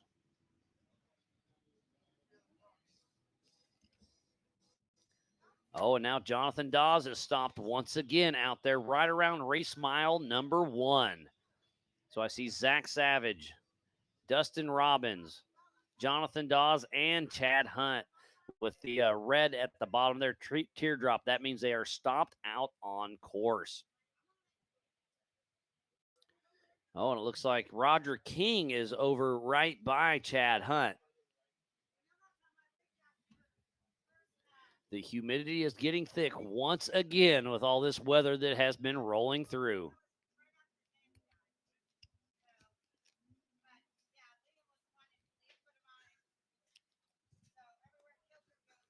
Anthony Vinoy looks like he's standing around, so we'll give him something to talk about. He took off in the EMC race, but never heard what happened to him, so we're about to find out. That bright pink machine, the leopard print, looking good. But we never saw you come through. What did happen out there, Anthony? Yeah, the pink leopard print stands out, so they might not know who I am, but they know the car for sure. My girls back at home, they could, they get into it just because I'm into it. But my youngest daughter, Ella, she loves the pink leopard stripe. Yeah, you can thank my wife for that. That was part of the deal. We moved up from the 4600 class, and we were able to build a TMR chassis, which Cody is running right now in second place. Second place.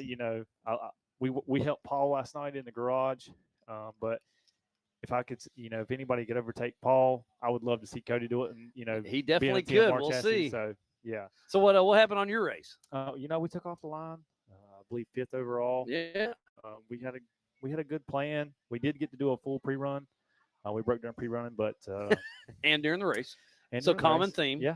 We made it through the first rock trail. Went to the next rock trail. We took what we thought was going to be an easier line, and it pinned us against a tree. Stuck between a rock and a hard place. Well, or a tree and a rock. Oh, yeah, a both tree of and a them. rock. But unfortunately, we lost reverse. And in this course, you're going to need reverse, and we didn't have it. So unfortunately, my co-driver Cody, he had to pull a lot of winch today. So you kept him busy, huh? Once we got to the top, we kind of made the executive decision that on these steep downhills, it's wise, because if we were to miss a turn, you're not winching backwards. Not very well, at least. Yeah, and we were able to go forward, but with the Turbo 400, without reverse, the other gears are they're hurt too. Yeah, they're hurt too. So they're going to come. It would come to bite us back. And I had some issues in 24 at KOH with the similar situation. So I've learned from my mistakes. Well, at least you did that. I mean, it's not good when you don't learn from. Yeah, well, I've done that too. Well, we all have. So, no, but I'm glad that we were able to bring the car back, and we'll be able to drive it on the trailer, and we'll get it ready for transmission. I'm not saying that's not a big deal, but it's easier compared to other things. At least you didn't wad it up out there. Right. Well, I've done that too. Well, we all have. I've been there, done that. Yeah. I think I've wrecked everything I've owned. I have a similar story about everything that I've owned.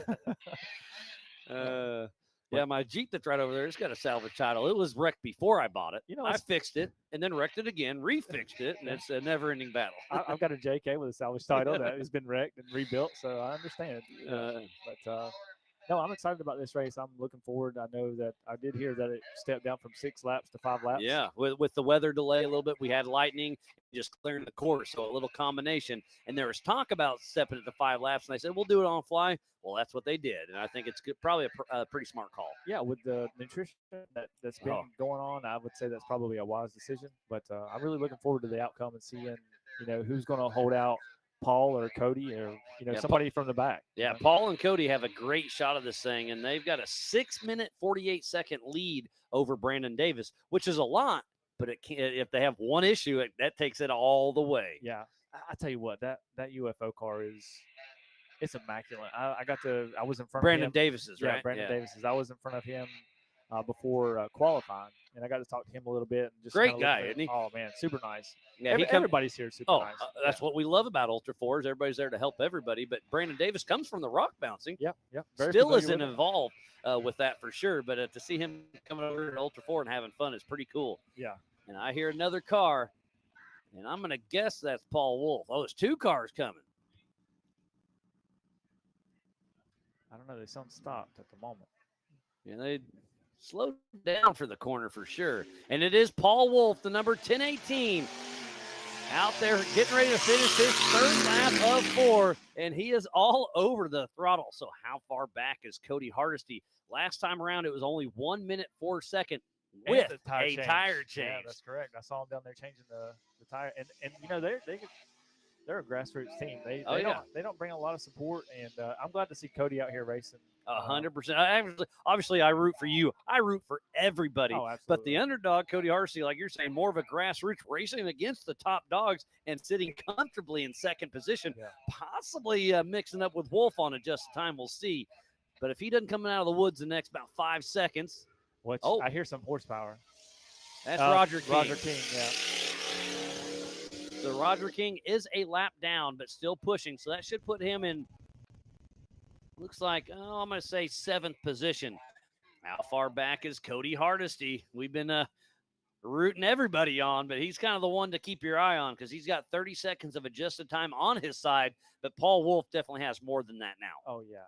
And I don't think Cody has raced this year. I think this will be his first. I think so, yeah. He's kind of stepped away, obviously, just busy with work and life and everything in between. I understand completely. Yeah, it's hard to race and work full time and take care of everything in between. 100%. I give props to you guys at Ultra 4. I mean, it's busy for sure. As racers, we appreciate it, but we understand that y'all are doing this every day. Yeah, and there's a couple this season that are back-to-back weekends. Right. Those are a little rough, but we make it work. Yeah,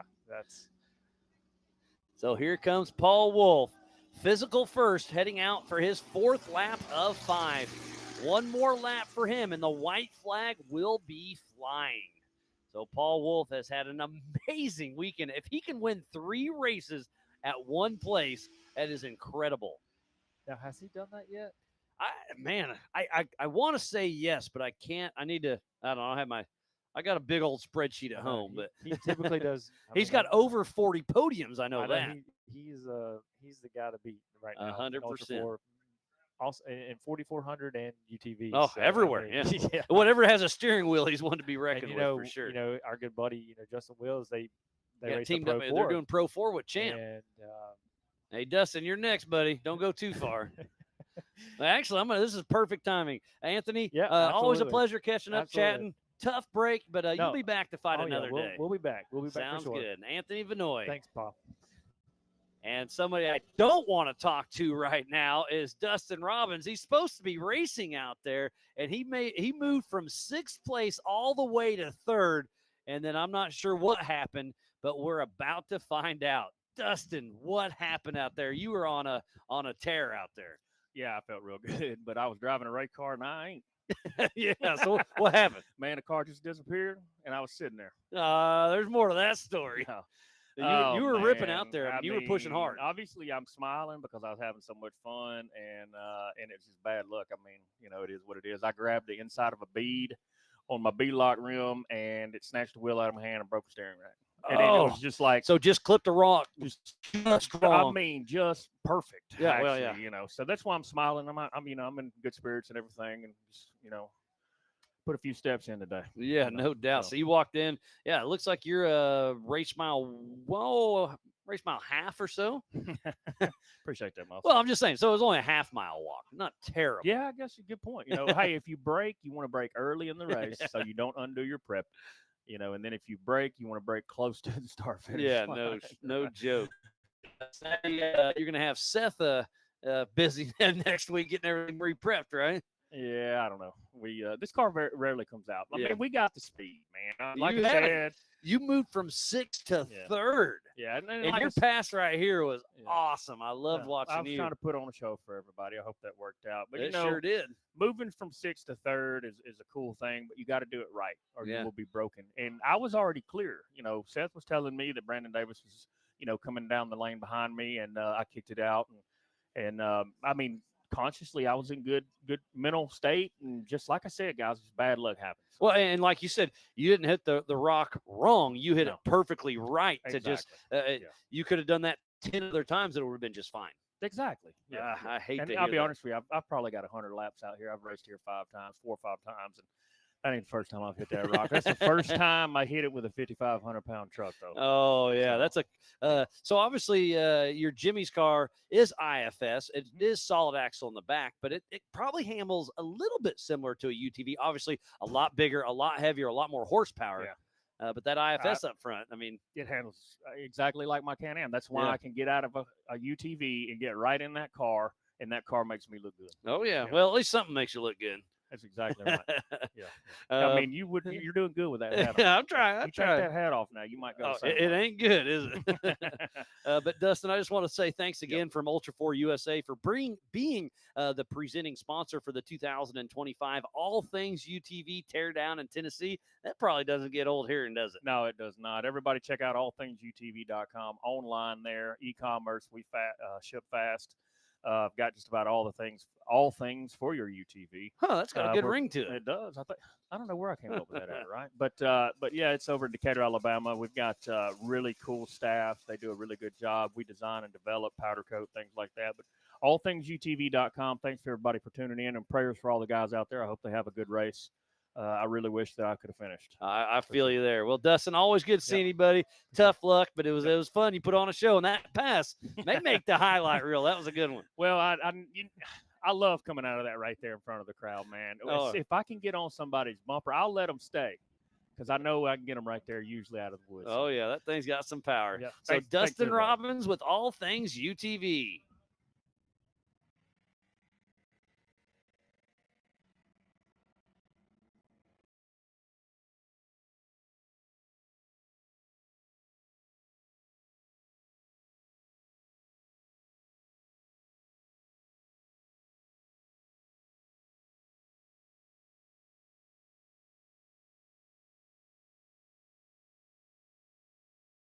Well, I got caught up and Robbins, but I guess we haven't seen Cody Hardesty in a bit. I hate to see that for him. He was running such a strong pace, but now Paul Wolf is extending his lead by every second.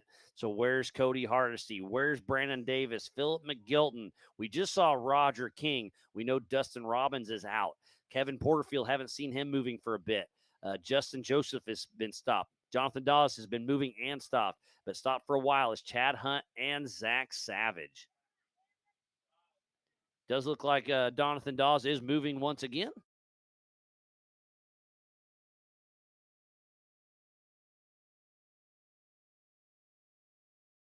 Well, the attrition is definitely setting in. I see another race car driver out of his car, and that's old Smiley of Chad Hunt. Hate to see that. The attrition is high. But again, we just saw Dustin Robbins. Bad luck. Still having a great time. Here's Chad Hunt hopping in the Big B studio. Again, bad luck, but big smile on your face, buddy. What happened? Ended up breaking lower link at the chassis. Oh, that's not good. Broke the front drive shaft yoke and then turned around and it kept going right into the bottom of the oil pan. Oh, that's handy. So you did all of that real quick, huh? Real quick. Yeah, we were coming down. We'll blame Rick. He just said jackhammer. I'm like, what are we in California? And I'm like, no, it's excavator. Yeah. Coming down that, and it was just rough. Well, you had a pretty good pace going until you didn't. That's the story of the game, right? That's the story of everybody. We only have Paul Wolf out on his fourth lap of 5. Cody Hardesty should have came through 2 or 3 minutes ago. He was on Paul's tail, but haven't seen him for a bit. Brandon Davis has still been running strong with Philip McGilton, and then the rest has been struggling just a little bit. Yep.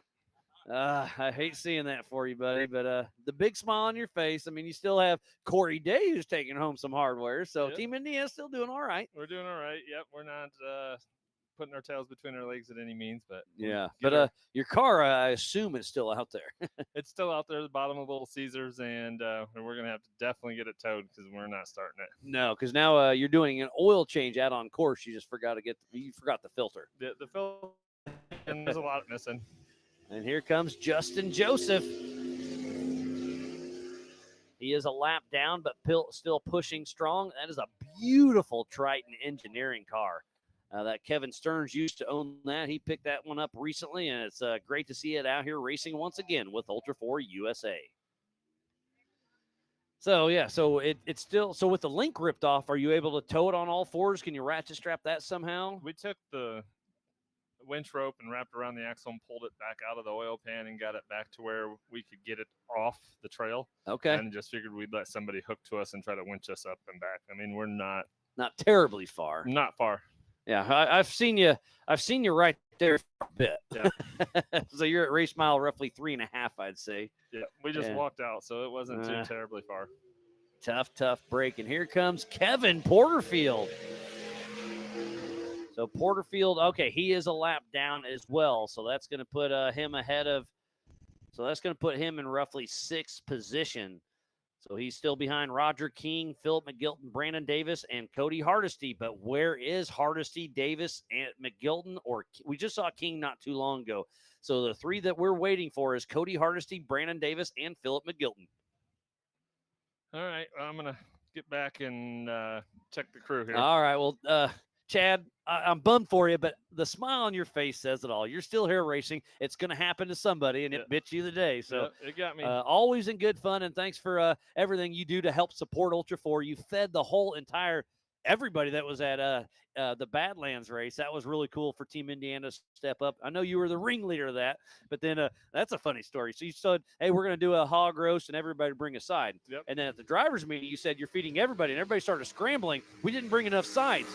Guess what? Team Indiana always brings enough sides, and they still had extra, even though they didn't plan on it. And I already knew that. That's why, we've been doing these dinners long enough and feeding the Team Indiana, and we knew we'd have plenty of extra. And so I didn't want to get all the wives overworked and stressing. And I'm just like, we're feeding everybody at the meeting. And they're like, oh, we were so worried. And I'm like, it's all good. We got it. And it was a great time. It was just a lot of fun. So thanks, buddy. Yeah, no problem. All right. Good seeing you, Chad, and tough break. So there went Brandon Davis. So that's going to move him, or That's going to move him into second position because we still have not seen Cody Hardesty. Where is the 408? Waiting for a ping on him.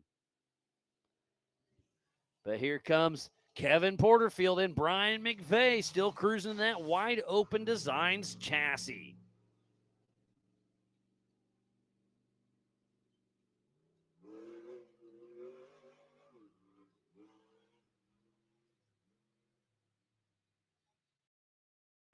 So Brian McVeigh co-driving for Kevin Porterfield there in that 7th position.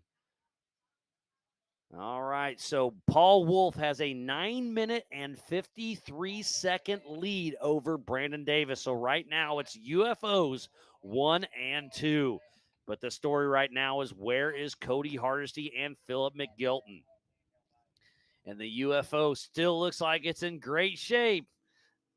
The crew's rooting him on. Give him a big thumbs up from Brandon Davis and that beautiful UFO who he debuted that just a few weeks ago at the Badlands Brannock Brawl. So physical second is out on his 4th lap. So next time around we see Paul Wolf will be the white flag. And Jack is following Davis through the woods, giving him a little extra love.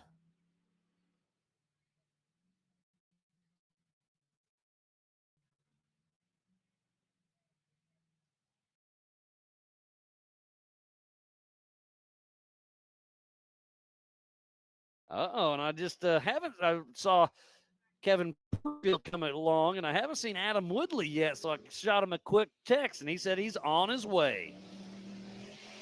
And here comes Jonathan Dawes with a right rear flat tire.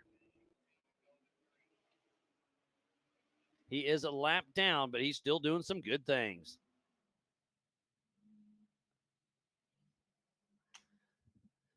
So Jonathan Dawes is finishing up lap number 2. He'll be heading out for lap number 3, so that should push him into 8th position. And who do we have next? There is Philip McGilton, so that's going to push him from 4th to 3rd. Still have not seen Cody Hardesty. So 1, 2, 3 are in IFS single-seat cars. I was saying that the solid axle I thought had an advantage, but these guys are proving me wrong. What a great run by everybody out here. It's been so much fun. The 2025 All Things UTV Teardown in Tennessee. So Paul Wolf out front, 9 minutes and 53 seconds ahead of Brandon Davis.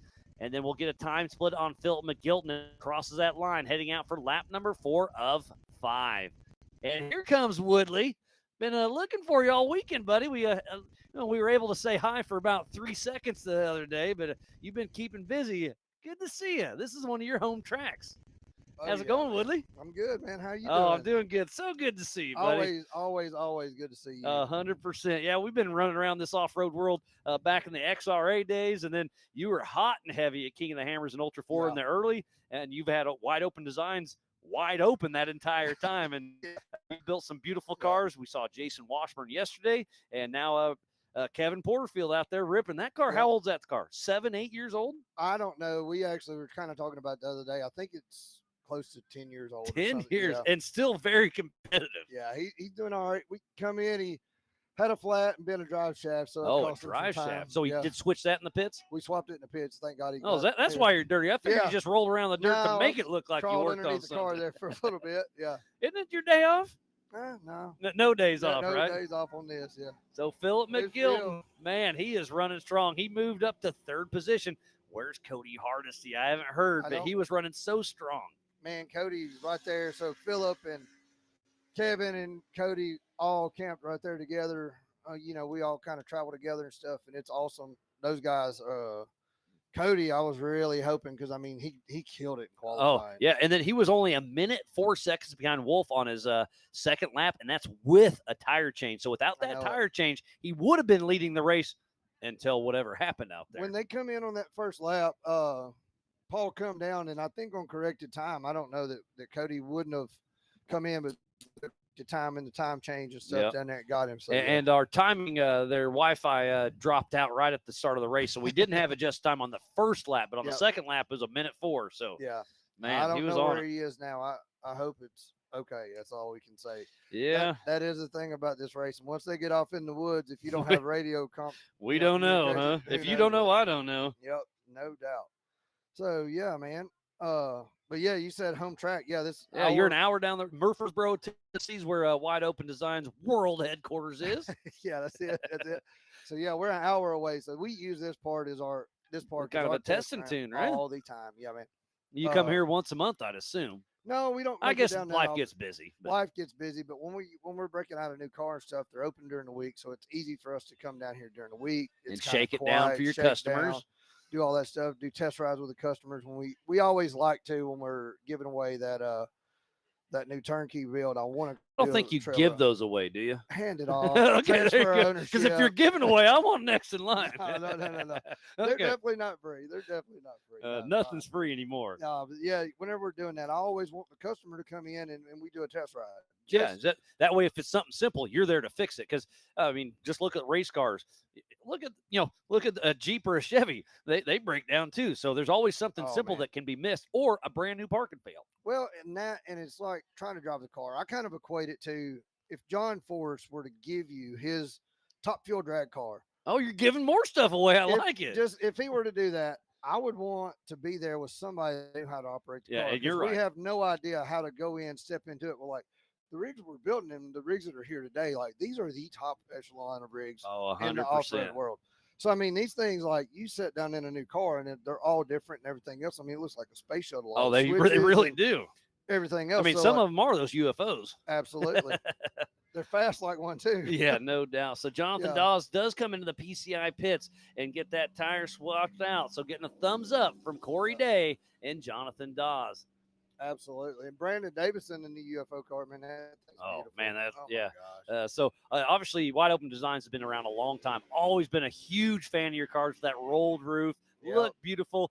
You kind of stepped away from the racing a little bit. You still help out here and there, but you're building some awesome trail rigs right now. Yeah, man. So we're kind of we build trail rigs, we build rock bouncers, we build rock crawlers. And what's that Jeep car or that Jeep that you've been building that's street legal, right? Well, it's not necessarily because they always end up with bead locks and all that. But like this thing, I mean, yeah, nobody you can knows drive it on. Yeah, I mean, you can drive this thing on the street. I mean, it's Jeep chassis. We don't work on anything at the shop now that's not built on one of our chassis. So okay. The Jeep chassis is a big platform for us. We've got a few 4-door JKs that are fixing to come out. Like that's a new platform for us. Tom Joseph, Justin's dad. Yeah, he's out here racing with us. Actually has one of those. We're building one for Justin now.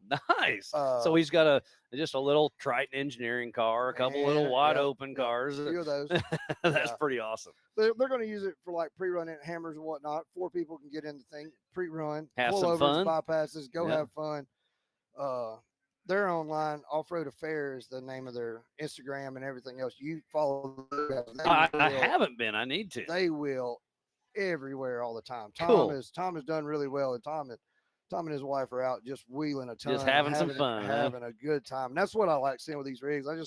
Whatever we're doing, we want to see them having fun. Yeah, and I've seen this couple of your cars in actual car shows. I mean, it's a rock crawler out there going out, and man, it's just cool what you build, and those things are absolutely beautiful when they're new. And I mean, everything that is the bad thing with what we do. I mean, they get dirty. You knock the new off of them pretty quick, but man, we do try to build a high quality car. That's always been our big deal. Who's this coming in? I don't know, but I hear somebody. I'm hoping it's Cody Hardesty. Haven't seen him for a bit, but it could be Roger King, Justin Joseph. And that's about it. So Roger King, Justin Joseph, or Cody Hardesty is my guess. And as fast as that's going, I'm going to guess that's Hardesty. Let's hope it is. So I got my eyes peeled. And here it's coming. Oh, my goodness, that is Paul Wolf. This is our physical race leader getting ready to take the white flag. The 1018 of Paul Wolf out of Alton, Illinois is out there on a mission. So obviously Hardesty is now a lap down. Really have some issues out there. Man, I hate to see that. Yeah, I don't know what's happened to him. I'll have to get down into the pits and figure that out. And it's been probably, I'm going to guess, 12, 15 years ago. But my buddy Kelly and I were on a road trip picking up something somewhere, and we cruised through, and we went to your dad's house to the old school shop, and that place was cool. I haven't checked out the new place. I need to make it happen. You should while you're in town, if you can, stop by first of the week or whatnot. I don't know what your travel home. This plans are or one's get whatnot. home. I got some stuff to do, You but got one it, of these yep. days. Yep. One of these days when you're out here, make a little bit of time, stop by. It's a cool I'd love place. to. Like we've got some really cool stuff that's going on there. There's always cool stuff going on inside For the sure. shop.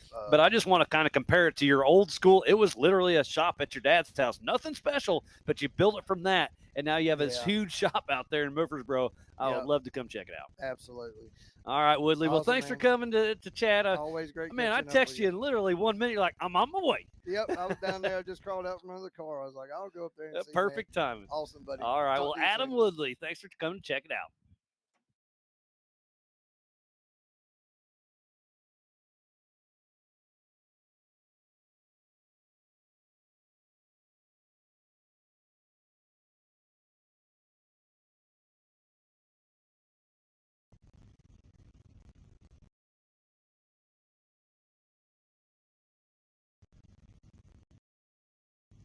So Paul Wolf is out on his 5th and final lap, and it looks like he may be pulling in. Oh, he's saying something about steering, not sure, but Paul Wolf is pulling into the PCI pits, and Chris Hickman is scrambling. Whatever Paul Wolf just yelled at him.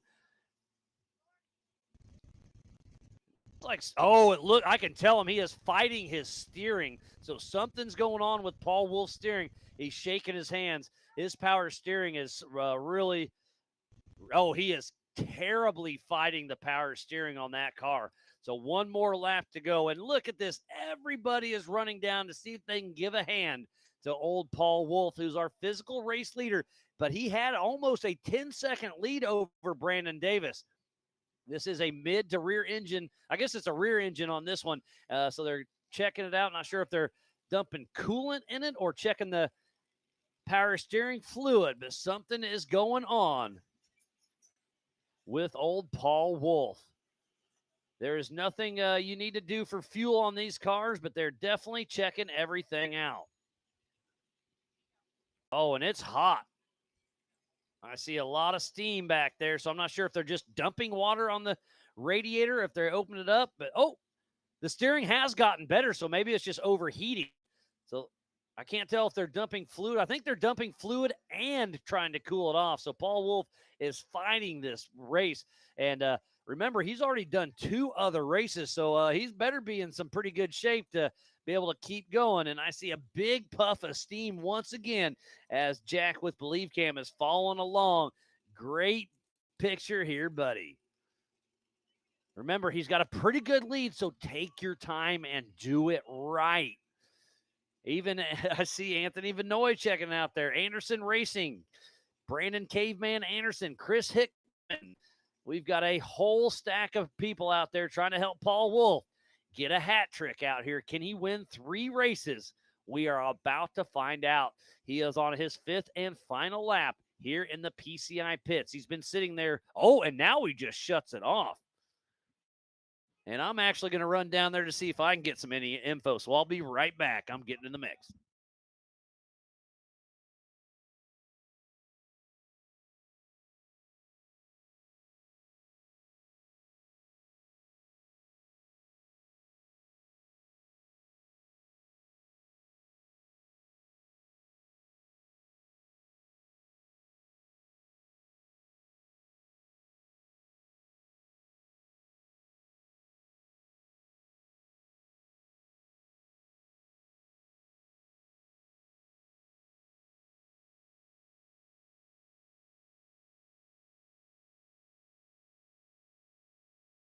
So Paul Wolf takes off just as I got there, and he was laser focused. So he had a steering boxes leaking, so they were dumping in fluid. And the puff, I thought it was steam from water. No, they were trying to dump oil in it a little too quick, and it was hitting those headers. So thank goodness we didn't have a little flash fire there.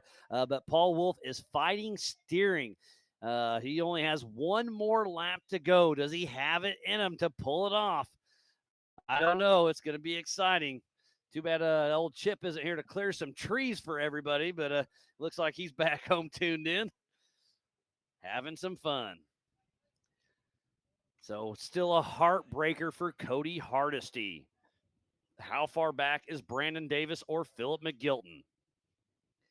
So we are on our 5th and final lap with Paul Wolf. We'll see who's our next customer through. But we wait for a few more cars to come through. Step away. We'll be right back after this. Over 25 years of off-road racing dominance. Proprietary patented race technology. Proudly made in the USA. Unparalleled customer service and support.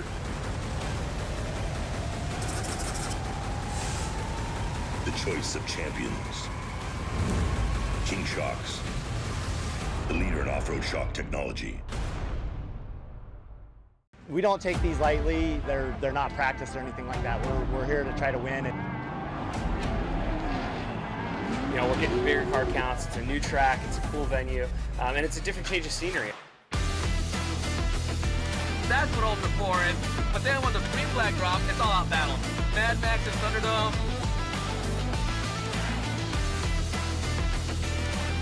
It's going to be tough. Competition is the best of the best. For me, it's just a place to go release some anger and have some fun with my kids, and it's like fist fighting in a goddamn race car. Sport racing to me is a way to get out with friends. It's where we spend time together. It's where you get your blood pumping.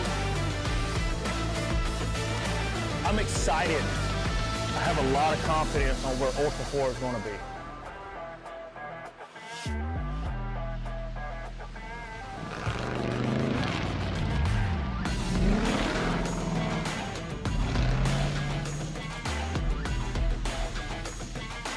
Ultra 4 is awesome. It's so much fun because you're just wheel to wheel with the guy next to you, and especially in short course. And what an opportunity to be able to race side by side with like pro level drivers, drivers that have won tail 8 previously, OG drivers that have been in this for 10 plus years.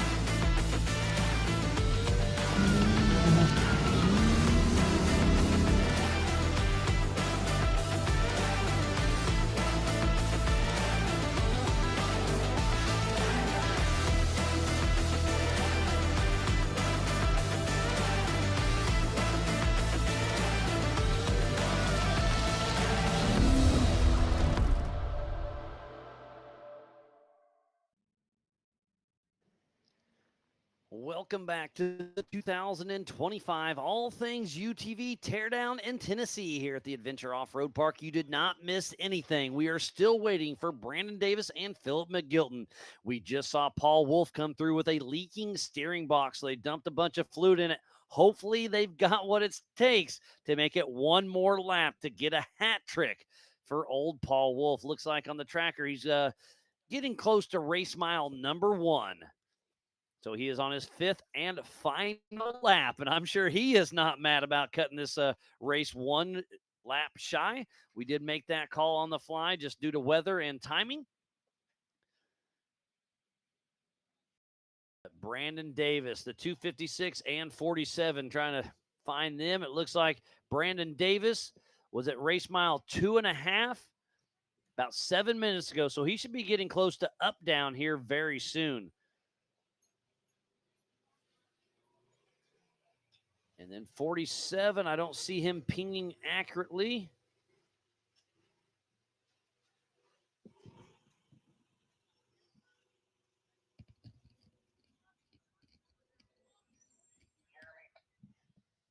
It's been a great weekend of racing, and we are on our 5th and final lap of the final race out here. This coverage of Ultra 4 USA for the Teardown in Tennessee is presented by All Things UTV and is brought to you by our official sponsors, Big B Motorsports, King Shocks, Maxxis Tires, Freight Factory, Monster Energy, Factor 55, Metal Cloak, Spider Tracks, Rock Crawler Suspension, Brannick Motorsports, G-Force Suspension Technologies, Warren Racing, PCI Race Radios, and by NorCal Rock Racing. So please support who supports the sport. We would not be racing here today with each and every one of those marketing partners. So whether you're building a Jeep, a rock crawler, a race car, come show them some love just like they're showing us. It is a big puzzle, and we always seem to put it together. But right now, we're still waiting for Brandon Davis and Philip McGilton. Paul Wolf is way out front with over a 10-minute lead, but his steering box is leaking. Hopefully, they dumped enough fluid in there to make it happen.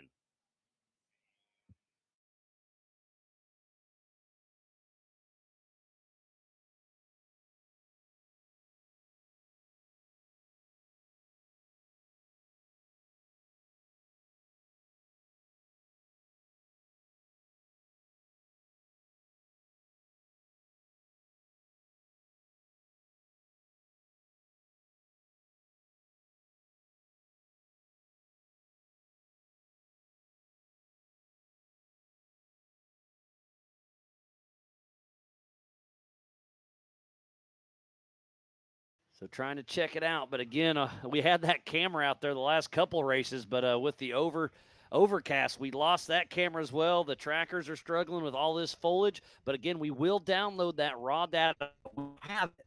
So after the race, we'll make sure everybody hits the correct VCPs. But I'm, looking to see what happened to Cody Hardesty, looking to see where Brandon Davis and Philip McGilton is. But, man, what a wild race it is.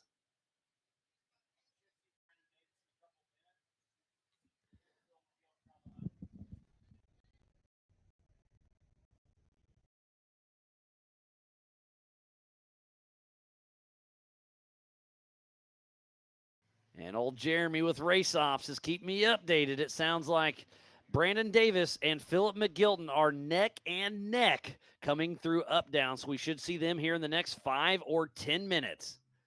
But it's going to be a race. Who's it going to be first? Is it going to be Philip McGilton or is it going to be Brandon Davis? And just like that, it's not 5 or 10 minutes. It's 5 or 10 seconds. I think I hear some cars. And it sounds like there's only about a 1-minute time split physically out there on course.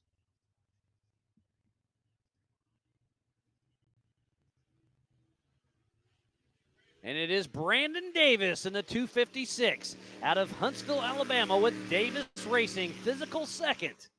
And he started 30 seconds behind McGilton. So McGilton has to pass Davis and put 30 seconds on him to get second place. So we'll see. Right now, it's looking good. White flag will be out for Brandon Davis. What a great race. So right now, it's UFO 1 and 2. And I'm excited to see the split time. I'm going to guess it's at least 10 minutes. But remember, Paul Wolf did spend, I'm going to say 3 to 4 minutes here in the PCI pit. So that's we'll have to take that away from this as long as Brandon Davis keeps moving, which I don't see too much action over there. So I assume they think he's going to cruise through and keep pushing. See lots of people on their PCI race radios trying to monitor to see if anything is going on. But Brandon Davis has had a smooth race so far. He had a great race in the Pro Modified class earlier until he lost the right rear wheel, sheared the lug studs off. So heading out for his 5th and final lap is Brandon Davis, the 256. 11 minutes, 21 seconds behind Paul Wolf. So I'm going to say that's about, an 8-minute accurate update because Paul Wolf spent some time in the PCI pits. So at 25 miles an hour, which feels like an eternity, Brandon Davis is going. Everybody's giving him a thumbs up. The crowd's getting excited for Brandon Davis. Big thumbs up from Brandon. He is heading out for his 5th and final lap. Can he reel in Paul Wolf? Is Paul Wolf steering going to give him issues, or can he just keep pushing through? And here comes Roger King, it looks like, with a right front flat tire. So we should be seeing Philip McGilton anytime. And as I say that, no, that's Justin Joseph. So Justin Joseph will have to get around Roger King with that flat tire as they head into the Brannock Boulders. There's 2 lines if you had to do it, but there's one preferred line through there. So I think Justin Joseph is going to check up, let Roger King go there, and he's going to realize he's limping along. And I bet you Joseph hits that gas as he heads to the Monster Energy short course and tries to beat him in there.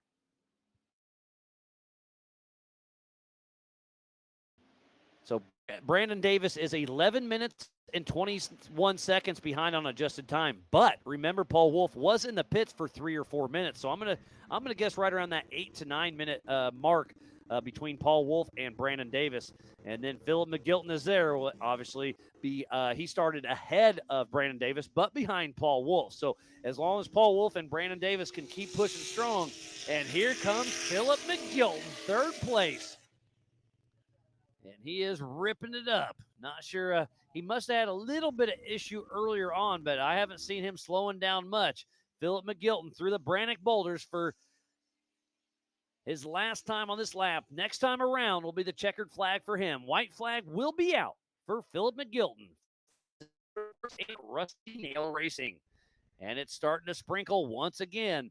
It's been definitely an interesting weekend of weather for sure.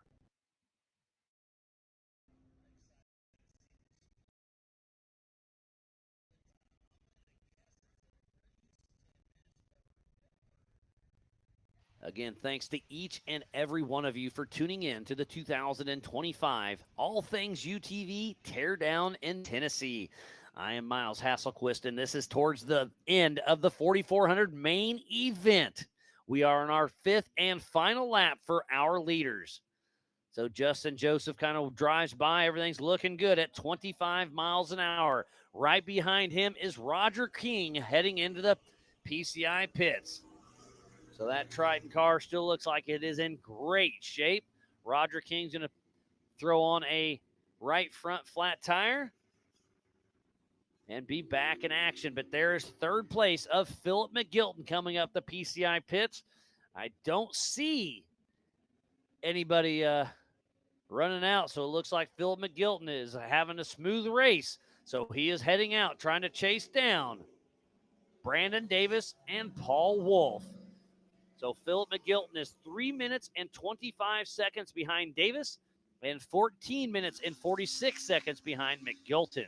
So it's going to be, I'm going to guess roughly a 10-minute split between the top three because Paul Wolf crossed the line and then went into the pits. So Brandon Davis roughly 8 to 9 minutes behind Wolf. And then McGilton is right at 3 minutes, 25 seconds behind Davis. So it's still going to be a dogfight to the finish. And remember, Paul Wolf has steering issues. His steering gearbox was leaking. He came through, took some fluid. But is that leak getting worse? Is he fighting steering?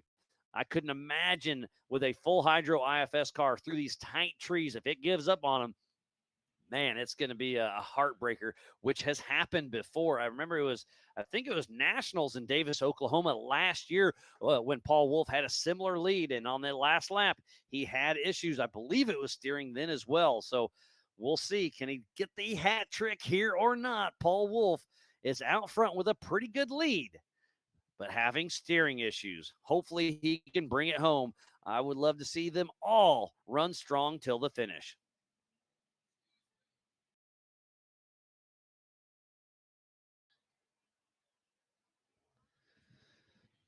So the checkered flag will fly for Paul Wolf next time around. We just saw Justin Joseph and Roger King come through. Have not seen Cody Hardesty for a bit.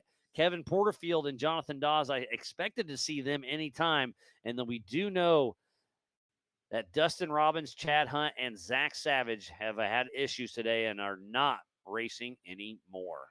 But the one we're wondering about is Cody Hardesty. Again, I have not heard any chatter over the PCI race radio from him, so not sure exactly what is going on.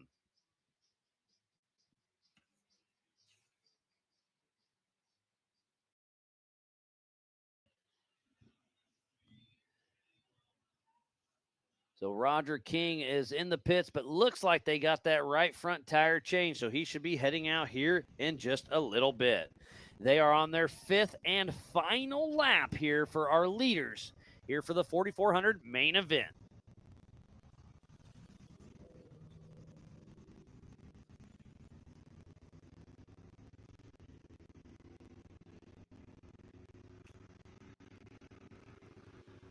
So Roger King takes off for his last time. He will be a lap down because I believe between Paul Wolf, Brandon Davis, or Philip McGilton, one of them will have enough luck to keep on rocking and rolling. But That puts Roger King into a top 5 position. So great run for Roger King.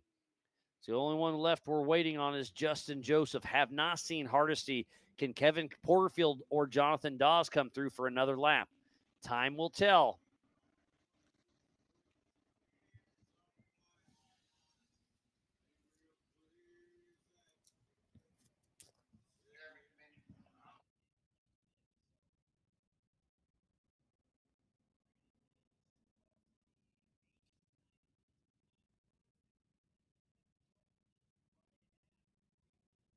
So it sounds like Paul Wolf is through race mile 3. Our race leader is still moving. Again, we know he was having some steering issues, but it sounds like he is back in action.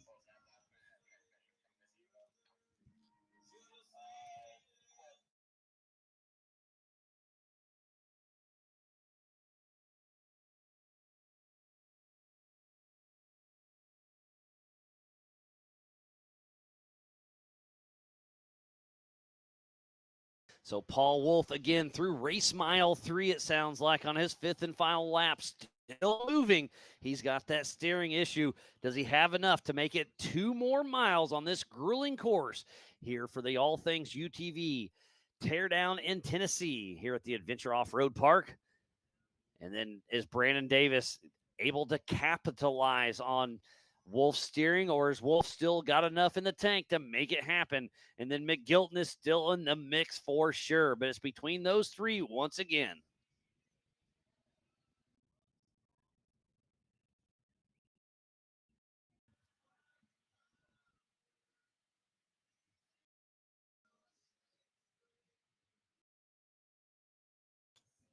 It's been a wonderful day again. Thanks to everybody for staying tuned in. This is going to be a wild ride. Oh, Brandon is missing his spare. Oh, I didn't notice that. So did he have to change a spare tire out on course, or did it fall off? I am not sure. Thanks, David, for keeping me honest on that.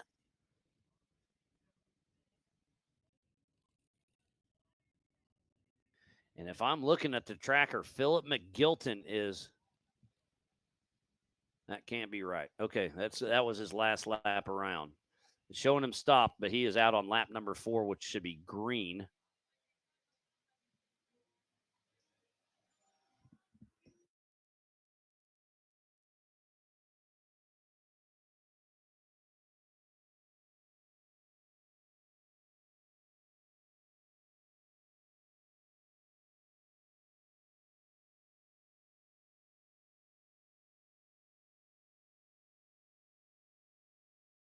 So I was mistaken. Green is lap 3. Blue is lap 4. So let me switch over here. Philip McGilton is showing stopped at 56. So that's a 10-minute-old ping. So we're not sure exactly what's going on there.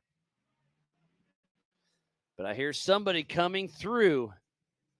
I don't know if this could be Paul Wolf or not. I'm going to suspect this is Kevin Porterfield or Jonathan Dawes. And it is Kevin Porterfield, right? Looked like it is a quick glance over. No, it is Jonathan Dawes, and he is all over the throttle.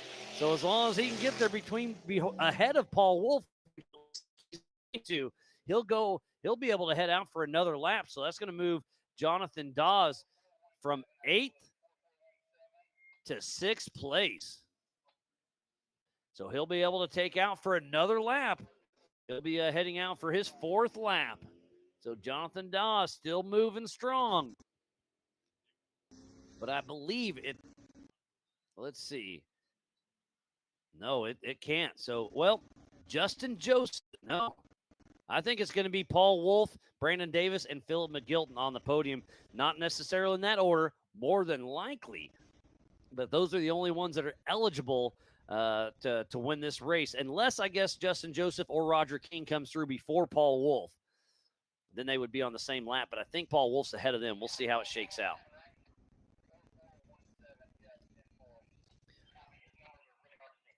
And 44.26 of Kevin Porterfield just sent a mechanical alert at 3.3, so that just takes that out the window for us. Hate to hear that for old Kevin Porterfield. And that wide open designs buggy built 10 years ago by Adam Woodley. So Paul Wolf was at race mile 3, so he should be at race mile 4, maybe more. So we should see him in the next 5 minutes would be my guess, as long as that steering is still holding up. And it was an 11-minute time split plus a pit, so roughly 8 to 9 minutes. Can Brandon Davis, does he know Paul Wolf's having steering issues? Does he know he can push hard? So Jonathan Dawes is heading out for his 4th lap, and this will be his final lap, I'm more than certain. And I hear somebody throttle jockeying out there. Could this be Paul Wolf? It's definitely somebody with some horsepower. I think it is. And I'm just waiting. I know Jack with the Believe Cam is going to fly into the woods, see if we can see something. And here's somebody coming fast. It must be Paul Wolf. And it is Paul Wolf all over the throttle, so that steering is still not causing too much issues. But he does have some pretty good smoke coming out of the back of that car. As you can see, that right rear smoking pretty good.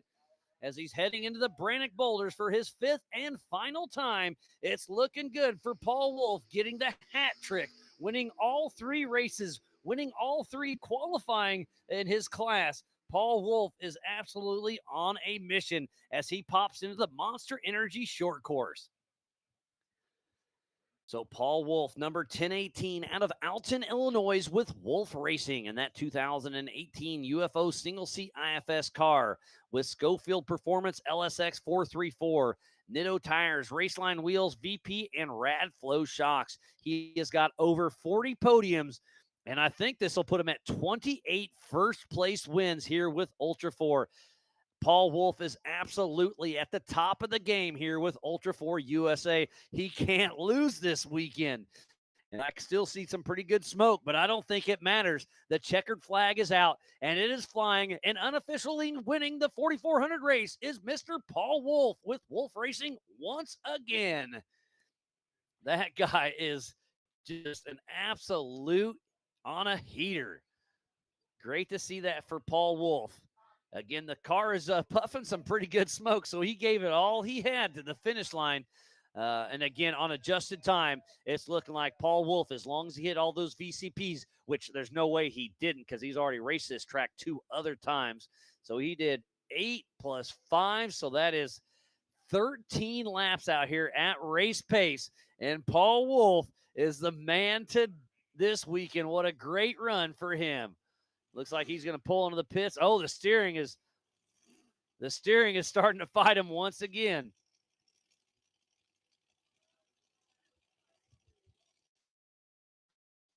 Hickman and Paul Wolf are having a quick little chat, trying to figure out what's going on, but it looks like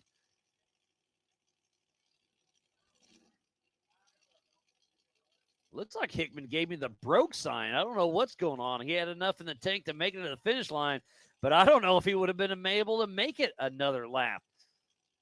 I know his steering was definitely a huge issue out there. And yeah, the way he's throttling, I know his steering's still fighting him. So I don't know if that car had another lap in it. So thankfully, I think he owes Trotter a few beverages, saying thanks for turning it down to only 5 laps. So Paul Wolf does shut the car down, unofficially winning once again here at the 2025 All Things UTV Teardown in Tennessee. What a great weekend for Wolf Racing. Absolutely amazing.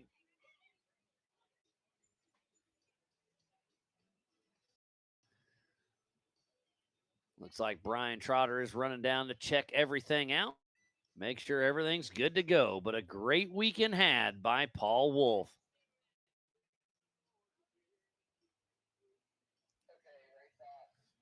So Wolf is getting out of the car slowly. I'm sure he's got that arm pump pretty big.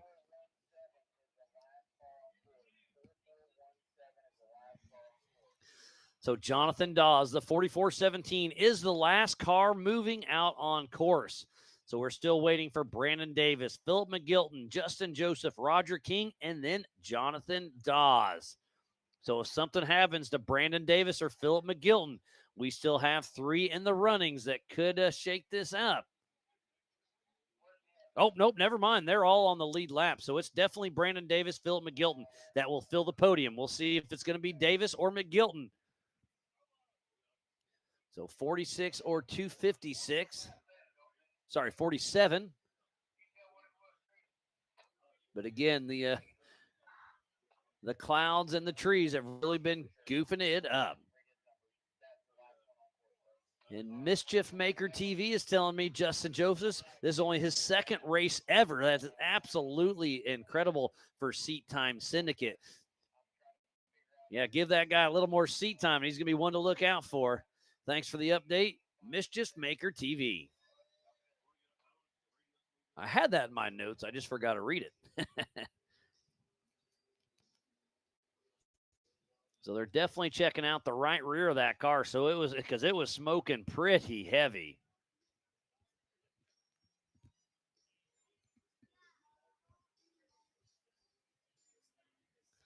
So hopefully we can get Paul Wolf. It looks like Pam's got him doing a quick interview after this race for our social that we'll be posting on later today or this week. And then hopefully we get to have him hop here in the Big B studio here in just a little bit.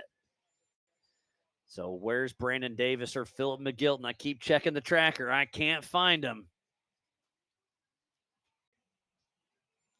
But again, I just want to thank everybody here on site, back at home, all of our volunteers, the AOP staff, Ultra 4 staff, the media, the safety, USAC, racers, fans, and all of our marketing partners. We could not have put on an amazing race like we did without each and every piece of that puzzle.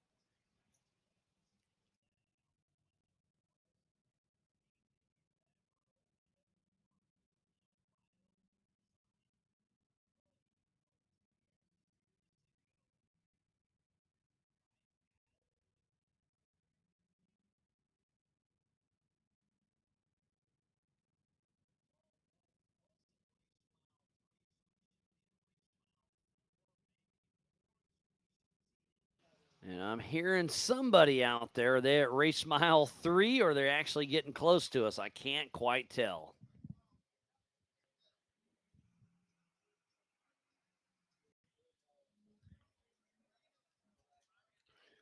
It's been a great weekend of racing for everybody. We put on a lot of races out there. We had the qualifying yesterday morning, and then we went into the Youth 170s where Jet Frazier, Tinley Murray, and Caden Nola took that. And then last night in the open class, it was Paul Wolf, Josh Owen, and Cody Willenborg. And then today is still unofficial, but it's looking pretty good for Aaron Lynch, Jeremy Blackburn, and Philip Poe in that stock class. In the pro modified class just a little bit ago, it was Paul Wolf once again, Jim Flory, and John Schaefer. And then the 4600 Spider Track stock class, it was Corey Day, Sergio Pinillos, and Roger King. In the 4800 Brannick Motorsports Legends class, it was Jeff Martin, Caden Berger, and Jesse Schumann. And now it's Paul Wolf once again. And who's it going to be, Brandon Davis or Philip McGilton? We still have 2 spots to fill, but it's going to be one of those 2. Just counting the laps. And Justice Joseph, on his second race ever, is sitting comfortable in the top 5, right in number 4 right now. But Jonathan Dawes and Roger King are still moving. So that could shake up the 4, 5, and 6. We'll see how that shakes out. But what we're waiting for now is Brandon Davis or Philip McGilton. Paul Wolf just put on at least 10 minutes over the rest of the field. What an amazing accomplishment for Paul Wolf. I do see him out of the car. Wants to have a quick chat with him. He's even inspecting the right rear because it was puffing some pretty good smoke. But again, it's unofficial. But I think Paul Wolf sweeps the entire weekend with qualifying in 3 classes and the Pro Modified, the Open UTV, and now in the 4400.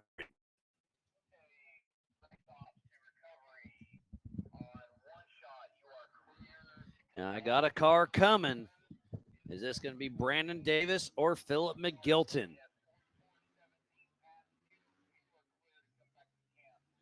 I believe it sounds like Brandon Davis. Again, that is a guess. We'll see who it is as they pop out of the trees. I guess it could be Roger King or Jonathan Dawes or Justin Joseph as well. But no, it is Brandon Davis, physical second, the number 256, running strong. So it's looking like a UFO, first place and second place. And his crew is going wild as he hits the Brannock Boulders for his fifth and final time. Brandon Davis has ran one heck of a race as he's heading towards the Monster Energy short course for the last time. Number 256 of Brandon Davis with Huntsville, Alabama with Davis Racing. He's in that brand new UFO single seat IFS with an LSX 750 horsepower, Raceline wheels, Mickey Thompson tires, RCV, and AMSOIL. His first race was last year at Creighton in a UTV, and now he stepped into the 4400 in a UFO, and it looks like it's going to be second position for Brandon Davis. What a great run it has been by all. A lot of fun has been had. Everybody is keeping busy out there and doing their thing.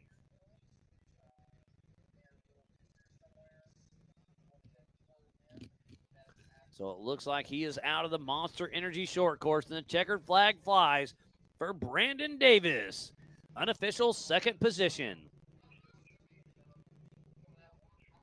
Oh, I just got an update from Benji over our PCI race radio. Philip McGilton should be back here pretty close. But remember, Brandon Davis started behind McGilton, so adjusted time does not come into play.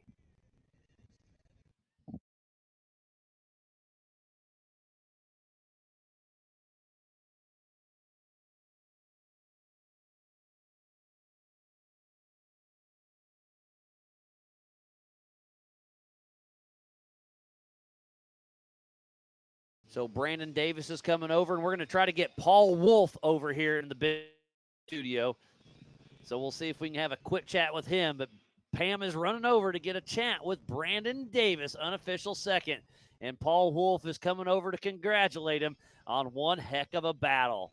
And again, the heartbreaker of the day is Cody Hardesty. What happened? We don't know. But I hear Schofield Performance. Philip McGilton is about to pop out of the woods. 47 Motorsports and Rusty Nail Racing should be our third competitor to cross that checkered flag here for the 2025 All Things UTV Teardown in Tennessee. And it is Philip McGilton all over the throttle as he's coming in here. So that's going to keep Philip McGilton in first place in the Eastern Series. Paul Wolf had a rough, or he didn't have his car at Roush Creek, so he had a rental, so he did get starting points. So Paul Wolf is going to count on the Joker. So between Paul Wolf winning at Bowling Green, winning at AOP, Philip McGilton has had a great showing and try to beat Paul Wolf in Bowling Green, Kentucky for our Joker race in the Eastern Series. So Philip McGilton heading into the Monster Energy short course, number 47 out of Tuscaloosa, Alabama with Rusty Nail Racing and 47 Motorsports in that Campbell car. Schofield Performance LSX 454. Southern Tire Mart at Pilot. Yokohama, KMC's Wheels, Simpson, and Willwood Brakes. And here comes the man of the weekend, Paul Wolf, sweeping the weekend 3 times in qualifying, and now it's looking like 3 times in racing. Paul Wolf, the man of the weekend. What a great run, buddy. It was so much fun seeing you out there ripping out. You took the Can-Am out there and did exactly what you wanted to do. And then this race, you took off and never looked back. Yeah, it went well. You got to hand it to Cody Hardesty. He I wasn't expecting him to run that hard the first lap. He was on. You only had him on a minute and a half on the second lap, and he did a tire change. So technically, he had you, but he had the tire change. He was pushing. Yeah, so the first lap we got up the top of the hill, and I didn't verify our start intervals. So I thought, maybe we started on 10-second intervals. So I wasn't too worried about it. It was 30 seconds. Yeah, then he got a little closer to me, and I'm like, okay, I guess we're going to run hard today. And so I went ahead and picked it up on the first lap and started pushing. Got a little bit away from him, not real far, obviously. Yeah, he was there. And I knew going into the second lap I was going to have to go ahead and get after it. But I could tell when we were here, he was still going down, and I'm like, okay, he backed way off or something's wrong with his car. So the second lap, I just kind of ran mediocre, and it came around, and I just kept looking for them lights, them Oh, yeah. headlights of his. So where'd you see him out there on course? He caught me right away. I think he had a better line up the hill than I did early on. I was taking care of the car, going pretty slow, just really taking care of it, and it wasn't even a mile in, and he was on me, and I was like, man, Yeah. I was surprised. So He was hats one off that to I him. was counting on that was going to be running with the big dogs. Yeah. But my question was, where did you see him out on course where he was broke? Do you know what happened? No, I don't know what happened to him, and to be honest, all the cars are brown right now, so I don't Hey, know. tell me about it. It's So hard to tell who's I'm who. not for sure which car was him out there, but so I'm not 100% sure where he broke or what happened. But he was moving. He was definitely pushing hard. Hats off to him, and then Brandon Davis. Oh man, hats it looks off to like Brandon. 7 minutes and 39 seconds between you and Davis, and then you had 10 minutes 38 minutes on Philip McGilton. So Yeah. there goes Justin Joseph, and I believe that was Jonathan Dawes just a moment ago. So again, hats off. Great weekend. It was so much fun watching you race the UTVs and now the 4400, and it looked like the first 3.5 laps must have went smooth. Yeah. And then the steering, I saw you pull, and you were wiggling. All of a sudden, that steering wheel wasn't, and you were fighting it. Yeah, I fought it that whole lap coming back, and we've had this issue before. We lose the seal in the bottom of the box, and we're working on some stuff. Hopefully, we can do some stuff with Charlie at Power Steering Solutions and get it fixed.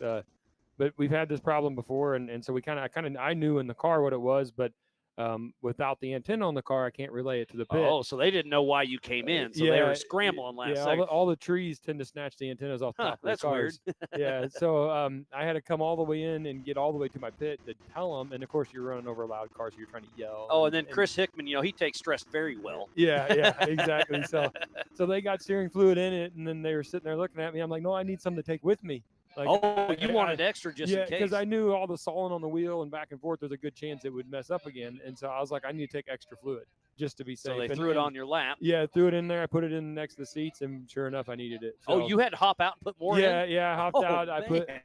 topped it off again, and then I don't know, race mile probably 2.5, 3, somewhere in there, probably 3, and topped it off again. Jumped back in the car, belted up, took off. Well, again. at least you're in a single seater. That makes it handy. Yeah, I do it all myself. I know it's done right though. Well, hey, That's the I trick, do understand that, but I'm sure every once in a while you wish you had somebody out there to do your dirty work for you. That would have been good. One of the instances, you could have had your co-driver jump out, do it, and then he could have, put the cap on and said, And just "Go." said, "Peace out." Yeah. Last lap, you knew you were almost done. By this time, the course. So he could have did that number, and that would have made it obviously faster. It saved a lot of time. Because with all the mud and stuff, and it's fun getting baback in the car. Oh, it's no fun. You know that. You have to get all your safety belts back in, and they're covered and stuff. They're slick. And yeah, so it definitely, it was a good race for sure. It was a fun race. It was a so. fun weekend. Again, you won pole in Pro Modified and Open in 4400. Then you go back out, win Open, won Pro Mod, and it looks like just win 4400. So a hat trick in qualifying, a hat trick in the actual races themselves. You got to be pretty stoked. Yeah, I am. I'm super stoked, especially, these guys are fast. I don't want to take any, discredit anybody here. It's not easy to run with these guys. And a few of them were pushing you. Yeah, they were pushing even in the UTV classes. There was a couple Anderson of them. was on you? Anderson was on me in the first one, and then the second one, I'm drawing a blank on his name right now. He Give was me a right little on bit me. of a hint. He started third. That Jim Flory? Yeah, Jim Yeah, Flory. yeah. Jim was on me, And he's a rookie. And yeah, he was right there in that X3, man. He was beating on me. I was like, oh, where'd this guy come from? Yeah, no doubt. So it was awesome to see these guys step up and push it, and that's what we enjoy here, because the more people that can come and be fast and push, then when we go to places, like Crandon and stuff, we can really With the show out. eyeballs, absolutely. Yes, yep. So are you gonna have to build a bigger shop for all these Big B trophies, or what are you Yeah, gonna do with all I'm those gonna things? have to. I'm gonna have to do something. Maybe I'll get the wife to redecorate the basement. There you go. If I'm lucky. Yeah, So, if you're nice. Well, you're Yeah. definitely lucky. You got a great family back at home. Yes, absolutely, definitely. So. Well, yeah. Paul, always a pleasure, man. You too, man. Great job. Such a fun. You put on such a great show for everybody here on site and back at home. And that's going to push you over 40 podiums and I think 28 wins at Ultra 4 USA. Awesome. You got to be proud of that. Yeah, definitely. They're hard to come by, so I'll take them when I can get them. So I assume we'll see you in Sturgis as well? Oh, yeah. Okay. Why would we not go to the Black Hills? I love it up there. It's beautiful. I may not get the Harley out, but why not? We'll see. I ain't had it out yet this year, and well, that sounds like a great time to break it out. It would be, but I got to go through it, and I got to get plates on it. The whole spiel. So I don't know. We'll see. We'll see how much time I have. I got to work on some cars. Oh, you have other stuff to do. Yeah, yeah. Apparently, AOP's rough on vehicles. In case you didn't know. I would say that. Here comes Roger King right behind us. So he's finishing his. That'd be finishing his. I believe. Where is he? Fourth lap. Yeah, fourth lap. Yep. So that's going to put him top 5. That's awesome. This is a rough course, man. This is a heck of a place to come out and try to win for sure. It's definitely an interesting race course. For sure. Well, Paul, again, congrats. Yep. And we'll be giving away some trophies. What time is it? It's 5:30. I'm going to guess around that 6:30 mark. Maybe 6, but probably 6:30. That sounds good to I'm me. sure we'll be calling you again to say, hey, buddy, you don't want any of these checks and trophies? All right. Well, I'm going to go get a shower because All right. I smell funny. So I got to get out of here. Yes, you do. All right. Paul Wolf, who swept the entire weekend. What a great showing it had.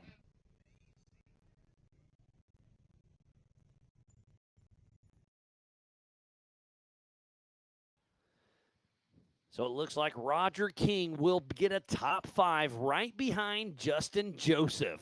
So a great running all weekend, but we only had 3 in the top that finished all 5 laps, and that's unofficial 1, Paul Wolf. Unofficial 2, Brandon Davis. Unofficial 3 is Philip McGilton.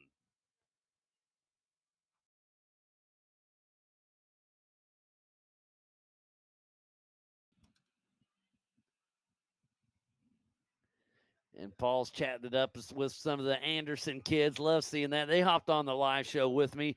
Old Luch and Titus had some fun getting on the YouTube, and now they're chatting. Paul Wolf, probably one of their new favorite racers. And if I yell loud enough, maybe Brandon Davis will hear me and come on over.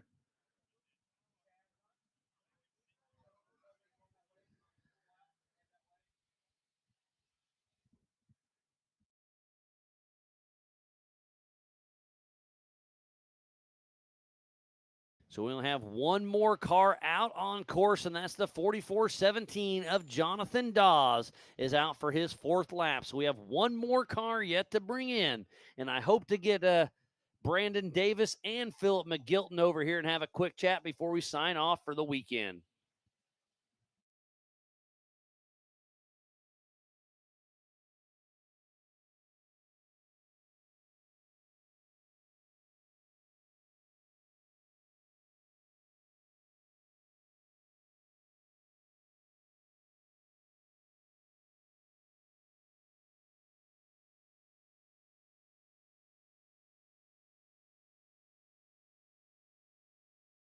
Just went down and hollered at Brandon Davis. He was telling his war stories out there, but he's going to come in here, get cleaned up, and have a quick chat with us here in the Big B studio to tell us what happened during his races. He was trying to chase down Paul Wolf, but battled with Cody Hardesty and Philip McGilton early on, and then just kind of walked away with it, beating Philip McGilton by almost 3 minutes.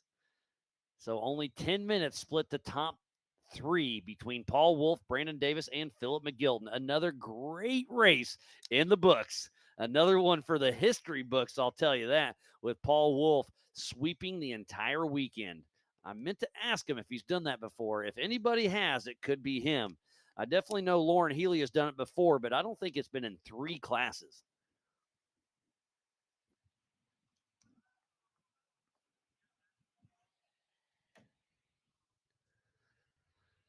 Need to give a huge shout out once again to Monster Energy, Warren Racing, Brannick Motorsports, All Things UTV, NorCal Rock Racing, Rock Crawler Suspension, Freight Factory, Spider Tracks, Factor 55, PCI Race Radios, G-Force Suspension Technology, Metal Cloak, Maxxis Tires, King Shocks, and Big B. So please support who supports the sport. Without each and every one of them, we could not be here racing today and having a chat with unofficial 2nd place of Brandon Davis. What a great weekend we had out there. So it is UFOs 1 and 2. So not bad for your 2nd race in that car. Yeah, good job, buddy. Miles, I'm so excited. Oh, yeah. Every time you came back, your pit crew was right here. Yeah. They're hollering, and you yeah. just gave them a solid thumbs up. Yeah, at the end, I was like, don't hit a tree, don't hit a tree, because you get excited. You're like, let's bring I've been her there home. and done that. You're already dreaming of your podium speech, cashing that check, and then, Oh, whoops! I forgot about that tree. That's exactly right. And all I could keep thinking about was what you say about 100 times a day is to finish first. Finish first, you must finish. Well, I'm sorry for rotating through that in your head Yeah. all day. I thought about it 50 times out there, because Just you keep can going. You can step up the pace, but you've got to remember you got to maintain the car. So. Yeah, and the car's already been, so you don't know what's starting to fatigue. Right. Obviously, the car is still very solid, but Yep. you're beating on it the entire time. It's Yep. not brand new anymore. Yep. And Even though it was brand new 2 races ago. Yeah, we're breaking her in between Badlands and here. She's not new anymore. And at Badlands, was it a steering issue, if I remember correctly? Yeah, right? crack in a 90 coming Okay. off the pump. Oh, so something So stupid. it just slowly leaked fluid out.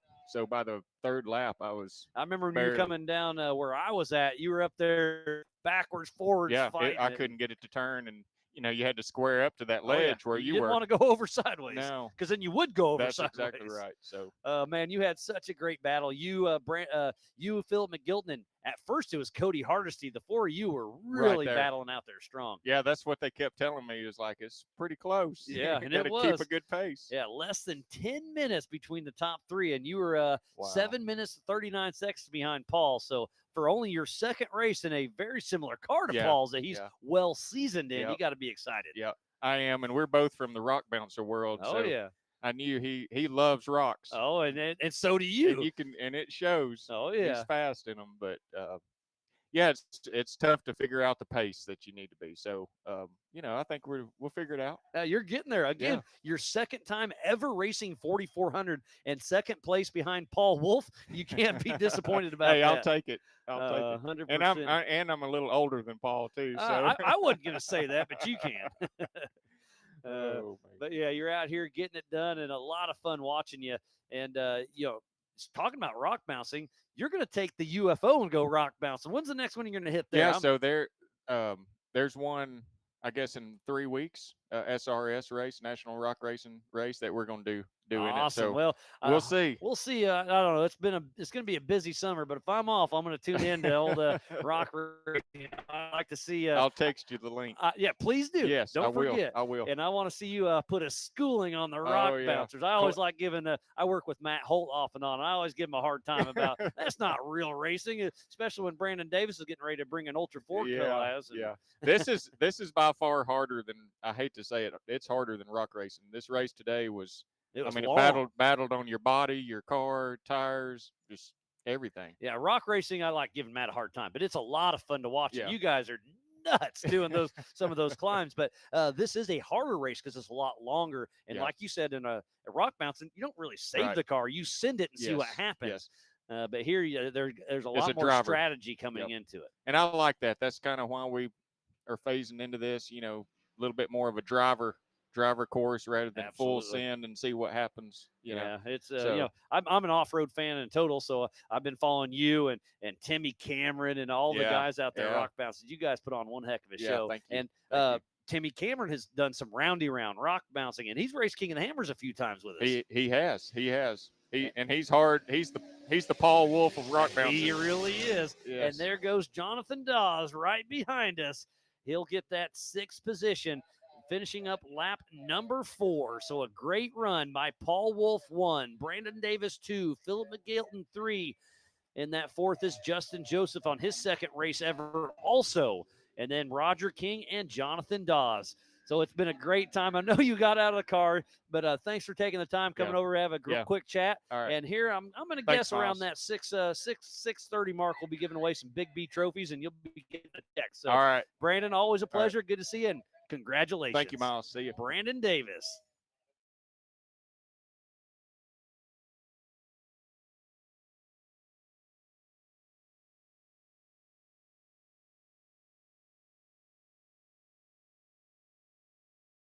So the course is completely cold. So all of our competitors have physically finished this race that we're still on pace.